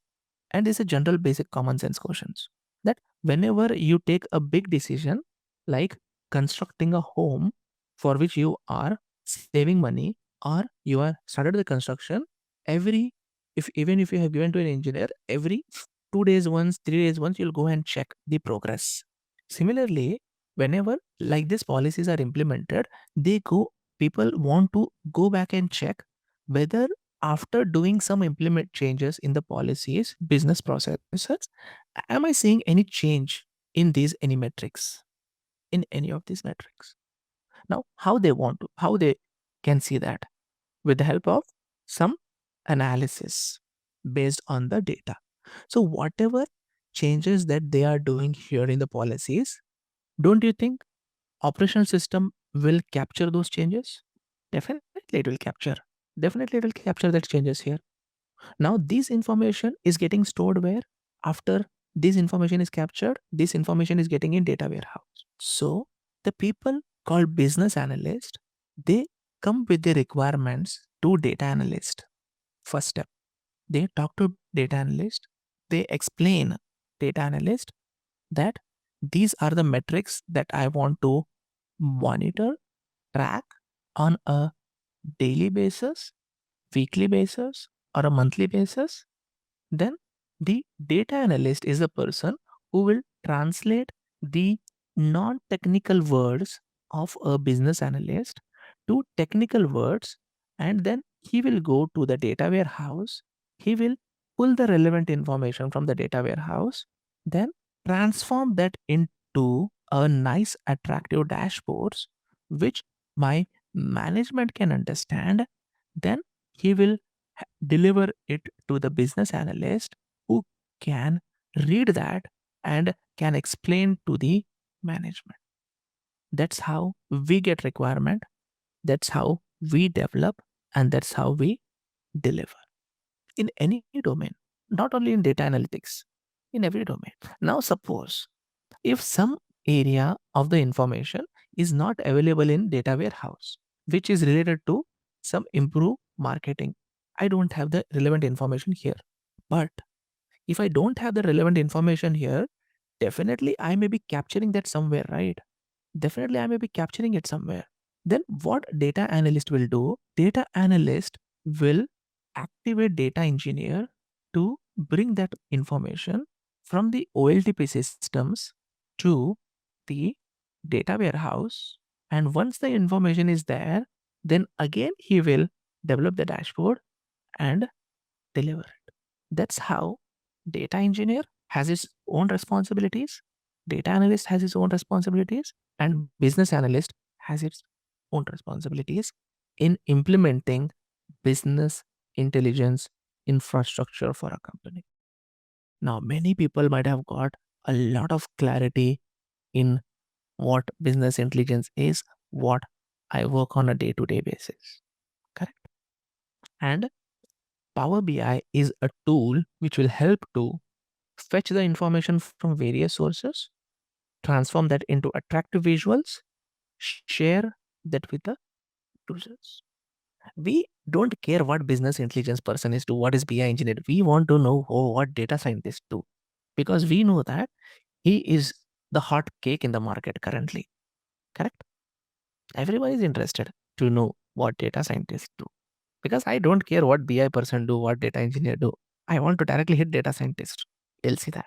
Now, get into a discussion where we define this process as a business analyst. Okay, now I want to ask a really very basic question. Now, what we are doing here, we get a clear requirements from the business. We want to this see this chart, we want to see this information there.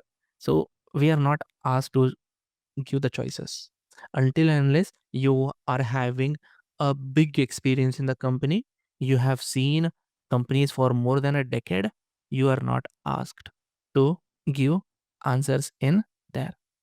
Why is the data analyst is involved decision? Because it is added there, because in order to build the charts properly, your data analyst should be knowing the business first. If you are asked to build a dashboard for hospital management, can you build a dashboard which looks like a school management? No, right? That means in order to build any solution, you should know the business, what decisions they are trying to make. Correct? If you don't know what decisions they are trying to make, then you can't build the visuals, which will they like. Now, very basic question again. Suppose, what am I doing in this process? I am taking the data of past, seeing the information on the charts, and then deciding what decisions I should take now. Correct? Am I doing that? Am I taking decisions based on the past history? And that is what we call, what name do we give for that type of analysis? Descriptive. I'm describing what happened. Now, coming back to the same example of purchasing a mobile phone. Coming back to the same example, purchasing a mobile phone. Before purchasing a mobile phone, if someone get to know that this mobile will work properly only for 1.5 year or 2 years, will that affect your decision making? If before purchasing a mobile phone, if I get to know that price of this product will change in the future, will that affect your decision making? But who will tell that to you? Who will tell that to you? No one. That's the trickiest part. in decision making. But our nature has answer for it.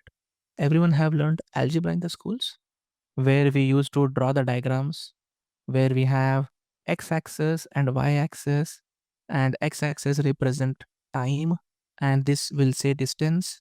And if I plot a diagram of time versus distance, what I travel, I started the distance from my home. I was at the shop at 1 kilometer and I started from the shop to go to the school. At 1 minute, I am going 1 kilometer, and 2 minutes I'm going 2 kilometers. 2 kilometers. 3 minutes I'm going 3 kilometers. Fourth minute I'm going fourth kilometer. Now, can you tell at fifth? Okay, we have learned drawing this time versus distance. Now, if I know that at the fourth minute I'll be in this position, will it be okay if I extend this line to tell in future where will I be or where I was in intermediate time? Because this line has a formula y equals mx plus c, correct? Where m is slope and c is the coefficient. Everyone remember this? In school, we might have done. Nowadays, it's being taught in the school, but in earlier days, it was like in the college. But everyone at some part of your career in education, you have seen this kind of expression. The expression could be simple as this, or the expression could be x square, x cube, x to the 4, correct? Based on the nature of the line, the formula would get very difficult to write and solve. Basically, what I'm trying to do here, if you closely see this formula, what am I trying to do here, guys? If I know a particular x and y values for some points on the graph, then based on that trend, I can predict the future and the past values also. That was the whole and sole purpose of algebra, to define formula, to define general expressions. And now, in today's world, we call it as a model. To be specific, we call it as a machine learning model. How do you implement this, Arif? You have the data in the data warehouse. I pull the data from the data warehouse out, and on that data, I implement various types of machine learning algorithms using Python, using R. Either it could be your regression model, it could be your classification model, it could be any kind of model. You have n number of different models available, correct? Linear, logistic, k-means clustering, many different models are there, which will help me to predict the outcome. That is what we do there. And who does this? This is done by data scientist. Does this give you the clarity? Where does the data scientist fit here? So in order to reach here, the data scientist should be knowing business intelligence first. He should be knowing how the business works first. He should be knowing what are the various sources information that is available in data warehouse first. Then on top of that, once the business intelligence infrastructure is solid and strong in the company, then only data science can be implemented. You cannot implement data science directly on the operational source.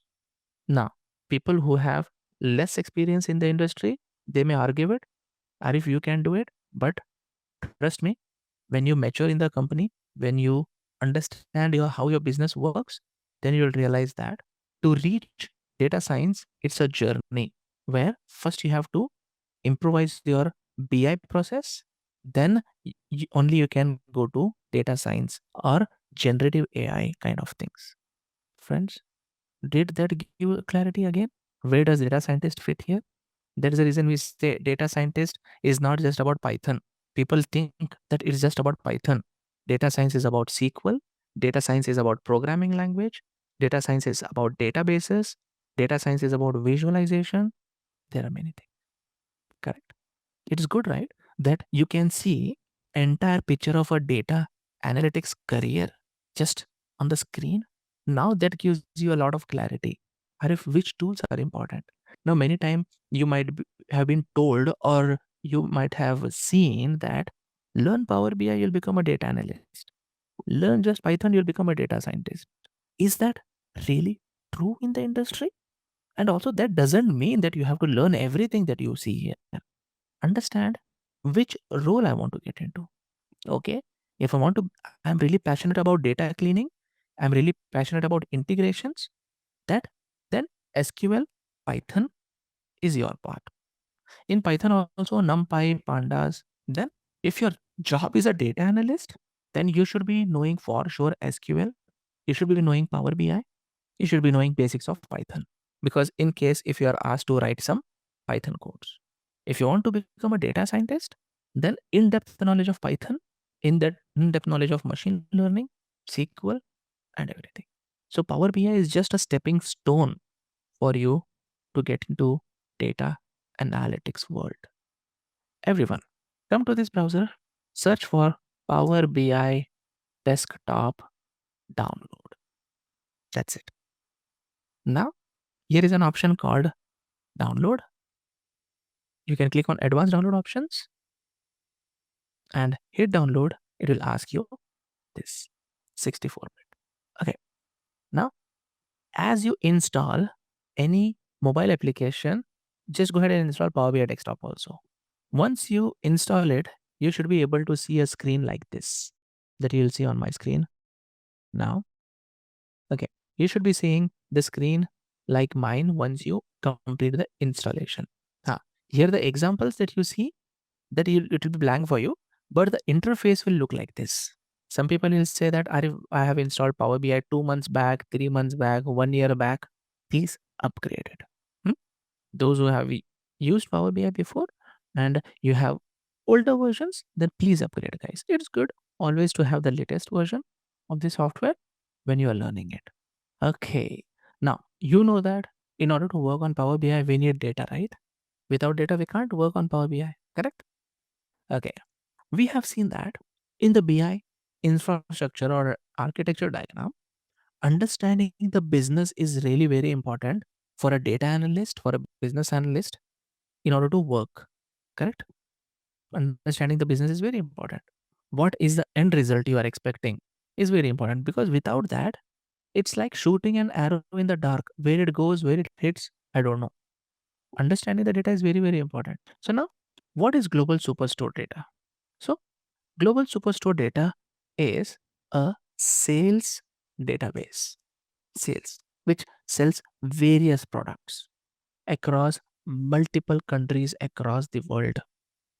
And the company is in function from the year 2016 till 2019. I have the data of 4 years, and has presence of in various countries, around 140 countries, and have a customer base of a small customer base. I would say it is like 1600 customers, and revenue so far generated is 12.64 million. Now, guys, I know that from what duration the company is active, how many countries I have business in, and what is the revenue, and I have various categories of products. Now, what analysis that I want to do here? I have various tables in that Excel file, which is sales, which is customer, you have people, and you have return. Now, by connecting all these data sources, you will see a data model that you will see how we'll create that in Power BI.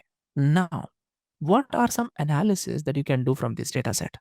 I can definitely analyze sales by time, which could be sales by year, sales by month, sales by quarter, production cost, profit, percentage of profit, year over year analysis, month over month analysis. That means time based every analysis that I can do that will help my business know across the board, across the time, how my sales is varying. That will help me understand during what part of the year my sales is better, and during what part of the year my sales needs to be improved. Definitely, that is a point where my business should take some decisions. Yes, Arif, that's nice. We can do that time based analysis. Customers. Which are the customers which are giving me sales regularly? Which are the customers who are not giving me enough sales? Which are the products which are being sold more compared to the others? Which country I'm getting more demand? Which country I'm not getting the more demand? So all these insights, if I can build, then definitely my business owners, they can go back and work where my company is lacking. Do you agree with this? So that's the whole idea about these sessions, where we'll be using the data set of global superstore, and we'll be doing a lot of data transformations. We will be doing data cleaning. We'll be doing visualizations, and then delivering that to the end user in a presentable manner to be consumed for their decision making. Please make a note of this. Okay, guys. So now we know the destination, we have the vehicle ready, and we have the fuel. So let's start the journey. Fantastic. Okay, now if I click on new report here, see, if I click on new report here, the window will change. You'll see a window like this. Everyone, are you seeing the same window? If you just click on new, perfect. Now, if I ask you to break this BI process, guys, if I ask you to break this BI process into three different segments, what would be those segment look like? First one would be data collection, data collection or model. Second would be data transformation or sorting or cleaning. Third one would be the visualization and sharing. Correct? Will these be three major segment of this entire diagram? Data collection, data model, data transformation, and visualization. Come to Power BI. The same steps I have written here. But Arif, I always write 1, 2, 3 from bottom to top to bottom. Why you have written from bottom to top? There is a separate menu given for every step. That's the reason I have written from bottom to up. Can you see those icons also? There is one more icon, DAX, which has been recently introduced. So don't worry about that for now. You will learn that in future. Do everyone see that three icons? One which has a shape like a model, one have a shape like a table, and one have a shape like a chart. And now that represents each fundamental block of BI. Not, I would not say fundamental, I would say like broad level block of BI. So now you have to always start with step one. You have to always start with step one. You have to go here. You have to connect to your data sources, pull the data. Once you do that, next you have to come to your data source, do some data cleaning. Once you do the data cleaning, then only you can build your visualization. Making sense? Okay. Next. As we know that, which are the three major steps? Let's go and see our first tab, which is model view. Currently it's blank. Why is it blank? Arif, you have not loaded anything. There is a reason it's blank. Go ahead, load. On the home menu, you have get data option. If I click on get data, I will see some sample data source to which I can connect and get the data.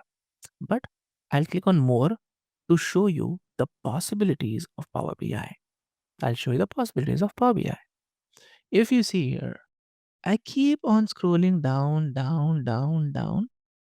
The data source connections are not coming to an end. Yes, guys, these are the various data sources that I can connect. As Power BI is a BI tool, if you see in the diagram, operation system. Operation system can be anything, right? Operation system could be an web data, it could be Excel file, it could be CSV file. That means an ideal BI tool should be able to connect to as many as data sources which are available in the real world. And that is what Power BI is trying to do. Power BI is trying to help with so many different types of data connectivity options. That's nice. You have to pick one from this. Now people will say, Arif, I have a server. Okay, go ahead. You have SQL server, you have Oracle server, you have IBM server, you have MySQL server, you have Postgres server, you have SAP server, you have Teradata. You have so many different servers which are available. In our session also, you'll be learning how to connect to servers. Then files. You have Excel file, you have CSV file, you have JSON file, SharePoint folder file. You have many things. Some web services. You have data from web services also. Can get. But where is our data currently? Microsoft Excel. My Excel workbook. I'll click on that. It will ask me, Arif, tell me where is your file? Your file is in this folder. It will not do live data, but you can get the data from APIs and you can store that here. Next, I'll select the file and I will click on open. So you should be getting the interface like mine. Okay. Now, this is an interface where you are given an option to check whether your data is in right shape or row. If I click on orders table, I see initial glance of the data that it is in right shape. Headers are populating correctly. If I move towards right, all the headers are populated correctly and I see the data also looks good initial glance. Similarly, I'll check for customer table. The data looks good at the initial glance. But do you see the people table data looks good on the initial glance? Headers are incorrect. Correct? Headers are not populated correctly. Column names are treated here below as a data point. Column names are treated as a data rows rather than showing that as a column name, it is showing as a data row, which is incorrect. So now I will not load these tables now. If this is a scenario, you have to click on transform data. It will open Power Query for me, which we will be exploring in future sessions. Okay. But for the orders table and customer table, I need not click on Power Query. I can just click on load data because I see the data shape is good. Data is in the good shape. Though, then I need not go to Power Query here. I can just go to load and load that in Power BI. I'll select only one table. Don't select multiple tables. I have selected only one table for now because what analysis I want to do is all information is available in one table. I'll select the orders table and click on load. Now what that is doing, it is pulling all the lines of the Excel file and it is loading that into one table and showing that into Power BI for me. Click on load, only one table, orders. So I have successfully imported all the records from that table into Power BI. It's so simple. Arif, connecting to the source and bringing that into Power BI, it's so simple. I did that. It's not a warning. Ignore it. Now it is showing. Now is it showing the warning? No, right? So don't worry about it. It has a different purpose. Whenever you do some transformation in Power Query and then move to Power BI, at that time that comes. Initially that will show. So you need not worry. So this is the way that I import a data table. I'll come to that point. Why summation? Why blank? You will see that now. Now, this is my table. And on the right hand side, properties will be there about this table. If I click on this, it will show me various properties of this table. Okay, what is the name of the table? If you want to give some description for the table, you can give it. You want to hide the table, you can hide it. Now, all these columns, you can see here on the right hand side, if you expand this, like, see, I'm expanding that table. Now I will see all the columns available in this table on the right hand side. And now people are asking that, Arif, why some places it is summation, some places it is blank, and some places it is a different symbol? Why? It's the data type. What kind of data is there in that specific column? You don't worry about it. You have to select the table, then it will show. You are not in the first step. Those who are not seeing this data model, they are in the wrong step. You should be in this step only to see this table and to see this interface. So you have to select this table, then you will see properties. Without selecting the tables, you will not see properties. Once you select the table and then expand this icon here, you will see all the columns and you will see the data type. What do you mean by data type? What do you mean by data type? In data, type of data. It could be character data, it could be number data, it could be date data, it could be binary data. Okay, I'm not going to deal with that row label option. You can ignore that. What is important? We will see that. You will see all those things in future. But what is important for now is this. Okay, now step one is this much only. We'll be bringing in more tables here. Like we'll bring customer table, we'll bring people table, we'll be importing that. But for now, we need only this table. Because why? Because I want to do time-based analysis. And all my time-based columns are available here. Order date is here, sales is here, profit is here, quantity is here. To do time-based analysis, I have my date field also, and I have my metric fields also. So I am good with that now for now. Next is what? Next step is what? Second step, go and check whether my data is in right shape and right data is available or no. Now transform clean. Now people will ask here, Arif, how do I understand if your data is clean? What do you mean by data cleaning? How can I say my data is clean and it does not need any transformation? What do you mean by transformation? Transformation means adding a new column, removing a column from the table, changing the data type, changing the format, calculating the null values, all those things. Correct? Null values, duplicate records, all those things will be there. Now, there might be scenario where your data is already clean. Guys, there can be, right? There can be situations where data is already clean. Some cases, the data is not clean. Some cases, the data might be already cleaned. At least the columns which I want to analyze, those are clean. Example, order date, I can see it's in date format. See, as soon as I click the header, as soon as I click on the header, the column tools menu updated on the top. It is now showing the data type, which I can see from here.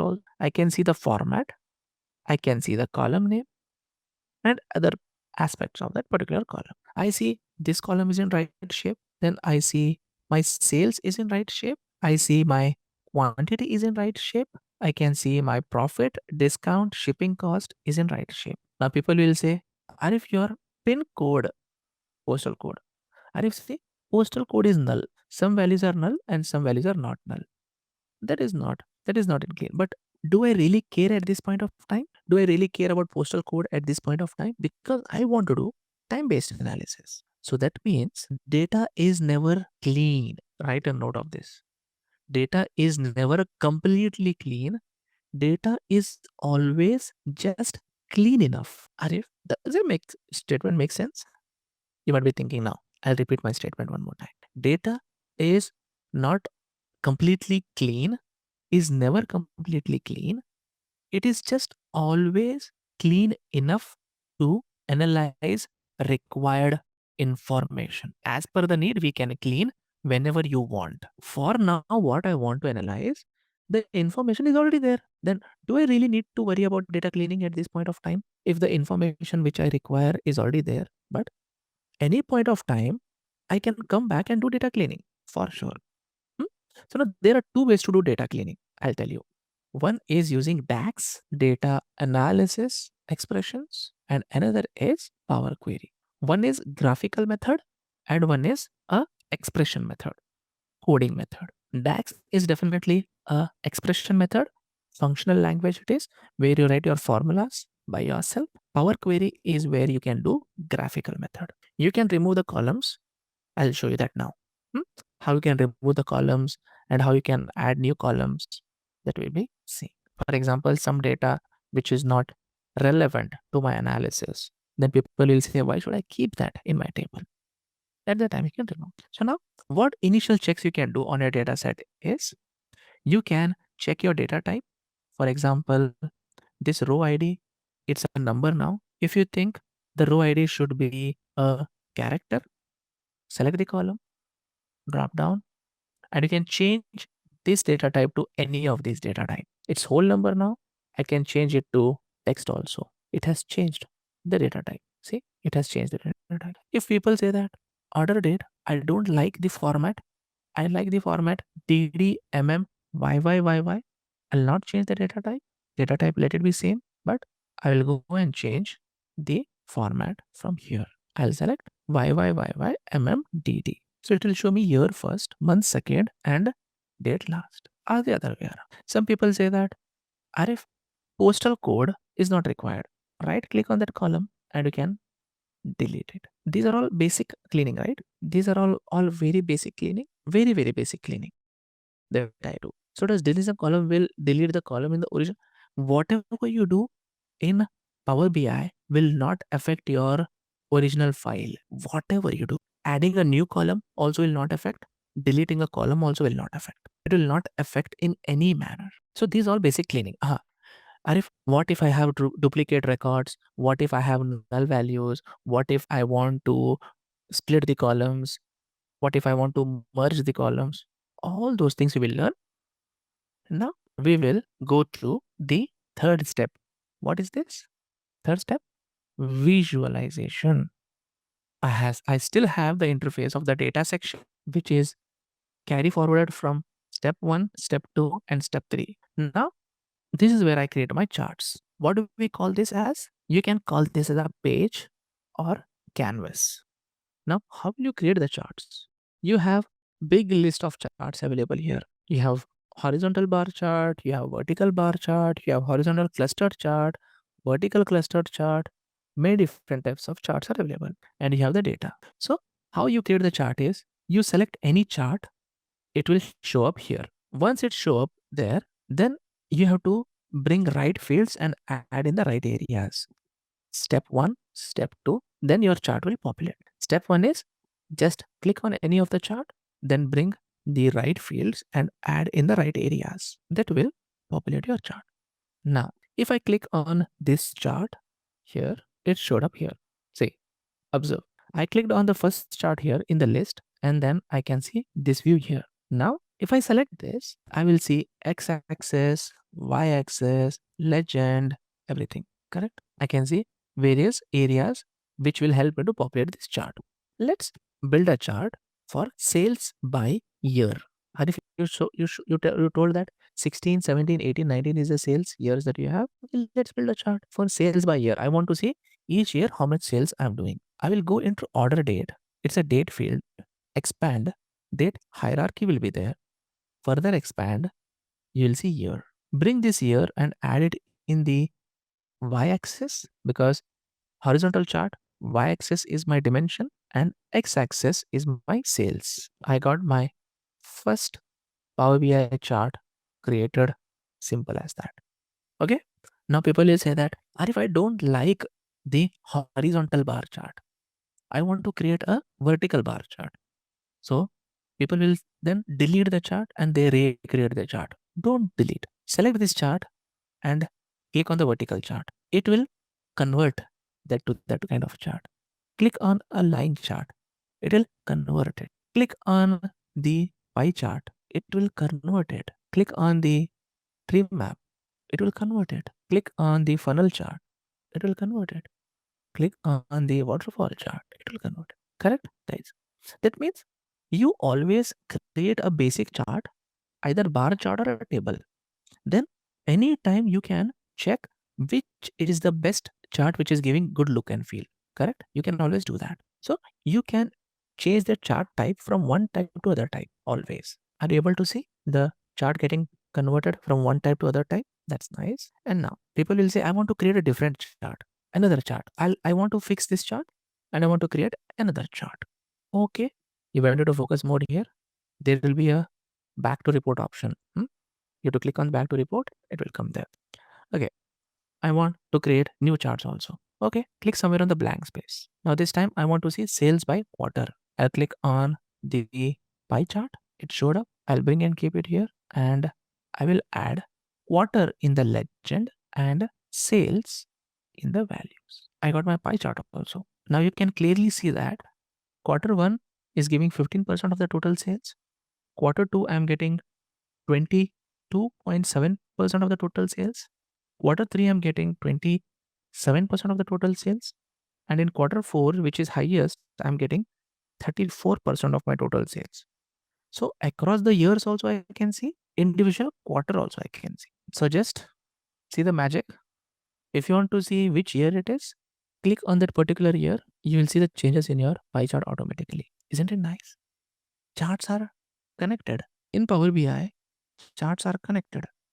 Click on 2018, you'll see only that year values. Click on 2017, you'll see only that year values. Click on 2016, you'll see only that year values. Correct, guys? Values and this one. Now people will say, Arif, is it possible reverse way? People will ask, is it possible reverse way? Click on any quarter, your bar chart also will reflect. See, how much composition of sales is coming in quarter one?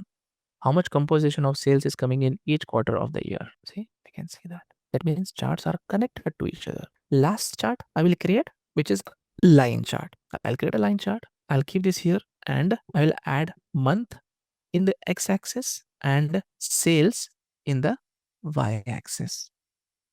And now you can see your line chart also. And your line chart also will change if you select a particular year. See, the shape of the line chart is changing. Now I can clearly see 2017 sales, which quarter is giving more sales, and if it is giving less sales, then why, in which month. Or if that's so nice, I can see that year, quarter, and month in the same view. Means the data are connected. Yeah. Click somewhere on the blank space inside the chart because that will check your clicks. So for the bar line chart, what I did, I added x-axis as the month from order date and sales from the table. Then it populated Jan to December. Okay, now let's save our work file. I'm just clicking on save here so that it will ask me save my project with some name. So guys, please save your work. Otherwise, you have to come and do it again. Don't let that happen. Just save your work with some name. I'll say that Intellipaat Superstore B28. I'm giving mine any name as per my understanding. You give any name that you want. And the extension with which it will get saved is TBIX. And then I'll save it. Superstore. Thank you, Pooja. Okay. And then save it. And now your work is saved. Now, when you come to the next, you will open exactly the same point where we have stopped. I'll just click on save here or file and save. It will save your work. We know that, guys. How to save any file, we know that. In Excel, Microsoft Word, we have seen that. It's same. Okay. So how do we create a chart? I have the data set on the right hand side. I will select any chart of my choice here. For example, first chart I'll select. I will add the fields that is asked here. I will add the sales in the x-axis because x-axis is the height of the bar. And then year from the order date will go into the y-axis. Yes, this is how I create my chart. And then people say that if I don't like horizontal bar chart, I want to create a vertical bar chart. So people will sometimes they'll delete this chart and they'll redo it. Don't delete it. You can just directly click on this chart and you can change the chart type. See, whatever chart type you want, you can convert that chart type into so that you can check which look and feel is suitable as per your need. Okay. Then after that, once you have this chart, you have various other features here, like you have legend. Okay, what do you mean by legend? As it's a stacked bar chart, as it is a stacked bar chart, you can further divide your year into a particular dimension, any particular field. Like I want to see this year split by quarter. Bring quarter in the legend. You'll see 4 different colors. The height of the bar is still the same. Did the height of the bar change here? Friends? The height of the bar didn't change, but you got further segregation of the values. Now people say, should I write quarter only? No, you can add a month also here. See, 12 months. You can add months also. Month in the legend. See, any field. So the people will say, and if I want to see based on category also, okay, add category. So any field that you add here, it will divide your chart based on that. That is the legend. People will say, Arif, okay, Arif, I'm okay with the bar chart. Let's go and create some other chart. Okay, pie chart. Formatting, I'm not doing it now. I'll do the formatting after we learn how to create the charts.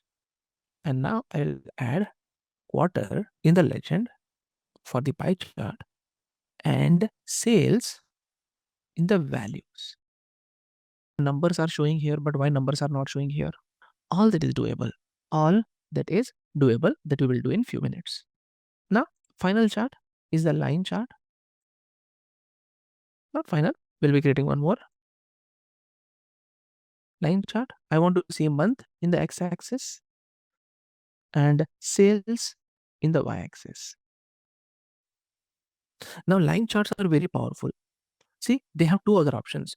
Not only legend, they have secondary y-axis also. First, let's see what is legend. Same as the bar graph, the legend could be, see, year. Now, when I add year in the legend, rather than giving a single line for each all the years together, now it is giving four separate lines. Now it is giving four separate lines. Then what is secondary y-axis? Sometimes people will ask, "Arey, this is sales, but along with this, I want to see my profit also." Okay, bring profit and add in secondary y-axis. Now you'll see two separate lines. Here you can compare two metrics. Based on my sales, does my profit also varying like that? I can do relative analysis. For example, all the years the profit and sales patterns were good, all the months. But in October, if you see guys, don't you see? Even though the sales are relatively less, the profit is not that much low. That kind of analysis we can do if we have two metrics together. Means how closely two metrics are to each other and in what scenarios it is falling apart. So either you can add a legend or you can add a secondary y-axis. Both together are not possible. Now, last chart before we go for formatting. That doesn't mean that it's the last chart. We'll be learning all the charts here. Now coming to the map chart. I'll pick up the map chart here. I want to add the fields here. I will add country in the location and legend. All I need not write, need not add any field. I'll just add sales in the size of the bubble. Can you see that? The bubble size is changing based on the sales amount. Taken this map chart here and location will have country and bubble size will have sales amount. Can you see on the right hand side? I have added the fields in this area. Now people will say, "And if the map chart is populating correctly now, then what is the use of latitudes and longitudes?" Sometimes what in your data set, you will not have exact location names. Rather than that, you have latitudes and longitudes. So if you have that, then also you can populate the map chart. It's not like compulsorily you should need a location field only. Without that location field, if you have the latitudes and longitudes, then also your chart will work. And the most beautiful part of dashboarding we have seen is if I click on any of the countries here, the other charts will show only that relevant information. See? Good. People will get map chart as error. Now click on file. Click on file. People who are getting error on the map chart, follow these steps. Click on file. Go to options and settings. Under options and settings, go to options. There, under the security map and field map visuals, it will be unchecked. Check it and then click on OK and recreate your map chart. It will work. Which file? The data source file? Map error. Just now I did file, options and settings, options and security. And check this. It should be enabled. So you're not picking up the right chart. Which chart you're there are two types of map chart. One is field area map chart and one is a bubble area map chart. You should be checking the bubble map chart, just map chart. See, field map and just map. So you might have taken field map. Then you have to recreate a chart. After you do the settings there, you have to recreate your chart. No, right? What is missing on the dashboard? Formatting, details, filter, title, logos, many things are missing. So basically, the charts what I wanted are there, but it's not in the way that I want to present. That means formatting is not there. Right format is not there. So if you see here, Currently, I'm in this menu. Like you have 3 menus here, you have 3 menus here also. First is the visual, build visual. Second one is the format visual. See, under the format visual menu I am. So every visual or a chart will have its format menu. See, this chart also will have its own format menu. Line chart will have its own format menu. Map chart will have its own format menu. And also, even the background of the dashboard will have its own format menu. That means you have to format individually each and every item on a dashboard. You have to format individually each and every item on your dashboard. Let's learn about it. So first I want to format my canvas. I'll just go to my formatting option here, and now under the formatting option, under the formatting option for the canvas, you will see page information, canvas settings, canvas background, wallpaper, these things. So what is page information? In page information, you will see page name you can set. You can set it here also directly. Need not be that you have to set it here only. See, I'll set it as a sales dashboard. The same name will reflect here. Next, you can set up the canvas size. You can set up what ratio you want. If you want a custom size, you can set up a custom size also. For the custom, you can get that. Now, canvas background. Okay, do you want to see any background, white background? You don't like it? Okay, change the background to any of this color. For the learning purpose, I'll just select some dark color. Even if I select it, nothing is happening. Why? Because transparency is 100%. Reduce the transparency and see, it came up.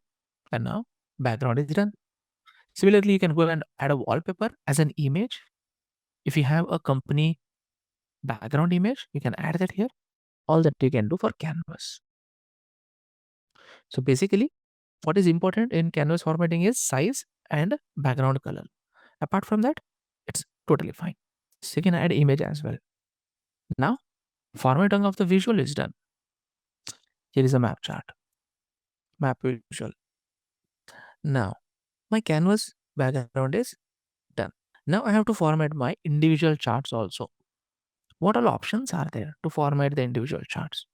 Let me select the chart here and see formatting options have changed to chart level formatting. For chart level formatting, it has changed. Now you can do x-axis formatting, y-axis formatting, grid line, zoom slider, columns, ribbons, many other things. But before that, people will confuse and they ask, what is the difference between visual formatting and general formatting?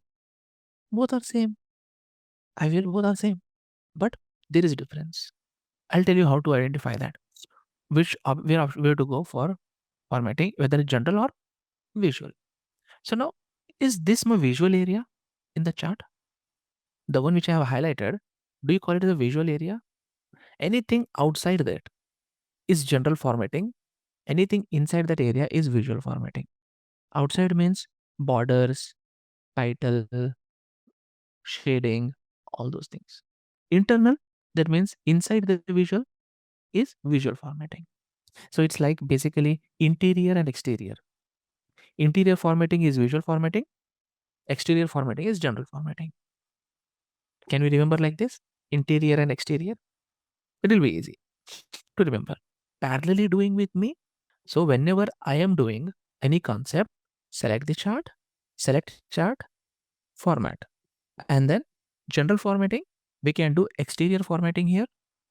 Now, if I select general formatting for this chart, I have a title, sum of sales by year. No Arif, let's make it as a meaningful title. Drop down, then I can say sales by year. Okay. Now, if you want to increase the size of this, increase it. If you want to place it in center, place it in center. Then next is you can go to effects. In effects also you have 3 menus: option background, visual border and shadow. I'll turn off the background because I want to match the background of my screen. See, you can add a background or you can remove the background. Once the background is removed, I will add a visual border, means border to my chart in the white color. and I will make a little bit round edge so that it looks round at the corners. Then I will turn on the shading part and I'll give shading as white. Don't you think your chart looks like a 3D view, which is a little bit elevated from the canvas? So you should go select your chart, go to format. Under general, you have all the options. Under the effects, you will see that all options available. And now the title of the chart went black. I know where to change it. Title, change the color to white. So once you do general formatting, let's go to visual formatting. How to come inside and do other formatting. I'll go to visual formatting, and now I have x-axis, y-axis, grid lines, zoom slider, everything available there. First, I'll go with top to bottom. First, x-axis. If you see 16, 17, 18, 19 years and the year, this you can format. I'll go to x-axis. I have range, values, and title. Okay, range, uh, whatever range you can select. Values is what important for me. I'll just change the values to white in color. It has turned white, and I can increase the size to 10, whatever size you want. Then similarly for title also, I can change the title to white. It has changed. The same you have x-axis, you will have y-axis also. Values, change it to white. And then title, again change it to white. The options that what I'm showing now, everyone may be able to do everything, or some people like only minimal formatting. So I'm showing you which are the best practices. Some people may do more than this, and some people may do less than this in the formatting, because formatting is an individual choice. How much we want to format, what color we want to put, whether we want to add a background, whether we don't want to add a background, or we want to keep a border, if you don't want to keep a border, it's based on the business, how they wants to see the chart. Okay. So formatting will differ from business to business or personal preference also. Formatting is something that everyone will have their own ideas. I'll go to y-axis. If I don't want the sum of sales like a y-axis here, people will say, Arif, sum of sale doesn't make sense. Can you just make it as sales? I can just make it as sales.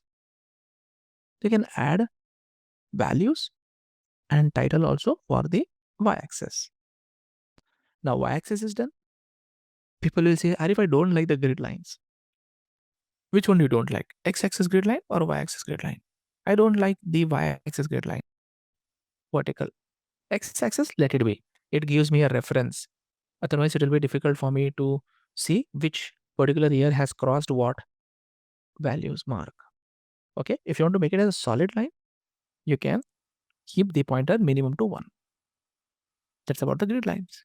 If you want to keep it as a dotted line only, okay, keep it as a dotted line. You can. Then after the grid line, zoom slider. Zoom slider will be used when you have lot of items on the x-axis that you will see when you learn about the different chart. Columns. When I go to columns, you will see colors. Oh, Arif, this is what I wanted. Colors. I can change the colors. I can change the color, whatever color I want. You want to give individual colors? We'll see how to do individual colors based on the formula in some time. But for now, single color. Next, borders for the what? Borders for the labels? No, I don't need that. Columns for borders? I don't need the column borders. Now, I'll go to the data labels. Turn on the data labels. The numbers started showing up here. That is called data labels. Now, in data labels, you have many options: title, values. Important part for me is where you want to place it. Currently, it's in the top. You can place it vertically, change the orientation, or you can move it in the top, middle, or bottom. See, inside center, you can go to inside base based on what you prefer. Now I'll make it as outside end only. And after I do the positioning, then I'll go to the values. Black color, I don't like. White. Numbers are very small. Increase the size. Units 2.3 millions doesn't make sense. I want thousands. Display units, change it to thousands. 2 decimal points? No, I want only 1 decimal point.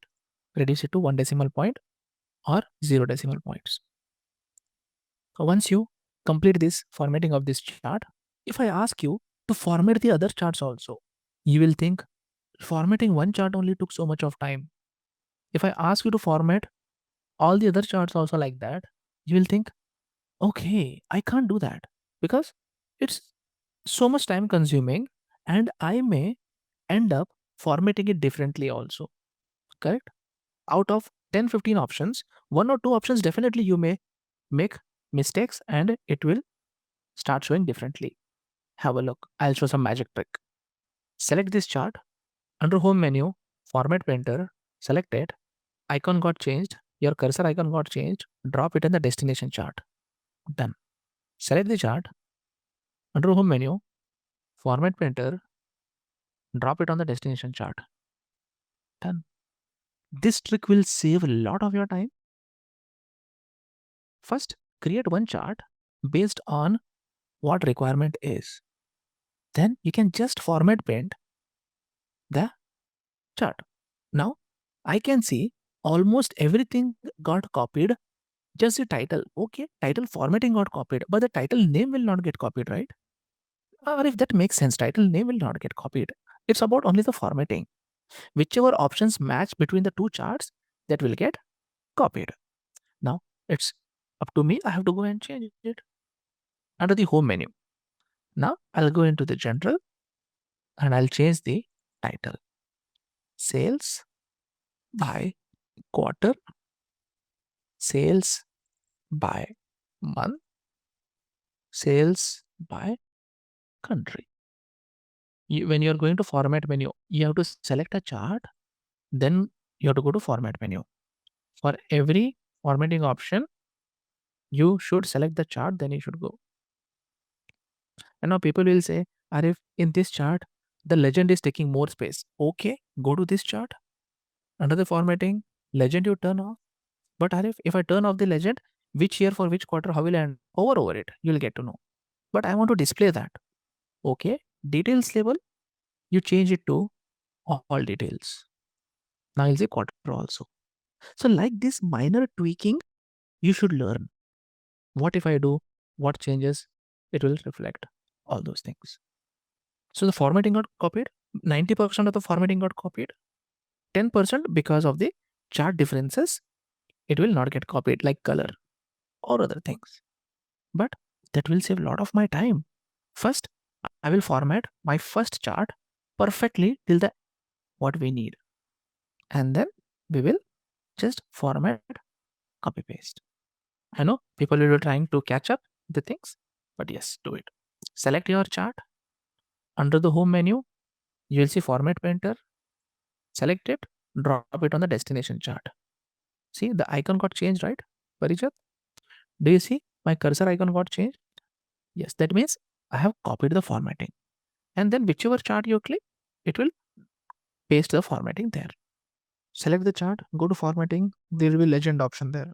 You can turn it off. In x-axis, you have title. In x-axis, you have range, values, and title. You can change the title color here. It's there only. Only thing you have to see. See, if I change it, it will change the color. It has changed. So yes, you have to search. Then only you'll get it.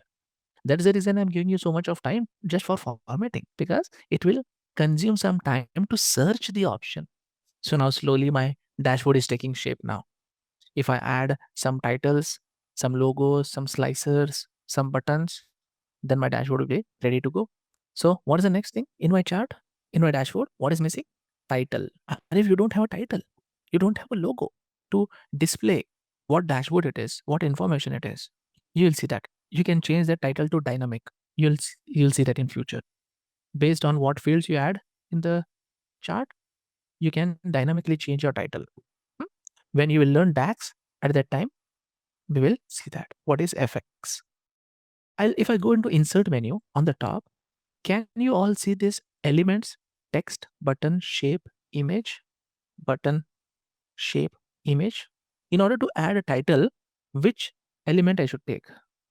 Definitely text box. If I click on text box, it will show up a text box here. I can move it. I can keep here as I want. I can now define my title. Sales, global, sales, dashboard. I'll just select the text and I'll increase the size to whatever size you want. I'll change it to 28 and then I'll make it a different style, whichever style that you want. For the font, it's possible. I'll change the color of the font to white. Now, you can even add a subtitle also below that in small letters. You can display that. And then I'll go to the formatting menu of this chart again. Under the effects, I'll turn off the background. Similarly, I can add a logo also. How to add a logo? Which element I should take? Image. Select the image, whichever image that you have on your machine, and you can download any logo from the internet, whichever logo you like. I have taken a logo of this, and now I will reduce the size of this. It will dynamically adjust my logo and bring your logo and keep it here. See, I'll move the title a little bit more and then keep my logo. Is it difficult or easy? How to add text as a title or the logos on the dashboard? Easy, right? Not that difficult. So you have to manually align them. Jay. See, whenever you move a chart, like in PPTs, you'll get the guiding guidelines. Or see, red color lines are coming. Guys, whenever I try to move a chart, red color guidelines will come. So that will help you to align your chart based on the other charts. To align the objects one beside the other, one above the other. So it's similar. Now people will say, if this space is empty, can we add some like numbers there? Like overall sales, I can see sales in the bar graph. But if I want to see sales, cost, and my orders on the numbers on the top, can we do that? If yes, which object? We can do that. Say you have a card. In the list of charts, do you see card chart? Do you see the card chart on which I have highlighted? If I select that chart will show up here. And I will add just sales to that card. I'll see sales. And I can place it wherever I want in my chart. See, I can place it like this, but the size is very big of the numbers inside it. The legend also is not. I'm not happy with that. So let's format it a little bit. First of all, I'll go to formatting. I'll go to general. I don't want the background. Once you turn on the background, I'll come back to my visual. The callout value, I'll change that color to white. And then size, I don't want 45, it's too big. I'll make it as 30. I'll make it as 30 numlock. 30. 30 is too small. Okay, make it as 36 or 35. Then I don't want the sum of sales at the bottom. There is a category label. See the bottom, what you see, it's called category label. I'll turn it off. If you want to remove that from the bottom and add it on the top, change it here and add a title. Add sales as the title. Make it as center aligned. Change the color of that to white. Does it look good now? My card compared to the initial card, this number is looking good now. Presentable. But if I want multiple of this kind, okay, the shortcut method is select that card, Control plus C, Control plus V, or copy paste. I'm copy pasting the visual from the home menu. Select that, copy, and then paste.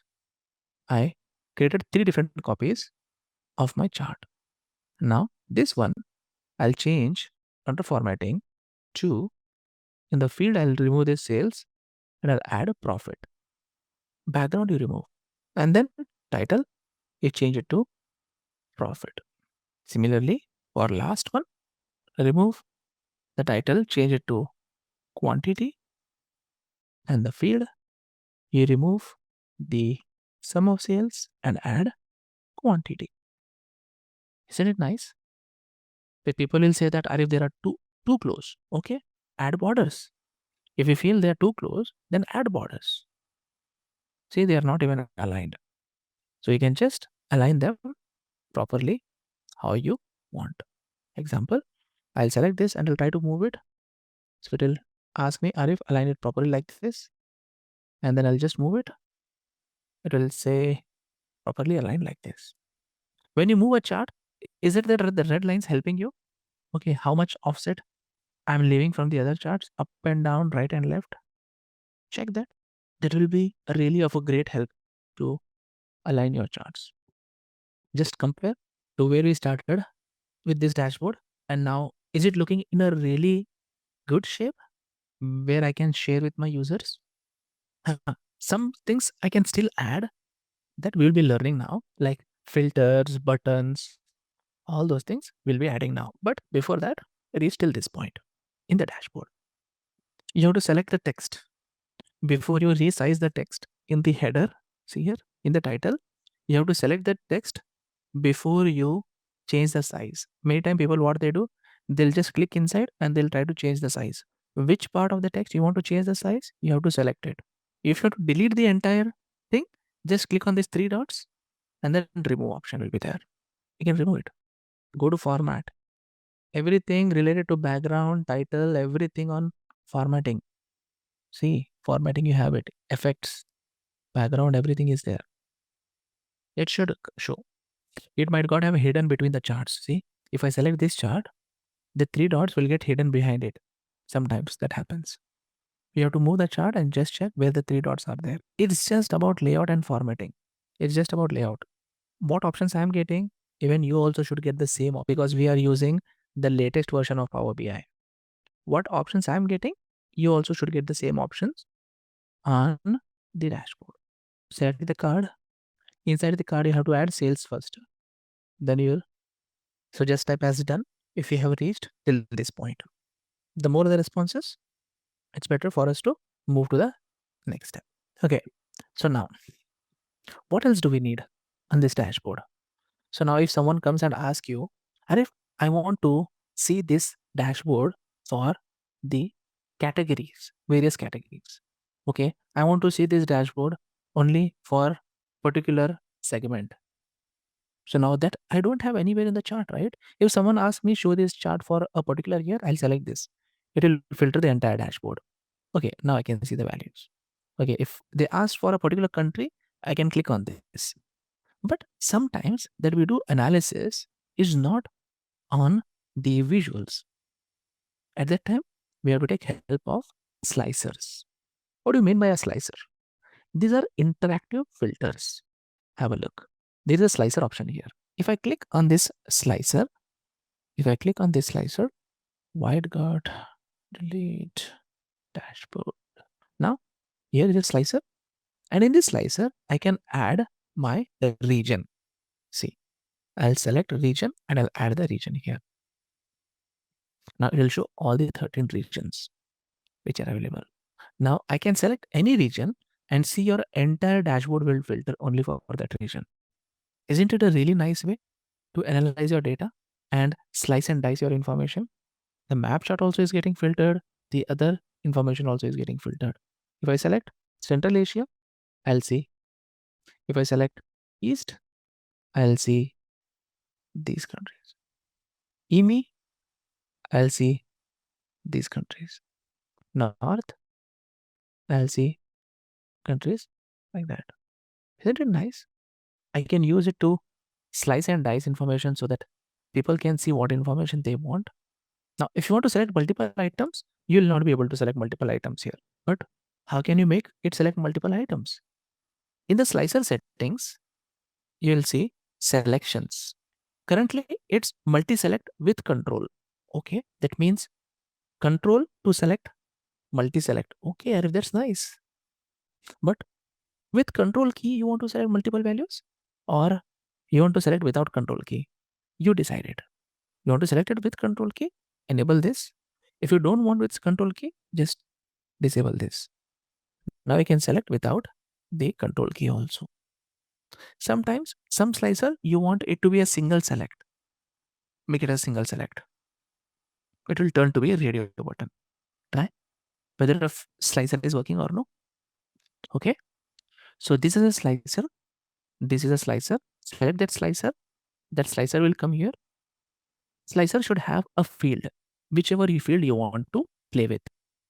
In this slicer, I have added region. You have to go to formatting, slicer settings, and selections, and just play with these three options. You're not getting checkbox because you are not disabling multi-select with control. Under the selections, slicer settings, visual formatting, you should be getting it. You should be getting is an option available there. If you are using older version of Power BI, then it will be difficult. Have you recently installed Power BI? What if I want the name of the countries? The region that you selected here, Central Asia, see, in the map chart, it will get reflected. Zoom in, it will show India, Pakistan, Afghanistan, Myanmar. This is one slicer that I have added, but you can add multiple slicers. You can add a slicer for country also. Example, I'll just move this slicer a little bit up and then I'll add a country slicer here below. But place is very congested, right? Okay, let me do one thing. I'll go to formatting and I'll just change slicer setting from vertical list to drop down. That will save a lot of my space and I can accommodate more slicers. I'll add this slicer here. I'll take another slicer just below that. I'll add country in it. And now I see country names also. Visual slicer settings, drop down. Now someone asked, I want to see the countries falling in that particular region. Now currently I'll see all the countries here. Just go and select which region you want. I'll select Central Asia.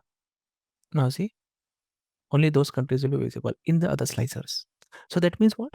The slicers will have cascading effect. What do we mean by cascading effect? Means if you select one slicer, a value, the other slicers also will show only that information to you. So it will be very helpful for your analysis. I have only one slicer. Which is the other slicer? Is there? It's a table. This is a matrix. This is only one slicer. It's only one slicer. There are no multiple slicers. Which one? This one? This is the beta option that recently they have added. That is what? Recently they have added the beta option in the recent release. I have not seen that. Can we increase the background window size? No, it is fixed. Canvas settings, you can change it from here, but it is limited to your window screen of your computer. Your computer screen resolution is what? Based on that, it will be fixed. If you want to change that to custom, you can change it. I'll click on the insert menu, buttons. Buttons, now we have seen text, we have seen image, now I'm taking buttons. In buttons, specifically, I'll take Q&A button. Q&A button. I'll bring this Q&A button and I'll keep it here. Now, Arif, what that Q&A button does? Have a look. Press Ctrl and hold on your keyboard and then click on this button. It will open this feature where you can generate charts just by typing the questions. Have a look. Sales by country. If I type it, just select this. It is profiling your data and then it will generate the chart dynamically for you just by typing the question in the real natural language. Can you see that? And now as I have selected only central, in all the versions are there. As I've selected only the Central Asia region, it was showing only 5 countries. If I erase this slicer, now I have all the information here. Now if I click on this Q&A button and now type the same question, see it will show the entire globe. I'm doing it one more time.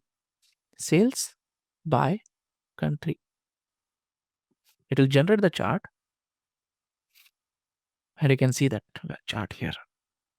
And now, what type of chart you want? I want that to be a map chart. Just type map. It will generate the map chart for you on the fly. Isn't it nice? It take the data from an entire data model. Q&A button. People who are not seeing it, you might not be using the latest version of Power BI. It should be available under the buttons Q&A. Now, I can type any question here. For example, people wants to see sales by sales and profit by order month. Now see, it will generate that chart for you by profiling your data. If I am able to do, then even you should be able to do, guys. It will take some time to process these statements because it has to fetch the data from data model. It is taking some time for me to generate, and it has generated now. Now chart name also you can write it. By default, it is, you can write the chart name also, like combo chart. You want to see bar and line both together? I can write the chart name, pie chart, donut chart, map chart, like that. You write the chart name, it will display that information in that. See? And the field names should match based on your data. If it is sales here in the data, it should be sales only you have to type. The name should be same to use this feature. If you're building a dashboard, and in that dashboard, it's not possible for you to add every chart, right? Definitely it's not possible for me to show many charts. Sometimes I will show only the most used charts in the dashboard. But if the user wants to see something more which is not available in the dashboard, he can just click on this. Have a look. Again, I'm showing people who are telling not able to write. Press Control and click on it. It will open this, and this type of interface it will show. You have to type your question there. How did I take the button? I went into the elements, drop down, buttons, Q&A button. A quick glance on the chat window. If you guys are able to see that Q&A button, Q&A feature will be really very handy to explore the data.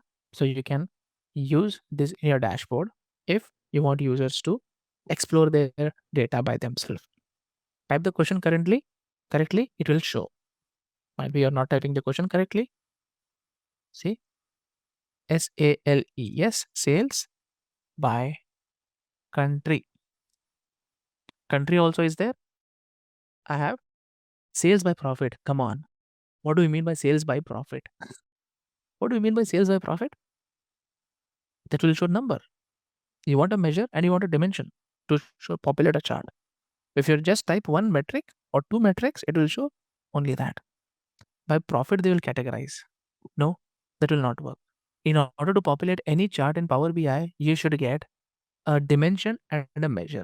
Guys, can you build a chart just by using measures, or you need a dimension also to build a chart? We need a dimension also to build a chart. Dimension means a categorical field also you need to build a chart. Exactly. So when you take sales by profit, both are measures. It will show number only. Try, just explore Q&A. Is it working? Q&A. Now have a look. You can use this Q&A to create the charts also directly in the dashboard. Now people will say, is this available just for the users to just see the chart, or I can even create the charts using that? Have a look. If I go to a new page, if I want to create the chart, create the standard charts also, just double click on the canvas. It will open the Q&A feature. Same Q&A, but now to create standard charts. Sales by order year. When I say sales by order year, it will create a chart for me on the canvas, which I can translate to any chart here. See, translate to this chart. Done. I'm just typing a question and selecting what type of chart I want. I'm not adding any field there. Double click. Sales by order quarter pie chart. It will generate a pie chart that I can convert that to a standard visual again. Isn't it nice how we can dynamically generate the chart using Q&A for the user to explore the data, as well as for the developers to create the dashboards? Both. Yes or no? Guys, it has generated. Convert it to a standard visual. Have a look. I'm doing it. Double click. Type sales by order month. Order month, it will show what chart? Convert that to a standard visual. Q&A feature is helpful not only for the end users, for the developers also. So now, similarly to Q&A, you can add other buttons as well. For example, sometimes you want to let users to click on an hyperlink, correct? A website. If you want a user to click on a link and a website should open, I'll click on buttons and I'll take information button here. I'll take info button and I'll keep on this button here. See this icon I can keep. And then I'll configure the action here. Can you see? For every button, there will be an action. For Q&A button also, there is an action. Action, you can change it. For this button also, you'll have an action. So I'll just change this to an action, turn on, and then different types of actions you can add. You can add bookmark action, drill through action, page navigation action, Q&A action, different actions. I will add web URL action for this. When you say web URL, give a link here. Okay. For example, I'll just take this link, copy this link. Just for example, I'll just close this window and now I will paste this link here. Now what will happen? See, if someone clicks on this, that link will open on the browser. So that has opened on the other screen for me. See, it has opened here. Isn't it a very nice way to give some information to the end user with the help of icons, from guide, how to use the dashboard, some guide about your business process, all those things? It's so helpful. So you can take the button here, any button you can take, only the difference will be action. If I take information button, that button will show up here and you can just go and format it to the right action. Now I can further format this to make it look good like a general button. See, I can just go to the shape. What shape of the button you want? I'll make the shape as a pill shape and then I'll go and make this in the style. All these are formatting. Whatever you want to format, however you want to format, you can format it. Say you want to add some text, you can add a text. Say info, make it as white. Then you can increase the size of that text if you want. Icon, the icon that you have added, you can change even the icon also, whichever icon you want. And then icon color also you can change. You can add fill option so that it can fill the color, and then you can select any color of your choice for that button. The text, if you want, you can place it in the center. All these formattings you can do for your button to make it look. This will make definitely your buttons look stand out from the other visuals. Do you think so? And what I'm doing, it's just formatting. What you have learned so far, formatting, it's a formatting only. Where we need to give URL? Under the actions. Under the actions, select the web URL and then paste the entire URL, which will start from HTTPS. Don't just add from www dot. You need to give full URL with the protocol as well. And then press Control and click. Then the URL will trigger a web page. Format your buttons, format your actions, and then test it if it is working. Is it working for you? Buttons. Similarly, you can create navigation button also, which will move from page to page. You can create clear slicer button also, which will clear any slices that you have on your dashboard. So all these things will make your dashboard more interactive in nature. Conditional formatting. What do you mean by conditional formatting? On the conditional colors. On a particular chart, how to add conditional colors we will see. How many of us still doing? I'm still doing buttons. Press Control and click.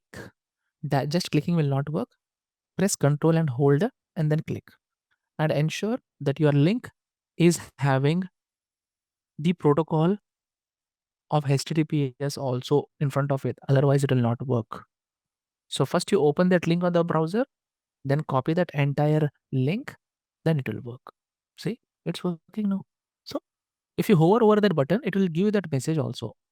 Control plus click here to follow link. Recently they have done the changes, but earlier it used to not work without the, but I usually add full protocol link with protocol also. Shall we go to the next topic? Now, pay attention. I will create a matrix chart. Matrix means what? What's the difference between table and matrix? Okay, I'll ask what is the difference between table and pivot table? Table is a one directional table. Pivot table is a two directional table. Straight table will have data only in one direction. Have a look. Year, month, and sales. Don't you think the values are getting populated on only one direction? This is a straight table. We call it a straight table. But matrix is a pivot table structure. Have a look. You can populate your chart in the rows and columns and then sales in the values. The numbers are same. In both the visuals, numbers are same. The way you represent the values are different. If someone asks the difference between table and a pivot table, this should be your answer.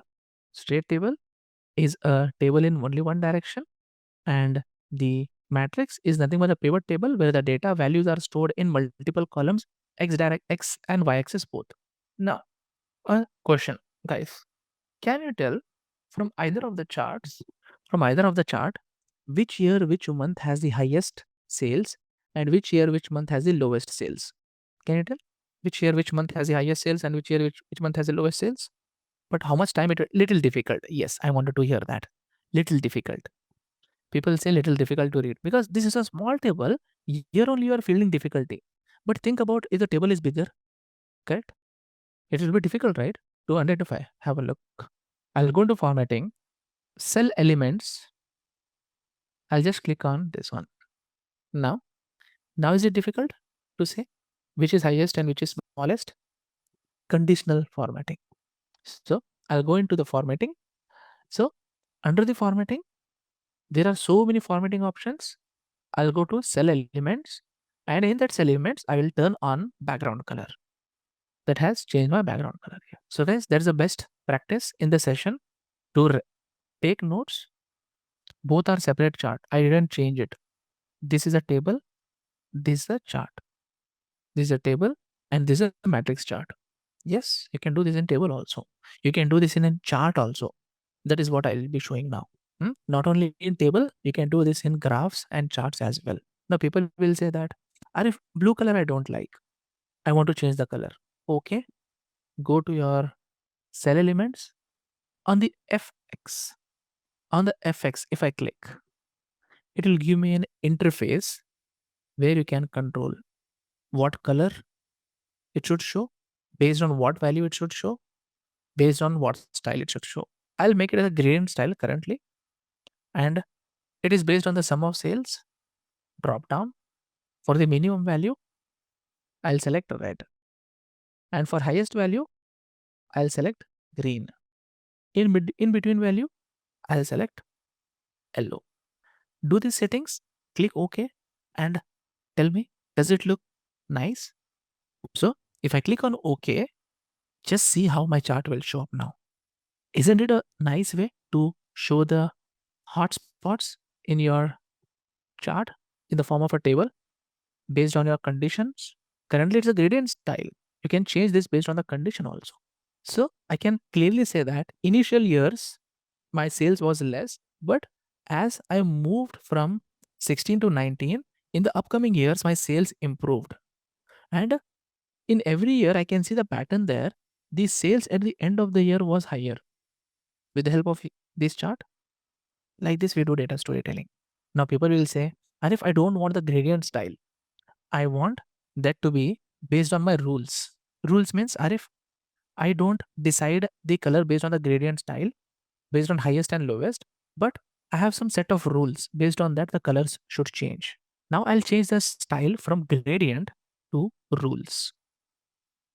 Now I can say if the value is greater than 0, number, and less than or equal to 1 lakh, I want it to be red.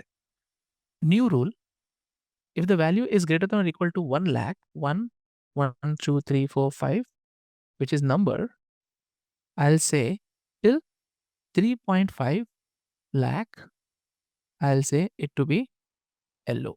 And then new rule, greater than 3.5 lakh, 3, 5, 1, 2, 3, 4 number till maximum number, till max. I'll say green. Click on OK and see the result. Which is good? Gradient is good or rule based is good? Which one do you like more? It based on the business. Not what we like, depends on the business, how they want to say it. Depends, exactly. But the answer is we have both the features available for us.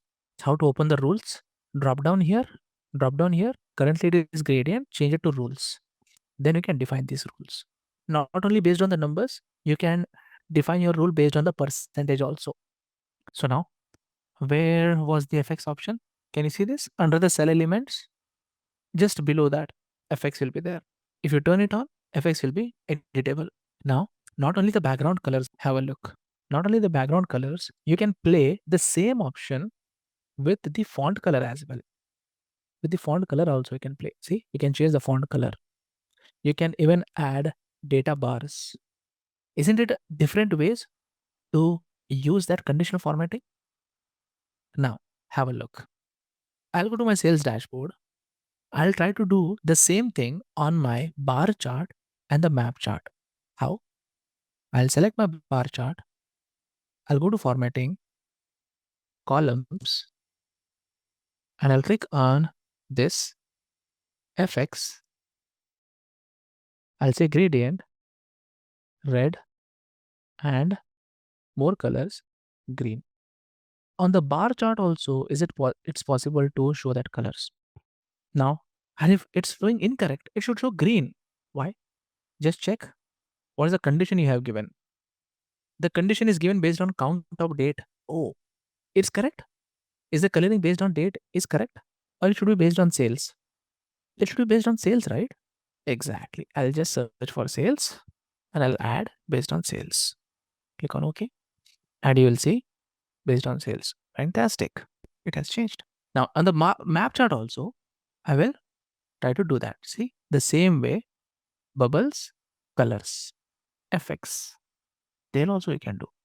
Based on gradient style, lesser value will be red, higher value will be green, and in between will be orange, and your bubbles color will change here also. Now see, first you learned how to build the structure of the dashboard. Now you are adding more and more features to the dashboard. Give a try. Okay guys, we covered the formatting of our dashboard. What is general formatting? What is visual formatting? We have seen about the buttons, Q&As, slices, cards, logos, title, text objects like elements. We have seen that. Then general formatting, visual formatting of the chart. Then we have been to Q&A where we learned how we can create the charts just by a message. Example, just double click somewhere on the canvas and then it will open a view for you and you can type sales by segment funnel, means whatever name that you type of the chart, it will generate a chart based on that field and that one. So this is what Q&A. So if I type a question and then it will give a chart for me based on that, I'll convert it to standard visual. This is what Q&A we have learned, not only for the development, we can use it for the end user purpose also, where I have added that as a button on my dashboard canvas. Now if I click on that here, press control on this link and then type sales by category, it will display that visual for me like this. This cannot be converted to a standard visual. We cannot place this visual as a visual on my dashboard, but the other method where you can just double click on the dashboard and it will do that. Next, we went into conditional colors or conditional formatting. We learned about two different types of tables.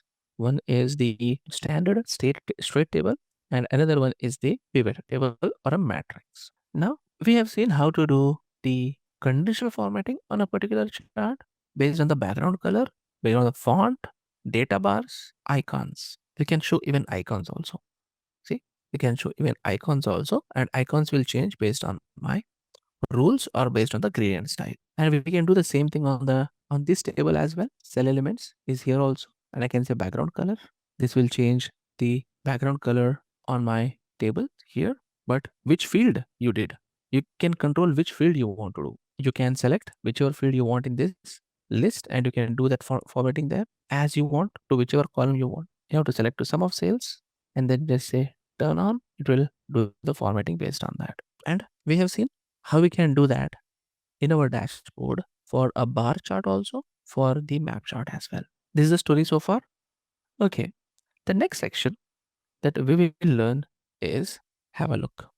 If I create a bar graph, not bar graph, if I create a map chart, guys, I'm creating a map chart and I'm adding country and sales here in the bubble size. And then I'll go to the formatting. I'll just increase the bubble size a little bit. Now, in my chart, in the location area, I will add state also. I will add city as well. Now, what is happening? I added 3 different fields here in my location. And I got 4 new icons, which you will not have because you have not added this state and city as well in your chart. But I have added now country, state, and city in the location area. But that didn't affect my chart. Only the area that these fields have affected is they have added 4 new icons here on the top. Arif, what do the icons do? If I click here on the country, nothing is happening. Nothing is happening. But just observe. If I click on drill down, if I just click on drill down, it will turn black. Now I'll click on a country. What did happen? Yes, it drilled down in the chart based on what I clicked. Arif, let's do it once more. Have a look. Drill up so that I get my previous view back. Click drill down is enabled. See, if it is disabled, nothing will happen. It will just select that.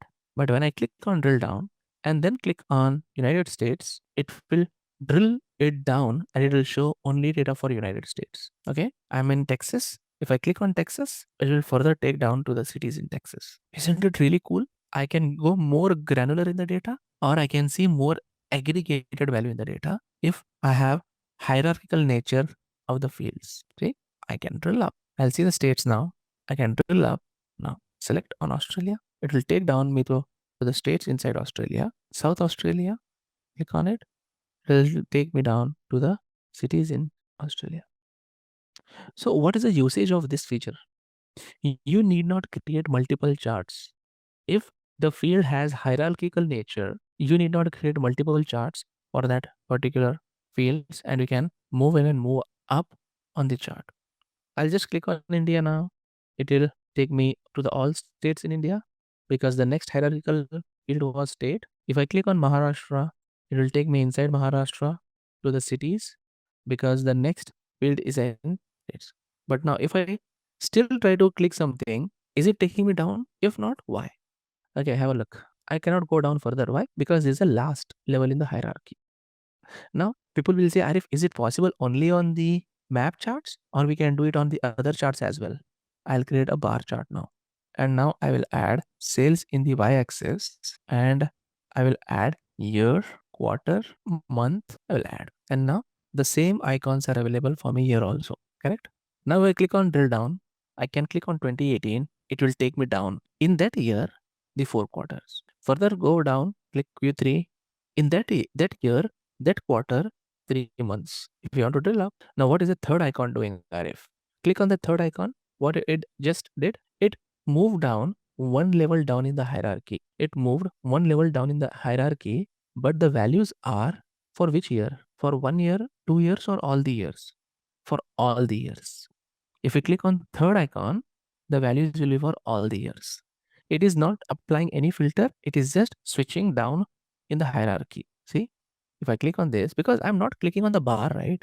Am I clicking on the bar or am I clicking just on the arrows here? So if you click on the bar, then you'll go down in the hierarchy. But you are not clicking in the bars. You're just clicking here on the icons. See, it has moved down. Now, similarly, if I click on the fourth icon, it will expand my chart. See, it will expand. It will further expand my chart to the year, month, and quarter level so that you can analyze the data in more in detail or drill up you'll see year and quarters. Further drill up, you can see year and. So just by creating hierarchies in a chart, you can see three different views from drill up and drill down, three different views from switch dimension, and three different views from the expansion. Total 9 different ways to analyze the information just by creating simple hierarchy. Otherwise, if you didn't have that concept, then you would end up creating 4 5 different charts. Yes or no? Guys, if I don't have this hierarchy concept, then definitely I would have ended up creating 4 5 different charts that would consume so much of my space on the dashboard. And now my user got this flexibility that he can drill up, drill down, switch the dimension, expand the chart. That will help him a lot. And it is more of intuitive also. It's so much intuitive also that people can understand, okay, if I want to drill down, click on do drill down icon there. And then if not, then it acts as a regular chart. It's a dual nature, right? Yes, it will combine all the year's data at the month level if you go with the third icon. But if you go with the drill down method, when you go at the month level, it will show only those months which you have selected and their data. Okay, if you want to see all the months, but it should show only that particular month data, then you have to use fourth icon. Correct, guys? Now, what benefit that this feature is giving me is this feature is giving me a benefit that I can move down in the fields. And now, Arif, how can you use this in your dashboard? Okay, I have already dashboard built. Now let's see how it will help me here in this map chart. I will add state. I'll add the city as well. Now see any analysis I can do. Region, for region, I have a filter here. You can add, you want to add region, you can add the region as well. But have a look. If I enable this drill down and click on this, no, without drill down, if I click on this, my entire dashboard is showing only that country data. But if I enable this drill down and then click on India, can you see that? I can see this complete dashboard as if it is created only for India, correct? Because other charts are also filtering based on that. Other charts also filtering based on that. Now, you want to cancel the drill down and just analyze the data for Maharashtra, disable the drill down, and you can start analyzing the data. Oh, no, Arif, I want to go one more level down. Okay, click on drill down again and click on Maharashtra. It will take you down further. At the India level, I want to go and see for all the states and cities. Okay, go to one level down. In India, all the cities, it is showing something messy in the data, which is showing Salem, the name here, and we have Salem here as well in one of our state. That is the reason it is showing me incorrect information here. So I need to just go and fix it. See, I understood something here in my dashboard. Now see, I can see all the cities. Now you want to analyze for only that city, disable the drill down. And what is my hometown? My hometown is Hubli Dharwad. If I click on it, I can see the data for Hubli Dharwad. See, isn't it really nice? If you learn to use drill up and drill down, you can go at any level, analyze the data at any level in that hierarchy. And your other charts also start reflecting the same thing, correct? Isn't it a really nice feature to have in our dashboard? If we have a fields like hierarchical nature, I'll click on drill down on my drill down option here. If I click on India here, state level, and then drill down it here, and now if I click on any of the city here, it will not reflect because you are still in a drill down mode. If you want clicking on a city should affect all your charts, you have to come out of drill down mode. This is what people are missing. Now I'm out of the drill down mode. Now I'll select, it will change. Makes sense? Being in drill down mode, you can't select the values and expect the other charts to change. Because guys, that is by nature, right? When you're telling drill down, yes, you're just telling that Arif go down in the chart. When you come out of the drill down, then only other charts will get affected. So this is what you should get understanding of hierarchies before you use them in your charts. Okay. Have a look. I have year, quarter, and month in the right sequence. If you add a month first and then quarter second and the year down, can you expect the hierarchy to go drill down? I can't expect. So it should be in the right sequence. And you should be at the year level or quarter level to drill down. If you're already at the month level, can you further drill down? No, right?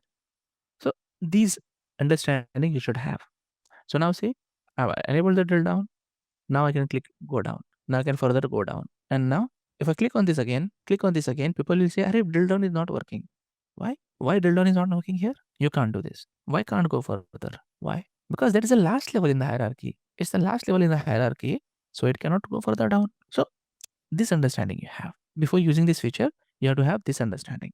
And now many times people say, how will a user will understand? Okay, you explain them, or go ahead, go to insert, bring a text box, add a text box, and write some description about it. Correct? Can you do that for your user, for him to understand? In 2 lines, just give some descriptions. It's totally fine, right? To give some descriptions on your dashboard, give some description. That's what I do. If I am adding any new feature on the dashboard, I usually give the description. Okay, let's go to the next concept. We are settled with hierarchies. Now, I have not enabled the drill down, selected, nothing happening.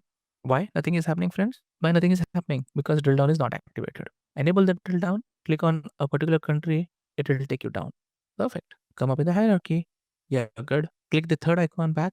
It will take you at the state level, which is cluttered, which I don't want to see. That's the reason I did drill down and then I see at the state level. This is one of the reason. Right, guys?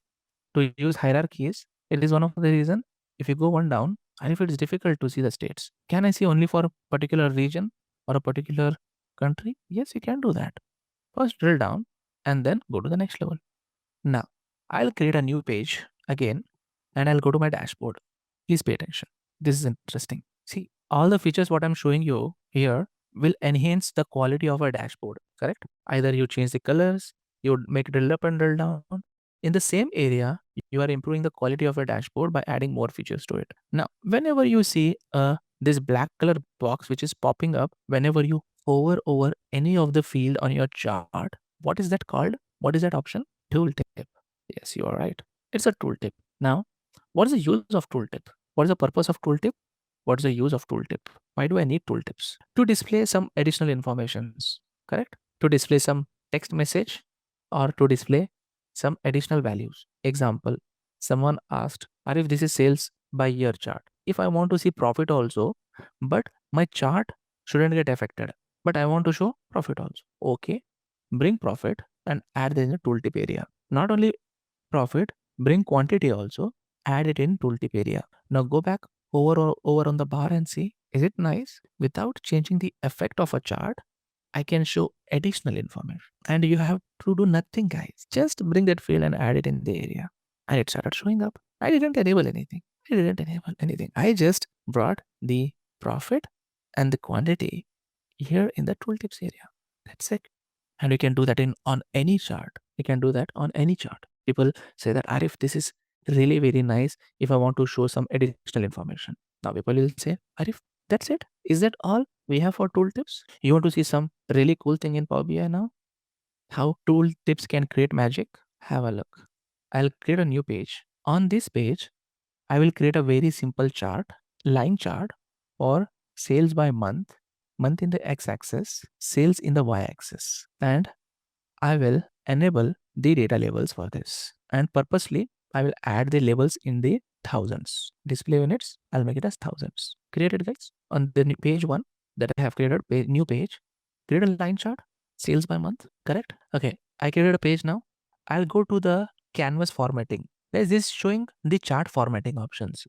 How can I go to the canvas formatting? How can I go to canvas formatting? Click outside, then it will show me canvas formatting. Now, in the page information, do you see option here, allow use as tooltip? Under the page information of the canvas formatting, page information, allow use as tooltip. I'll just turn it on. Now you might have understood what I'm trying to achieve, correct? Allow use as tooltip.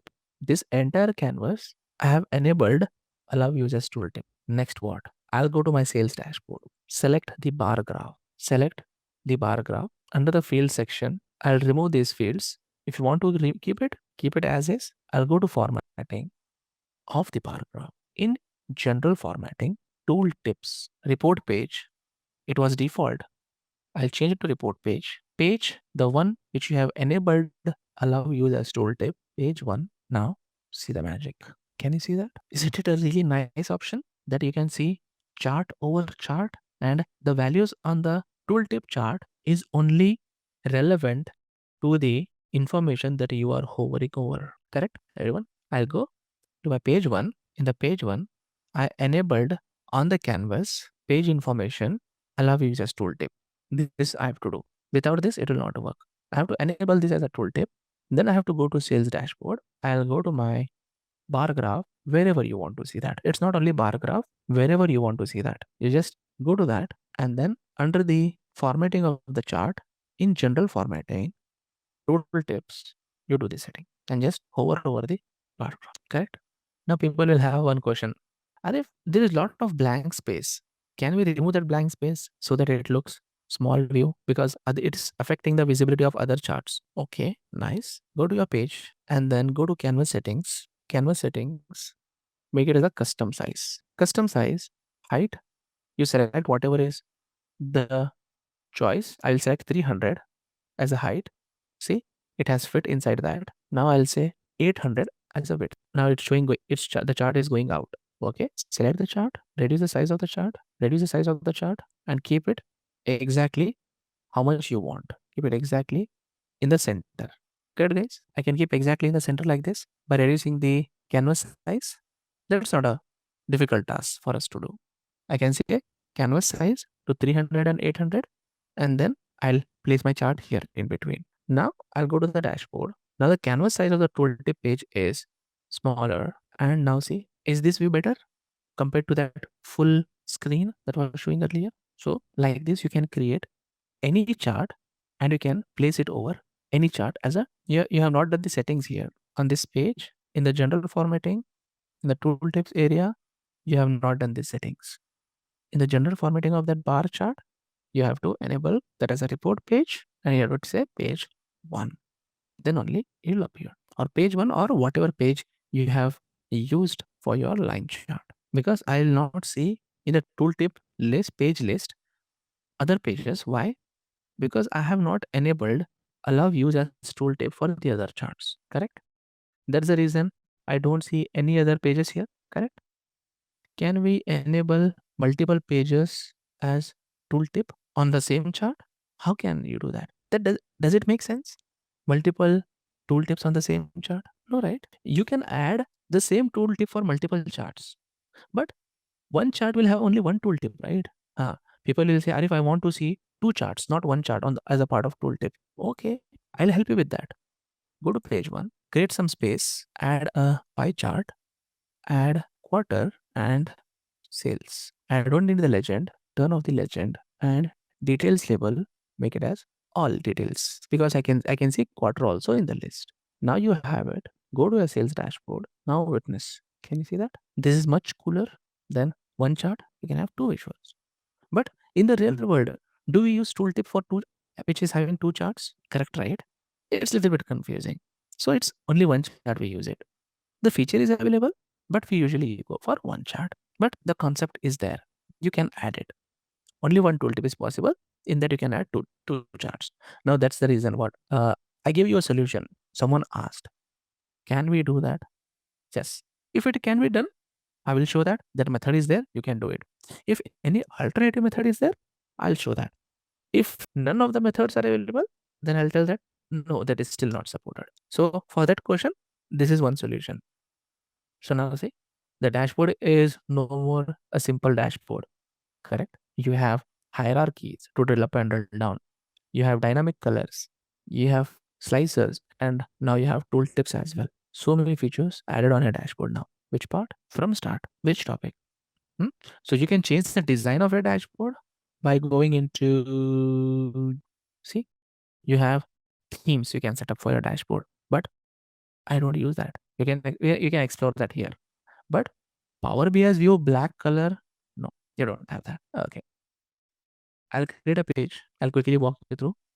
And in this page, I added the required charts. I'll go to the canvas formatting. I will enable page information as allow as tooltip.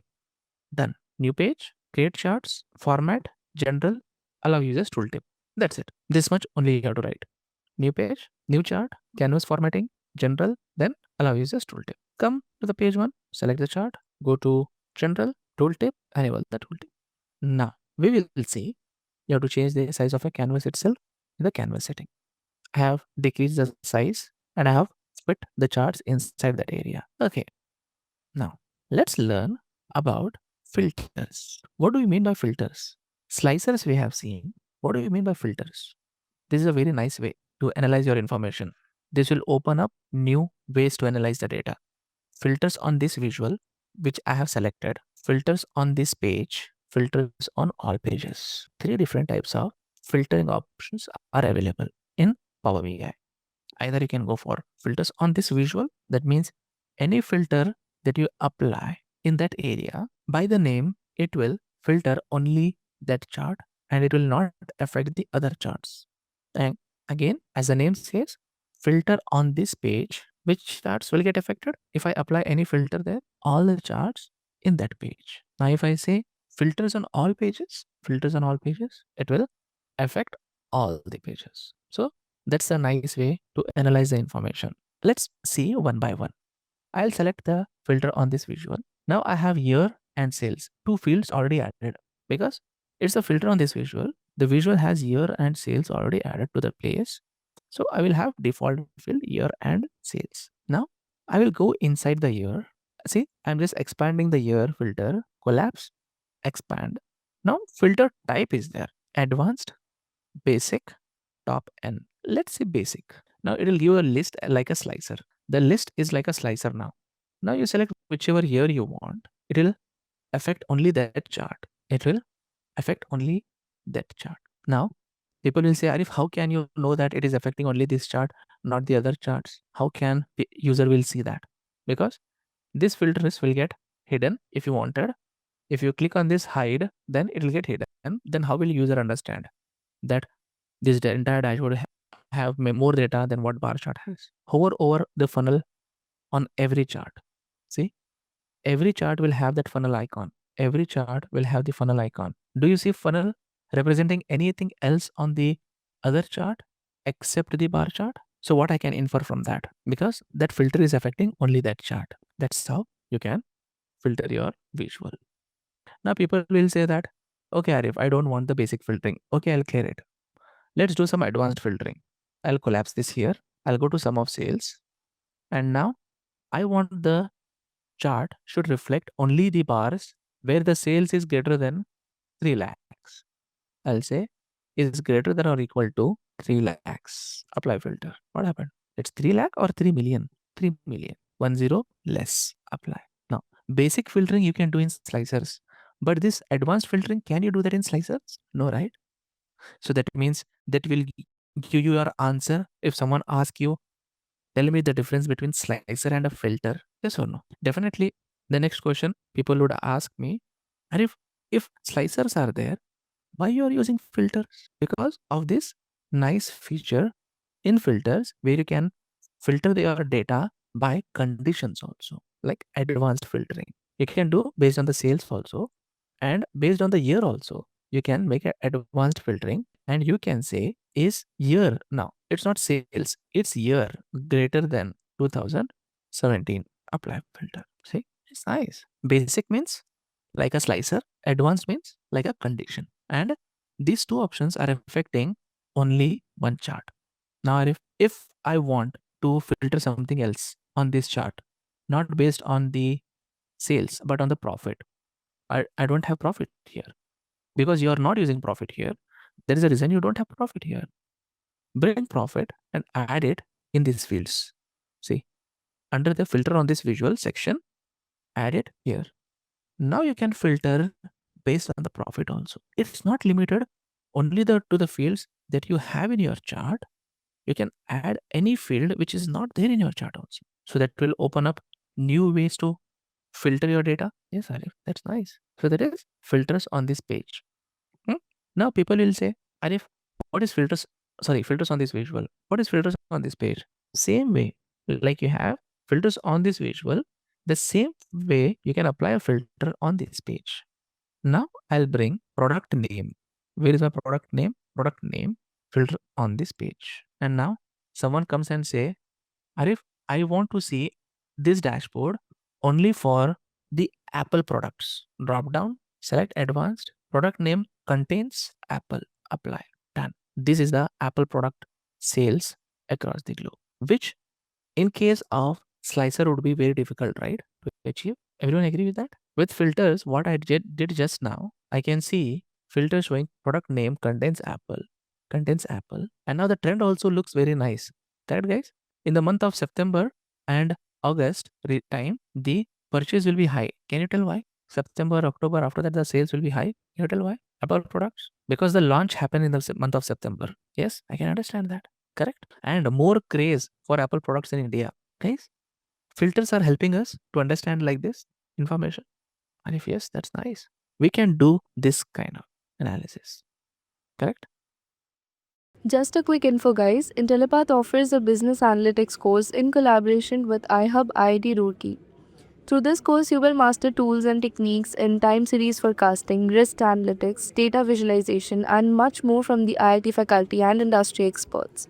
With this course, we have already helped thousands of professionals in successful career transition. You can check out their testimonials on our Achievers channel, whose link is given in the description below. Without a doubt, this course can set your career to new heights. So visit the course page link given below in the description and take the first step towards career growth in the field of business analytics. Now, finally, once you've learned the concepts, tools, and techniques, we will wrap up with some of the most important interview questions for business analytics. This will help you prepare with confidence and apply everything you've learned in real world interviews. So, let's get started. So, our first question is, what is UML modeling?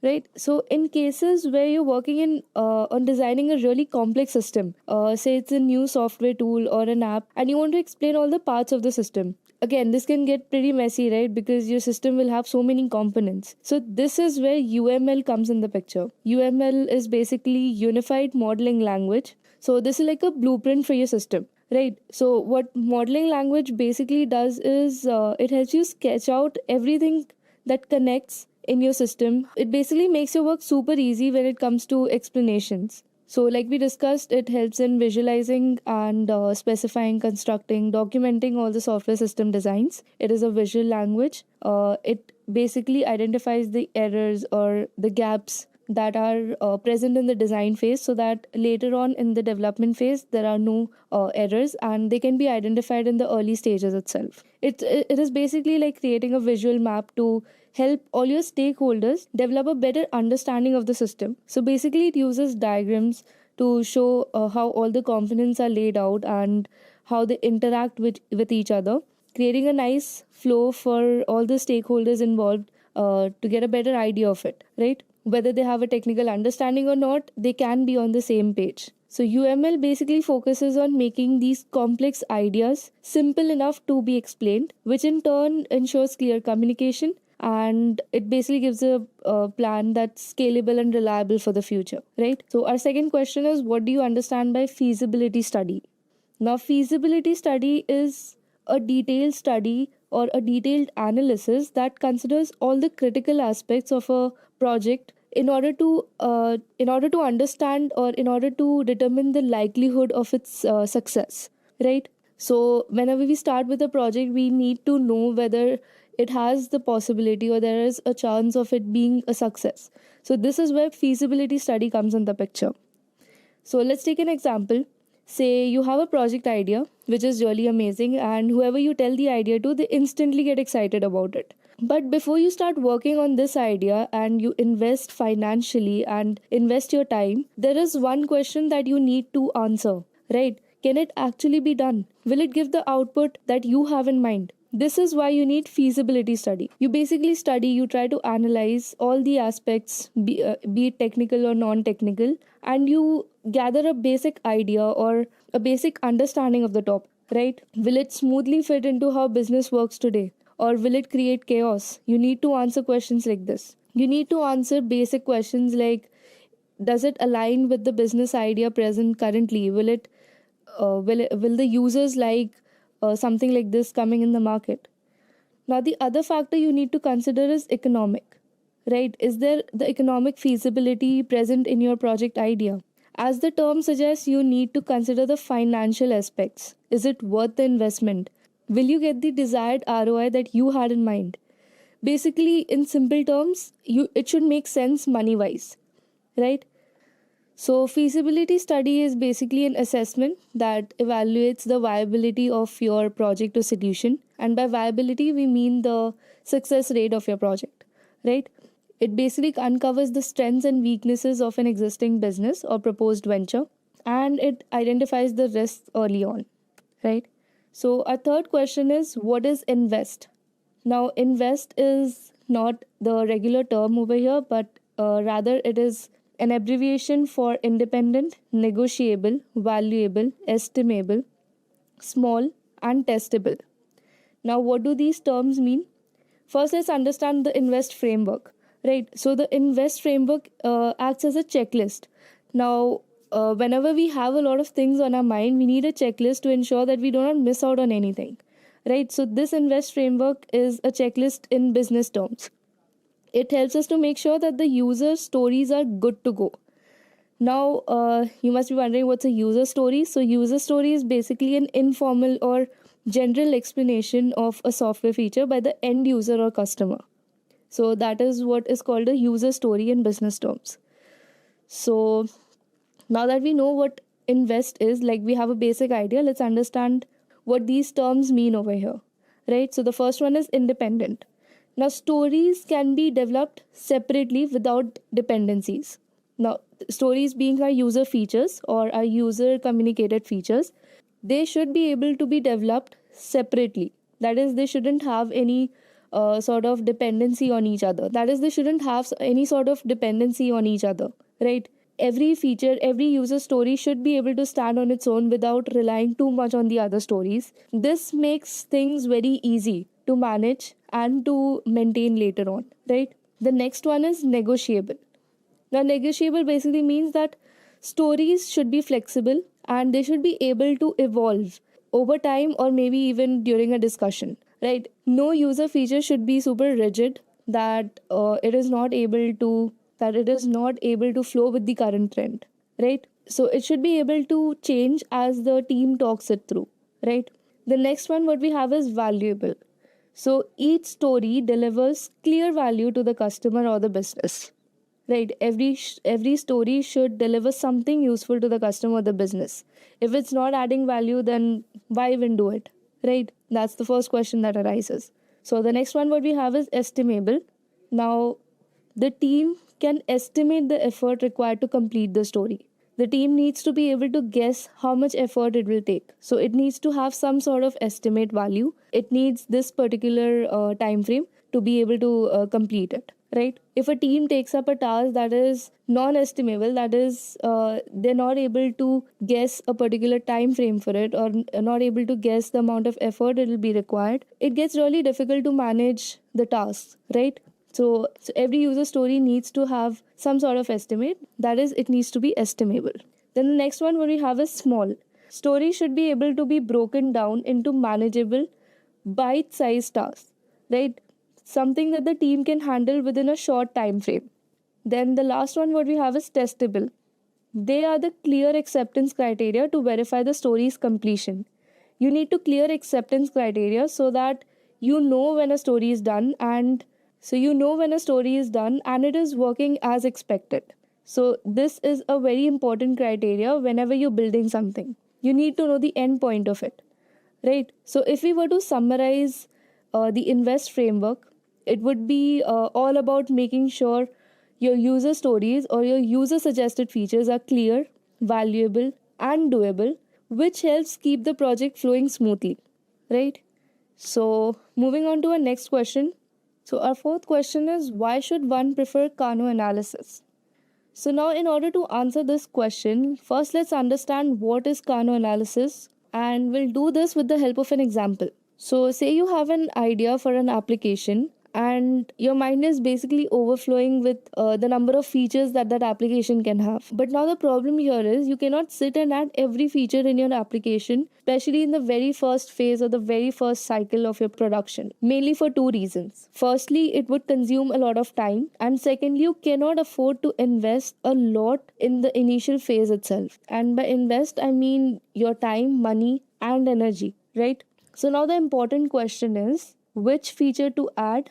Now the important question is which features to add or which features to keep in the first launch of the app and which features to eliminate, right? So now the Kano analysis helps you figure out which features. Now the Kano analysis helps you figure out which features matter most to your users by breaking them down into three main categories.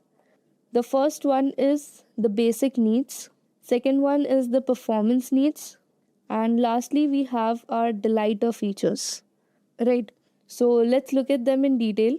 So the basic needs are like the must haves, right? They need to be there in the application. So without these, there's a huge possibility that the users will not even like your application in the first place. So it could be the basic needs like your app should not take a lot of time to load, or your app should not crash, firstly, frequently, and secondly, not at all, right? So these are like the things that the users expect without even thinking. In today's fast paced world, imagine your app taking 2 minutes or 3 minutes to jump from one feature to the other. Users are not going to prefer something like that. So you need to keep up with the basic needs for your application in the very first launch. Then the next one that we have is the performance needs. Now these are the things that the users ask for, right? The more you deliver these, the happier they're going to be. So, say for example, a faster search function or extra customization options. Now, in today's era, everybody loves customization, right? The more a user can customize the application according to their needs, the more they're going to like your application, or the more preferred that application is going to be. So, the better these features are, the more satisfied your users are going to feel. Then the final category is the delighter features. Now these are the unexpected surprises that will make your customers go like, wow, I didn't know I needed this, but now I love it. So these delighter features should have this kind of effect on your users or the target audience or the market that you're targeting. Delighter features are also the features that make your product stand out and give a complete competitive edge to it. So this is Kano analysis. It not only saves you from wasting time on the features that the customers don't care about, but also keeps you focused on what really matters, right? So, in the end, it's all about creating a product that hits the right balance between expectation and excitement for your users. So, again, it enables informed decision making based on customer satisfaction versus cost. And lastly, the features that customers explicitly demand, the better they are, the higher the satisfaction. Now, our next question is, what do you understand by gap analysis and what are the different types? Now, gap analysis is something that helps you figure out the distance or the gap between where you are currently and where you want to be, or your desired state. And the gap analysis helps to bridge this very gap or this very distance with the help of an action plan. Simple enough? So, say whenever you are running a business, you will have some goals set for your business. But when you look at the numbers of the performance, you realize you're not quite there yet.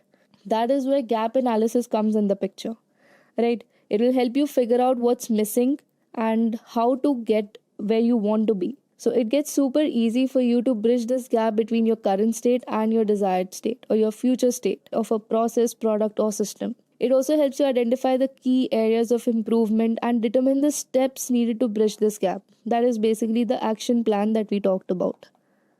Right? So once you have the strategies or a plan laid out for your journey, it gets super easy to reach there. But you just know where you want to be, but you do not have a map for it. So this gap analysis basically acts as a map showing you the distance to your treasure, right? It aligns with your current performance. It helps you align your current performance with your strategic goals.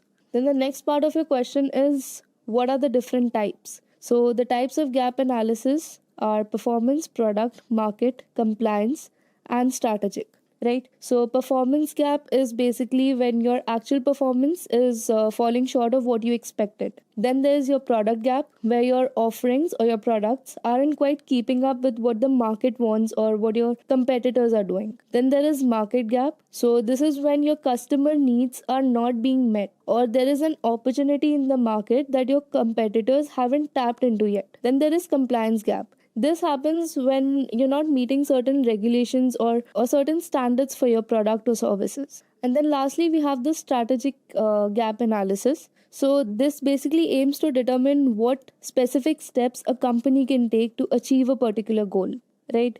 Then we have our sixth question. explain the requirement elicitation techniques. Requirement elicitation techniques are basically the different methods you use to gather all the important details from the stakeholders.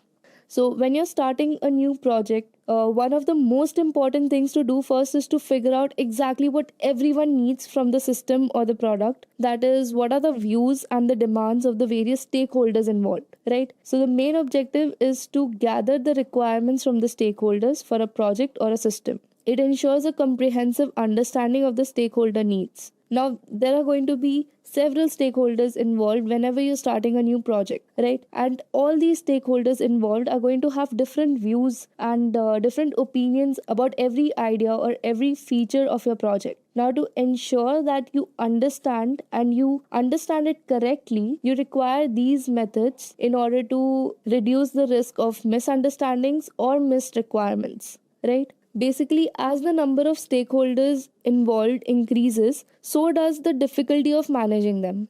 And to ensure that all their ideas are implemented, along with keeping in mind the goals and the objectives of the business, we need requirement elicitation techniques. So, these are some of the common methods or the common techniques for requirement elicitation. The first one we're going to look at is interviews. So you sit down with the stakeholders and you ask them directly what are their needs and expectations regarding the project or the idea that is to be implemented, right? But if you're dealing with a larger group, you might use techniques like surveys or questionnaires to collect the data efficiently. Then the next method is workshop, where you can bring everyone together and you can brainstorm ideas and you can work out the details together, right? The other approach is observation. This is where you watch the users in action. You see how they work with the existing systems so that you can understand the challenges that they face and you can come up with better techniques for your product. Then the next one is prototyping. This is where you build a rough version, right? You build a rough version or a dummy version of the system and you let the users interact with it. This will help you refine your requirements based on real time or actual feedbacks, right? Then the last one that you have is document analysis. So this is where you review your existing materials like the process documents or old reports and you gather the background information. So these requirement elicitation techniques are all about using the different approaches to make sure you gather all the necessary insights and you build the right product or system. It helps you avoid misunderstandings and ensure that everyone's needs are heard. Then our next question is scenario based. So the question goes like this: you're asked to analyze a drop in sales for a particular product. What would your process be? Now, this is a question that is asked to test your presence of mind and how would you deal in a particular situation, right? So, if you're faced with a drop in sales for a product, the first thing you want to do is not panic. Rather, you can follow a strategy similar to this one. So, this is how you start your answer, right? You will first start with data collection. So, you will first start with data collection.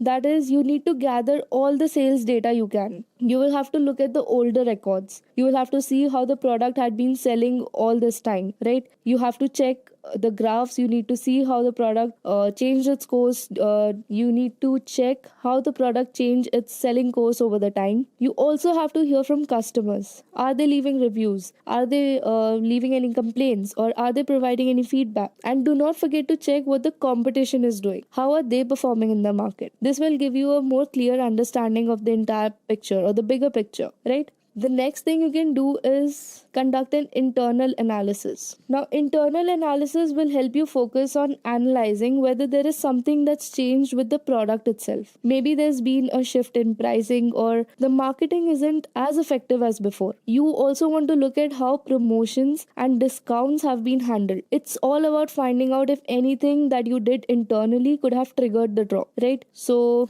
this is internal analysis. Then the third strategy you can follow is external factors. So you will first start with data collection. This means that you need to gather all the sales data that you can.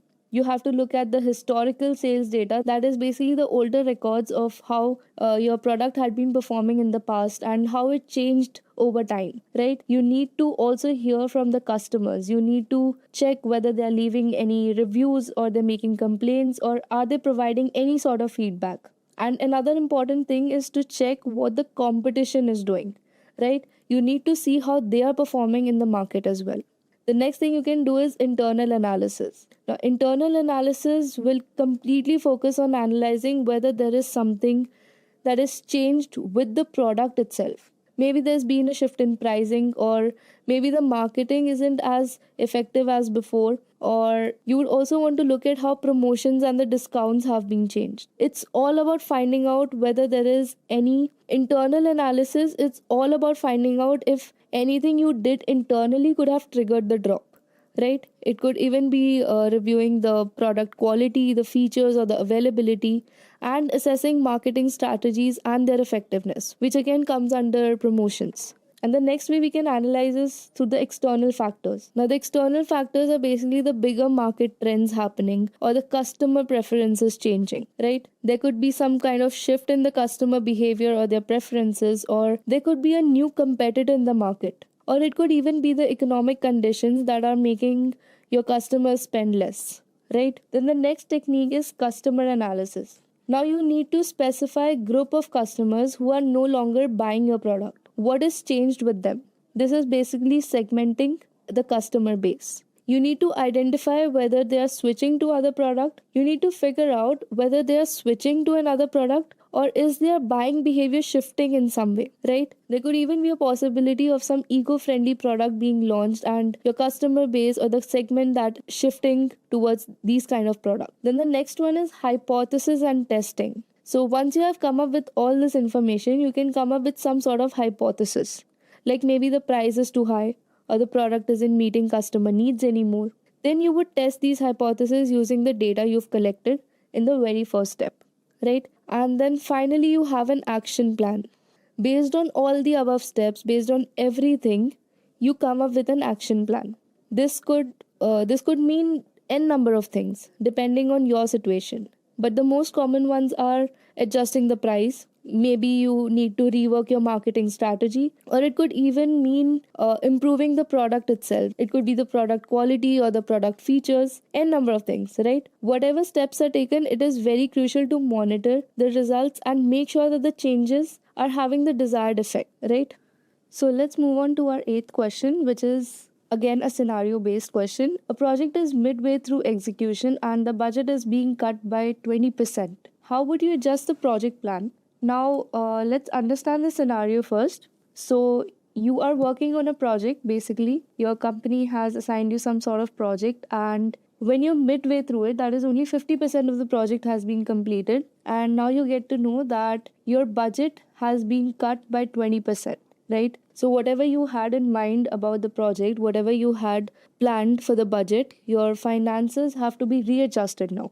So you need to tell the interviewer how would you adjust the project plan. Now here you need to lay out a very neat and clean ideation of how you would tackle this situation, right? So we know it's not an ideal situation, but it is very common where businesses have had to cut losses, where businesses have had to cut costs halfway through the project, right? You might have heard of a lot of companies implementing such budget cuts, right? So all you have to do here is talk about some of the cost cutting techniques that can be implemented in a situation like this one, right? So the first one is ensuring proper allocation of resources. Now this is our first cost cutting technique.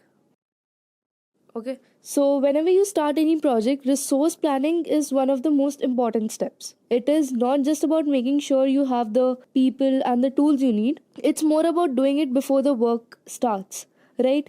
Why do we do this? Because if you don't allocate resources properly from the start, you will risk overshooting the budget or running into major delays. So, what are your major resources that you should look into? One would be people, the equipments, and the time that will be required, right? So, these are your major resources. These three things are the core of your project success. Now, you need to keep in mind that time is a very important factor. You can say the key factor over here. For example, a critical resource might only be available for a short time. If that's the case, you'll need to adjust your project schedule accordingly. A critical resource, now, say for example, you work in a company whose main goal is to promote the YouTube channel, right? And you lack the video editors over here. You have very few resources of video editors. And now you find one video editor who is available only for, say, 1 week.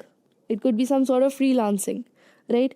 So now over here, 1 week, this is your time factor over here, which is very crucial. Now you need to keep in mind whenever you come up with any sort of plan for your project or for any video that you roll out, you will need to keep in mind about this key factor over here, which is the time. So now in this case, you will have to adjust all your project schedules according to this particular resource, which is your video editor who is available only for 1 week, right?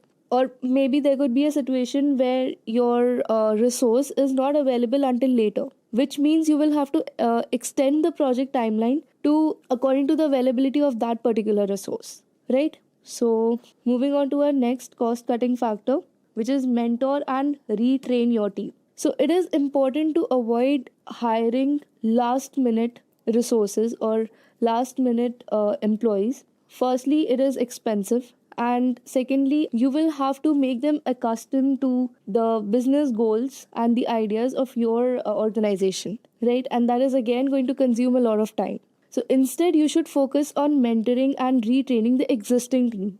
This is again more cost effective, and it also ensures the underqualified people aren't holding things up, right? Having senior team members guide the junior ones not only reduces costs but also boosts the overall team agility and motivation. So again, this is a very efficient step that you can implement whenever there is a situation like this, right? The third one is outsource on an as needed basis. So whenever it comes to non-core tasks, you look into outsourcing. By outsourcing specific tasks to, say, cheaper or specialized resources, you can control costs without compromising the quality of the project. Now, this factor over here can have a huge advantage as well when it comes to cost cutting, but it also has a disadvantage when it comes to depending on an outsource. Whenever your organization is going to take up outsourcing method, there is going to be some sort of dependency on another organization. So say that business shuts down or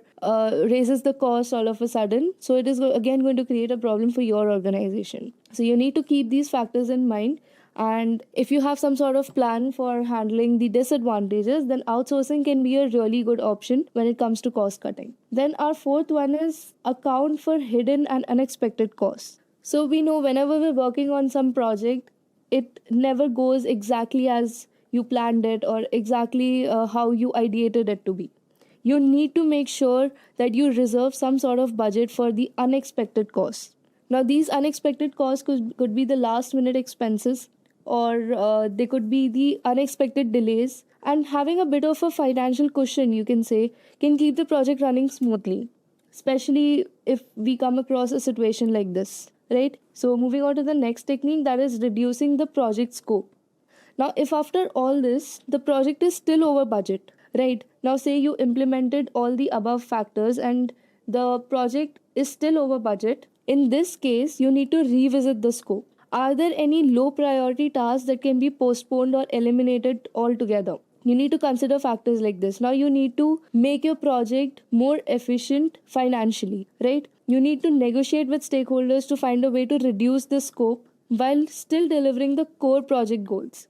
Now, what you're going to do over here is you're going to focus only on the main goal or the core task of the project rather than, like previously we discussed, we had the basic needs, the performance needs, and the delighters, right? So you can say whenever we come across a situation like this, whenever we have to face a situation like this, we are going to focus on the basics. And if we still have budget further left, we're going to focus on the performance needs. We're going to skip the delighters until and unless we have more budget, right? So these two areas should be our main focus.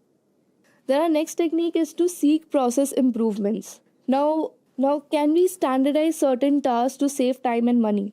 Right? Is there any double handling of work that we can avoid? By constantly seeking smarter, faster ways to do things, you can make sure the project stays lean and efficient.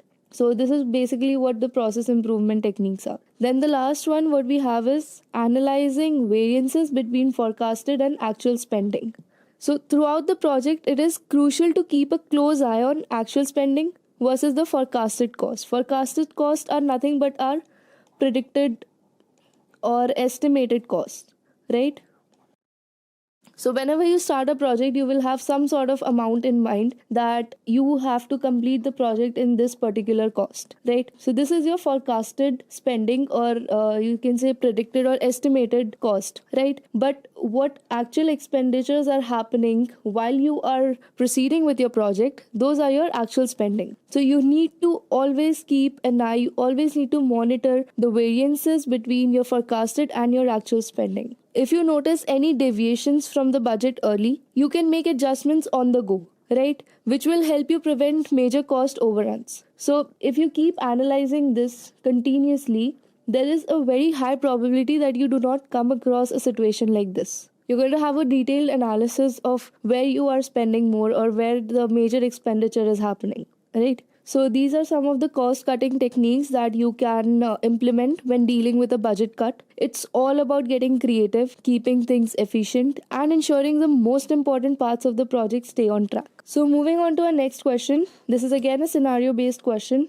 which says a key report you've developed has discrepancies in data. How would you investigate and resolve this issue? So basically, you are a business analyst now in a company and you have developed some kind of report, and that report has discrepancies in the data and you get to know about it. Now, the main question is how would you resolve this issue? So, your first step ideally should be to verify the source of data, right? You need to double check if the raw data itself is accurate and complete, and it will just make sure that there were no errors during data collection, right? So, you're going to start from the very scratch itself. The very first step that you had incorporated, you're going to verify if that particular step is correct or not. Then you move on to reviewing the data transformation process. This means that you need to look into how the data was processed step by step from raw state to the final report. It is possible that something went wrong during a formula application or maybe a data cleaning step, right? There could be n number of possibilities, so you cannot just turn a blind eye to any one of the steps. You need to make sure that you go through to each and every step and you validate it, you review it, and you figure out if there was any sort of error through the process.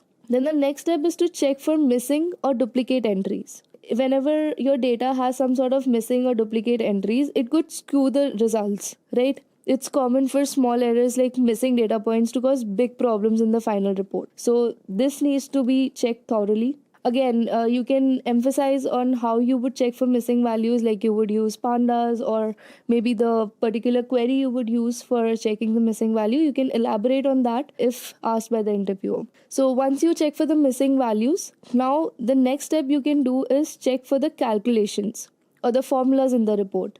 Are all the formulas correct? Have you applied them properly across all the data sets? A mistake here can easily cause discrepancies, so you need to rerun them just to be sure, right? You can just quickly run all your formulas again and make sure that they were all correct and they were producing the right results. Now, to further investigate, you can also compare this report with the previous data. That is, you have to cross check this with the historical data. You can check if anything looks unusually different, right? Sometimes spotting trends or inconsistencies can help pinpoint the problem. Then you have to consult with relevant stakeholders as well, like the team handling the data input or the system management. You need to understand if there have been any recent changes that might explain this discrepancy. After identifying and correcting the issue, you need to revalidate the report and you have to ensure everything now aligns properly, right? So once you have gone through all this, you need to make sure that you revalidate the report, and this time the report does not have any discrepancies. You have to make sure that you correct all of it. And then you can go ahead and document the entire process for further reference, and you can share these findings with your team so that it can be prevented from happening again. That's the entire point of documenting it, right? So this way the process becomes a lot smoother and the report stays reliable from moving forward, right? Moving on to our next question. This is also a sort of scenario based question, which basically asks you what methods do you use to measure the success of a business solution after its implementation, right? So basically, a business has already launched a product or a service or an application, whatever it may be, And now your task is to measure the success of that particular product, right? Is the product doing good? Is the product doing bad? How are the people liking it? You need to consider all that and come up with say a conclusion whether it is successful or not, right? So here are some of the key here are some of the criterias, or you can say techniques, that can be used to measure the success of a business solution, right? So the first one is key performance indicators, or KPIs. So these establish measurable metrics such as revenue growth, cost reduction, or customer satisfaction to track the performance of the product or the service, right? So this is the main goal of KPIs. Then the next one is user feedback. So again, the term itself is very clear. You need to collect qualitative feedback from users to evaluate the solution's effectiveness and usability, right? Then you have your ROI, that is return on investment. You need to calculate the ROI by comparing the solution's benefits against the costs. Now, whatever money you have spent on the project during its implementation, you have to compare all that with the benefit this product is giving the organization, right? So once you compare that, you will get a return on investment, that is how much return you're getting on your investment. If it is a good number, then your product is definitely doing good. But if the return on your investment is not as good as the amount you invested on it, then maybe your product is not doing that well, right? Then you have your process efficiency. So, process efficiency is basically analyzing the time, the savings, the resource optimization, or even the improvement in the operational efficiency, right? Then you have your quality assurance metrics. So, these assess the defect rates, the error reductions, or the system downtime to ensure the solution meets quality standards. Then you have your customer satisfaction scores. So, your customer satisfaction scores can be tracked using surveys or net promoter scores, also known as NPS. This is net promoter scores, or other metrics to understand the customer satisfaction with the particular solution, right? Moving on to the next question. Now, here the question is, describe how you would approach developing a business model for a new product or service. So now this question is a little different than our previous one. See, we had a situation where our solution had already been implemented and we just had to track the success of it. Now over here, we have to develop a business model for a new product or service, right? So this is like the previous step of the previous question, right? So the first one is to understand the market. You need to research the industry trends, target audience, competition, and market needs, right? To develop a business model for a new product or service, you need to start by diving into the market research. This will give you a very clear picture: what's trending, who are the competitors, and more importantly, who is the ideal customer, right? You need to figure out who is going to be most interested in buying your product or your service. Then you also need to figure out the unique problem your product or service is solving. Why should people care about it, right? Then you have to move on with defining the value proposition. What unique problem does the product or service solve? This is how you position your product in the market, right? Understanding the market is basically understanding your competitors or even your users, right? And defining your value proposition is basically what problem your product is solving. You need to map out how you're going to make money, right? Then the next step is to identify the revenue streams. Now, by revenue streams, I mean how is your product or your service going to generate income? So, you need to map out how you're going to make money. There are several models out there, and you need to find the best fit for your organization. It could be a subscription model, it could be a one time sale, or it could be a freemium setup with premium features, right? There are hundreds of models out there. You also need access to the cost structure. What's it going to take to build, market, and deliver this product? Having a clear understanding of the expenses is very crucial to ensure profitability, right? You can estimate an idea of your profit only and only if you have an idea of your expenses, right? Then the next one is to assess the cost structure. You need to identify the key expenses like production, marketing, operations, etc. You need to have a very clear understanding of where your expenses are going to be the most and where you can have some sort of cost cutting in your entire project plan, right? Then you have your customer segmentation. Now, customer segmentation is basically defining the specific groups who would benefit most from the product or the service. You need to define the different groups that would benefit the most from your solution. Are you targeting businesses? Are you targeting individual customers? Or maybe it could be a niche market. You need to figure out the best way to reach them. It could be through online platforms, it could be through retail stores, or it could even be a direct sale. Right? So all these criteria should be very clear right from the very beginning. Then you have your channels and distributions, which is basically you need to figure out how you're going to deliver your product or your service to the customers or the end users, right? How is your product going to reach them? It could be through distributors, it could be through wholesalers, it could be directly. So there are again n number of factors that need to be very clear right from the beginning. Then you have your key partnerships. You need to identify the potential collaborators, the suppliers, or the partners needed for success. Partnership plays a huge role. You need to look at who could you collaborate with, right? And then you have your key partnerships. Again, partnerships also play a huge role. You need to look at who could collaborate with your product. Who could it be a supplier, could it be a distributor, or even a strategic partner, right? You need to find someone who can add value to it. And you also need to keep in mind the scalability factors. How can this grow in the future without compromising any sort of profitability, right? You can also test and validate your product using MVPs or MVPs are basically minimum viable products, or you can pilot the programs to validate the assumptions. Then, lastly, we have the refine and iterate. So, you need to continuously improve based on your customer feedback and the market changes. Right? You need to be very flexible with your approach. You need to constantly monitor what the users are liking. Are they happy with your product? Are they neutral, or are they having any sort of complaints with your product, right? According to that, you need to proceed and you need to keep implementing the changes. You need to keep making your product better. So moving on to our next question, which is again a scenario or situation based question. So it goes like, how do you ensure that a solution is scalable and sustainable for future business growth?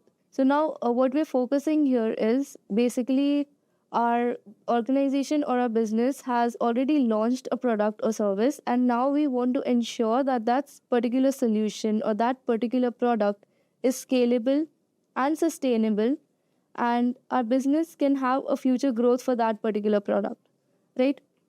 So the basic steps that we need to follow is, first one is a modular design. So we need to break that particular solution into manageable independent components for easy scaling.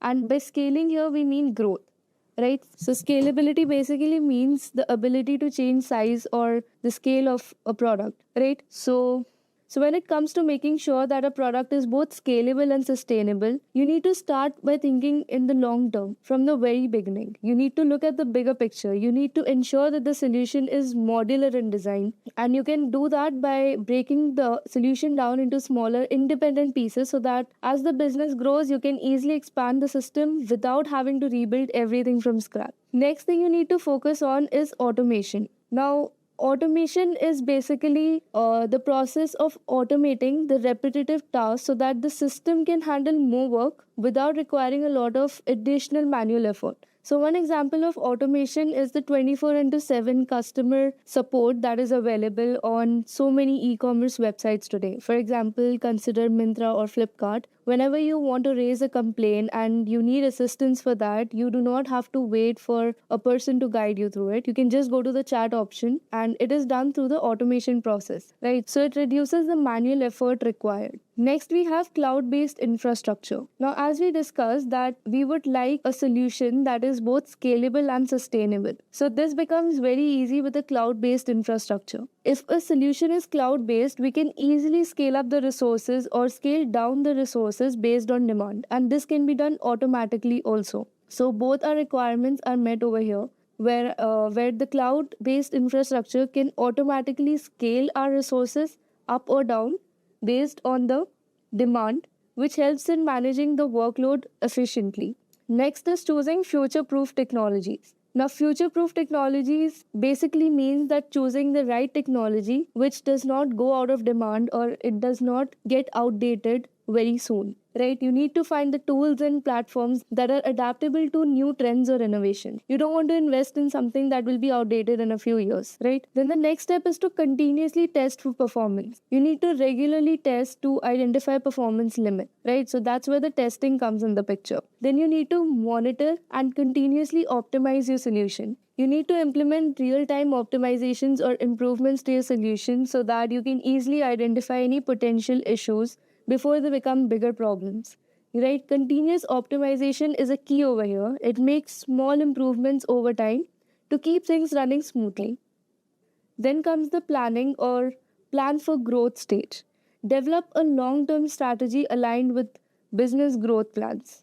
That's what needs to be your key over here while in the planning stage. Then comes your sustainability practices. You need to integrate energy efficient systems and resources saving processes for long term viability. You need to think about sustainability from an environmental and resource perspective too. You need to use energy efficient infrastructure and processes that don't just support your growth but also do it in a responsible way. Right? It also needs to be cost effective at the same time. So, this is how you can ensure a solution that is ready for future growth and remains effective for years to come. Moving on to our next question. How do you perform a cost benefit analysis for a business decision? So, in order to perform a cost benefit analysis or you can say a return on investment ROI, you need to follow these steps over here. First of all, you need to have a clearly defined goal or decision that you have to analyze. Once your objective is clear, you can proceed with identifying the costs and the benefits. So, your relevant costs could be the labor or the manforce required, the materials, and even the training that you will have to provide in order to get your work done, right? And now your benefits could be the revenue generated through the product or the service, the cost savings, wherever you could save some expenditure, or even your efficiency improvements. So these are the costs and benefits that you need to analyze. Then comes monetizing these costs and benefits. You need to assign a monetary value to both the costs and the benefits for an accurate comparison.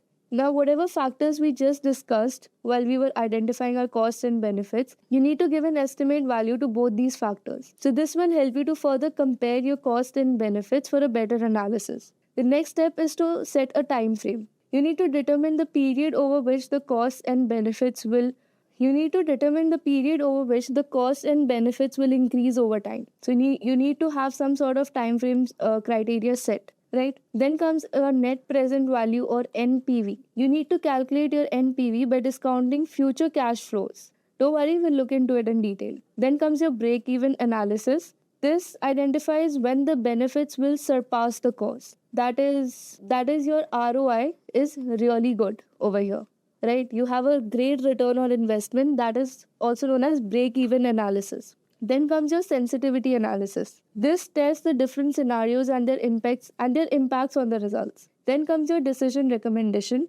This uses the findings whether to proceed with the decision or not, right? So let's look at all these factors in a little more detail. So once you gather all the possible costs, you do not have to just consider the obvious ones like we talked about, like buying the equipments or hiring people. You need to consider the less obvious factors as well, like the training, potential downtime, or any risk factors involved, right? So, this is also known as your hidden cost. You need to consider all this while you identify the cost. And for benefits, you need to answer the question, what are we gaining? This could be anything from increased sales to higher productivity. And just like the cost, you need to quantify these benefits in real numbers. Basically, you need to put a rupee value on each and every factor.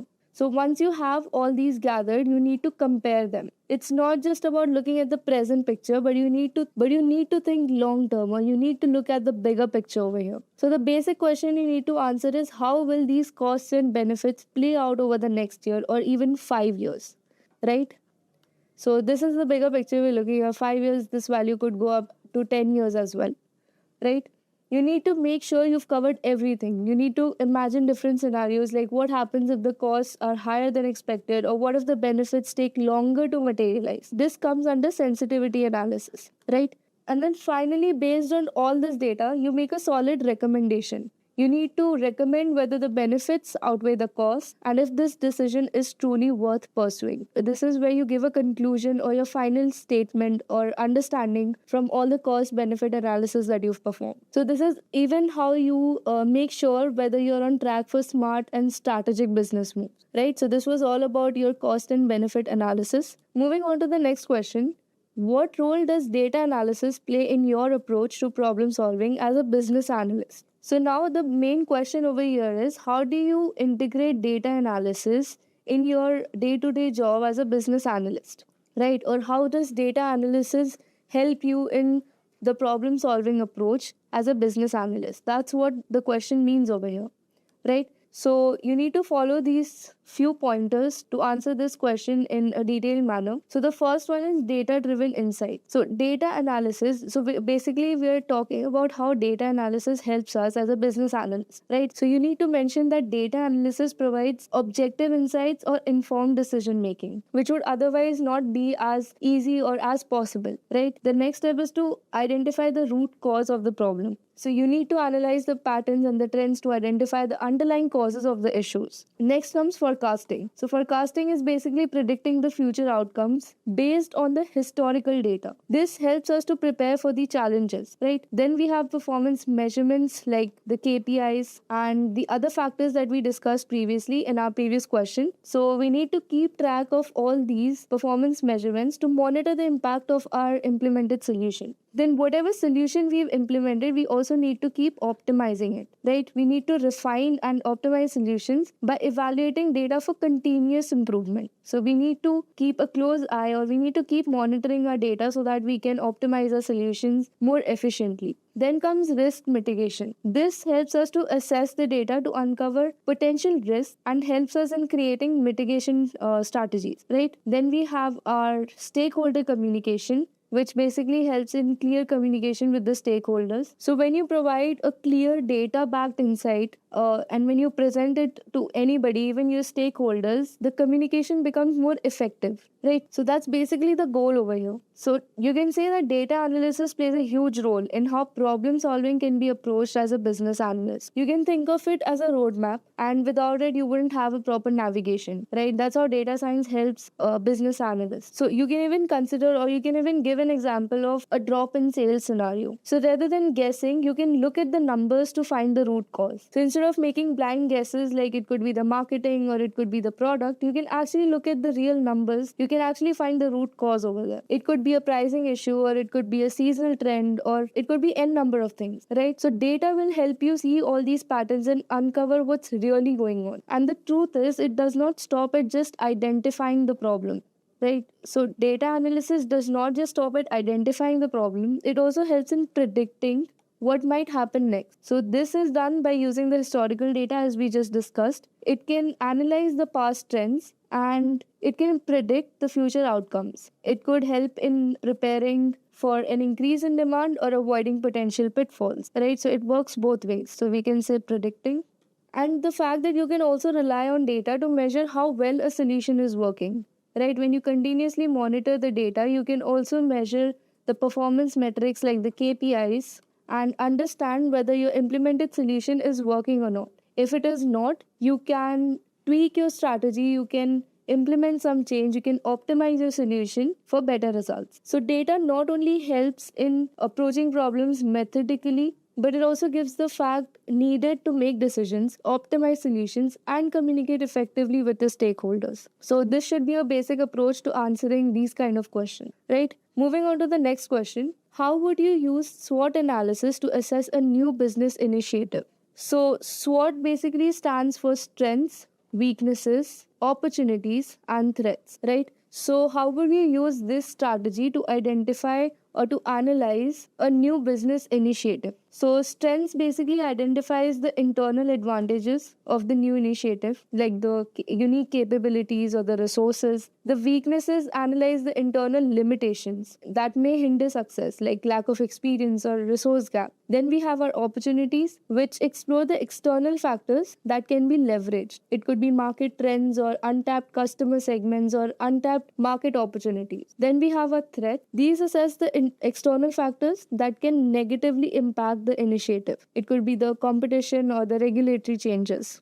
Then finally, we come up with an action plan. So, this is done with the help of all the insights that we gather from our SWOT analysis, which guides us with the help of strategic decisions. It capitalizes on the strengths and opportunities while it also addresses the weaknesses and right. So whenever you're assessing a new business initiative, you need to look at the strengths. That is, you need to identify the internal advantages so you know your strong points or where you guys do not need to put in extra effort, right? What internal advantages that you have can give this initiative a competitive edge, right? So whenever a product has some sort of advantage, it automatically stands out from the rest of the products, giving it a competitive edge. So once you have figured that out, it becomes easier in the marketing strategy as well, right? The right marketing can really give a good awareness about your product and also a competitive edge, like we discussed, and make your product stand out. Or maybe your internal advantage is not about the product, but maybe your team. You could have a great team with really good expertise and key resources that your competitors do not have, right? So these internal advantages need to be clearly identified and worked upon. Then you have your internal limitations, that is the weaknesses. So this is all about being honest, right? You need to be honest about where you lack and what are your shortcomings. There could be gaps in the capabilities that could hold you back, right? So maybe you're stepping into a new market where you don't have much experience or you lack the technology needed to scale quickly. It could be a number of things, right? So you need to have an honest introspection about your team, your product, and everything that revolves around your product. Next comes the factors that can be leveraged, which are the opportunities. So this is where you look at the outside world. What trends are working in your favor, or what are the current trends that people are preferring? Maybe there's an emerging market that you can tap into, or perhaps there could be a customer preference towards which, or maybe there's a customer preference shifting towards exactly what your initiative offers. So you need to have a clear idea of all that is going around in the market regarding your product. Then finally comes the risk that could negatively impact the initiative, that is the threats. So these are the external risks, things like competitors launching similar products or changes in regulations that will make it harder for you to operate. So once you have a clear understanding of all these factors, you can then use the insights to create an actionable plan. Then that is where your action plan comes in the bit. So the goal is basically to leverage all your strengths and opportunities while actively working on minimizing your weaknesses and protecting yourself from the threat. So it's all about seeing the full landscape and making sure you're prepared for whatever comes in your way. So that is what SWOT analysis helps you in accomplishing. Moving on to our 16th question, what steps do you take to ensure data accuracy and consistency in your analysis? So this is a typical data science question. So this is technically a data analysis related question. So you need to mention all the technical terms that are considered in data analysis and give the answer in technical term, right? So the first step is data validation is basically when you check your data during the entry or the import itself, and it ensures data follows the correct format and the rules. So this is the first step. When you're loading the data, you need to have it validated. Then you have your data cleansing. So you need to identify and fix or remove inaccuracies, duplicates, or missing values. So this is the basic step of data cleaning. You need to take care of the missing values, duplicates, or maybe the wrong formats, right? You need to have your formats right, like the date. Like you need to check formats like dates, floats, integers. All these formats should be in the proper method. Then you have your standardization. So you need to ensure that all your formats for dates, units, names, etc. across the data set are at the same scale, right? That's what standardization means. Then you have your cross verification. You need to compare data with source documents or cross check with other data sets for consistency. Then comes your version control. You need to maintain the records of data updates to avoid conflicts and track changes. Then comes your automation. You need to use automated tools or scripts to ensure consistent data handling, and this also reduces human error. The human error could arise in simple places like maybe a wrong formula or wrong addition or a wrong data entry. But when it is done through automation, all these errors are nullified or taken out of the picture. Then lastly, you have your audit trails. So these keep logs to track who accessed or modified the data, and it improves the traceability. If you have a proper detail to who accessed the data at which point, it becomes very easy to track any sort of errors or mistakes that arise in the data. So whenever you're working with data analysis, you need to make sure that your data is accurate and consistent. It is basically the foundation of any meaningful insights, right? If you work on the entire data set, you get a result, and after that you realize that your data had some sort of error or some sort of discrepancy, your entire result becomes wrong, right? So it would again not give any sort of insight to the business or not help in predicting any sort of value, right? So you need to start with data validation. You need to make sure right from the very moment the data comes in that it follows the right rules. It needs to be in the correct format. It needs to have values within an expected range. Then comes data cleansing. This is where you go through and handle any issues like duplicates, missing values, or obvious mistakes that are clearly visible, and you can correct them there and there itself. Then comes your standardization, is basically applied in cases where, say, you have, for example, a data containing 0, 1, 0, and you have some sort of currency over here. Maybe it could be 30,000, 40,000, 50,000, and so on, right? And now when you go and perform any sort of operation on this data set, you will have a lot of skewed results. The reason being, the range over here is 0 to 1 and the range over here is 30,000 to 50,000. It is a huge gap. So this is where you need standardization, right? This will help you get all your data set on the same scale. It could be between 0 and 1, or it could be between -1 to +1, right? So this is how standardization helps in getting your data on the same scale. Then you have cross verification. So this is again an important step because this step double checks the data against other sources or documentation, and it makes sure that everything lines up and makes sense. So it is like a way to catch inconsistencies that might have slipped through. Then you have your version control. So this is used to stay on top of any changes made, right? So if any updates or modifications happen, you can easily track them and you can know exactly what was changed by who and when, right? So version control is again also used in Google Doc. As you might have seen that you can see the previous version of your document, and in that version you can see the timestamp and you can see who changed it, right? The person. So this again becomes a very important factor when you need to keep track of. It's very helpful. Then you have your automation. Automated checks, like we discussed, they reduce the human error and keep things very consistent. And for accountability, you need to maintain audit trails. So audit trails are basically a sequential record that details the history and events related to a specific transition, or you can say an entry, right? This helps you know who touched the data, and it sort of adds an extra layer of security to your data. So that is all about ensuring accuracy and consistency in your analysis when you're performing data analysis techniques. Moving on to the next question, how would you handle large data sets when conducting a business analysis? So obviously when you're a business analyst and you have to handle data sets, obviously they will not be just 100 rows or 5 columns, right? They're going to be huge data sets having large amounts of data stored in them. So when you're working with massive data sets, things can get really complicated, right? But you need to follow smart approaches, like you can say data sampling. So we'll start with data sampling. It is again a very simple but very efficient method. So what basically happens is, instead of taking the entire data set, instead of considering all these 1,000 rows, you're going to take samples of maybe say 100 rows or 200 rows at one point, right? You're going to take a smaller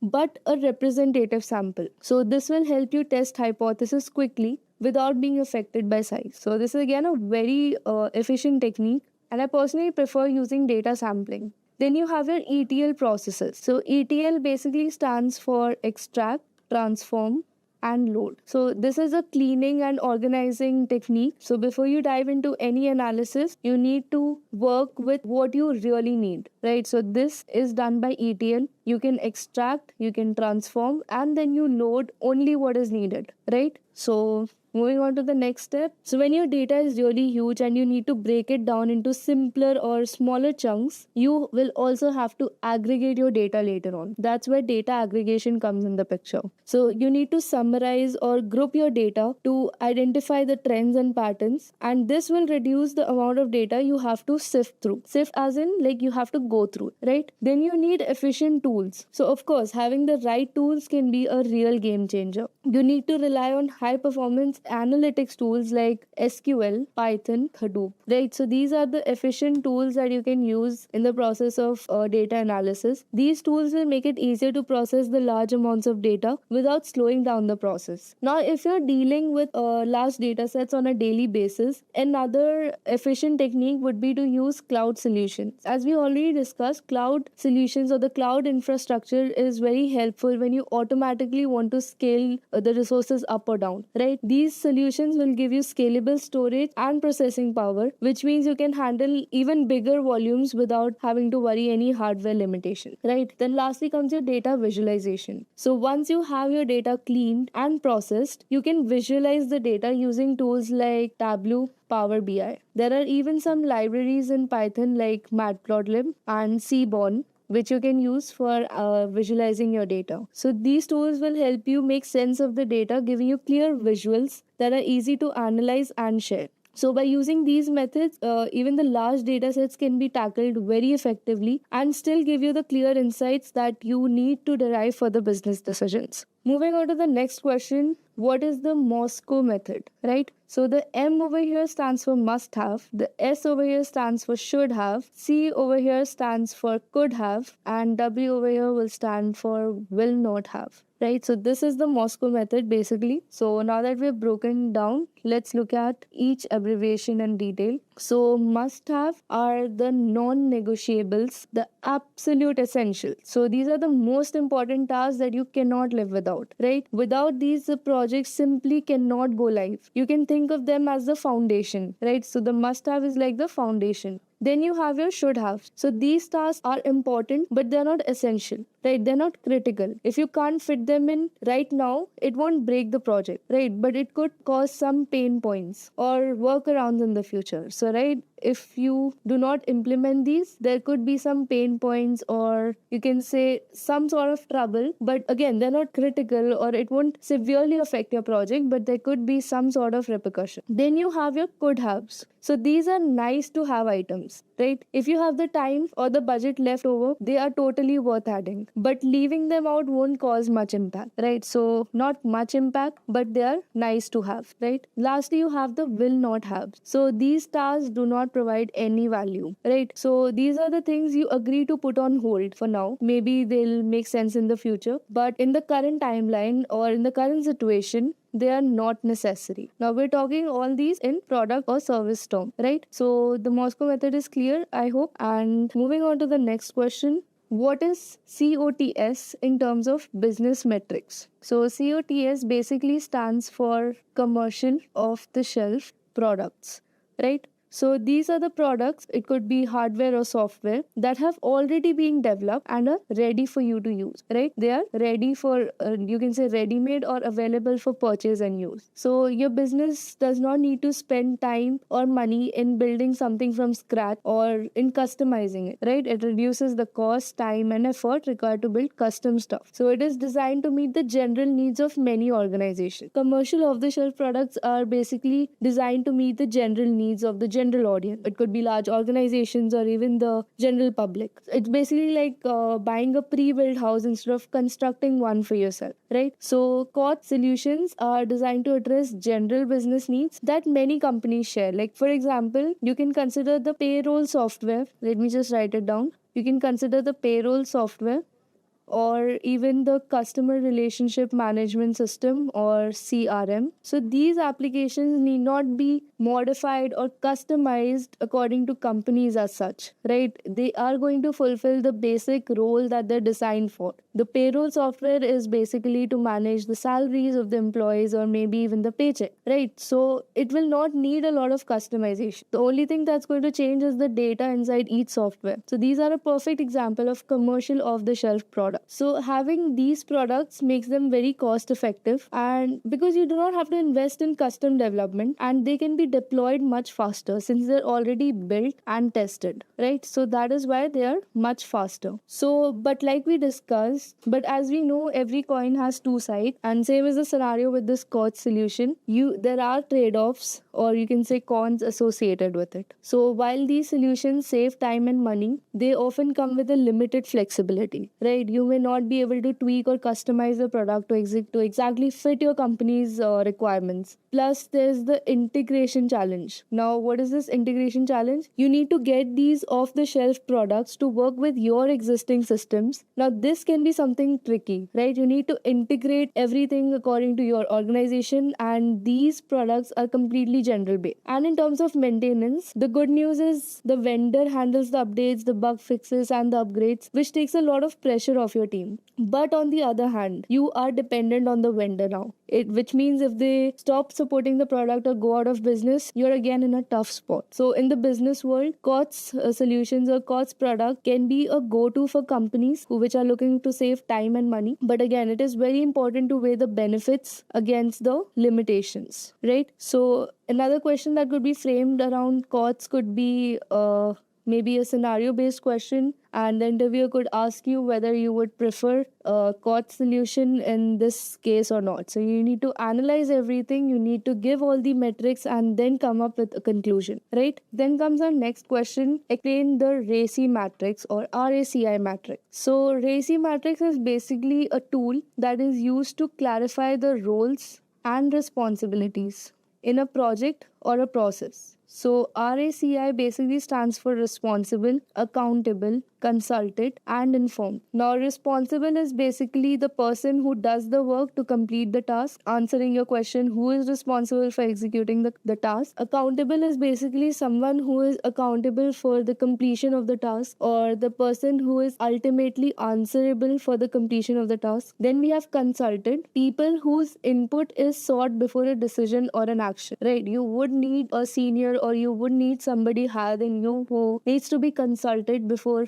every decision is made, right? And then you have informed. You need to keep somebody informed or updated about the progress or the decisions of the task. So these are the informed people. So this is what a RACI matrix looks like. You have your task and you have your person A, B, C, D, and all these persons are going to have some sort of criteria which could be responsible. So person A is responsible for task 1 over here, whereas person A is consulted for task 2, and you can see person D is informed on task 4, and similarly we have person B accountable for task 2, consulted for task 1, right? And we have person D responsible over here for task 2. Similarly, person A is responsible for task 1 and task 4, right? So this RACI matrix helps us to understand the various roles, and it avoids confusion, and it also makes the project more easy to manage, right? It ensures accountability in tasks and decision making, and it reduces the project delays due to unclear responsibility. So once you have everything clear that who is responsible for which role and which responsibility is to be completed by which person, there are lesser delays in the project, right? So it brings a sort of structure, you can say. The RACI matrix brings a sort of structure to a project, and it makes sure that roles don't overlap, right? So now we can see in this role clearly which person is supposed to do which task, and you can see person C has nothing to do with task 2, right? It is completely blank over here. So person C is not associated with task 2 in any manner, right? So there is no overlap of tasks and everything is super clear over here. Then we have our next question: what is RTM? So RTM basically stands for Requirement Traceability Matrix. It is like a project's roadmap to make sure that you're not missing any turns along the way, right? It tracks the fulfillment of requirements throughout the project lifecycle. It helps to ensure that no requirement is overlooked or forgotten. So ideally, every RTM or Requirement Traceability Matrix, every requirement gets a unique ID, right? So every requirement traceability matrix or RTM gets a requirement ID, which is a unique ID, kind of like a name tag, right? So next to that, you write a description of what the requirement is all about. You need to give the details in a very descriptive manner. Then you link it to a specific test case, so you can verify that it's being properly implemented, right? Lastly, there's a status column to show whether the requirement is done, completed, or not started yet, right?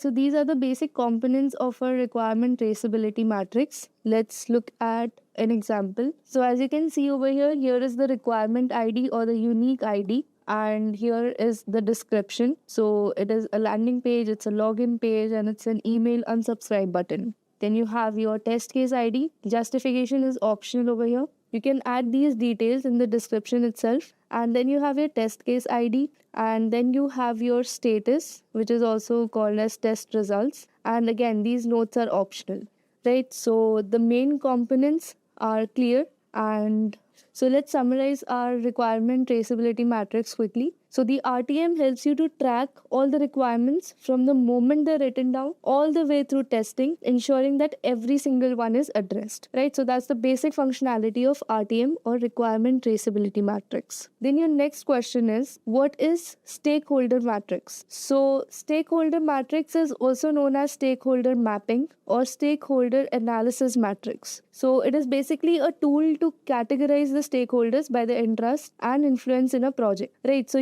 stakeholder matrix basically helps you to position all the different stakeholders involved in a matrix so that all their roles and positions are clear, and so that you can communicate with your stakeholders based on your stakeholder matrix, right? So it will help you to categorize all these people on based into 4 groups. So the stakeholder matrix will help you categorize all the people or all the stakeholders involved into 4 groups based on 2 main criteria, that is power and interest, right? So how much influence they have and how interested they are in what we're doing is how we categorize them.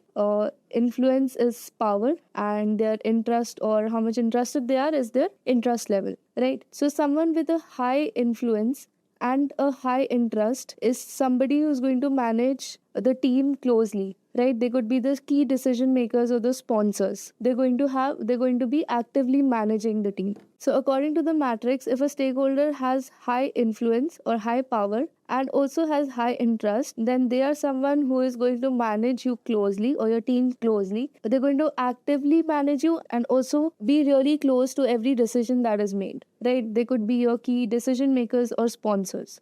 Then you have somebody who has a high influence but a low interest, right? So you need to keep them satisfied. So a stakeholder who has high power but low interest is somebody that you need to keep satisfied, right? It could be your upper management or somebody who isn't involved in your day-to-day tasks, but you want to keep them satisfied, right? You will not overwhelm with a lot of details, but you will just have a good performance rate of yours according to them, right? Then you have somebody who has a low influence or low power but a very high interest, right? So you are going to keep them informed, right? It could be your team members or the users who need to be kept informed because they're eager to know what's happening, but again, they don't have the power to make big decisions, right? Then you finally have somebody who has a low power or low influence and low interest as well. So they are just going to monitor you with very minimal effort. So they do not need much attention, but you can't ignore them entirely, right? So this is what basically the stakeholder matrix is. So our 23rd question is, explain the Agile Manifesto.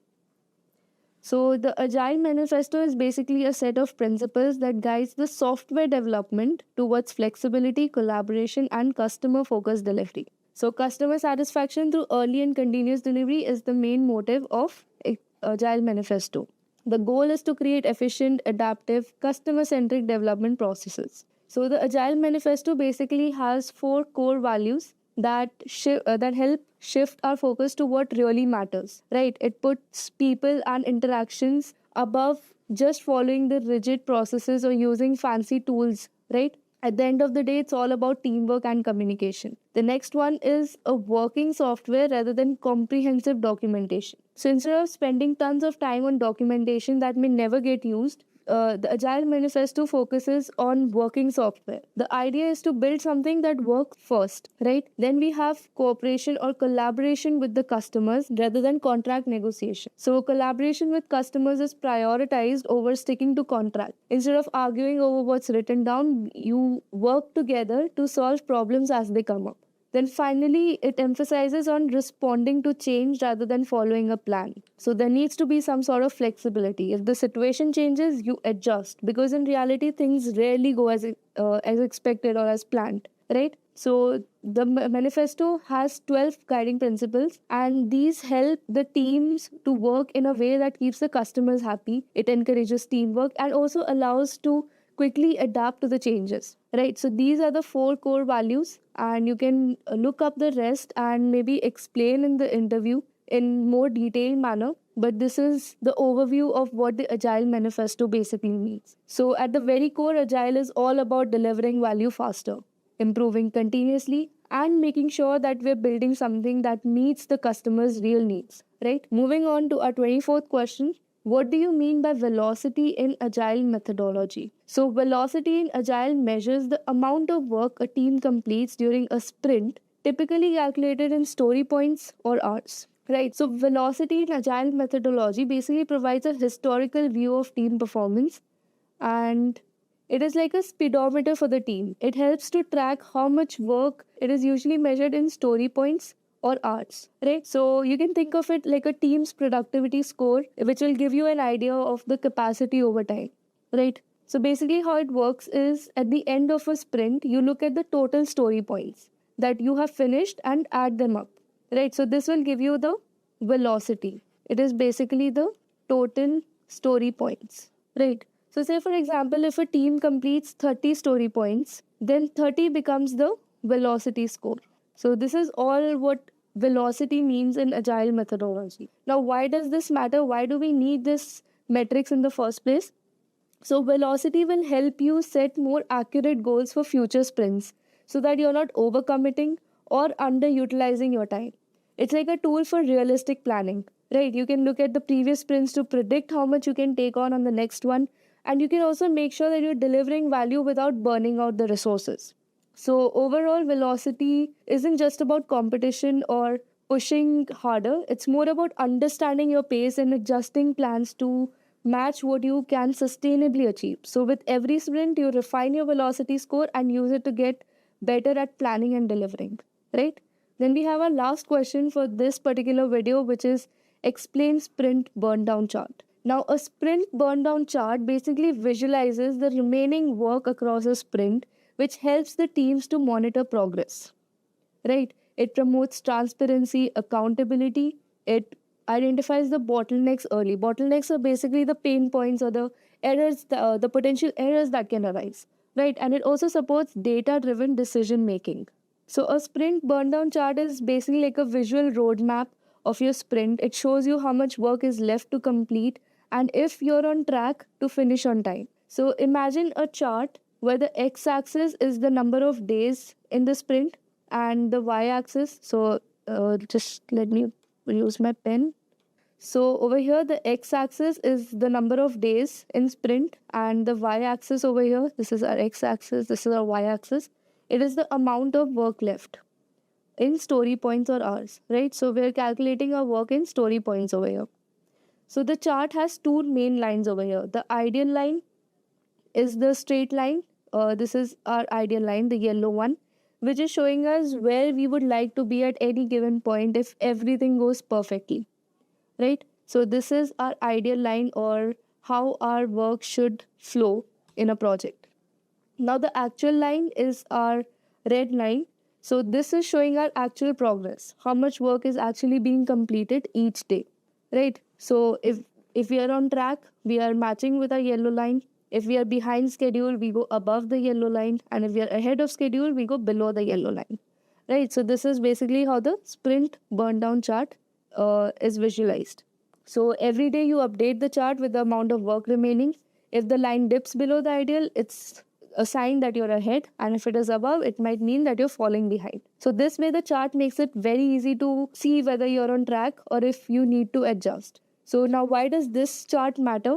So basically it provides transparency, right? Now, transparency is in turn going to help you keep track of your progress, and it is going to make the understanding of the responsibility of tasks easier for everyone on the team, right? It will also help you spot any issue early on, like if a task is taking longer than expected, right?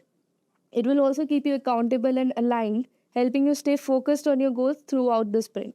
So, this is all about sprint burn down chart, and this is all for this video.